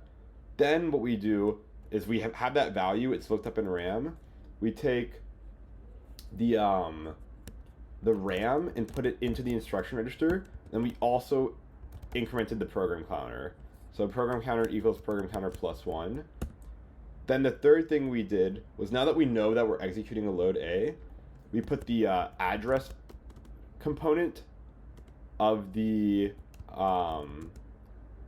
instruction onto RAM, onto the bus, and read it into the memory address register. And then that looks up the actual argument in memory. And so the last thing we do is we say RAM, the output of RAM goes into register A. And then we said that after that 4th clock cycle, we execute our instruction. So we do nothing, no op. It's a wasted cycle for the 5th one. We just say, every clock cycle takes 5 instructions. So that's the first thing in discourse I want to talk about. The second thing is our next opcode is 0010. But there's actually, because our input just counts sequentially, this is just counting as though it was binary. 0010 doesn't start to here. So we have 3 rows that are in between the load A instruction and then our add instruction, which comes next. And it turns out those are also just unreachable. And here's why. We discussed our step counter that counted from 0 up until 4 and then reset. So we know that based on our construction of the step counter, when it goes from 100, which is binary 4, and we increment it, it'll carry back over to 0 and it'll reset to 000. If you were counting in regular binary, what you get next is not 0, you get 101, which is 5, because that's what comes after 4. But we know that because of the way the counter is constructed, that will never be possible. So these three addresses right here are not reachable. And so the same way we said that these over here are not reachable, so it doesn't matter what the output is of the ROM, the same goes for these addresses right here. And we can actually take this a little further and say that these are definitively not reachable, because we know that it's not possible for our step counter to reach 5. As soon as it reaches 4 and it tries to increment, it'll roll back to 0 based on our construction of the circuit. And that's different than what we had up here. This is technically reachable if someone tries to execute an instruction with opcode 0000, because we can't stop what they put in the RAM. It just wouldn't do anything. So that's the load A instruction. So the next instruction is add. Recall that add has an argument. The argument is an address in memory, and what it does is it'll say register A equals register A plus whatever is in RAM at the address specified by the argument. So the first thing we need to do, though, we don't know. It's our first clock cycle. We don't know that we're executing an add yet, or the computer doesn't know that. So it actually needs to take whatever's in the program counter, look that up as the instruction, and get that into the instruction register. And then the input to the read-only memory would actually, or the read-only memory that is control would be able to see the opcode over here and derive semantic interpretation of the instruction that the user, i.e., I guess the machine, wants to execute. So the first two steps are actually identical between what we did in load A and what we're going to do in add. So the first thing we need to do is get the address that is stored in the program counter out onto the bus and read that into the memory address register. So we'll read into the memory address register, and then we will also put the program counter out. And then now that we have the address of the instruction we're trying to execute in the memory address register, that value is looked up in RAM, because RAM's always just observing what's in that register and putting it out. So we actually want to put that value onto the bus, RAM out, and then get it into the instruction register in. And now what we've done is we've effectively taken found the instruction we're trying to execute and gotten it into the instruction register. So now the actual opcode that our control sees is 0010, because that is the operation code. That's how we denoted add in the table we constructed earlier. Again, that was our decision here. And so now that we've fetched the instruction, we actually need to execute it. So recall that add, I can add this over here, add is saying register A equals register A plus whatever's in RAM at the argument.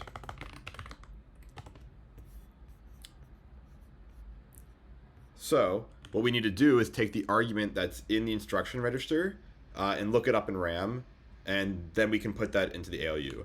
So what we need to do is write the instruction register out onto the bus and feed that back into the memory address register.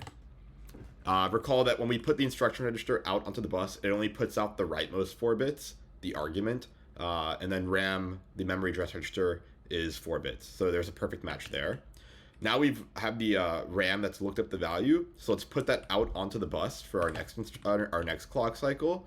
And because our operation says register A equals register A plus RAM at arg, our two operands of the ALU are register A and register B. So we kind of just want to put the value in register B because we're adding something to register A. So why would we change what's in register A?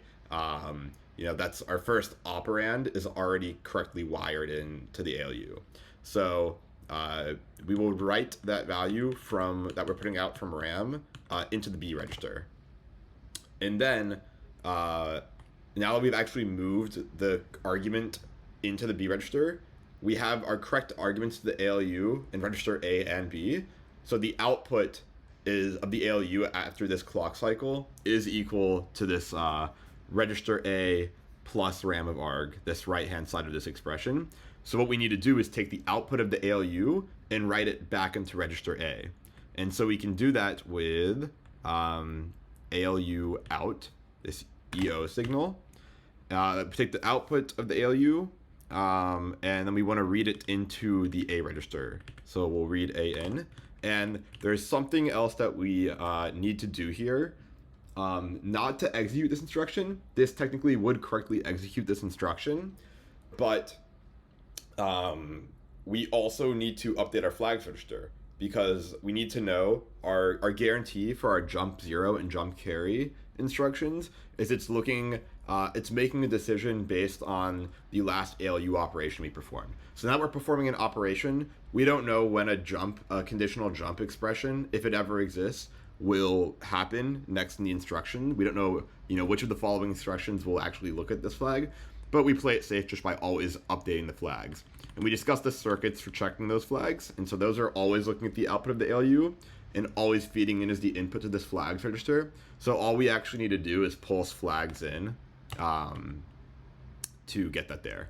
So that implements our add instruction, but we've actually forgotten one thing, in that after we execute this instruction, the way it's executed right here, the control logic, the computer itself would actually execute the same instruction again afterwards and keep getting stuck on this instruction because we have not incremented our program counter. And so we could do that at any of these clock cycles. Any of them work. We always are just going to do it early so we don't forget, like I just did right here.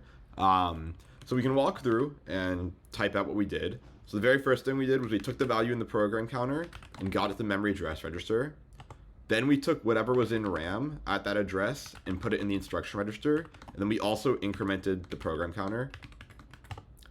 Afterwards, we took the address of the instruction register to the memory address register. So we wanted to look up the argument in RAM.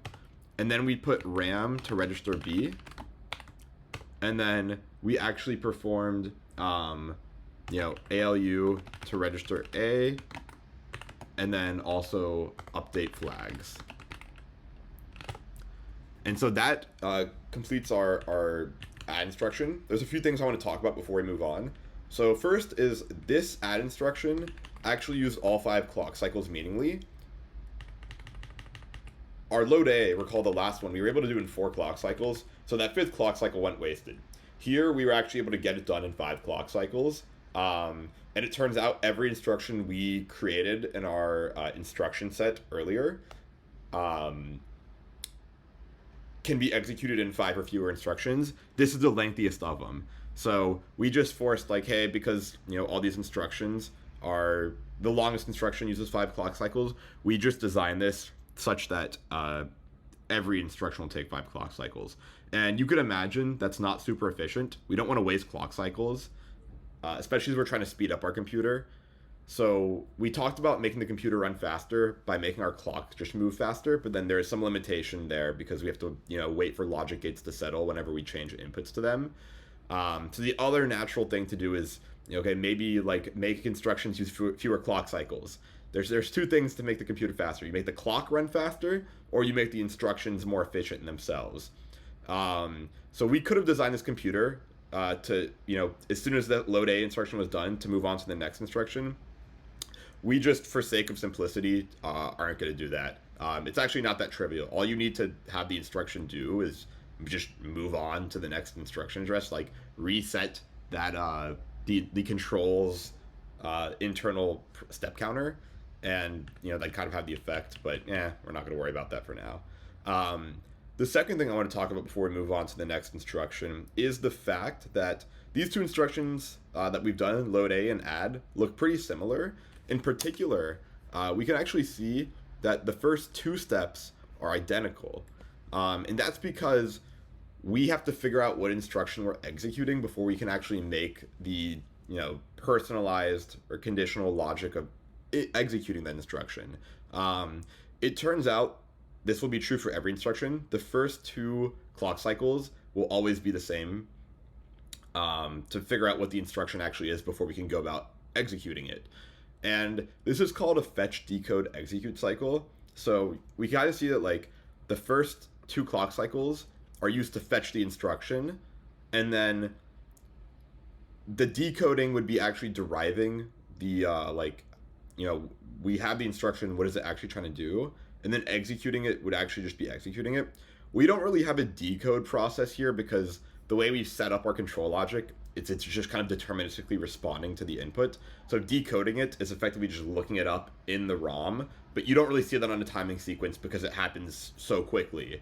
So you kind of see like the fetching is clear, and then the executing is clear, and then the decoding is kind of inherently implicit, given to us for free, because we're using a read-only memory. The decoding is actually taking whatever instruction or inputs we have to the control logic and looking at the corresponding outputs, which is just a read-only memory read operation.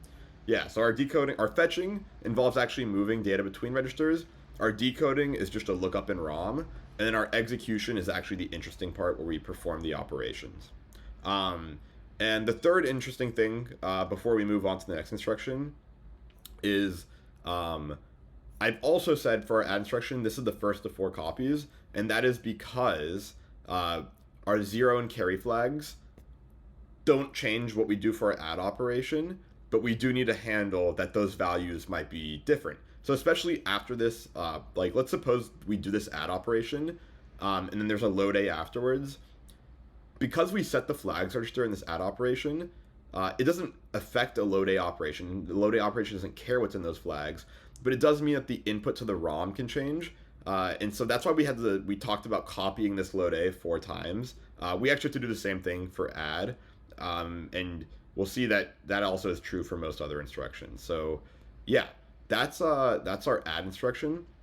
Let's move on to the subtract instruction, which is very similar to the add instruction, with the difference being that, instead of register A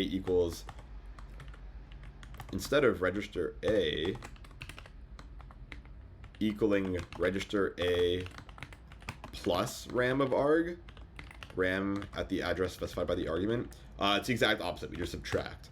And so you can kind of imagine, before we even spill this out, that the instructions, the microcode that we're putting out of the ROM are going to be very similar to this add, with the only difference being that we're going to have to just set the add subtract line in our ALU.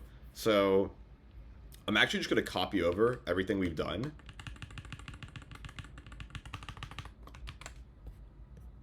And all we have to do is make one very trivial change,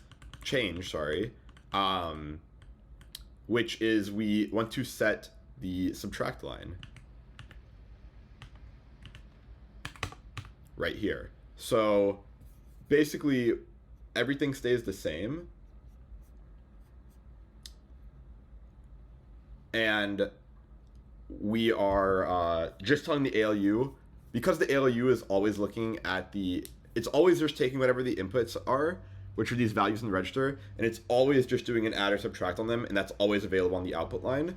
So when we put the output onto the bus and necessarily read it back into register A, we can pretty much just get the output we want by flipping the add subtract line before we interpret the value of the ALU. So because the ALU is just always responding to the add or subtract line, we can just flip it, and there's no issue with timing here. That line is not really a register, so it's safe for us to just flip the line and then read that value pretty quickly afterwards, because it's always going to be, it's not dependent on a clock cycle to like latch in that line. Like we don't need to tell the ALU before we do an add or subtract we're going to do an add or subtract. We can just tell it as it does the computation to consider whatever is on that line. And yeah, everything else is exactly the same. And then similar to what we described before, this is replicated 4 times in memory. 4 times in this read-only memory. Okay, let's hop on to the next instruction. Store A. So this will take an argument, and it'll basically say RAM at the argument should equal whatever is in register A. So basically we need to take whatever values in register A, get it on the bus, and throw it into RAM. It lets us move data. We've talked about moving data from RAM into the ALU. We are now going to talk about moving data from the ALU into RAM. And because everything is connected to this central bus unit, we have all the control signals available to implement that instruction with what we have defined here. So let's start. First, as usual, we don't know what we're executing. So we need to look up the instruction based on the value that's on the program counter. So we put the address, we put the value from the program counter out onto the bus and read it into the memory address register. And then we take the output of RAM, read that into the instruction register, and then we also increment our program counter so that we will move on to the next instruction by the time that our internal control step counter goes from 4 to 0, or from 5 to back to 0. And now that we've, that's our fetch process. Again, that's the same for all 3 instructions we've implemented so far. What we now need to do is take the argument of our instruction, that's telling us what address we'd like to write the value into, and get that into the memory address register. So I'll read into the memory address register, and what I'm reading is I'm putting the value of the instruction register's argument out onto the bus, the rightmost 4 bits, sorry. And then this one's pretty simple because now that we've loaded the address into the memory address register, what we'll do is we put the register A's value onto the bus, read it into RAM, and that's quite literally all we have to do. And then we have a wasted clock cycle afterwards because we've already finished our instruction. So I'll copy over our explanations here, and then what we did here was address of IR to the memory instruction register, and then all we do here is register A's value, reg A into RAM, and after that we finished implementing what we said the store A instruction would do. That's pretty straightforward. Let's move on to our next instruction, which is this load immediate. So recall that load immediate was the first instruction we saw where the argument was not an address in RAM, an address in memory, sorry, so not a miss, but instead the argument was intended to be interpreted as an immediate binary value. So what the instruction does is it takes register A and it writes into register A whatever the argument to the instruction is. So this one's actually easier for us to implement internally because we get to skip having to go through RAM. We get to skip that indirection and instead just take whatever value the argument is, treat it as a binary number, not as an address, and throw that into the A register. So let me go ahead and copy. We already know the first 2 instructions are the same. I don't want to keep repeating that, so I won't anymore. Now, all we have to do for this one to implement it, once we know we're executing a load immediate, all we need to do is take the argument that's stored in the instruction register, put it onto the bus, and then also just read it into the A register.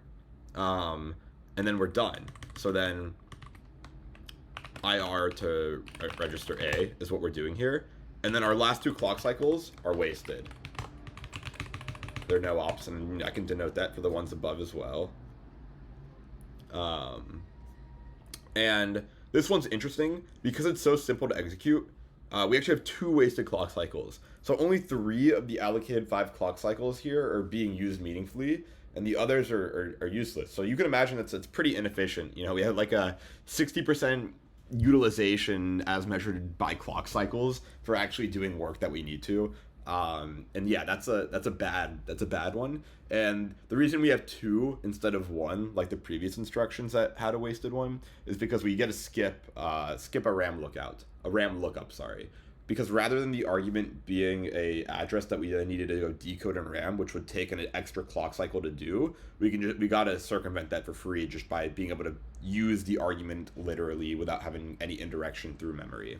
So you can kind of see that because of that, looking up a value in RAM is slow. So operating with these registers is really fast, but then operating with RAM is meaningfully slower. And so it turns out modern computers will have many registers, not just 2 that feed into the ALU, but a set of registers for you to use for scratch work, and there will be dedicated instructions for reading and writing values into each of those registers. And that makes it easier it makes it faster for the computer to implement instructions and do work, because it can skip every time you're operating with a register value instead of a RAM value. it's faster to access that value, so the computer can execute the instruction faster, which overall improves the performance of whatever program you're running.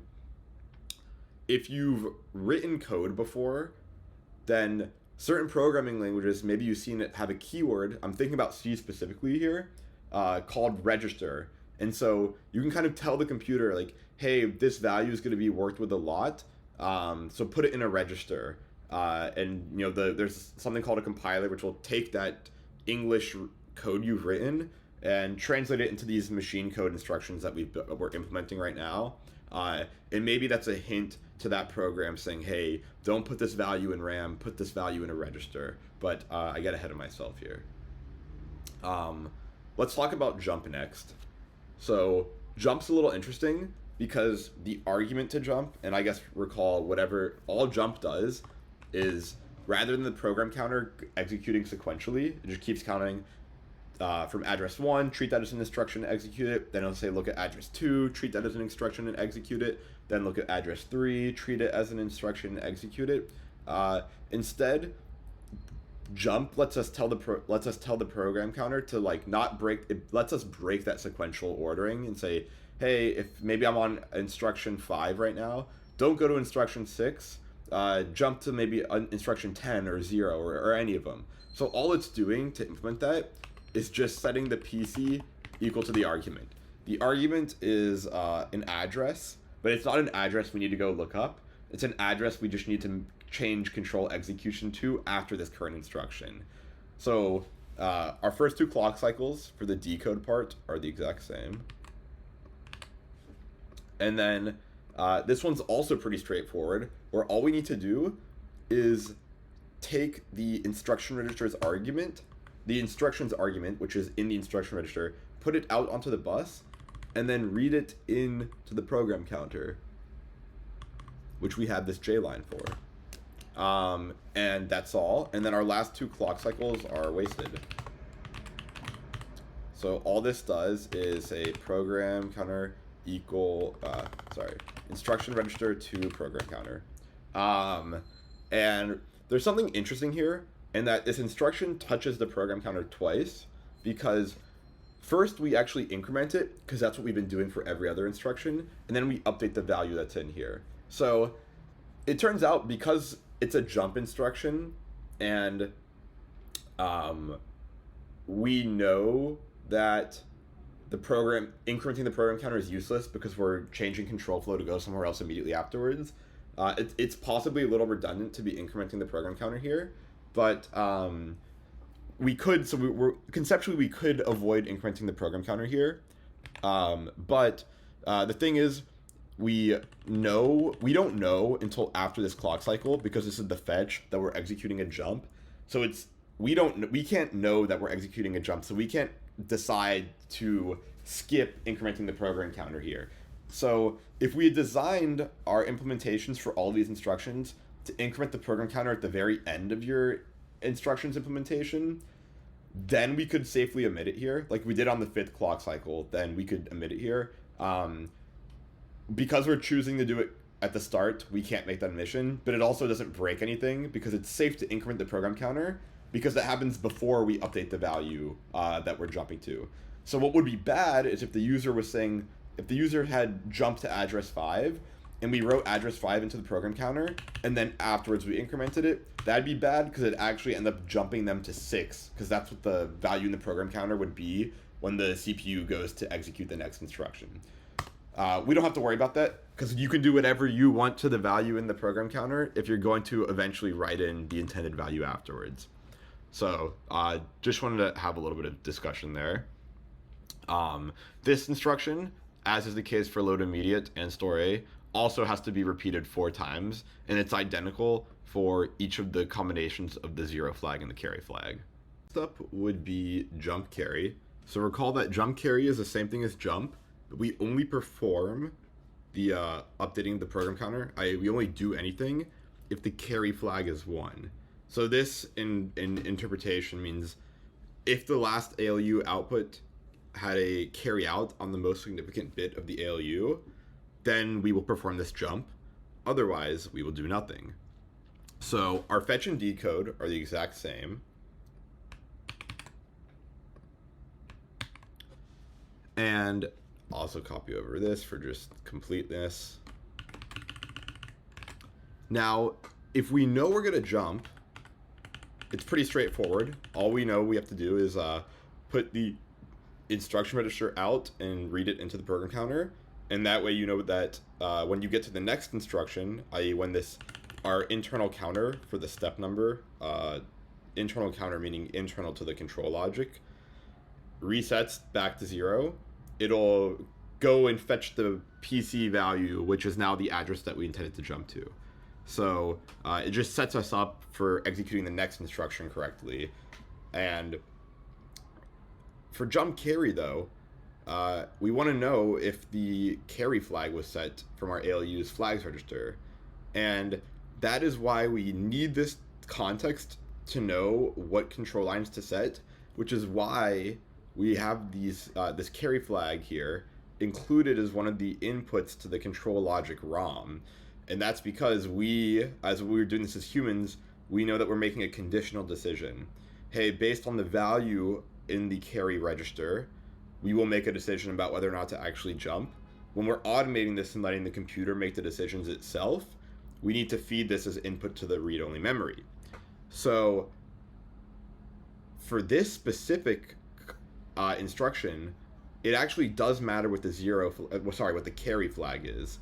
And it doesn't matter what the 0 flag is, but similar to the way we had to repeat all of our previous instructions 4 times based on the combination of the 0 flag and carry flags, we're also going to have to repeat this for 4 times because there's 4 combinations of the 0 flag and carry flag. But it turns out that the value of the carry flag actually influences what we do here. So it's not going to be a straight copy 4 times across the ROM to account for all 4 possible permutations. It will appear for all 4 permutations, but the microcode will actually be different based on the value of the carry flag here. So in this case, the carry flag is 0, so we actually don't do anything. And so we just do nothing we waste the remaining 3 clock cycles of this instruction. Now, if I jumped to the spot in the ROM address table where the carry flag was 1, if this was a 1 here, then we would do the jump, so we'd have the instruction register write its value into the program counter.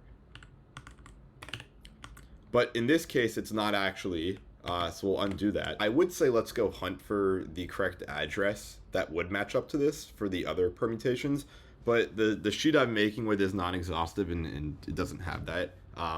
So instead, let's actually look to jump 0, implement that, and then we will look at all the permutations. So jump 0, just as a reminder what the instruction is, it's the same thing as jump carry, but our condition to make the jump is if the last ALU operation equaled 0.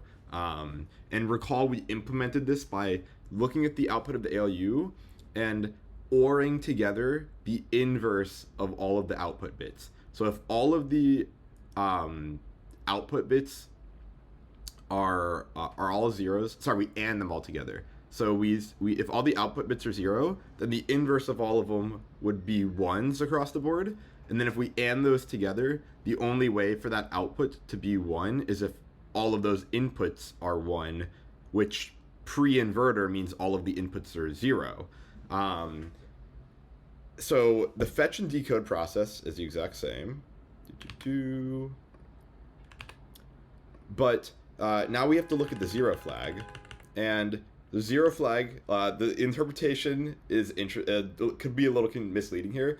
The 0 flag, if it's 0, it means the last ALU output was not equal to 0. It's only if it's set to 1 does it mean that the last ALU output was actually 0. In this case, the 0 flag is 0, which means the last ALU operation was not a 0. So we don't actually do the jump. So we also, similar to the jump carry we just saw, we end up wasting all the remaining clock cycles.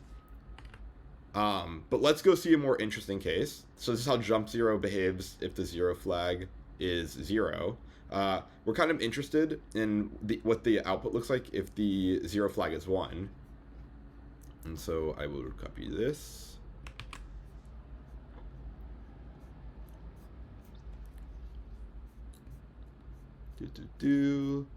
Here's another jump 0. So our first 2 instructions will be the same. our 0 flag is still 0, so we actually do nothing. So we still waste the remaining 3 clock cycles. Not as interesting. Let's keep going.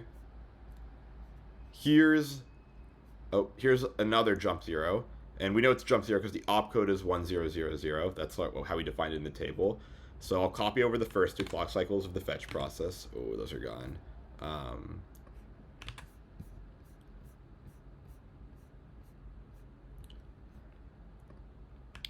So these two are always the same. This time, though, the 0 flag is 1, so we perform the jump. And so what that means is we actually take the argument stored in the instruction register, throw it out onto the bus, and then read it into the program counter. And then we waste the last 2 clock cycles.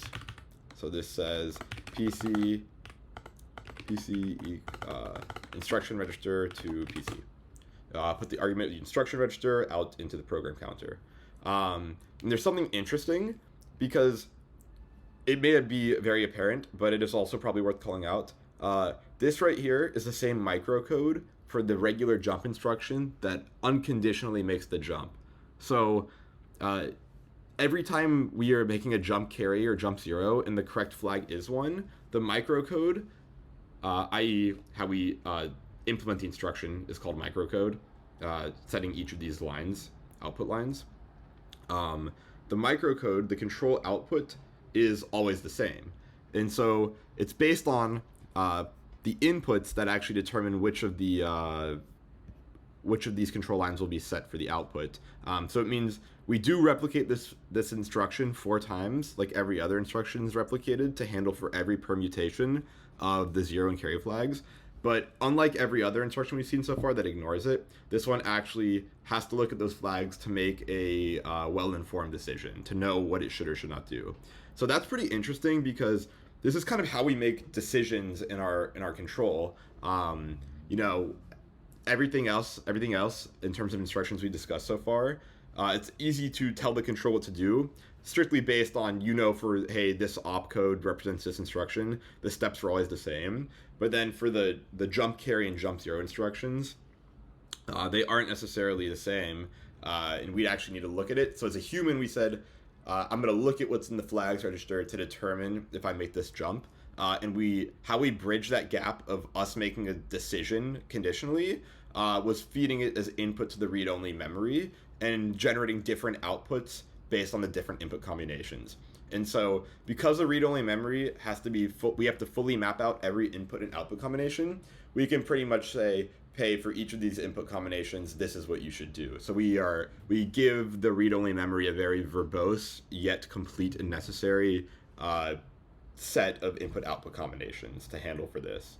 So for every other instruction, if we wanted to add more conditional instructions to this computer, you kind of have to find a way to incorporate that logic into the read-only memory by adding in an extra input that represents the decision state for what you're making that instruction conditionally do. And then it also has to be replicated however many times. Cool, so that's interesting. Let's see if so the remaining jump 0, 1000, the jump flag is set, so we also perform the jump operation. So I can actually literally just copy the implementation for jump because it's the same.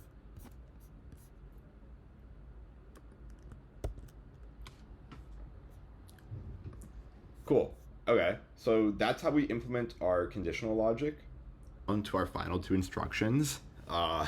I know this has probably gotten a little bit repetitive, but I wanted to be as complete as possible because part of the video is I do not want to leave out otherwise meaningful information as I explain things from scratch. So I want to minimize the amount of hand waving I do until we have the bare bones CPU working. And then as we talk about how this translates to a more modern CPU, more modern computer, then I'll do a little more hand waving. But our second to last instruction was out, and all it does is put the value in register A into the output displays register, and that has the effect of updating the 7-segment display to show whatever's in the A register. Even in future instructions change the value of the A register, it won't update the display explicitly. So the display is not always just hard-coded to the A register. Remember, we built a new register, and the display is hard-coded to that register. So our fetch decode execute cycle starts with fetch. We do the same thing that we've done for every instruction. Oh, well, that's interesting.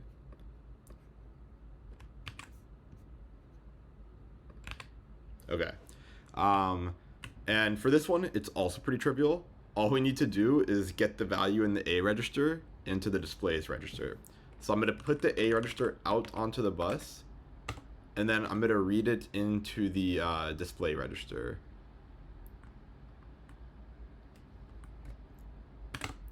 And once we do that, I'll mark that as register A into display reg. Our remaining 2 clock cycles can be wasted here. So that's a pretty simple instruction. And then this brings us to the halt instruction, which is the last one of them all, but worthy of discussion. And for both the output and the display instructions, obviously these are repeated 4 times based on whatever the inputs for the 0 flag and carry flag are. Don't affect what these operations do, but we still need to define them because that is input to the ROM.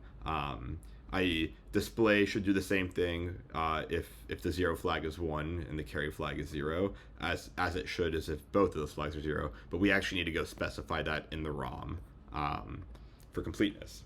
So our halt instruction is pretty interesting, where all we have to do is set the halt line, and recall that the moment we do this, because the halt line is connected to the clock, the halt line is inverted and then connected to the clock. So the moment we set halt 1, the inverted value of halt is 0, and since the clock is ANDed with this, it means the clock output that we connect to the rest of the computer is just going to get stuck at 0, because 0 and anything ANDed with 0 is 0. So even if the clock itself is going high to low, when we AND it with this inverted halt signal, it'll block that from actually carrying through out of the AND gate. And so as soon as we get here, the computer cannot make any progress. So it actually doesn't matter what we specify for the remaining 2 clock cycles here, because none of it's conceptually possible for it to get executed. The only way to get the computer out of this state would be to physically turn it off, turn it back on, reprogram your memory, and then things will be good to go again. Cool, so that concludes us implementing each of the instructions. What I'd like to do next is define a program with the instructions we've created. So I'll switch over to this other tab here, and what I've copied over is all of our instructions and their opcodes. We know what they do, so I don't carry over to description. And then a conceptual layout of RAM, where here's our 16 different addresses starting from 0 in decimal, and then this is the binary representation, i.e. if we wanted to, access that value, either read or writing into it, this is what we need to put in the memory address register. So it's just the binary equivalence. And what I'd like to do is let's write a simple program that just starts with 15 and keeps counting down by 1 and displaying that on the our 7-segment display. And then once we hit 0, we stop. It's a trivial program, and you'll probably see why I picked 15 very, very shortly. But if we think about what we need to do to get this program in RAM, there's a few things. First, we need to, for our primary loop, it's going to be doing subtraction by 1 each time, assuming we get the value 15 into the A register, and we get the value 1 somewhere else in memory, then we can keep calling the subtract instruction with wherever the 1 resides in memory. And then we know every time after we do the subtract instruction, we want to write the display right to the output display, and then we check if we're at 0 or not. If we're not at 0, we could jump back to our same subtraction instruction. Otherwise, if we are at 0, we need to jump and have this halt command. So let's kind of think about the very first thing we need to do. The first thing we want to do is get the value 1 somewhere in memory, so that we can always use that as our thing that we're subtracting from. And if we were to count down from 2, we would need the value 2 somewhere in memory. And that's because the subtract instruction the operand is not the value you want to subtract from whatever's in the A register. It's the address to something in memory, and that value at that address is what you want to subtract from the A register. So the first thing I want to do is actually get a load immediate of a 1 into the A register. So the reason I'm doing this is that the only way we can write something to RAM is with our store A instruction. So if we want to get the value 1 somewhere into RAM, we'd actually first need to get that value into the A register, and then we can write it from the A register into RAM. And so the load immediate is what does exactly that. It treats the argument as a literal 4-bit integer, and then it'll put that into the A register. So we can comment this, register A equals 1. And then the actual RAM value, the actual value we put in RAM to do this is the load immediate argument. So 0, 1, 0, 1. And the argument here, I'll do a space to separate the opcode, the operation code, the instruction code, and then the argument to that instruction, just for our readability purpose. And the argument we want to load into the A register is just 1. So now that we've loaded the A register with the value 1, we want to store that somewhere in memory. And here's where we get interesting. So like our computer will start at address 0 in terms of execution. When we power it up, the program counter will always start at 0, just by assumption. You get to use RAM however we want. So it's kind of up to us to figure out where we want to put the constant 1 in memory. And we design the program knowing that, okay, if we store the constant 1 in memory at this address, then every time we do our subtraction instruction, this is the address we need to feed it. What I like to do, and what you'll probably see if you poke into this further, since RAM can contain both instructions and data, people generally like to separate the two, but it's not actually a strict requirement. It's totally up to you, and I think this is where some amount of like creative expression comes into play, because you'll also see that there's probably a different way to implement the same exact program. You might actually have a different thought of how you can get this countdown program, and I'd encourage you to try it out, and we'll show you how to try it out shortly. But I'm going to go down the route I have. So I've loaded the register A with the value 1, and I'm going to say that address 15 is where we're going to store that into. So what I'd like to do then is store the value in the A register into address 15. And so what that does is it says mem15 equals 1. And I guess I'll just use RAM at address 15 equals 1 for the comment here. And then the actual binary value that we need to load into RAM at address 1 to signal that instruction to the computer is the store A command, which is 0100, and then our argument is 1111. Okay, so basically when we power up the computer, if we ran the instructions this value followed by this value, the output is that the value in RAM at this address would look like this. If we let that program run. But that's not what we want to do. That's just getting started. So now that we have this value address that we're going to say, so like this will just be like a hard-coded 1 is kind of how we will, the value, I mean, we don't specify that. Our program will put that in there. There's an alternative where we could have skipped these 2 steps if we had just punched the value, this value 1 into that RAM value to begin with. But I'm just going to work with just what we can express with instructions for now.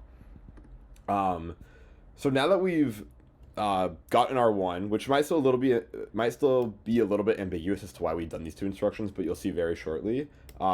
We said we want to start with the value 15 and count down from it. So basically, what we need to do is load the value 15 into the A register. So load immediate 1111. This is actually oh, that's fine. That's fine. So what's interesting here is 1111 in this instruction is an argument that actually points to this address in memory, because that's how we interpret the argument for the store A instruction. But as we discussed earlier, the 1111 in this load immediate argument is actually referring to the literal binary value 15 if you were to translate that from binary back to decimal. So the effect of this instruction is that register A will now equal 15. And so the actual RAM value that we need to put in to encode that instruction is load immediate 0101, and then 1, 1, 1, 1. Okay, so now that we have 15, we need to think about what the user expected behavior of this program is. And what that is that they should see the number 15, and then they should see the number 14, and then 13, and it should go all the way down until they see the number 3, then the number 2, then the number 1, and then the number 0, and then it stops. Let's not think about the end condition yet, but let us think that the fact that we have 15 in the A register, let's go ahead and show that to the display. So all we'll do is an out for our next instruction. And recall that the argument is useless. So to encode that in binary, we will say the operation code for the out instruction is 1110, and then the argument does not matter. There's no argument for this instruction. And as we discussed earlier when we looked at how we implemented the ROM over here, since we handle it doesn't actually matter what the argument is here. This could be anything. We just actually don't even use it for our implementation of the microcode, so it doesn't even really matter. I'll just keep it zeros for clarity. Okay, so now we're going to say display 15. Okay, so now that we've displayed 15, we got to get to 14. So all we need to do, since we have 15 in the A register, is subtract 1. And recall that by the time we get to this instruction right here, by the time our program counter equals the value 4, we were guaranteed to have a hard-coded 1 at RAM address 15. So all we need to do is subtract 1 from the A register. So we could just do sub, and then recall the argument is the address which contains the value you want to subtract. So we're going to do 15 here, which is binary 1111. And so this has the effect of A equals A minus 1. And so the binary value that we need to put into RAM to encode that instruction, the operation code for sub is 0011, and our argument is address 15. So 1, 2, 3, 4. Cool. So now that we've subtracted 1, we are at 14. So let's go ahead and show that to the user. So it's the same thing we've done up here. So we will say display A, and then the operation code is 1110 0000. So now that we've subtracted a value and shown it to the user, we need to make the decision: do we go subtract another value and repeat this process again and show that value to the user? Or are we at 0 and should we end the program? So naively, what you might think is, let's just ignore the termination condition of the program. Is once we have gotten to this state, all we'd like to keep doing is subtracting 1 from whatever's in the A register and then showing that to the user, and subtracting 1 from the A register and then showing that to the user. And so what you might be tempted to do here is just jump to this address 4, which is 0100, and that would work, but this wouldn't stop correctly. When we got to 0, this would jump right back to this instruction, and then you get a weird result in the ALU because you're subtracting 1 from 0, so you'd get -1.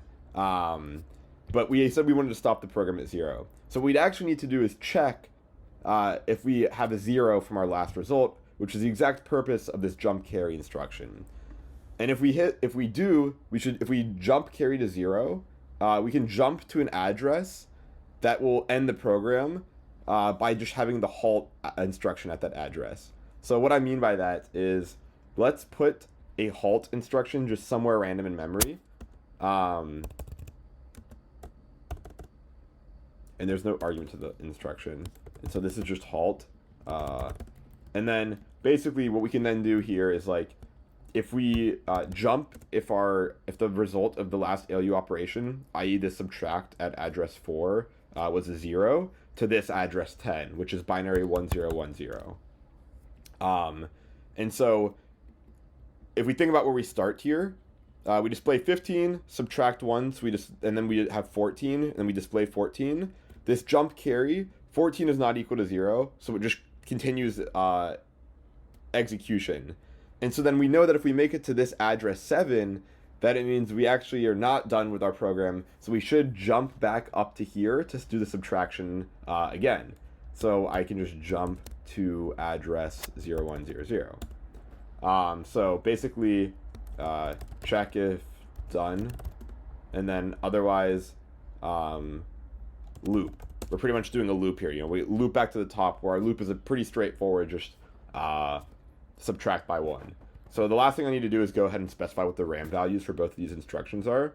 So this jump carry is 0, 1, 1, 1, and then our argument is 1, 0, 1, 0. And then regular jump has the operation code 0, 1, 1, 0, and then our argument is 0, 100. So if you believe what I'm saying, then let's walk through our program. We load the value 1 into register A, and then we store that at address 15 in RAM. Then we load the value 15 into register A, show that to the user, so the user then sees 15.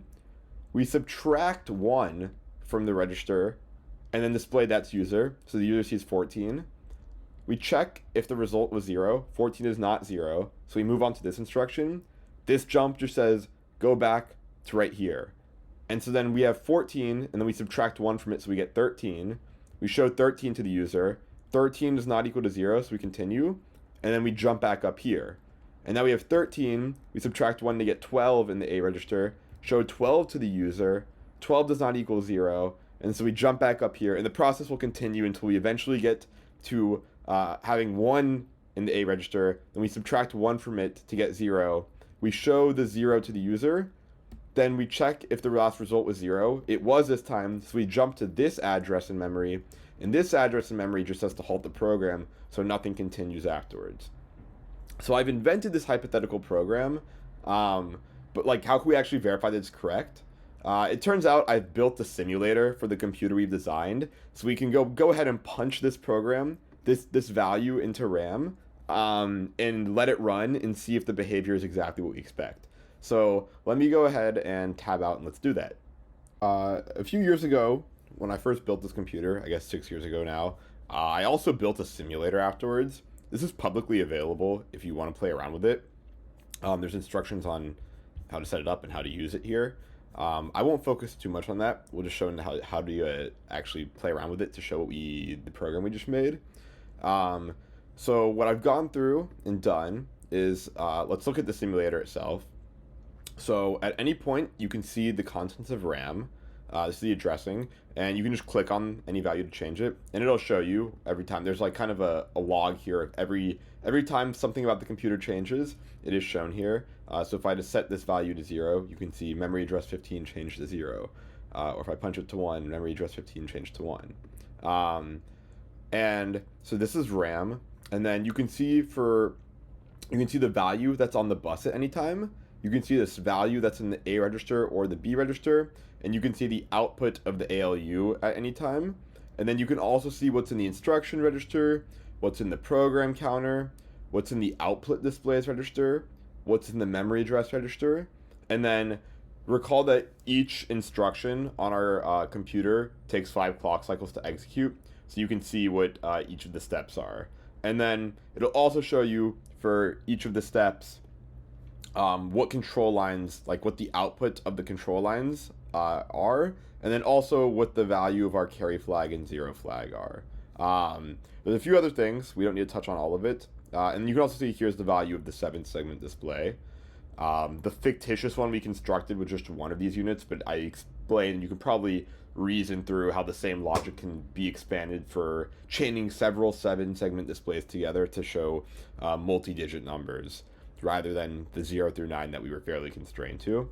And then what I've done is I've gone ahead and punched in our entire program. There is one thing I caught. I used jump carry here, but our end condition is we don't want to end when our result carries, because it doesn't make sense because we're counting down.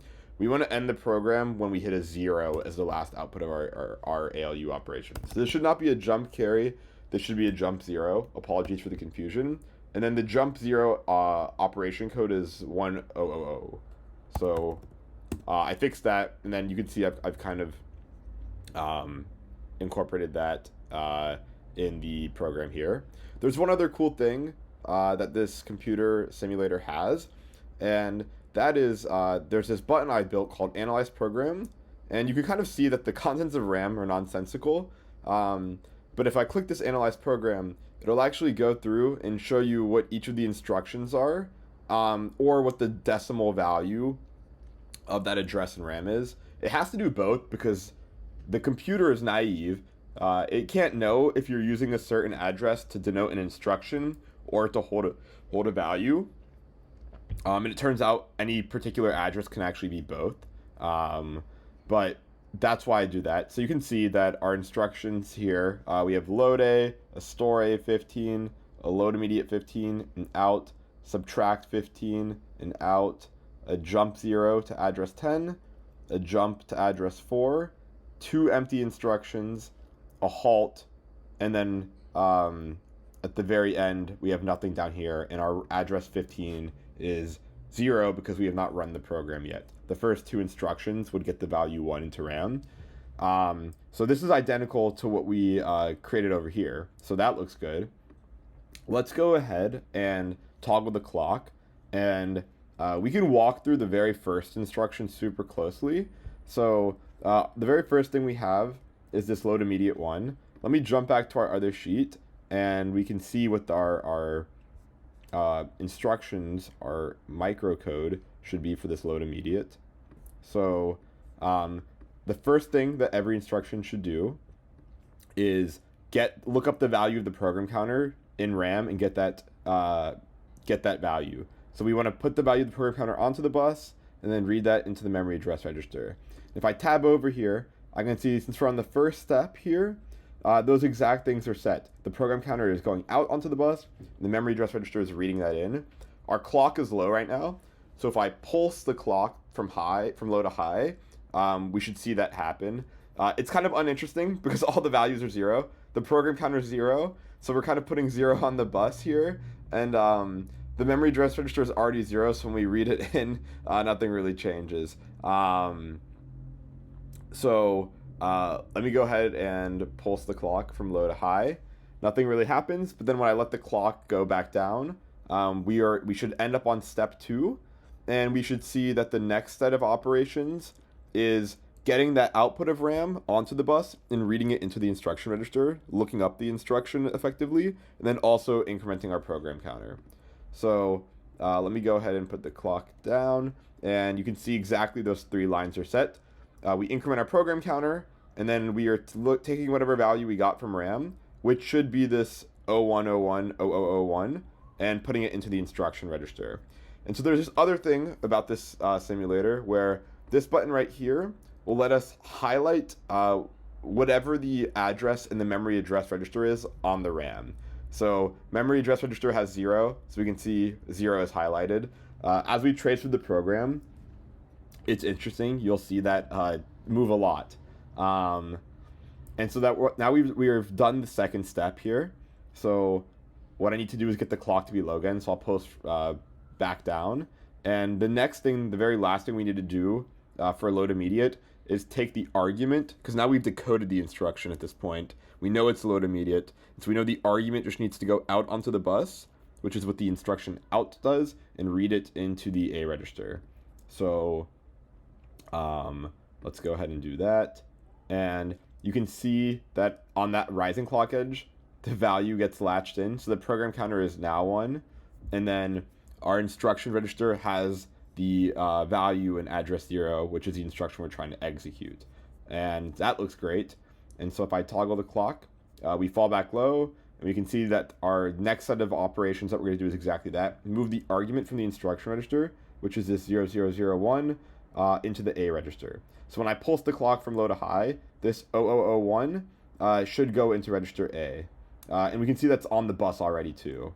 So more interesting non-zero values to work with. We can make some sense of it now.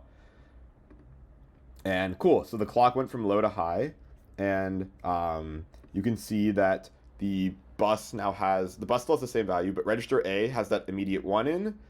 And then interestingly enough, the ALU is just always adding or subtracting what's in the 2 registers, A and B. So we don't care about the ALU output for this instruction, but it is a correct sanity check that like 0 plus 1 is 1. We know that.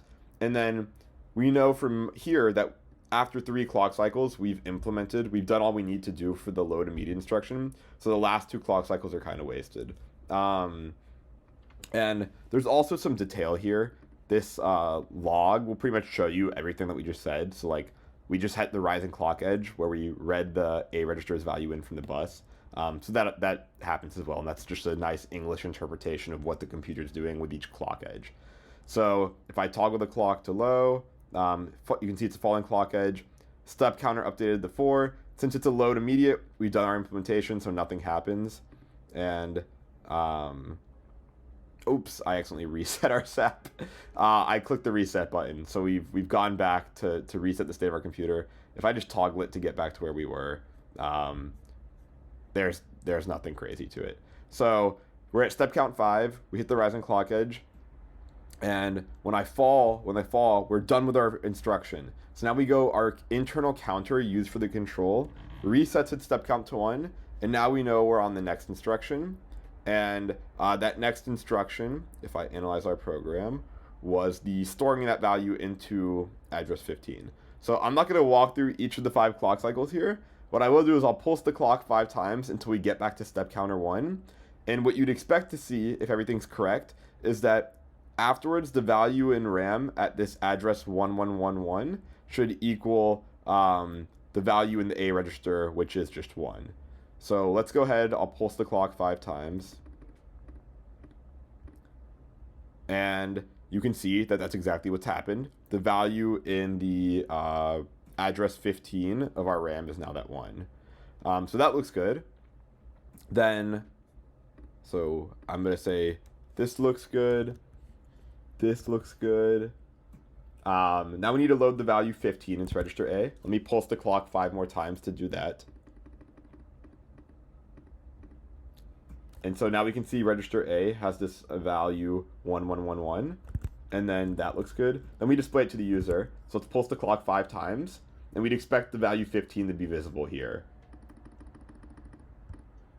Cool. What I should have done when I built the simulator is add an option, not to just toggle the clock, but maybe to toggle the clock 5 times or through 5 clock cycles, so I don't have to, keep punching it. But it's fine. It gets the job done, I guess. So that looks good. Now we get into the loop part here, where we subtract 1, display it, and then after that we either repeat those 2 instructions or we end the program.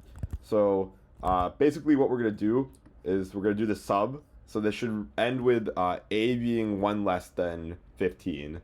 So 1111 is 15. We'd expect 1110 to represent 14. And then since we're doing 15 minus 1, we'd also expect that the value 1 should probably get loaded into B register to do the subtraction. So let me pulse the clock 5 times. And you can see both these things are true.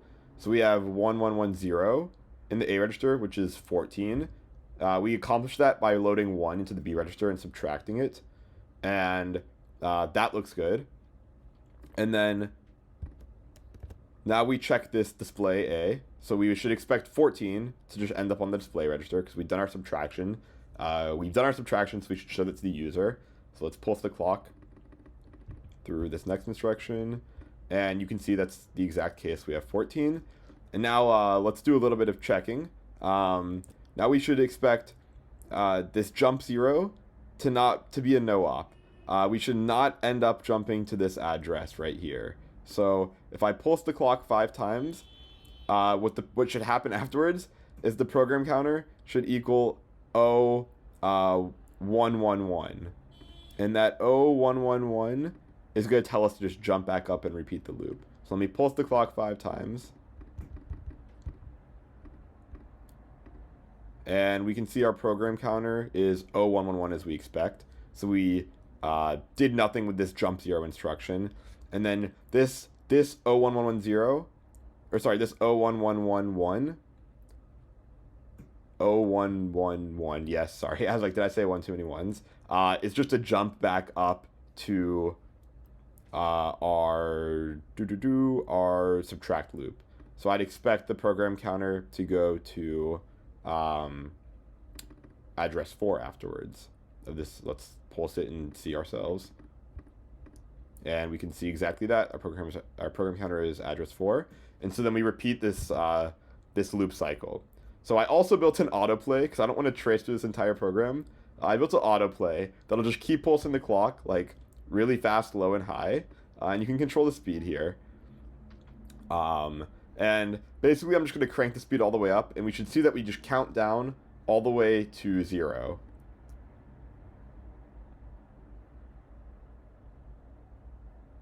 Two, 1, and we get to 0, and we end up executing this halt instruction, which, remember, that just blocks the program from doing anything further. So you can kind of see if I scroll to the bottom of the logs here. We set this halt line, and then there's a rising edge of the clock, but because the clock is connected to the value of the halt line, it actually blocks the true clock value from propagating out to the rest of the computer, and so that's how we block execution. Okay, so this is pretty cool. We wrote a simple program, and it actually does something. We chain together these very simple operations, and use that to build a program that does something. And this is cool because not only like we started from scratch and that we implemented these micro instructions ourselves, and each one of those required like very granular changes to the state of our system. But then when you bundle a few of those changes into what we called an instruction, the instruction can do something a little bit powerful. Not really that meaningful on its own, but something just a little bit, like one action of like move this value from here to here, or show this value on the display, or maybe jump to this other instruction instead of executing the one that's below me. And so on their own, each of those instructions are kind of trivial, but then when we chain them together, we were actually able to write a program that actually does something interesting and has a termination condition. And what's also pretty cool about it is like that program is encoded with literally just zeros and ones. And a few hours ago, this would have been gibberish to you. These combinations of zeros and ones would have had no intrinsic value. But it turns out for this specific computer we've designed, this exact ordering of zeros and ones produces a program that does something very interesting to us. We've constructed is trivial, but it paints a very interesting portrait of the capabilities of our computer. And what I'd like to do is, you can probably imagine the full set of what we can really do with these 8 or so instructions is fairly limited, especially because we only have 16 different spots in RAM. So the programs you write are inherently constrained by the limitations of how we've constructed our computer. More modern computers have a lot more RAM and a lot more instructions, and we'll talk about that shortly. But I'd like to try build out something that does something a little more complicated than counting down from 15. Let's see what the most complicated thing we can do with this instruction set that we have is. So let's go over here to Wikipedia. So a sequence, just as a quick definition, a sequence in mathematics, a sequence is a sequence of integers. That's kind of a circular definition, but it's literally just a list of numbers. And there's one sequence in particular that's fairly interesting, and it's called the Fibonacci sequence. So let's read the definition. In mathematics, the Fibonacci sequence is a sequence in which each element is the sum of the two elements that precede it. So basically, we start with the numbers 0 and 1, and then every element after that is just the sum of the previous two elements. So here we have 0 and 1, the sum of that is 1, so that's our next number. And then if we have 1 plus 1 is the last two elements, the sum of those is 2. And then the last two elements becomes 1 and 2, the sum of which is 3. And then the last two elements are now 2 and 3, the sum of which becomes 5. And you can see that it keeps going. We have 3 plus 5 is 8, 8 plus 5 is 13, 13 plus 8 is 21, 21 plus 13 is 34, and it keeps going. It grows unbounded. And what I'd like to do is build a program on our computer that can actually count out the Fibonacci sequence for us. And it turns out the instruction set that we have with our computer is totally capable of doing exactly this. And let's also tab out and think about something more abstract in mathematics and computer science. Like, what is an algorithm? I remember when I was learning computation, kept on hearing talks about algorithms. There's classes you take with the computer science degree. There's one that most people take called data structures and algorithms. And I remember like we kind of talk about like, like what are social media algorithms? Like like what's the logic behind that? And an algorithm has a surprisingly simple definition. It is a process or set of rules to be followed in calculations or other problem-solving operations, especially by a computer. I like the Wikipedia definition a little bit better, so I'm going to go over here. Wikipedia says, in mathematics and computer science, an algorithm is a finite sequence of mathematically rigorous instructions typically used to solve a class of specific problems or to perform a computation.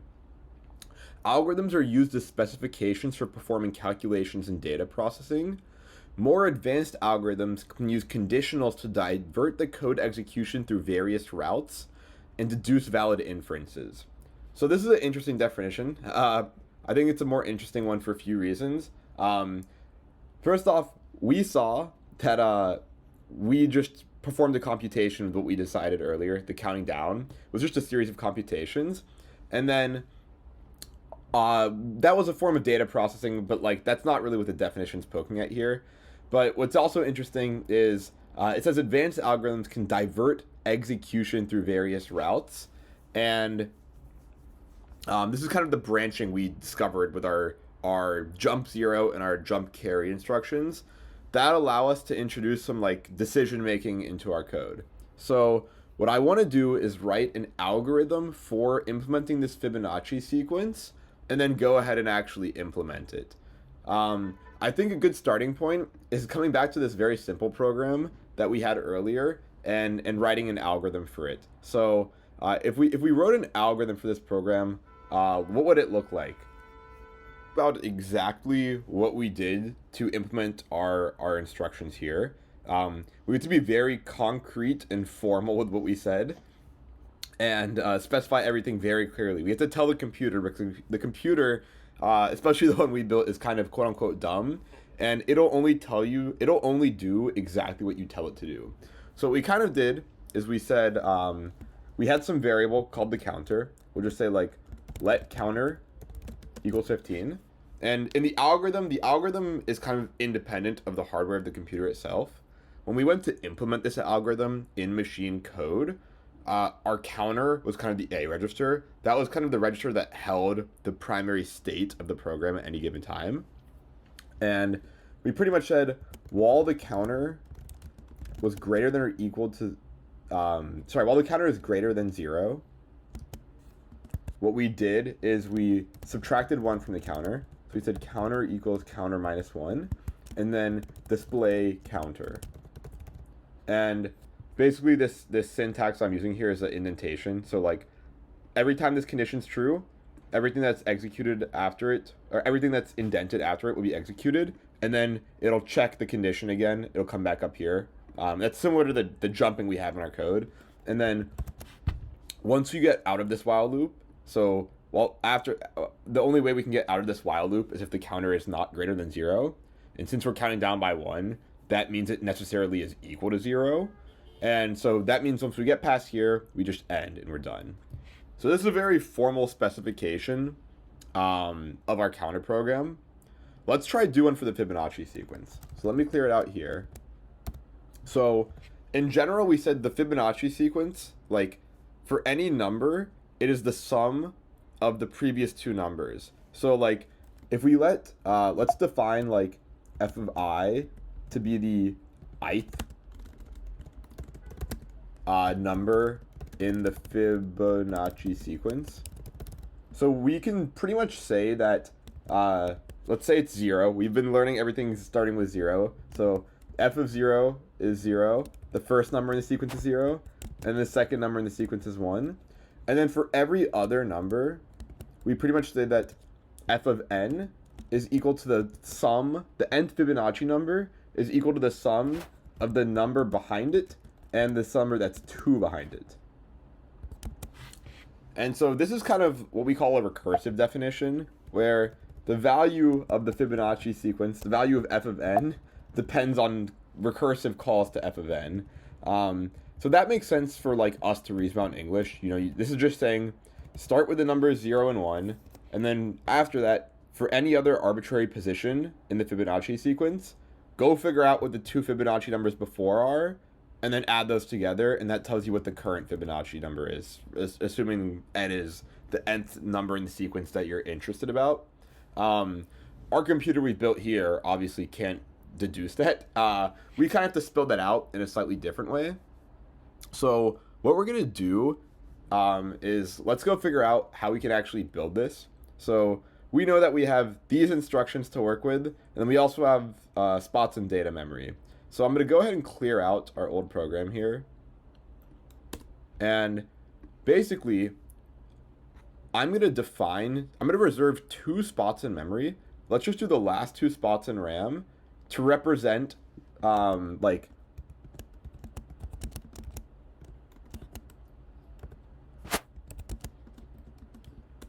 the f of n minus 1 and the f of n minus 2 here. So like the last 2 values in RAM will always represent the last 2 numbers in the Fibonacci sequence. And then if we can get those correctly, if we can always guarantee that to be true, then this means to find the next Fibonacci sequence. Well, to start, we need to load the values like 0 and 1 into RAM here. And you can imagine that's pretty straightforward to do. But then afterwards, to get the next Fibonacci number, all we need to do is add the values at these 2 addresses together. That gives you the next Fibonacci number. You can display that. And then once you have the next Fibonacci number, the n minus 1th number becomes the n minus 2 number. So you can replace this number right here with what's there, because we no longer care about this one for the next Fibonacci sequence number. So we'd like pretty much say that this becomes a 1, and then this value here becomes what the result of the ALU was, which also happens to be 1 because that is what 0 plus 1 is. And so let's do one more practice at that. To get, if this is our n minus 2 and n minus 1 numbers, then the f of n, i.e. the next Fibonacci sequence number, would be 1 plus 1. So we could add these 2 values together. We get the value 2. We can store that somewhere else in RAM temporarily. And then this number would need to, we want to throw this away and shift this one up. And then now write our 2 into this spot right here. And so now we have 1, 2 as our last 2 numbers in the Fibonacci sequence, and we obviously want to display that to the user in there as well. And so now if we do that one more time, just for sake of tying it together, because we worked with 0s and 1s, so maybe the shifting's not clear, but we would, to get, if we have these as our last 2 numbers in the Fibonacci sequence for wherever our program's at, we add these 2 values in RAM together using the add instruction. And then we'd get 3 as the result. We can store that somewhere arbitrary in memory. And then we need to wipe this 1 away and shift this 2 up. And then bring this 3 down, because that's now our last Fibonacci number. So if we kind of think about how we want to specify this as an algorithm, let's just call this value like A and this value B. And A and B are always the last 2 numbers in the Fibonacci sequence. So what we want to do is pretty much start by getting the values 0 and 1 into these spots in RAMs, because this is the first 2 numbers in the Fibonacci sequence. We kind of know that RAM is all zeroed out, so the value here will already be 0 because of like how our program instantiates. Like we're just going to say that RAM is all zeros. But we need to get a 1 into here. So that's pretty straightforward. Like, pretty much we can say A is already 0. Then we can say B becomes 1. And then what we'd like to do is add at any step the 2 values together. So we make a new value called C. And C is equal to A plus B. And then we can display C to the user because that's the next Fibonacci number. And then we need to say that A becomes B and B becomes C. And that's how we kind of shift up 1 here. And after that, we can pretty much jump back to the C equals A plus B instruction. And so what we do here is we get our first 2 Fibonacci values, and then we begin a cycle of calculating the next Fibonacci number. So every time we loop through and jump back up to this, we're trying to find the next Fibonacci sequence, assuming A and B are the last two Fibonacci numbers we worked with. So by definition of the Fibonacci sequence, we can trivially compute the next value just by adding A and B together. And then that's the next Fibonacci number. We display that to the user. And then now that we have 3 Fibonacci numbers, we throw away the oldest. The oldest is A. And so then B becomes the older one now. So what was previously in the B becomes assigned to A. And then what was in B is now our newest Fibonacci number, which is the one we just calculated up here. So we can set that equal to the value of C. And so this is pretty straightforward. Let's actually go ahead, and this is like kind of our formal algorithm. So I guess like if we wanted to make this fully algorithm, we could say like wall like 1 is equal to 1. So just this is wall 1 is always equal to 1. So this will always be true. And this is kind of what the code would look like. So this would keep counting Fibonacci sequence numbers forever. We start with like you can say like let A start with 0, let B start with 1, and then wall 1 equals 1 is just kind of a little hack around like the algorithm specification to say like do this over and over. And what we do over and over is add our previous 2 Fibonacci numbers together, show that to the user, and then update what our last 2 Fibonacci numbers are. So throw away that, now that we have 3 numbers, A, B, and C, shift it so that what was previous, like what's currently B and C becomes into A and B. So we set A to B and then B to C. So let's think about how we can implement this using our instruction set that we have available to us on this computer. So we already know by assumption just that the value in A is 0. So what we need to do is get the value 1 here. So I'm going to load an immediate 1 into the A register. So this just says, let me not bold here, register A equals 1. And then afterwards, we can go ahead and get straight into the branching logic. So what that would look like is we need to, we actually need to take the value we have and store it into register, store it into this address value. So we take the 1 that we have and store that into address 15. And this will just say like B equals 1.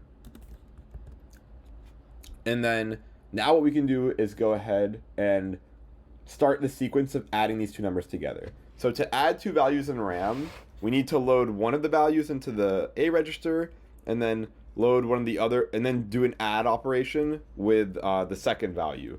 So what we can do is load A with 14, and then so it just says like register A equals A. There's a differentiation here.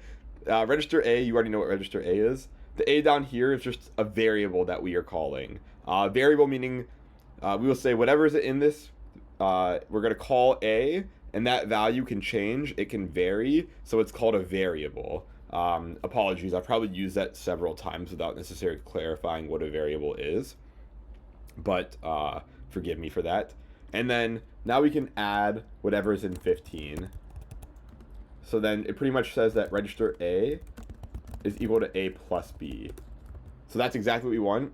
And that's A plus B is the C value we've described here.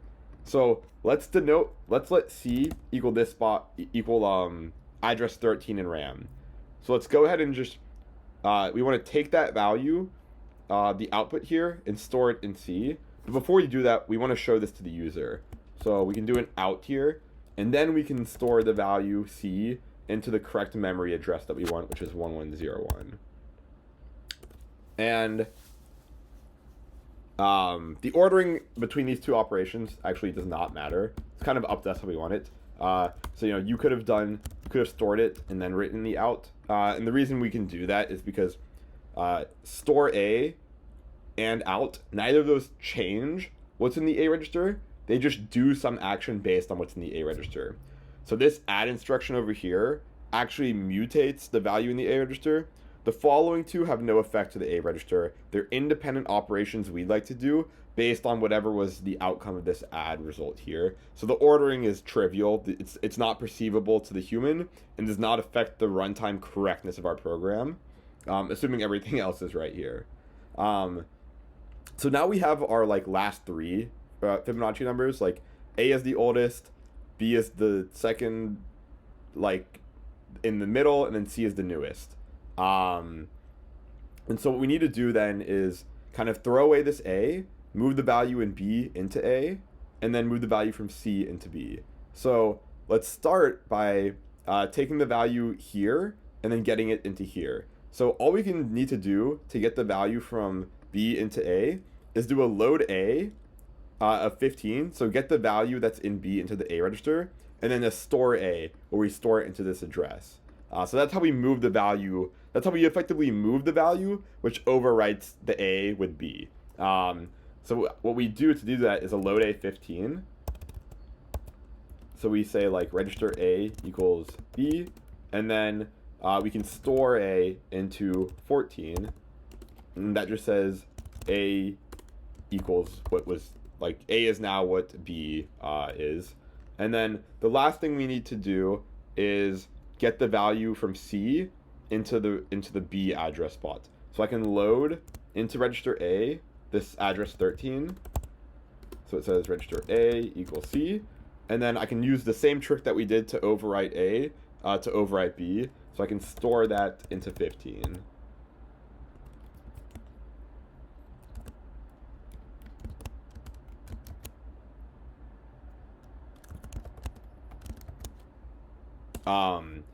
And then the last thing we need to do to continue this loop is so this is calculated given Fibonacci numbers A and B. Everything we've done here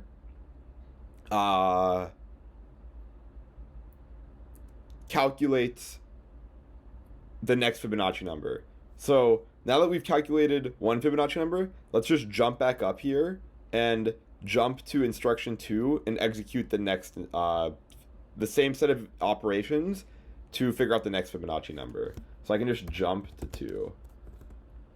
1 0, and then this just continue. So if I kind of map that out, these are our instructions. We can kind of see that we get this first one for free. This A is equal to 0. We get that for free just because we already know that RAM defaults to 0 values. So then the next one that we have to do ourselves is getting the value, letting B equal 1. And that's exactly what we're doing in these two instructions right here. We're getting the value 1 into register A and then writing that into B. That's how we do this. We have to do 2 instructions because of how restrictive our instructions that we have defined are. But they exist, like there's enough instructions to do what we want to do. And then you can kind of see that this is our loop part. But so C equals A plus B is implemented right here because we load A into one of the ALU operands and then B into the other ALU operands, and we add those together and we get the value C, and then we store that into the value C. Sorry, so these 3 instructions implement C equals A plus B. Then the display C is trivially implemented with the out instruction, and then these 4 instructions implement the shifting of replacing A and B with B and C. And this program, if we let it run, will count Fibonacci numbers for us. So what I've already gone ahead and done is kind of loaded some of these values into RAM. Let me go ahead and clear this because that's not correct. And if I reset everything here, let's go ahead and run the analyze program and see what we have. And so if I'm matching up what is over here with over here, I see a load immediate 1, a store a 15, a load a 14, an add with 15, a store with 13, a display, a load a with 15, a store a with 14, a load a of 13, and a store a with 15, and then a jump back up to 2. So this is the correct program. I didn't specify the RAM values here, but they are punched in here. So let's go ahead and just let it rip. I'll autoplay this, but the Fibonacci sequence, I'll type out some of the numbers so we know what to expect. We know that we start with 0 and 1, so we expect to see like 1, and then like a 2, and then 3, 5, 8, 13, 21, 34, 55, 89, and so on and so on. So let's just let it rip and see what happens. 1, that looks good. 2, that looks good. 3 looks good. 5 looks good. 8 looks good. 13 looks good. 21. 34 looks good. 55 looks good. 89 looks good. And what we're kind of doing is verifying the program's correctness just by letting it run and see. That's not the most sophisticated method, but you know, for the sake of not boring, and I can already verify that it does look correct, that's fine. So what's interesting here is I don't have any end condition. I intentionally did not add a halt here, just for fun, because I want to see like kind of what happens with our computer. So we know that we operate on 8-bit values, and the biggest value we can represent in 8 bits is the value 1111, 1111, and that's equal to 1 plus 2 plus 4 plus 8 plus 16 plus 32 plus 64 plus 128. So 255, if every bit position is enabled, that gives us the binary string of all ones. And that is the maximal value we can represent here, and that's 255. So what's interesting is our program will work up to 233. If I continue it, there should be no issue. But then the next value after 233 is 144 plus 233, which gets you 377. But we actually can't represent that in 8 bits. And so it turns out what happens is there's like overflow, but the computer we saw when we built the ALU, if you have an ALU operation that can't be stored in 8 bits, it'll only capture the rightmost 8 bits there. So what this means is that our program will not break, the computer will not somehow explode or anything crazy like that, but we won't see 233. We will go from 144 to 233 to something that is less than 377. And it's unclear, just based on whatever the binary string is, the rightmost 8 bits of 377, what that is. So if I let this rip a little bit longer, let's go ahead and see exactly that. 89, 144, 233, and this is where we should fail. 121 is what we just happened to get back to. And the computer won't break. It's just a matter of fact that we say, like, for our ALU, the way it is designed is such that it assumes that the result is always storable in an 8-bit value, but that's not guaranteeable. And we have the carry flag for detecting this entirely. So when we did go from 233 to 377, if I had paused the program, we would have seen that the carry flag was set. So what we could have done is recognize that, hey, this is the largest Fibonacci value our computer can handle. And so we could have done similar to how we used the jump 0 to end the program in the previous program in the counting sequence. What we could have done is use the jump carry to end the program here when we know we get to the biggest value that is representable. I just chose not to do that because RAM was running out of space. But, you know, you can imagine if this was something more defensible, you would probably want to do that. But I think this is probably one of the more complicated programs our simple computer can make. But I'd also like to remark on the fact that this is pretty powerful. Like, we saw a combination of zeros and ones for our counting program, and it turns out when you interpret those as instructions for this computer, they do something interesting. And now we're seeing something pretty interesting here where this combination of zeros and ones does something totally unrelated that's also, you know, a little more powerful and very interesting. So this is really cool.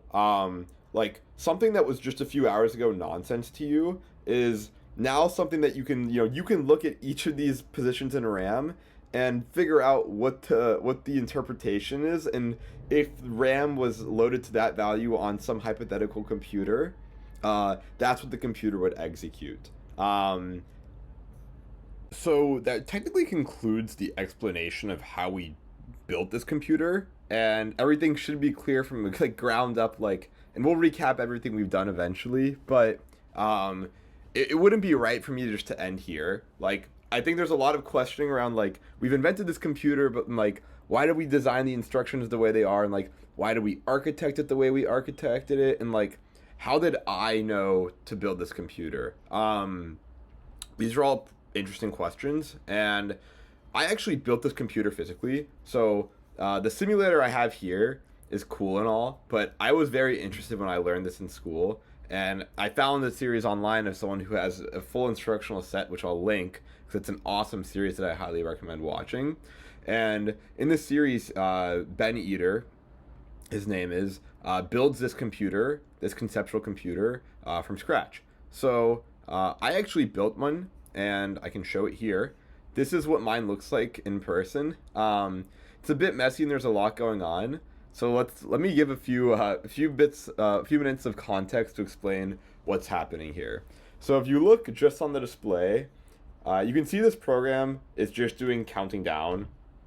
My video, I guess I just happened to start it at the number 71, and then by the time it loops around, it looks like it's down to like something like, what was that, 59.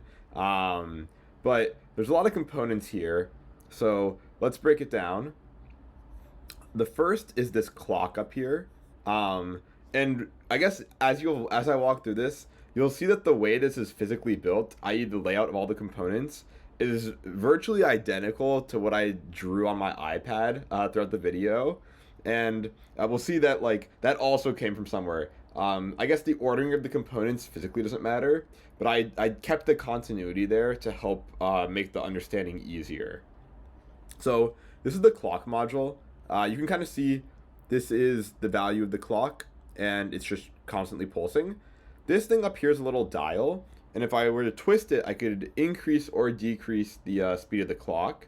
And then this clock is just always pulsing up and down, kind of like the the autoplay mode I had in our simulator. But you don't always want to autoplay. Sometimes you want to step through specific high-low clock cycles. So there's a switch over here, and if you switch that, it turns off the automatic clock and lets you just pulse the clock using this button right here. So every time you push the button, it'll go from low to high and vice versa. So that's pretty cool. That's the clock. Here's our program counter right here. You can kind of see it's counting up if you repeat those binary numbers, and then it jumps back down. So that's probably like the subtracting loop is a loop. We saw that in our subtracting program. And then these are the flags registers. So the wiring gets tricky to trace here, but you can kind of see that there's these wires here.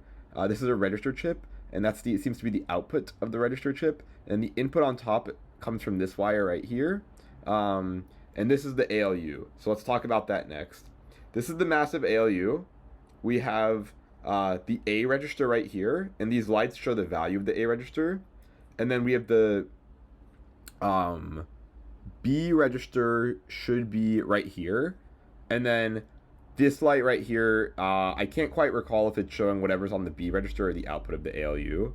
And then you can kind of see that this thing in the middle is the bus. So the same way, here's our connection of the ALU to the bus, the B register to the bus, here's the ALU to the bus, here's the A register to the bus, and here's the program counter to the bus. And then these lights up here show you the value in binary that's on the bus at any given time. Below the ALU, we have our output display. So we have 4 7-segment displays chained together. This is the read-only memory, and this is the register. So the value in the register feeds into this read-only memory, which decodes which lines it should set on each of the displays to show the value that we want. And similarly, that also connects into the bus. So then, let's jump over here. This is our memory address register, the 4-bit memory address register, and that reads in from the bus. And this is our entire RAM unit right here. And then this would be the output of the RAM unit. And then there's something interesting where in our simulator, we were kind of just literally clicking values to punch in updates to the memory. In real world, we actually have these manual switches up here, and I can swap. So if this light is green, it means the computer's in execution mode. If I flip the switch, it'll actually, instead of looking at the value in the memory address register, or the value on the bus, I can use these blue switches over here to punch in a specific address and then punch in a specific value. And then if I pulse this button over here, it'll latch that value into a specific address in RAM.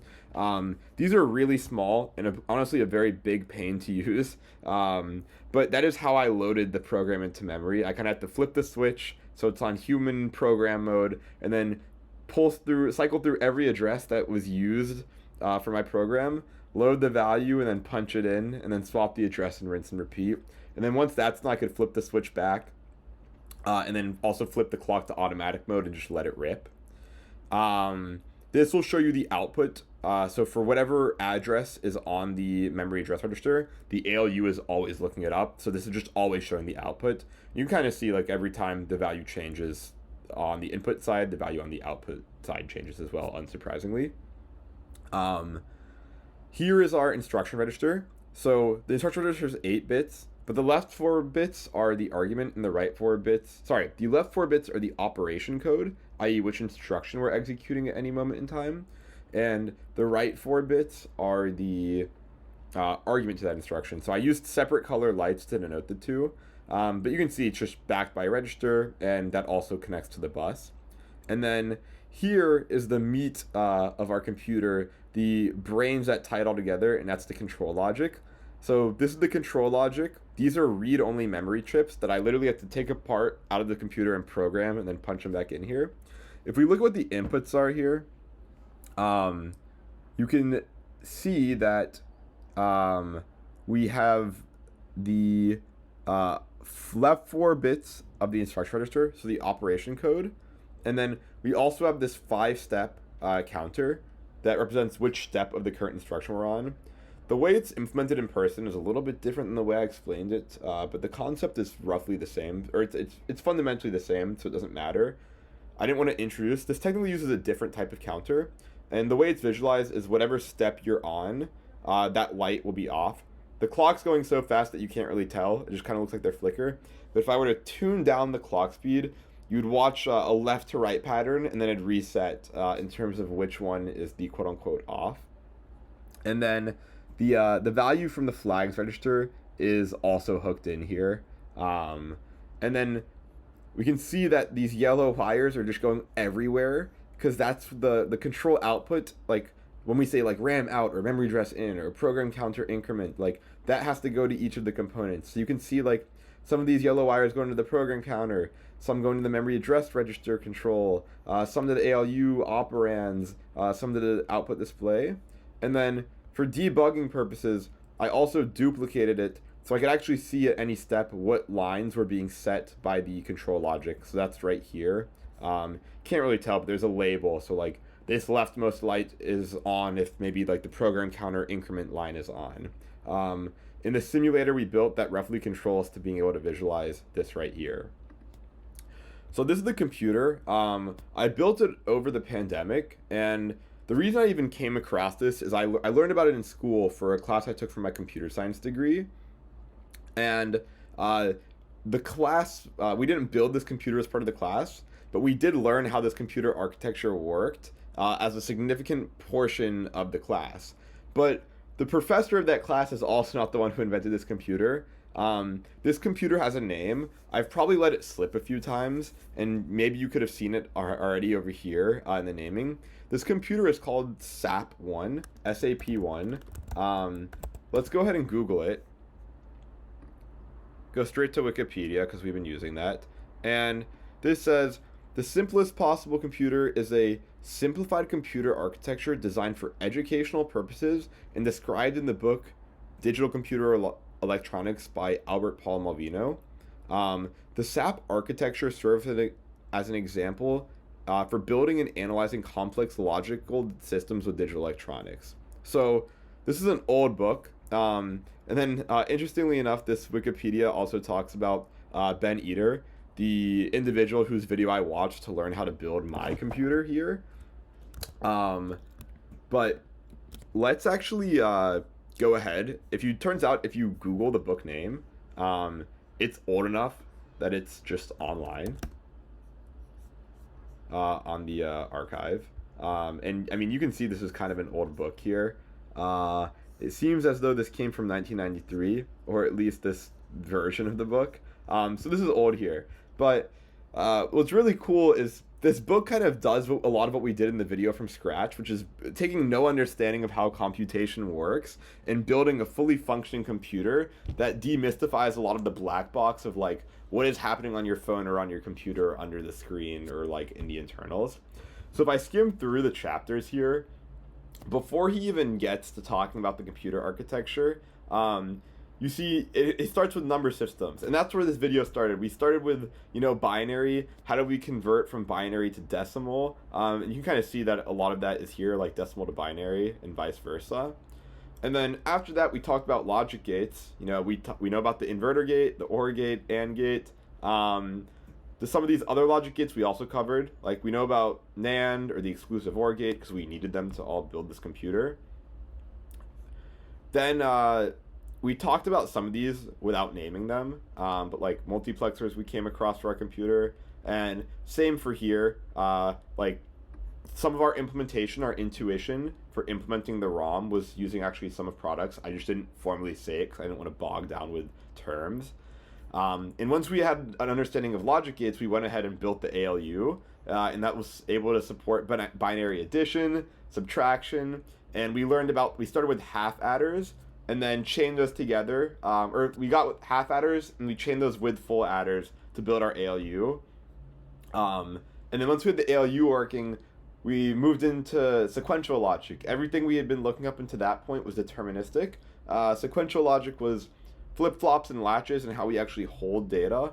And you can kind of see that's like a fundamental necessity to implement our computer, because that's just like the crux of RAM and register, is the need to be able to persist data that was possibly the output of some other deterministic circuit. After that, these are some of the other registers. We didn't really go into too much there. But then we talked about memories. We talked about RAM for sure. We talked about read-only memories. And then we also talked about the history of some of the read-only memory types. We talked about programmable read-only memories and electronically programmable read-only memories, and then EEPROMs. And that was like the foundation of all. And then SAP1 is the computer we actually built. And that's where our context cuts off. The book keeps going, and there's a lot more here. I've never read this book, but it's probably pretty great. It's very impressive. But the reason it's called SAP1 instead of just SAP standing for simple as possible, is that the author finishes the computer we constructed and then builds two more variants that are just more complicated and get you closer to more modern computers. And we'll talk about some of those changes at a high level. But if we actually jump to the chapter, starting on page 140 for SAP1, here's what we see. And skimming this, I didn't read this too closely either, but the architecture is pretty identical. Like we have the program counter, we have memory address register, we have a RAM, and you can see the diagram is even identical to the one we designed when constructing our computer. Like you have two operands to the ALU, we had a program counter, we had a memory address register hooking into RAM, and then we had an instruction register down here with the read-only memory to decode whatever the input is to it, and then an output register with a display. And one thing that I do find interesting is if we hop down to the instruction set of the computer, the author here only implemented few instructions. So there's quite literally only a load A, an add, subtract, an out, and then a halt. We have implemented far more instructions than what is presented here. And some of them are very interesting. Specifically, the jump instructions and the conditional jumping instructions are what allowed us to build out both the counting down program and the Fibonacci sequence. But what's cool is that we were able to implement those instructions without making any real changes to the hardware. Like we didn't add new components that aren't in this architecture specified up here. You know, we were just able to manipulate with incremental changes to what we had already built to get the computer the instructions that we wanted. So this is super interesting. I don't think it's probably worth reading the entire book here, because especially since we've covered most of what, in my opinion, is the fundamentals. But I felt like credit was due because I did not invent this computer, and it's very impressive that this computer exists, and I'd say it's very effective for its goal of building like educational purposes and explaining how computers work from scratch. So the computer we designed is great for educational purposes, as we just talked about, but it's still pretty abstract, and there's a pretty big gap, if I ended the video right here, of like, how does this actually scale to a modern computer? So what I want to use the rest of the video for is showing like what a lot of this looks like in actuality, and how we take this hypothetical computer we invented and scale it up to something more modern. I want to start by taking a look at the very first iPhone. I remember when the original iPhone came out, and the first time I played around with it, I was amazed. And I think iPhones are interesting to look at because they have a lot of computing constraints, but are still pack an impressive amount of technology into something that fits in the size of your hand. You know, they're striking things like battery life and then limited storage, but then also pack a lot of rich features like very high quality displays, and they appear to be very responsive, and you can do several things at the same time. You can take a call while you're browsing the internet, and for that, I think iPhones are pretty interesting. So I'm gonna hop over to the Wikipedia for the first generation iPhone, and I'm gonna make a claim that this iPhone and every computer iPhone out there has a processor that is not too fundamentally different from what we've designed. You can imagine that these phones are obviously capable of a lot more. The only output our toy computer has is a simple 7-segment display, versus, you know, iPhones have an entire screen they can draw to. So I want to compare the instruction set of the computer we built with that of the iPhone, and see like what about that instruction set is different that lets us scale up from a toy computer to something that's actually tangible. So looking at this Wikipedia page, there's a few things that stand out. The first is the original iPhone has 128 megabytes of RAM. So what is a megabyte? Let's start off with a byte. We know what a byte is. A byte is just 8 bits. And our RAM that we designed had 2 to the 4 different slots. We had 4-bit addressing. So we had 16 bytes of RAM in our computer. Now, a kilobyte is 1,000 bytes, hence the kilo prefix. A megabyte is then 1,000 kilobytes, which equals 1,000,000 bytes. So we have roughly, I'm saying roughly here, 128 million bytes of address space in our RAM compared to the 16 that our toy computer had. So two things come to mind. In one dimension, this is a lot of memory. You know, we saw that the programs we built used almost the entirety of the memory of the SAP computer, but that's not going to be as much of a concern if we have 128 million slots of RAM. The second thing is that the same amount of RAM, we could argue that it's a lot relative to the computer we've constructed, but it's also trivial when you compare it to more modern phones. Or the fact that if I take a picture on my iPhone, and I took one right before this just for sake of illustration, the size of that picture is 2.5 megabytes, which is a lot. You know, this, on one hand, we want to say this is a lot of memory, but given how much memory is scaled up in modern phones, this is no longer a lot, and your phone has several gigabytes of RAM, which is an order higher on the dimension scale. A gigabyte would be 1,000 megabytes. Scrolling down, though, that's just one thing I wanted to call out. Scrolling down, there's a lot more technology packed into this phone. So, for example, we obviously know there's a touchscreen, but then there's also a microphone, which you need to make calls. Then there's Wi-Fi and Bluetooth. Wi-Fi for accessing the internet, Bluetooth for connecting to other devices like headsets. And our computer that we designed doesn't have any of these.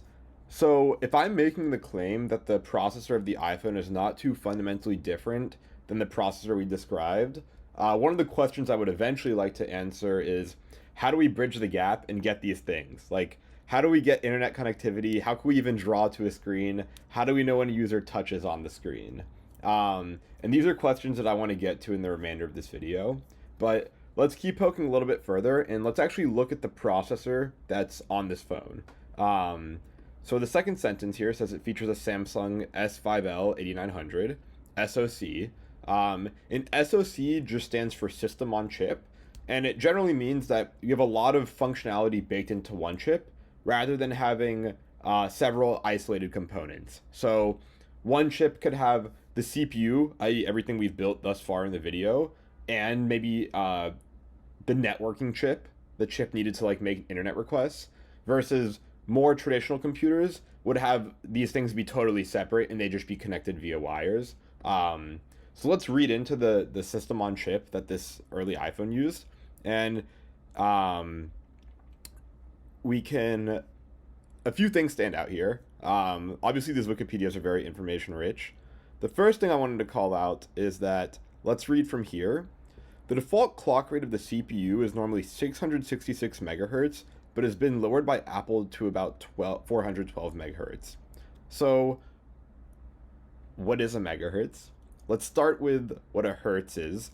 A hertz is just a unit of measurement for frequency, and roughly speaking, or actually precisely speaking, a hertz just means a cycle per second. So in the computer we built, you know, the clock, we can crank it up or down to make the computer run faster. And I think roughly, and it's in the maximal video I showed demonstration, it was probably running at like 2 or 3 hertz. I think we were just going through a few clock cycles every second. A megahertz actually is 1 megahertz is equivalent to 1,000,000 hertz. So what this is saying is that the chip itself that's used in the original iPhone can hit roughly 666 million clock cycles per second. And Apple has toned that down to about 412 million clock cycles per second. A logical question might be, why would they ever lower this? You would assume that by making the clock run faster, it can execute more instructions in the same amount of time. So there's an incentive to make the phone feel as fast as possible by cranking up the clock frequency. But it turns out there's nothing free, no free lunch, and that applies to computation as well. And that phones are constrained, and one of the obvious constraints is battery life. Yes, cranking up the clock frequency will let you do more instructions per unit time, but it also means that the computer is going to be doing overall more work per unit time, which means it has to consume more battery to do so per unit time.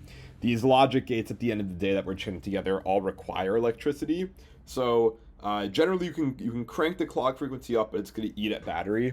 So there's a happy medium where you want to push it low enough where it's not too slow for the user, at the point where we can try and maximize battery life for the phones. But that's just something I wanted to call out. The other thing, which isn't labeled explicitly here, is our SAP used 5 clock cycles per instruction. More modern processors, including likely this one right here, even though it's no longer considered modern by any standard, modern in the scale of computing, how about that? They actually beat this. They can do 1 instruction per clock cycle, and I don't want to make things too confusing because this might not even be easy to wrap your head around, but a lot of modern processors can actually do multiple instructions per clock cycle. So that's pretty interesting. But let's continue in looking at the CPU itself. So the first thing is that let's just read the start of the sentence. And there's a lot of technical terms going on here. So I'm just going to read these first 5 or 6 words. The S5L8900 contains a 32-bit ARMv6 compatible CPU core. What does this mean? So let's start with the 32-bit. Our computer that we built was an 8-bit computer, which means fundamentally every value we reason about is 8 bits. So all of our instructions were 8 bits, the bus itself was 8 bits, and every value in RAM was 8 bits. But we saw how this could be pretty limiting, because it meant you had 4 bits to represent all your instructions, which is not that many different instructions. That's 16 different instructions. And then every instruction that took an argument used 4 bits to represent the argument, which meant you were pretty limited in how much you could express. 32 bits is a lot more. So if I 2 to the 4, our 8-bit computer had 256 different values it could represent. If we raise this to the 32nd power, this is incomprehensibly large. That would be 4,294,967,296. Different values we can represent in RAM alone specifically. So a lot bigger, but then again, this might feel big relative to the computer we've constructed, which is 8 bits, but a lot of modern computers actually use more than this. 64-bit architectures or 128-bit architectures. But as we saw with the case with clocks, you might think like, hey, why would we not just try to scale this up and use as much as possible? But phones aren't just constrained by battery, they're also constrained by memory. So if a computer that uses 64-bit architecture versus a computer that uses 32-bit architecture, well, in a 64-bit architecture, each instruction is 64 bits, but in a 32-bit architecture, each instruction is 32 bits. So with the same amount of space, you can represent twice as many instructions on a 32-bit architecture compared to a 64-bit architecture. So there's also this trade-off of like higher bit architectures mean you can be more expressive and you have more data available or more memory available to work with, but it also comes at the cost, at like an increased cost of complexity, which pairs poorly with the fact that just phones are inherently constrained. But what is ARMv6? And that's an interesting question. Let's Google it. So ARM, let's read this together.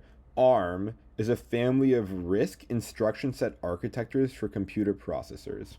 Okay, well, so ARM is not a single instruction set architecture, it's a family of instruction set architectures. But what does this RISC mean? RISC stands for Reduced Instruction Set Computer, and if we read the definition here, it's an architecture designed to simplify the individual instructions given to the computer to accomplish tasks. And what this means is that a reduced instruction set computer might require more machine code to accomplish a task because the individual instructions perform simpler operations. So RISC generally is something that you see a lot of phones or just resource-constrained devices, such as like embedded systems, use because they're generally more compact, but that also means they're less expressive and less powerful compared to non-RISC architectures. But due to their low cost, let's jump back to the ARM Wikipedia. Due to their low cost, low power consumption, and low heat generation, ARM processors are useful for light, portable, battery-powered devices, including smartphones, laptops, and tablet computers, as well as embedded systems. So ARM is very intentional. The architectures, the instruction set architectures that they introduced are specifically meant for resource-constrained environments, and they explicitly call out smartphones as being one such relevant use cases. So if ARM is a family of instruction set architectures, let's see how many there actually are. If I scroll down here, you can see things maybe you would have guessed started with ARMv1, and then went to ARMv2, v3, v4, and it keeps going, and these keep coming out. I guess the latest is ARMv9. But these architectures, these instruction set architectures are all technically different, but are somewhat related to each other, and they're usually compatible. And the original iPhone uses an ARMv6 architecture, and this is the actual instruction set that the iPhone uses. So this original iPhone, I guess just any of them, if you're running any application or doing anything, the code for, let's say, like if you were running Twitter on your original iPhone first generation, all the code that builds up the Twitter app is just a combination of ARMv6 instructions, and as is the case for everything that your phone does. So all the code that represents the ability for you to send texts or make phone calls or browse the web, all boils down to ARMv6 instructions. So you might think like, hey, like this must mean that like ARMv6 must have a ton of instructions, and you know maybe there's an instruction to send an internet request out or an instruction to make a phone call. But it turns out when we actually look at the architecture, we don't see any of that. So what I'd like to do is actually take a stab and go ahead and look at the architecture. And I also want to keep things not too abstract. I guess everything we've done so far has been pretty abstract. I showed you the computer we built, but we weren't able to verify that in the video itself because I don't have access to that old computer. So what I do have is something called a Raspberry Pi Pico, and it is a small little microprocessor. It's like this. It's about the size of my pinky. And something interesting about it is that its CPU also runs the same instruction set as the original iPhone. So this also runs ARMv6. So what I'd like to do is let's go ahead and take a look at the ARMv6 instruction set. It gets very complicated. Let's just take a poke at a high level. And then let's actually write some code for ARMv6 and run it on this processor and see if we can actually get some code to execute that does something that we can see with our own eyes. I went ahead and found the technical reference manual, which is pretty much just a guide for the processor that this Raspberry Pi Pico has. And just so you can see how old it is, this was published in 2009, had 2 modifications, and hasn't really been updated since because we're on to much more modern processors.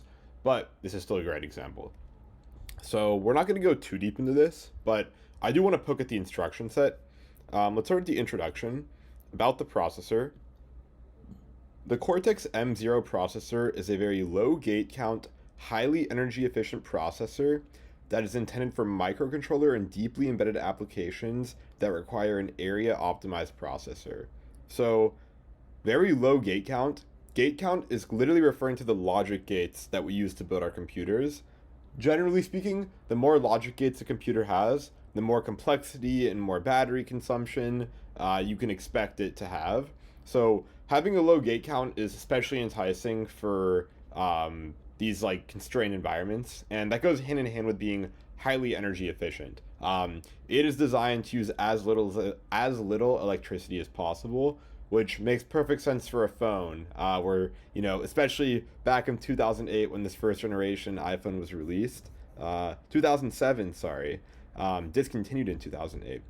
You know, you could imagine batteries, they're not even great today, so they're quite worse back then.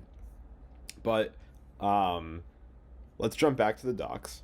So let's look at this and see the instruction set summary. So let's read this. This processor implements the ARMv6 thumb instruction set, and ARMv6 is the architecture we saw earlier, and the thumb means that it's actually a even more compact. ARMv6 is already designed to be pretty minimal. Thumb makes it even more minimal by reducing a number of instructions that are always 32-bit on general ARMv6 architectures down into 16. So our computer had straight 8-bit instructions. This computer has a combination of 16-bit instructions and 32-bit instructions. And this is pretty interesting because our computer was designed to assume that everything we worked with was always 8 bits, but that's not strictly the case. This computer is a great counterexample. Here, instructions aren't always the same number of bits. They can actually vary. You can imagine some instructions that don't have any arguments or have minimal arguments need not use 32 full bits. And so there's some use cases where we can get away with 16 bits or just fewer than 32 bits. And if we scroll down, we can actually see the instructions. So I'll just scroll all the way to the bottom, and you can see there's actually not a ridiculous number of instructions. I want to say there's like something around like 50 if I'm guessing here. And let's kind of comb through and see. So ARM in general, and I guess a lot of more just instruction sets in general, operate with many more registers than our computer. Our computer had an A register and a B register, but really we only had instructions to operate on the A register, and a lot of the instructions that touched the B register were just to satisfy A register operations, or things we'd like to do with the A register. Registers are really fast to access. As you saw, they literally just existed. You know, registers, you could literally put a value on the bus immediately or read a value in from the bus immediately, versus RAM requires you to kind of put an address in the memory address register and decode that, which is just slower. So RAM is still fast, don't get me wrong, but registers are even faster. So for that reason, we generally like to work with registers just because they're really quick and easy to read and write from and don't require that much that many clock cycles to interact with. So ARM has a lot more registers, and they're general purpose registers, meaning you can do whatever you want with them, but it just gives you more room for scratch work. So when we built our Fibonacci program, we had a lot of intermediate values. Like, we like to store the previous Fibonacci number and the second to last Fibonacci number, and it would have been nice if we could have held those in registers, but instead we kind of had to keep on reserving spots in memory and writing those values to those addresses in memory when we wanted to update them, and then reading them back into the A register when we needed to operate with them. You could imagine if we just had more registers, we could just denote, hey, like, this register will just, for our program, will always just hold the n-1th number, and this second other register will hold the n-2th number. So a lot of what the arguments you'll see are actually operating on registers. So if I look at this add instruction, it's saying you can pretty much add the values of these two registers, and it'll store the result in this third register. Or you can kind of see that this move instruction, it'll move the value from from this register into this register. And that's kind of a bit of a different mental model. In our computer, we kind of only saw, for the most part, instructions being addresses in RAM.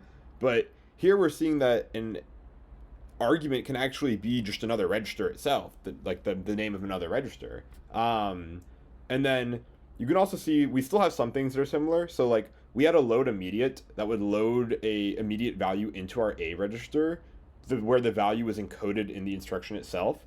We still have that, something pretty similar here. So you can see, like, this IMM just means an immediate, and you can see that there's a register that you could want to load that immediate value into.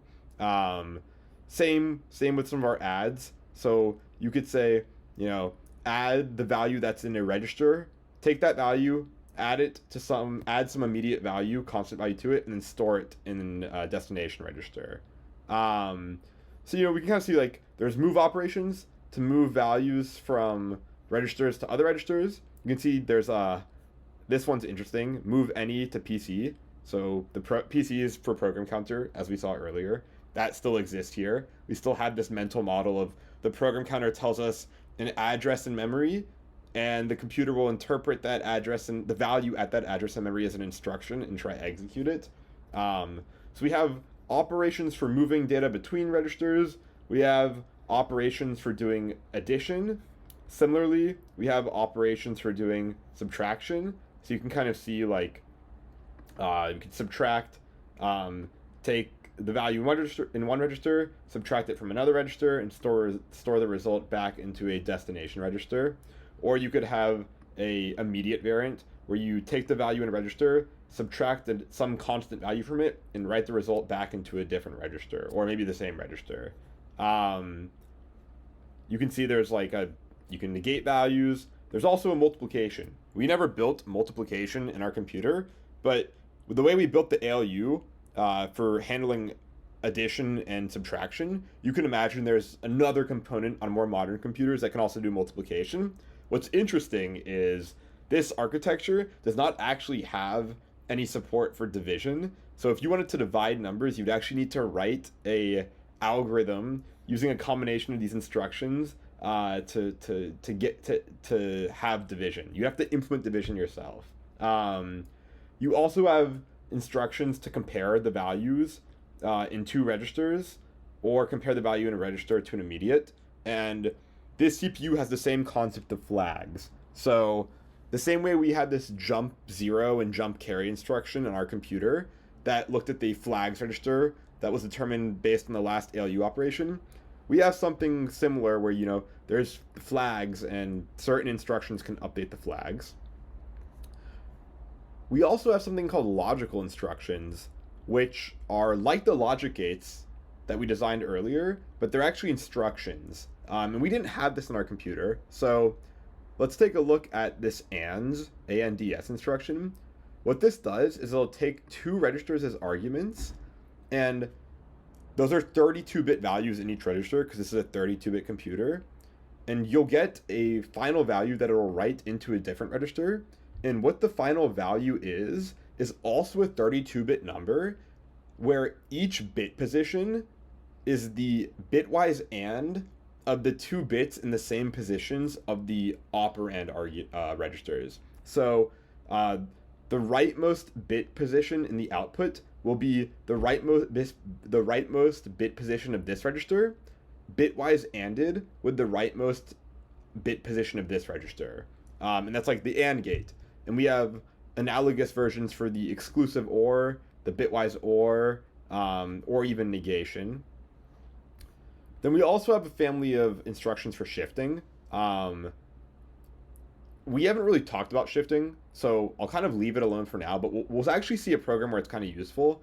But pretty much you can imagine, I can explain that like shifting, if we had like some binary value 0, 1, 1, 0, if we left shifted it once, it would actually just shift all the bits over one to the left and then add a new 0. So we'd end up with 1, 1, 0, 0. That'd be a left shift by 1. Similarly, if we started with a 0, 1, 1, 0 and right shifted, we'd end up with just 0, 1, 1, which is the equivalent of 0, 0, 1, 1. So that's interesting. And then we also have these load instructions, which will let us load values from RAM into registers.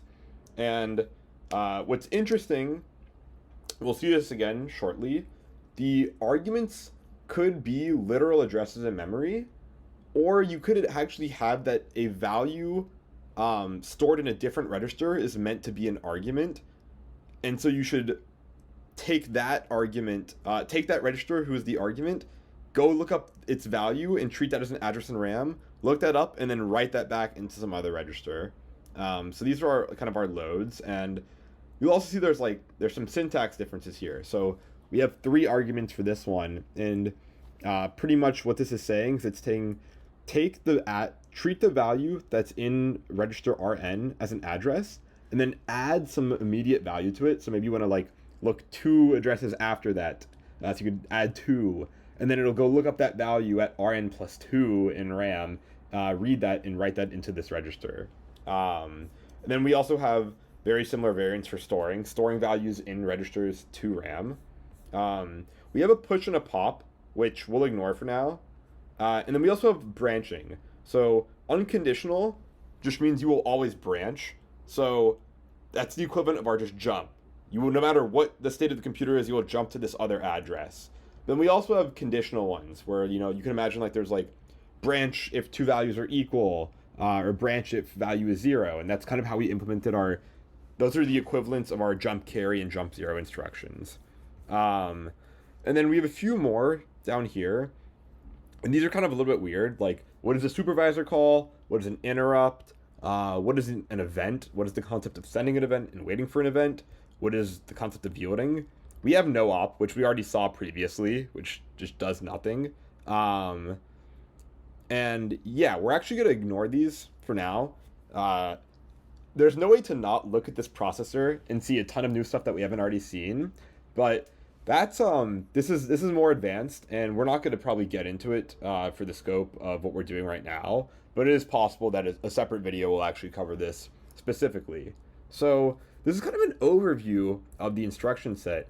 You might be scratching your head where these instructions, yeah, I guess semantically they're a little bit different than what we built for our computer, but they're not that different. So where is the instruction to write something to the display of the phone or something like that? And it turns out there's just not an instruction for that. So you're probably even more confused now, wondering, well, how does the processor in my iPhone actually draw to the screen of the iPhone? And we're gonna keep poking this a little further. Turns out these instructions are actually capable of doing everything that we actually need to draw on the display or know when the user touches the screen at a particular location. And I'm going to jump back to my iPad and we're going to explain two concepts, and then we'll jump back to the computer. And those two concepts will actually start bridging the gap of how our processor can do things that aren't just mathy. Like everything we see right here is just kind of some variation of math or moving data. So we can implement very pure algorithms, but we're not seeing how we translate that to very practical things that we'd want a phone to do, like drawing a shape or, showing some notification in a visual manner. So let's code over the iPad. It's a little, I don't mean to be very jumpy, but there are two different concepts that I like to explain. And then we'll be able to jump back and actually write some code for our Raspberry Pi Pico. Okay, so I'm back on my iPad, and I said there's two concepts I want to teach about. Number one is called hex. So the instruction set architecture we've been working with that we designed right up here was all 8 bits. Our bus was 8 bit, our RAM was all 8 bits, all of our registers were 8 bits. But now we're looking at a 32-bit system. And binary totally works for 8 bits for saying, hey, our value is 101100, just fictitious number. This works. For 8 bits, it's fine. It's a little tedious to write out all 8 bits, but oh well, we have to do it. When it's 32 bits, that's a big pain to represent 32 digits for every number. And we'll see that not only is this pretty verbose, it's just not as readable. The more ones and zeros you have chained together, the less the interpretability becomes. So instead of writing everything out in binary, what we're going to see as we look into this further and look at actual code for this architecture is something called hex. Hex is base 16. And recall from earlier, we speak in base 10.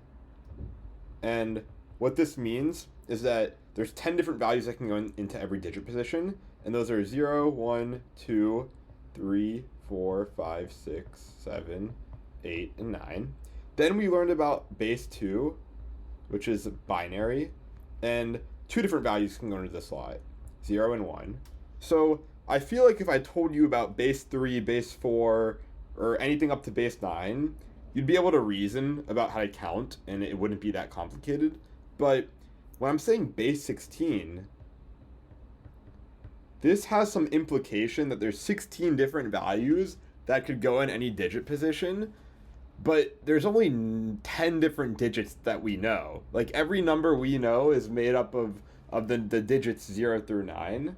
So how can we represent 11 different digits, let alone 16, if we don't have that many digits? And it turns out we start using numbers. So let's count in base 16 and see what it turns out, that we start using letters. So let's count in base 16 and see what this looks like. So we have 0, 1, 2, 3, 4, 5, and everything up through 9 is going to be the same. We'd like to write the number 10 here, but that is not one digit position. That's 2 digit positions, but we're looking at single digit positions. So if we run out of every number, the next logical thing that we can use is other symbols, and letters are an easy symbol. We could start drawing shapes, but let's just stick with letters. So we're going to say A, and we sort of implicitly know that A maps to 10, and then B maps to 11, C maps to 12, D can map to 13, E can map to 14, and F can map to 15. And if we say that this is the set of digits in base 16, that is 16 different digits.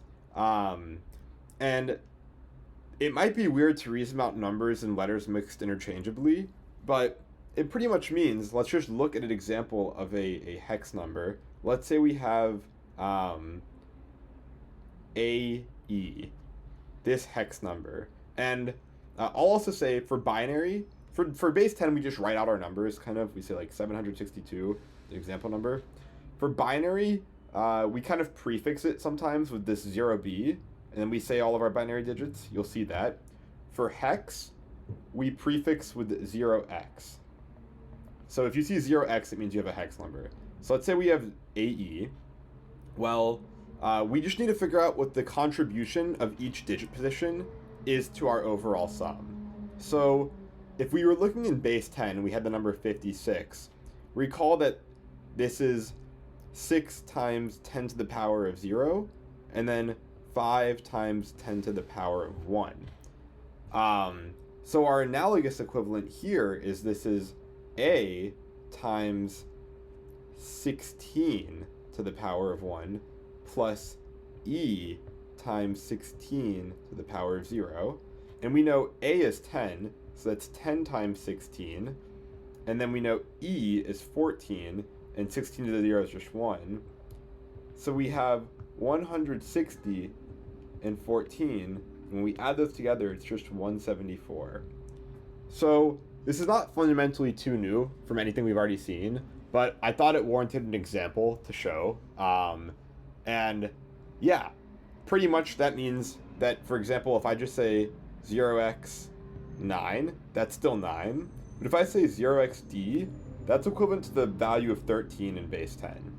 Base 10 being what we reason about as humans. So we can see that with each digit in base 16 holds one of 16 different values, which means if we think about this, we know that 2 to the 4 is equal to the power of 16. So one hex digit equals 4 bits. You need 4 bits to represent discrete values for each of these digits in the vocab. But this makes things better because it means we have a 1 to 4 mapping.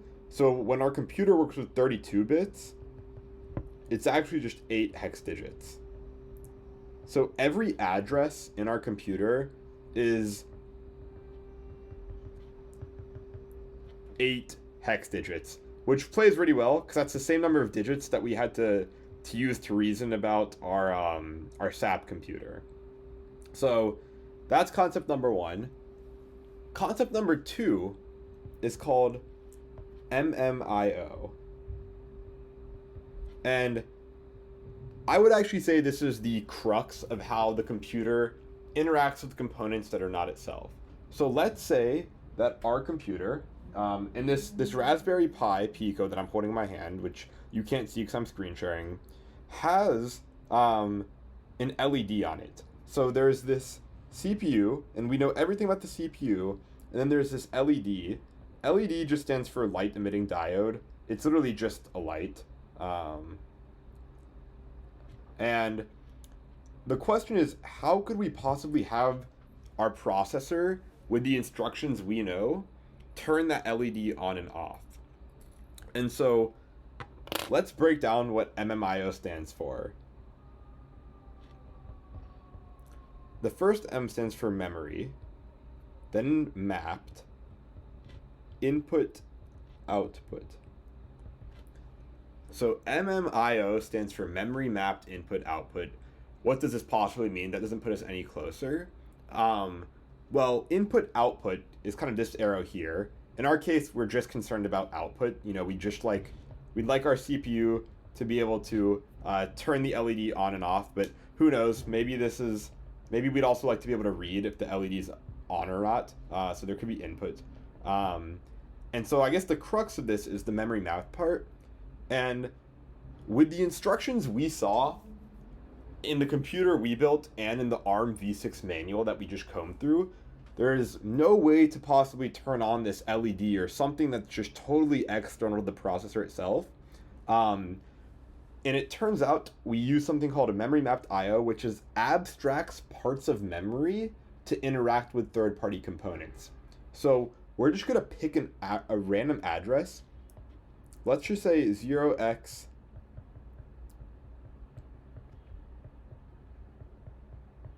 and I'm just inventing some 32-bit hex address. And pretty much what happens is, let's say you write a 1 to this value in memory, then it'll turn on the light. And if you write a 0 to this value in memory, it'll turn off the light. And how could that be possible? It turns out the CPU is just designed.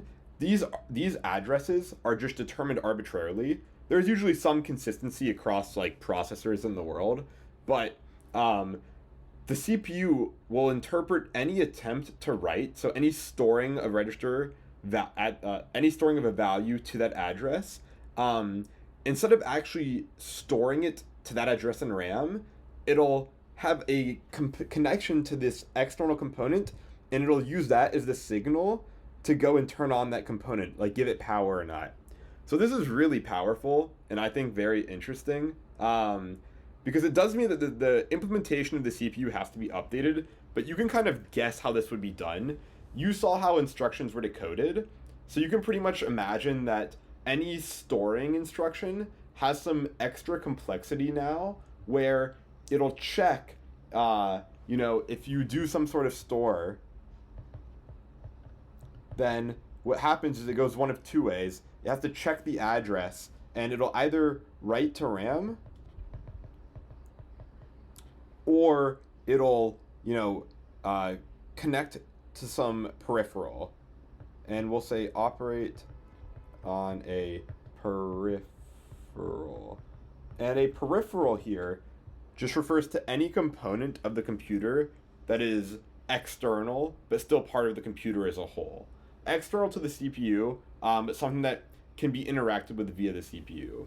So in this hypothetical example, we'd say that if you write to this FFFFAAA address, a 1 will cause nothing to actually be written into that address in RAM, but it'll actually cause the light to be turned on, or a 0 will cause it to be turned off.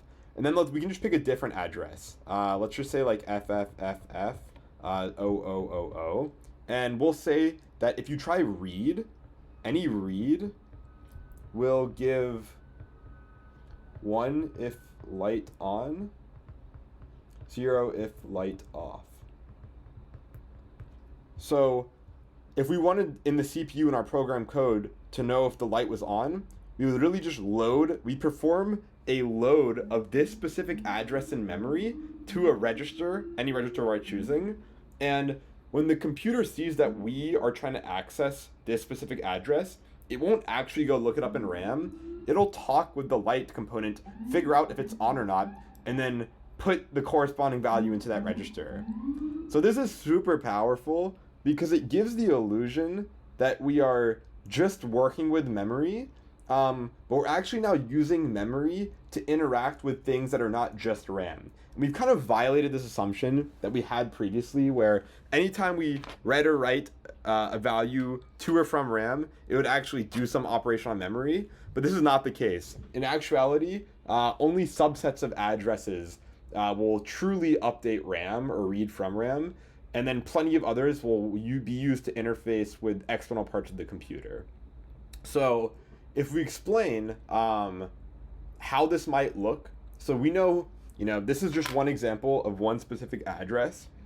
Maybe let's say a display on a phone can maybe be broken up into a grid of pixels. I'm just ignore my dimensions here.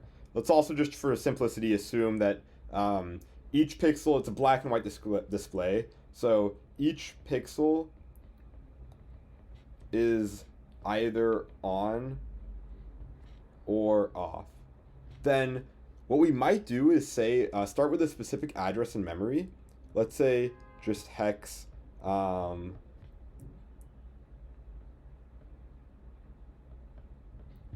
this is maybe our starting address. And then our code would say, if you want to turn on this pixel, write a 1 to this address.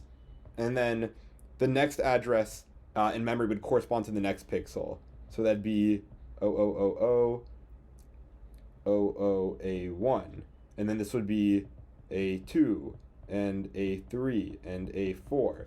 So there'd be a whole continuous chunk. If there's let's say there's 50 different pixels here, there could be 50 regions in memory consecutive starting at this base address of hex A0, and your code could draw an image or draw a line or anything by figuring out which of these pixels to turn on.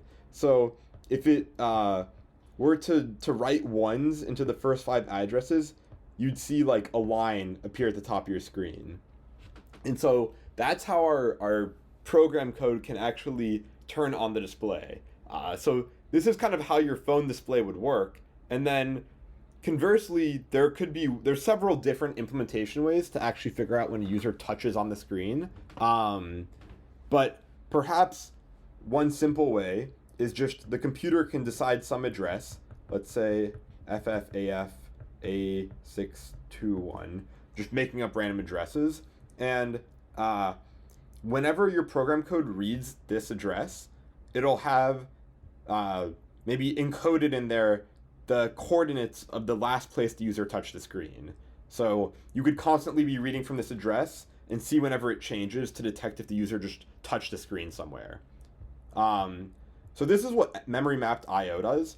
I/O stands for input output. It means pretty much communicating with the external world or other components that are part of this computer but not physically part of the CPU. And this memory mapped means that it appears to the computer to all be under the guise of memory read and writes, but in actuality your processor is redirecting a subset of those around to accomplish this pretty neat behavior.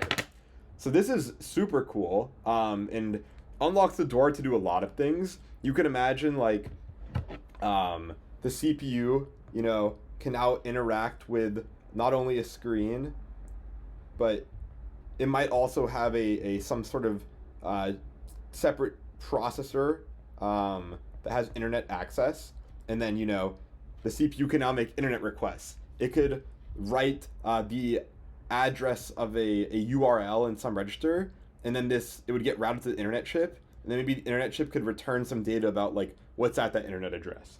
So it's pretty powerful. Let's actually write a program on the Raspberry Pi I have that will turn on an LED using memory mapped I/O. So here's the microprocessor I've been talking about for the past 20 minutes, and you'll have to bear with me because my computer webcam quality is not that great, but you can see this is the actual CPU, so it's analogous to what we just spent the past several hours building. And one of the other things to note is all these pins coming off the bottom, and a natural first question is like, what are these? So again, the image quality is just not great here. If I put this closer to the camera, you'll see that they're all labeled, and many of them have the prefix GP and then some number following it. And what this actually is, these are GPIO pins, which stands for General Purpose Input Output.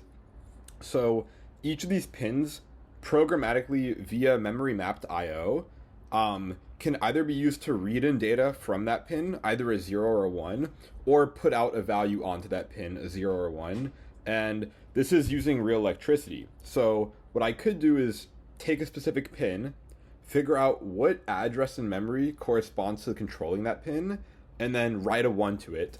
And then if I have like a physical wire right here, I could literally connect that pin and then plug this into a separate device. So maybe if I had like a light, I could connect it to the other end of this wire right here, and it would turn it on. And there's more interesting things. That would be if you wanted to use a pin for outputting.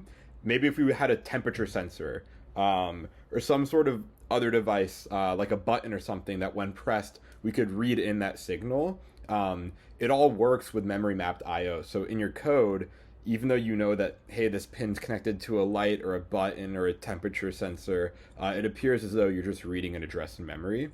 And one of the more interesting things that I just happen to have with me as well is an actual display that has a bunch of holes for various GPIO pins to connect to. And there's some protocol, which we won't get into here, but it lets you, via memory address manipulation in the Raspberry Pi, write contents to a screen. So I have some text drawn on the screen here. I'm building a subway tracker, but that's an independent project.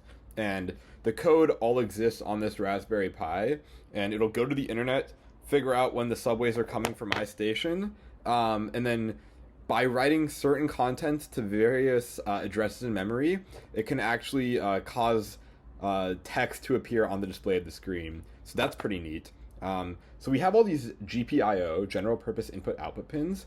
And if I actually flip this around, there's one other thing that's pretty interesting, and it's this copper-like thing up here.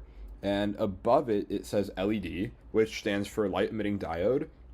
And this is just a light that we can use to turn on and off in our code however we want. It's nice because we could, write to a wire and then have that wire connect to a light. I just don't have one. So this microprocessor, conveniently has a light built in. So what we're going to do now is take a peek at figuring out how we can get code to run on this that would turn on the light. And then the last thing we need to bridge is that there's this USB port right here. So that's how I can connect it to my computer and actually get code that I have on my computer, machine code binary, onto the device. It's a pretty intricate process in itself, and we're not going to concern ourselves too much with it here. But it is worth calling out, like if I'm typing code on my computer, how do I actually get it onto this microprocessor itself? So let me go ahead and tab back to my computer. So back on my computer, and I'm actually going to start with the solution, and I will claim that if you run this set of instructions on your computer, on this processor that I'm holding in my hand, it will boot up the computer and turn on the light. So let's take a look at what this is. These are various addresses. Recall that the computer is 32-bit addresses, and so these are actually hex addresses because they're more compact but equally as representative. So 2, 3, 4, 5, 6, 7, 8. 8 hex characters in each address, where each hex character represents 4 bits of data. Means 8 times 4 is 32. So these are equivalent to 32-bit addresses, so that's consistent with our expectations. And then what we have right here is the literal value that is stored at each of these addresses. And it's also, again, in hex. But this is a little uninterpretable because we know the binary is not necessarily intended to be interpreted as a number, but rather as some instruction that encodes an operation with some possible arguments. So there's semantic meaning outside of the digit numerical interpretation, and that's exactly what we have over here. On the right column, we have a bunch of instructions. So we haven't seen any of these instructions because we only skimmed through the instruction set architecture, but we'll give some motivation as we walk through these. So you can see, like, this is an instruction, LDR is an instruction, BICS is an instruction. You can see R1 and R2 and R3 and so on are all different registers that we have accessible to us. Some things look familiar, like PC, we know is the program counter. And then these are all instructions. We can kind of see down here where it says this .word. We'll see this shortly, but these are actually used to store values. So the same way in our Fibonacci program, we stored values in certain addresses in RAM, we do the same thing here because sometimes an instruction can't be, with as many bits as we have, can't represent a full opcode and a 32-bit argument in the constraint of a 32-bit instruction itself. So we'll see similar tricks where we store addresses in certain positions in RAM, or arguments that we can't encode instructions themselves. But if I ran this on the computer, it wouldn't be that satisfying because we haven't really explained what we've done. So there's two questions. One is, what is this code doing? And two is, if we understand what the code is doing, how did I know to write this code out? And to answer those questions, I actually turned to the documentation for this processor. And at a brief glance, if I look at the table of contents and scroll all the way to the bottom, we can see this is 640 pages. So this pretty small processor somehow has a lot of complexity going on to justify that much documentation. And it turns out this is a pretty feature-rich chip, and we're only going to scratch the surface here. But this documentation explains everything we need to do to actually turn on the LED we're interested in. So I'm not going to read everything in too much granularity here, but what I will do is jump around the various sections. So the very first thing we need to do, if you read this, is come over to this chapter, and let's read this. The reset controller allows software control of the resets to all peripherals that are not critical to boot the processor. And this is a lot of jargon. What this means is that when we turn on the computer, only a subset of functionality is enabled, and that subset of functionality is exactly what it needs to get the computer booted. You can imagine that that LED is not necessary for it to start up. So most external things that aren't strictly necessary for the computer to get running are actually turned off by default. So there's a particular address in memory that we can write data to that will let us turn things on. So the first thing we need to do is tell it our processor, like, hey, we actually do want to interact with these GPIO pins. And we can see that the documentation says 3 registers are defined, and there's this reset one. This register contains a bit for each peripheral that can be reset. If the bit is set to 1, then the reset is asserted. If the bit is clear, then the reset is deasserted. So what this means is we have a 32-bit register somewhere. Some address in memory can be interpreted as the address by which we can interface with this register. And each bit position in that 32-bit value lets us turn on or off some peripheral. If I actually come up here, I can see the one we're interested in is IO bank 0. That's just me telling you. You wouldn't have known that on your own without more reading of this documentation. And you can see it's the 5th bit position from this reset register. So we'd like to figure out where the reset register is in memory. And if I scroll down here, we can see that it says the reset controller registers, so there's several registers. The one we're interested in is just the reset one. Start at a base address of this hex value. And then we're interested in this reset. So it says offset 0x0. What this means is that you take the base address and add an offset, and that gives you the true destination address. In our case, we're adding 0. So it means the reset register is quite literally at this address. If we wanted to interface with this reset done register, we'd look at offset hex 8. So we'd add hex 8 to this value, and that would let us interface with this reset done register. So the very first thing we need to do is write to this reset register and set the bit position for IO bank 0, which is the 5th bit position, set it to 0, and that'll let us tell the computer that, hey, like, we actually do want to do some IO. So let's jump back to the instructions and see what the first few set of instructions are doing that let us accomplish this. I'm going to tell you what each of these instructions does. This very first one, move S, is moving a literal value of 32 into the register R1. So after this instruction runs, register 1 will have the literal value 32. But let's actually spell that out in binary so we can see why that's happening.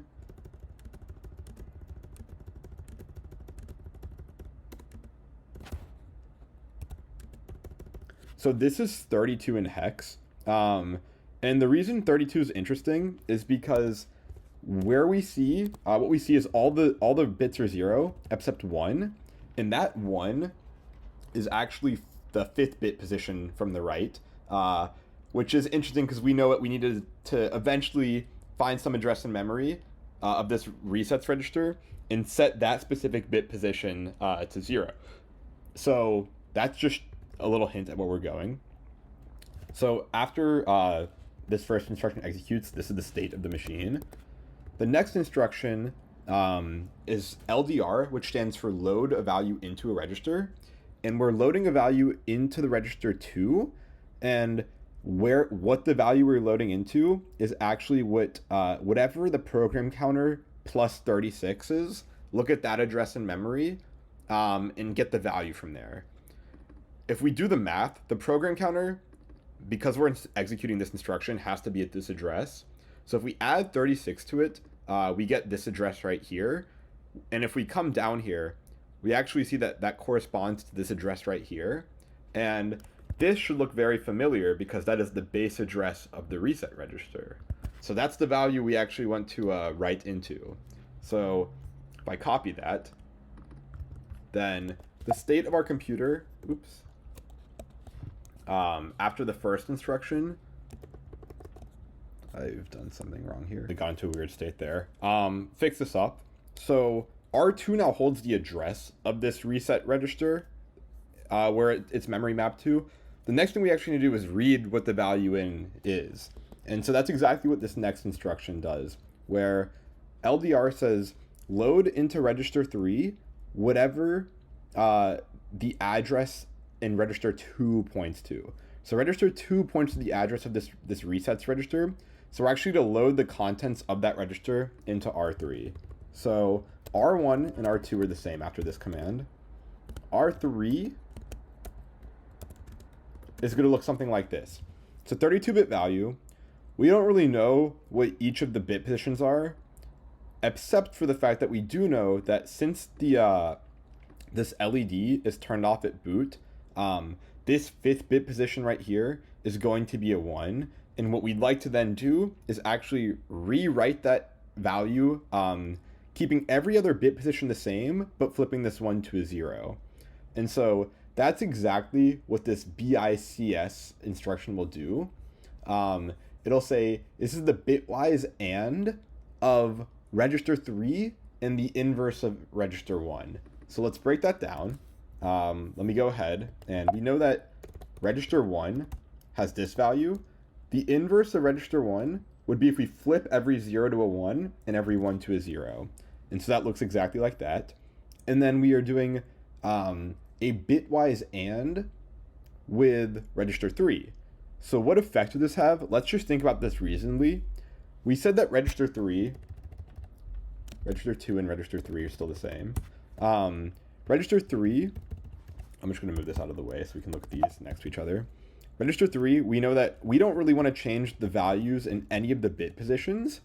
So a bitwise AND of either a 0 or a 1 with a 1 is just going to return the same value that's already in X. So in every place that we are bitwise ANDing an X with a 1, it's just going to remain the same. The interesting thing is this 5th bit position, when we bitwise AND it with 0, it's actually just going to turn off that 1 bit position, because anything and 0 through a logic gate is necessarily 0.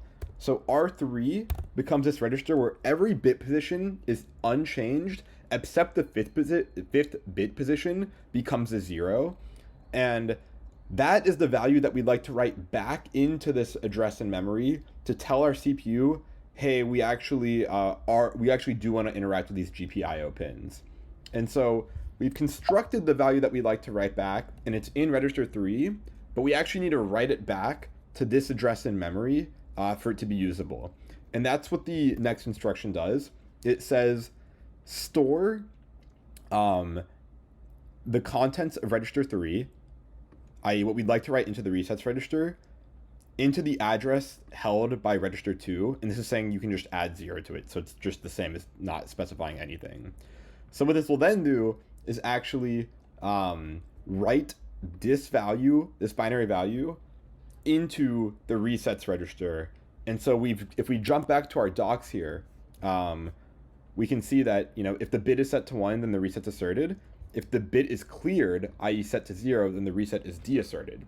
So now this means that we've written this value back in and have turned off the 5th bit position.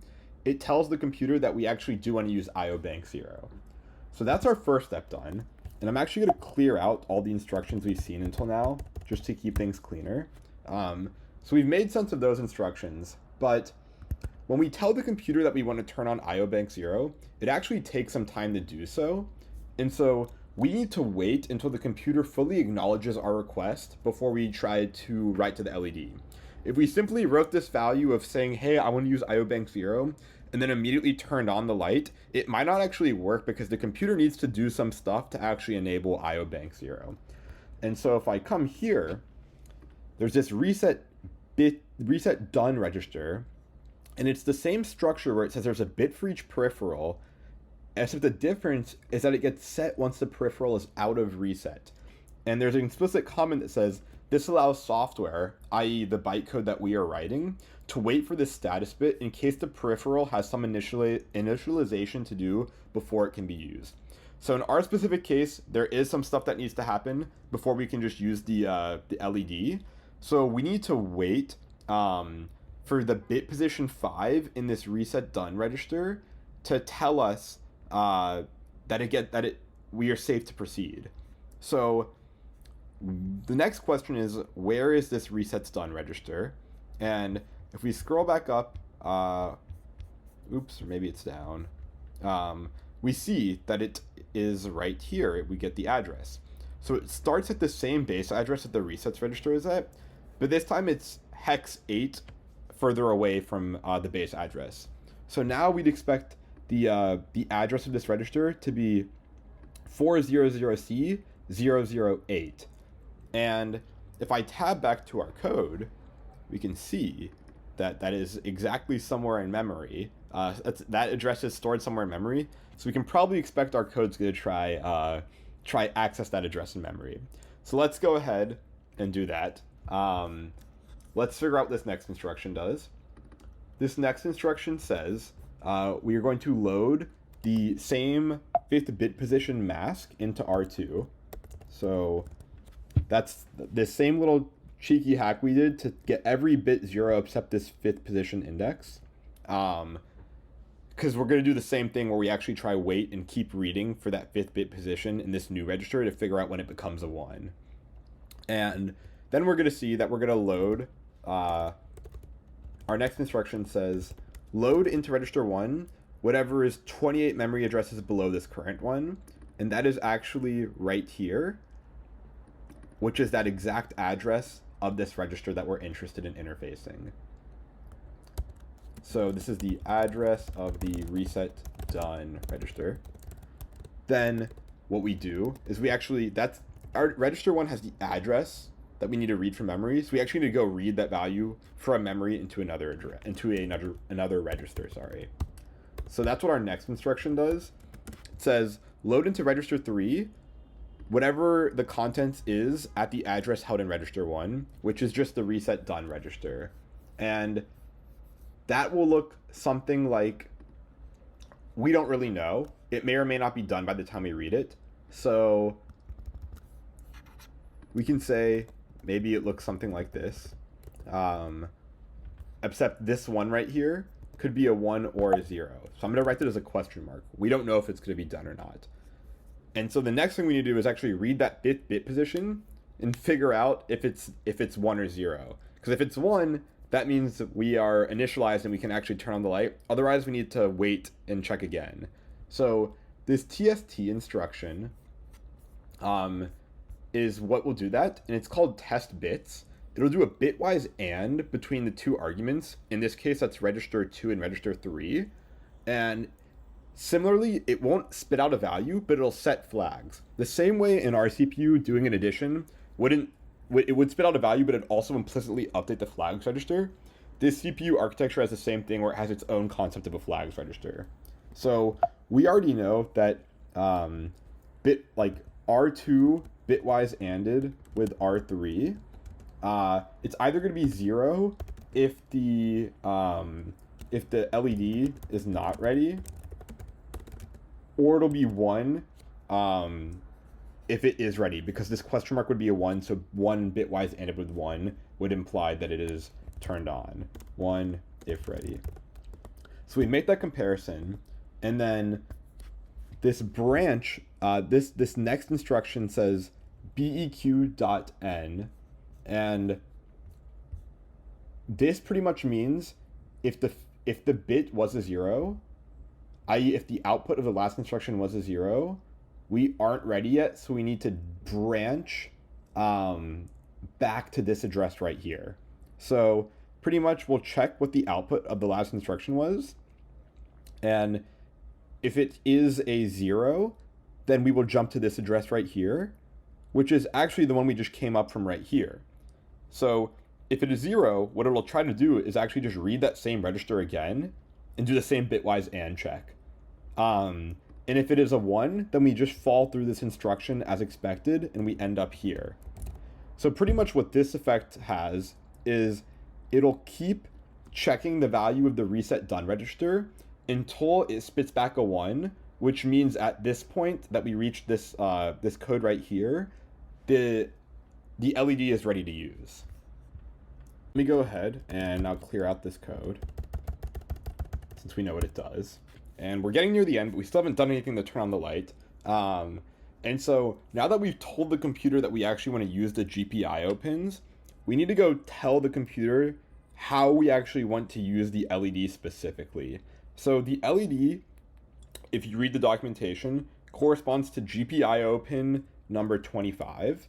And there's several different ways to interface with the GPIO pins besides reading or writing values to them directly from code, but we aren't going to get into that in this video. For the sake of our video, all we do want to be able to do is read and write values to these as if they were just addressable regions in our RAM. So we need to go tell the code that that's exactly how we want to use these. That is called SIO. It stands for single cycle IO. And it's required, we need to tell the CPU that for GPIO pin number 25, we'd like to be able to interface it with SIO, single cycle IO. And that'll just pretty much allow us to get the remainder code running that lets us write to a particular address in memory to actually turn on the LED. So I'll jump back to the documentation, and we'll see that there is a register called GPIO25 control, and it is a control including function select and overrides. So again, I'm not going to spell out how I knew to do this just for the sake of time, but we pretty much just want to write the number 5 into this register, and the system will interpret that number 5 as SIO. So we need to figure out where this register lives in memory, and we can see that the user bank IO register started at this base address, and then our number 25 has an offset of 0C8, or sorry, 0CC. If I jump back in the code, coincidentally enough, this address lives right here. So we'll probably expect our code to do that to read that specific address in RAM pretty shortly. Let's keep tracing what this does. So this will load, the first instruction will load the literal value 5 into R2, because that's the value that we'd like to write into this register. And then the next instruction will load into R3 whatever the value in RAM is at program counter, i.e. current instruction plus 24. That turns out to be this address that ends in 304, which is the address that we just identified of the specific GPIO25 controller. So that's what R3 will look like. And then the last thing we do is we'll say store, write whatever is in R2. So write the number 5 to some address in memory, and that address in memory is held in the value of R3. So this will actually do the writing, write 5 into the GPIO25 control line. And so this will now tell the computer we intend to use this GPIO25, which is the LED, in the normal quote-unquote way of being able to read and write from it as if it was just random or specific addresses in memory. So let me go ahead and clear that code out. That the IO in GPIO stand for input-output, which means that each of the pins can be used to either put out a value, so write a logical 1 or a logical 0, or it can be used to read in a value. So if it's connected to some circuit that outputs a value, it can read in a logical 1 or a logical 0. In our case, we need to specify that. The computer doesn't know how we're going to use each pin, so we need to go tell it, hey, for this GPIO pin, we're going to use it either as input or output. For GPIO 25 specifically, that is the LED, we know that it can only be used for output because it's literally connected to a light, so we can either turn that light on or off.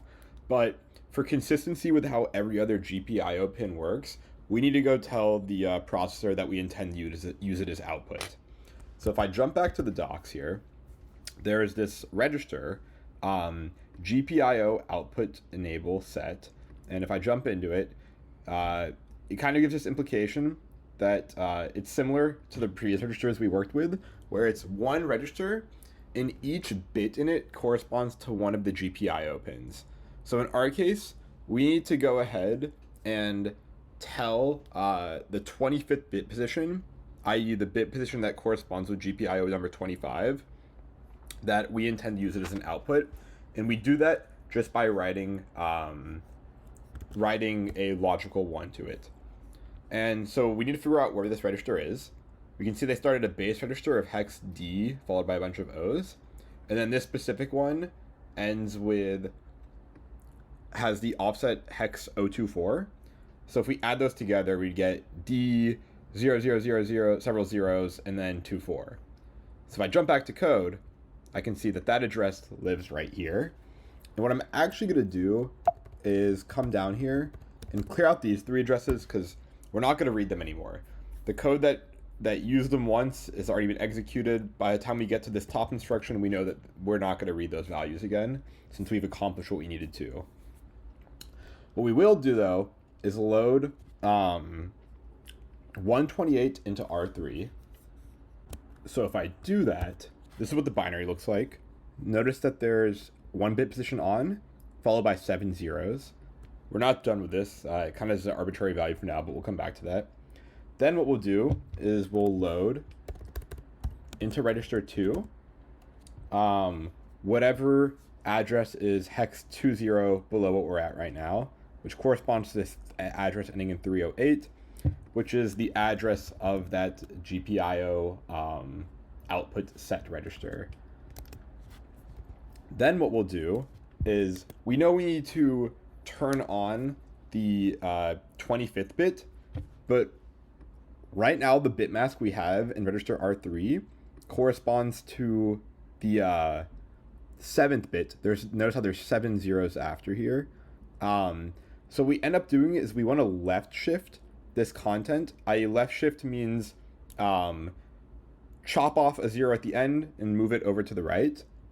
We want to left shift 18 times, and that's exactly what this instruction right here does. It'll say, hey, take register R3, its contents, left shift them 18 times, and then write that result back into register R3.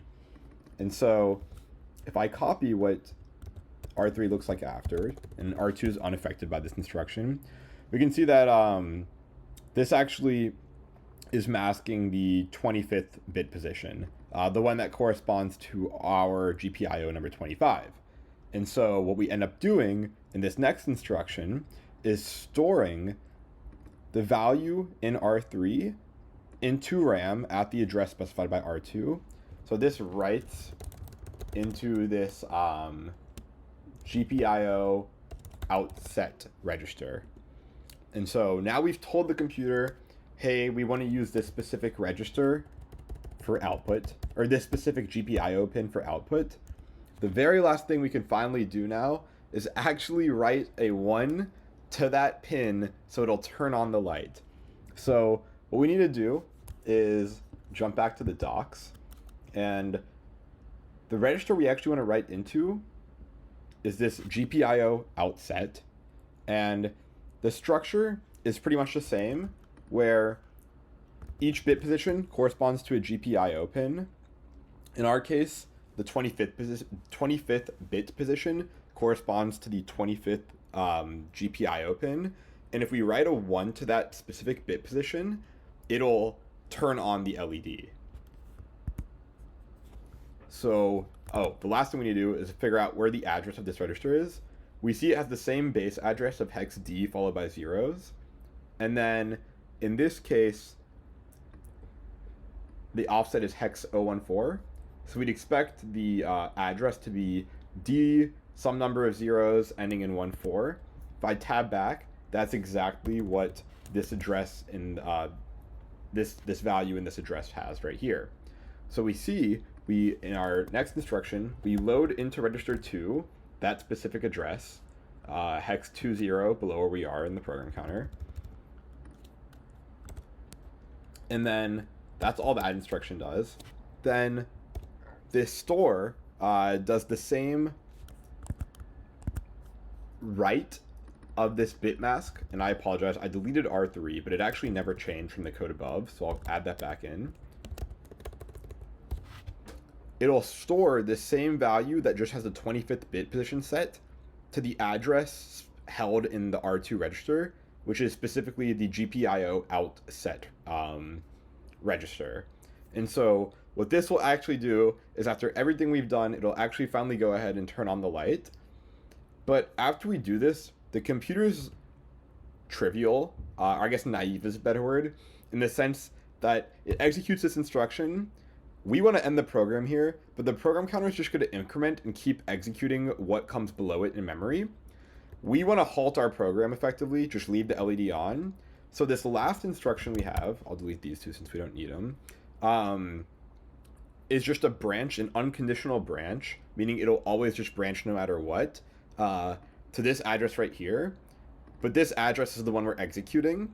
So pretty much all this line will do is keep jumping to itself, which means the program counter can never make it further than what we're at, which effectively is a halt. The code can never make it to any other instruction in memory.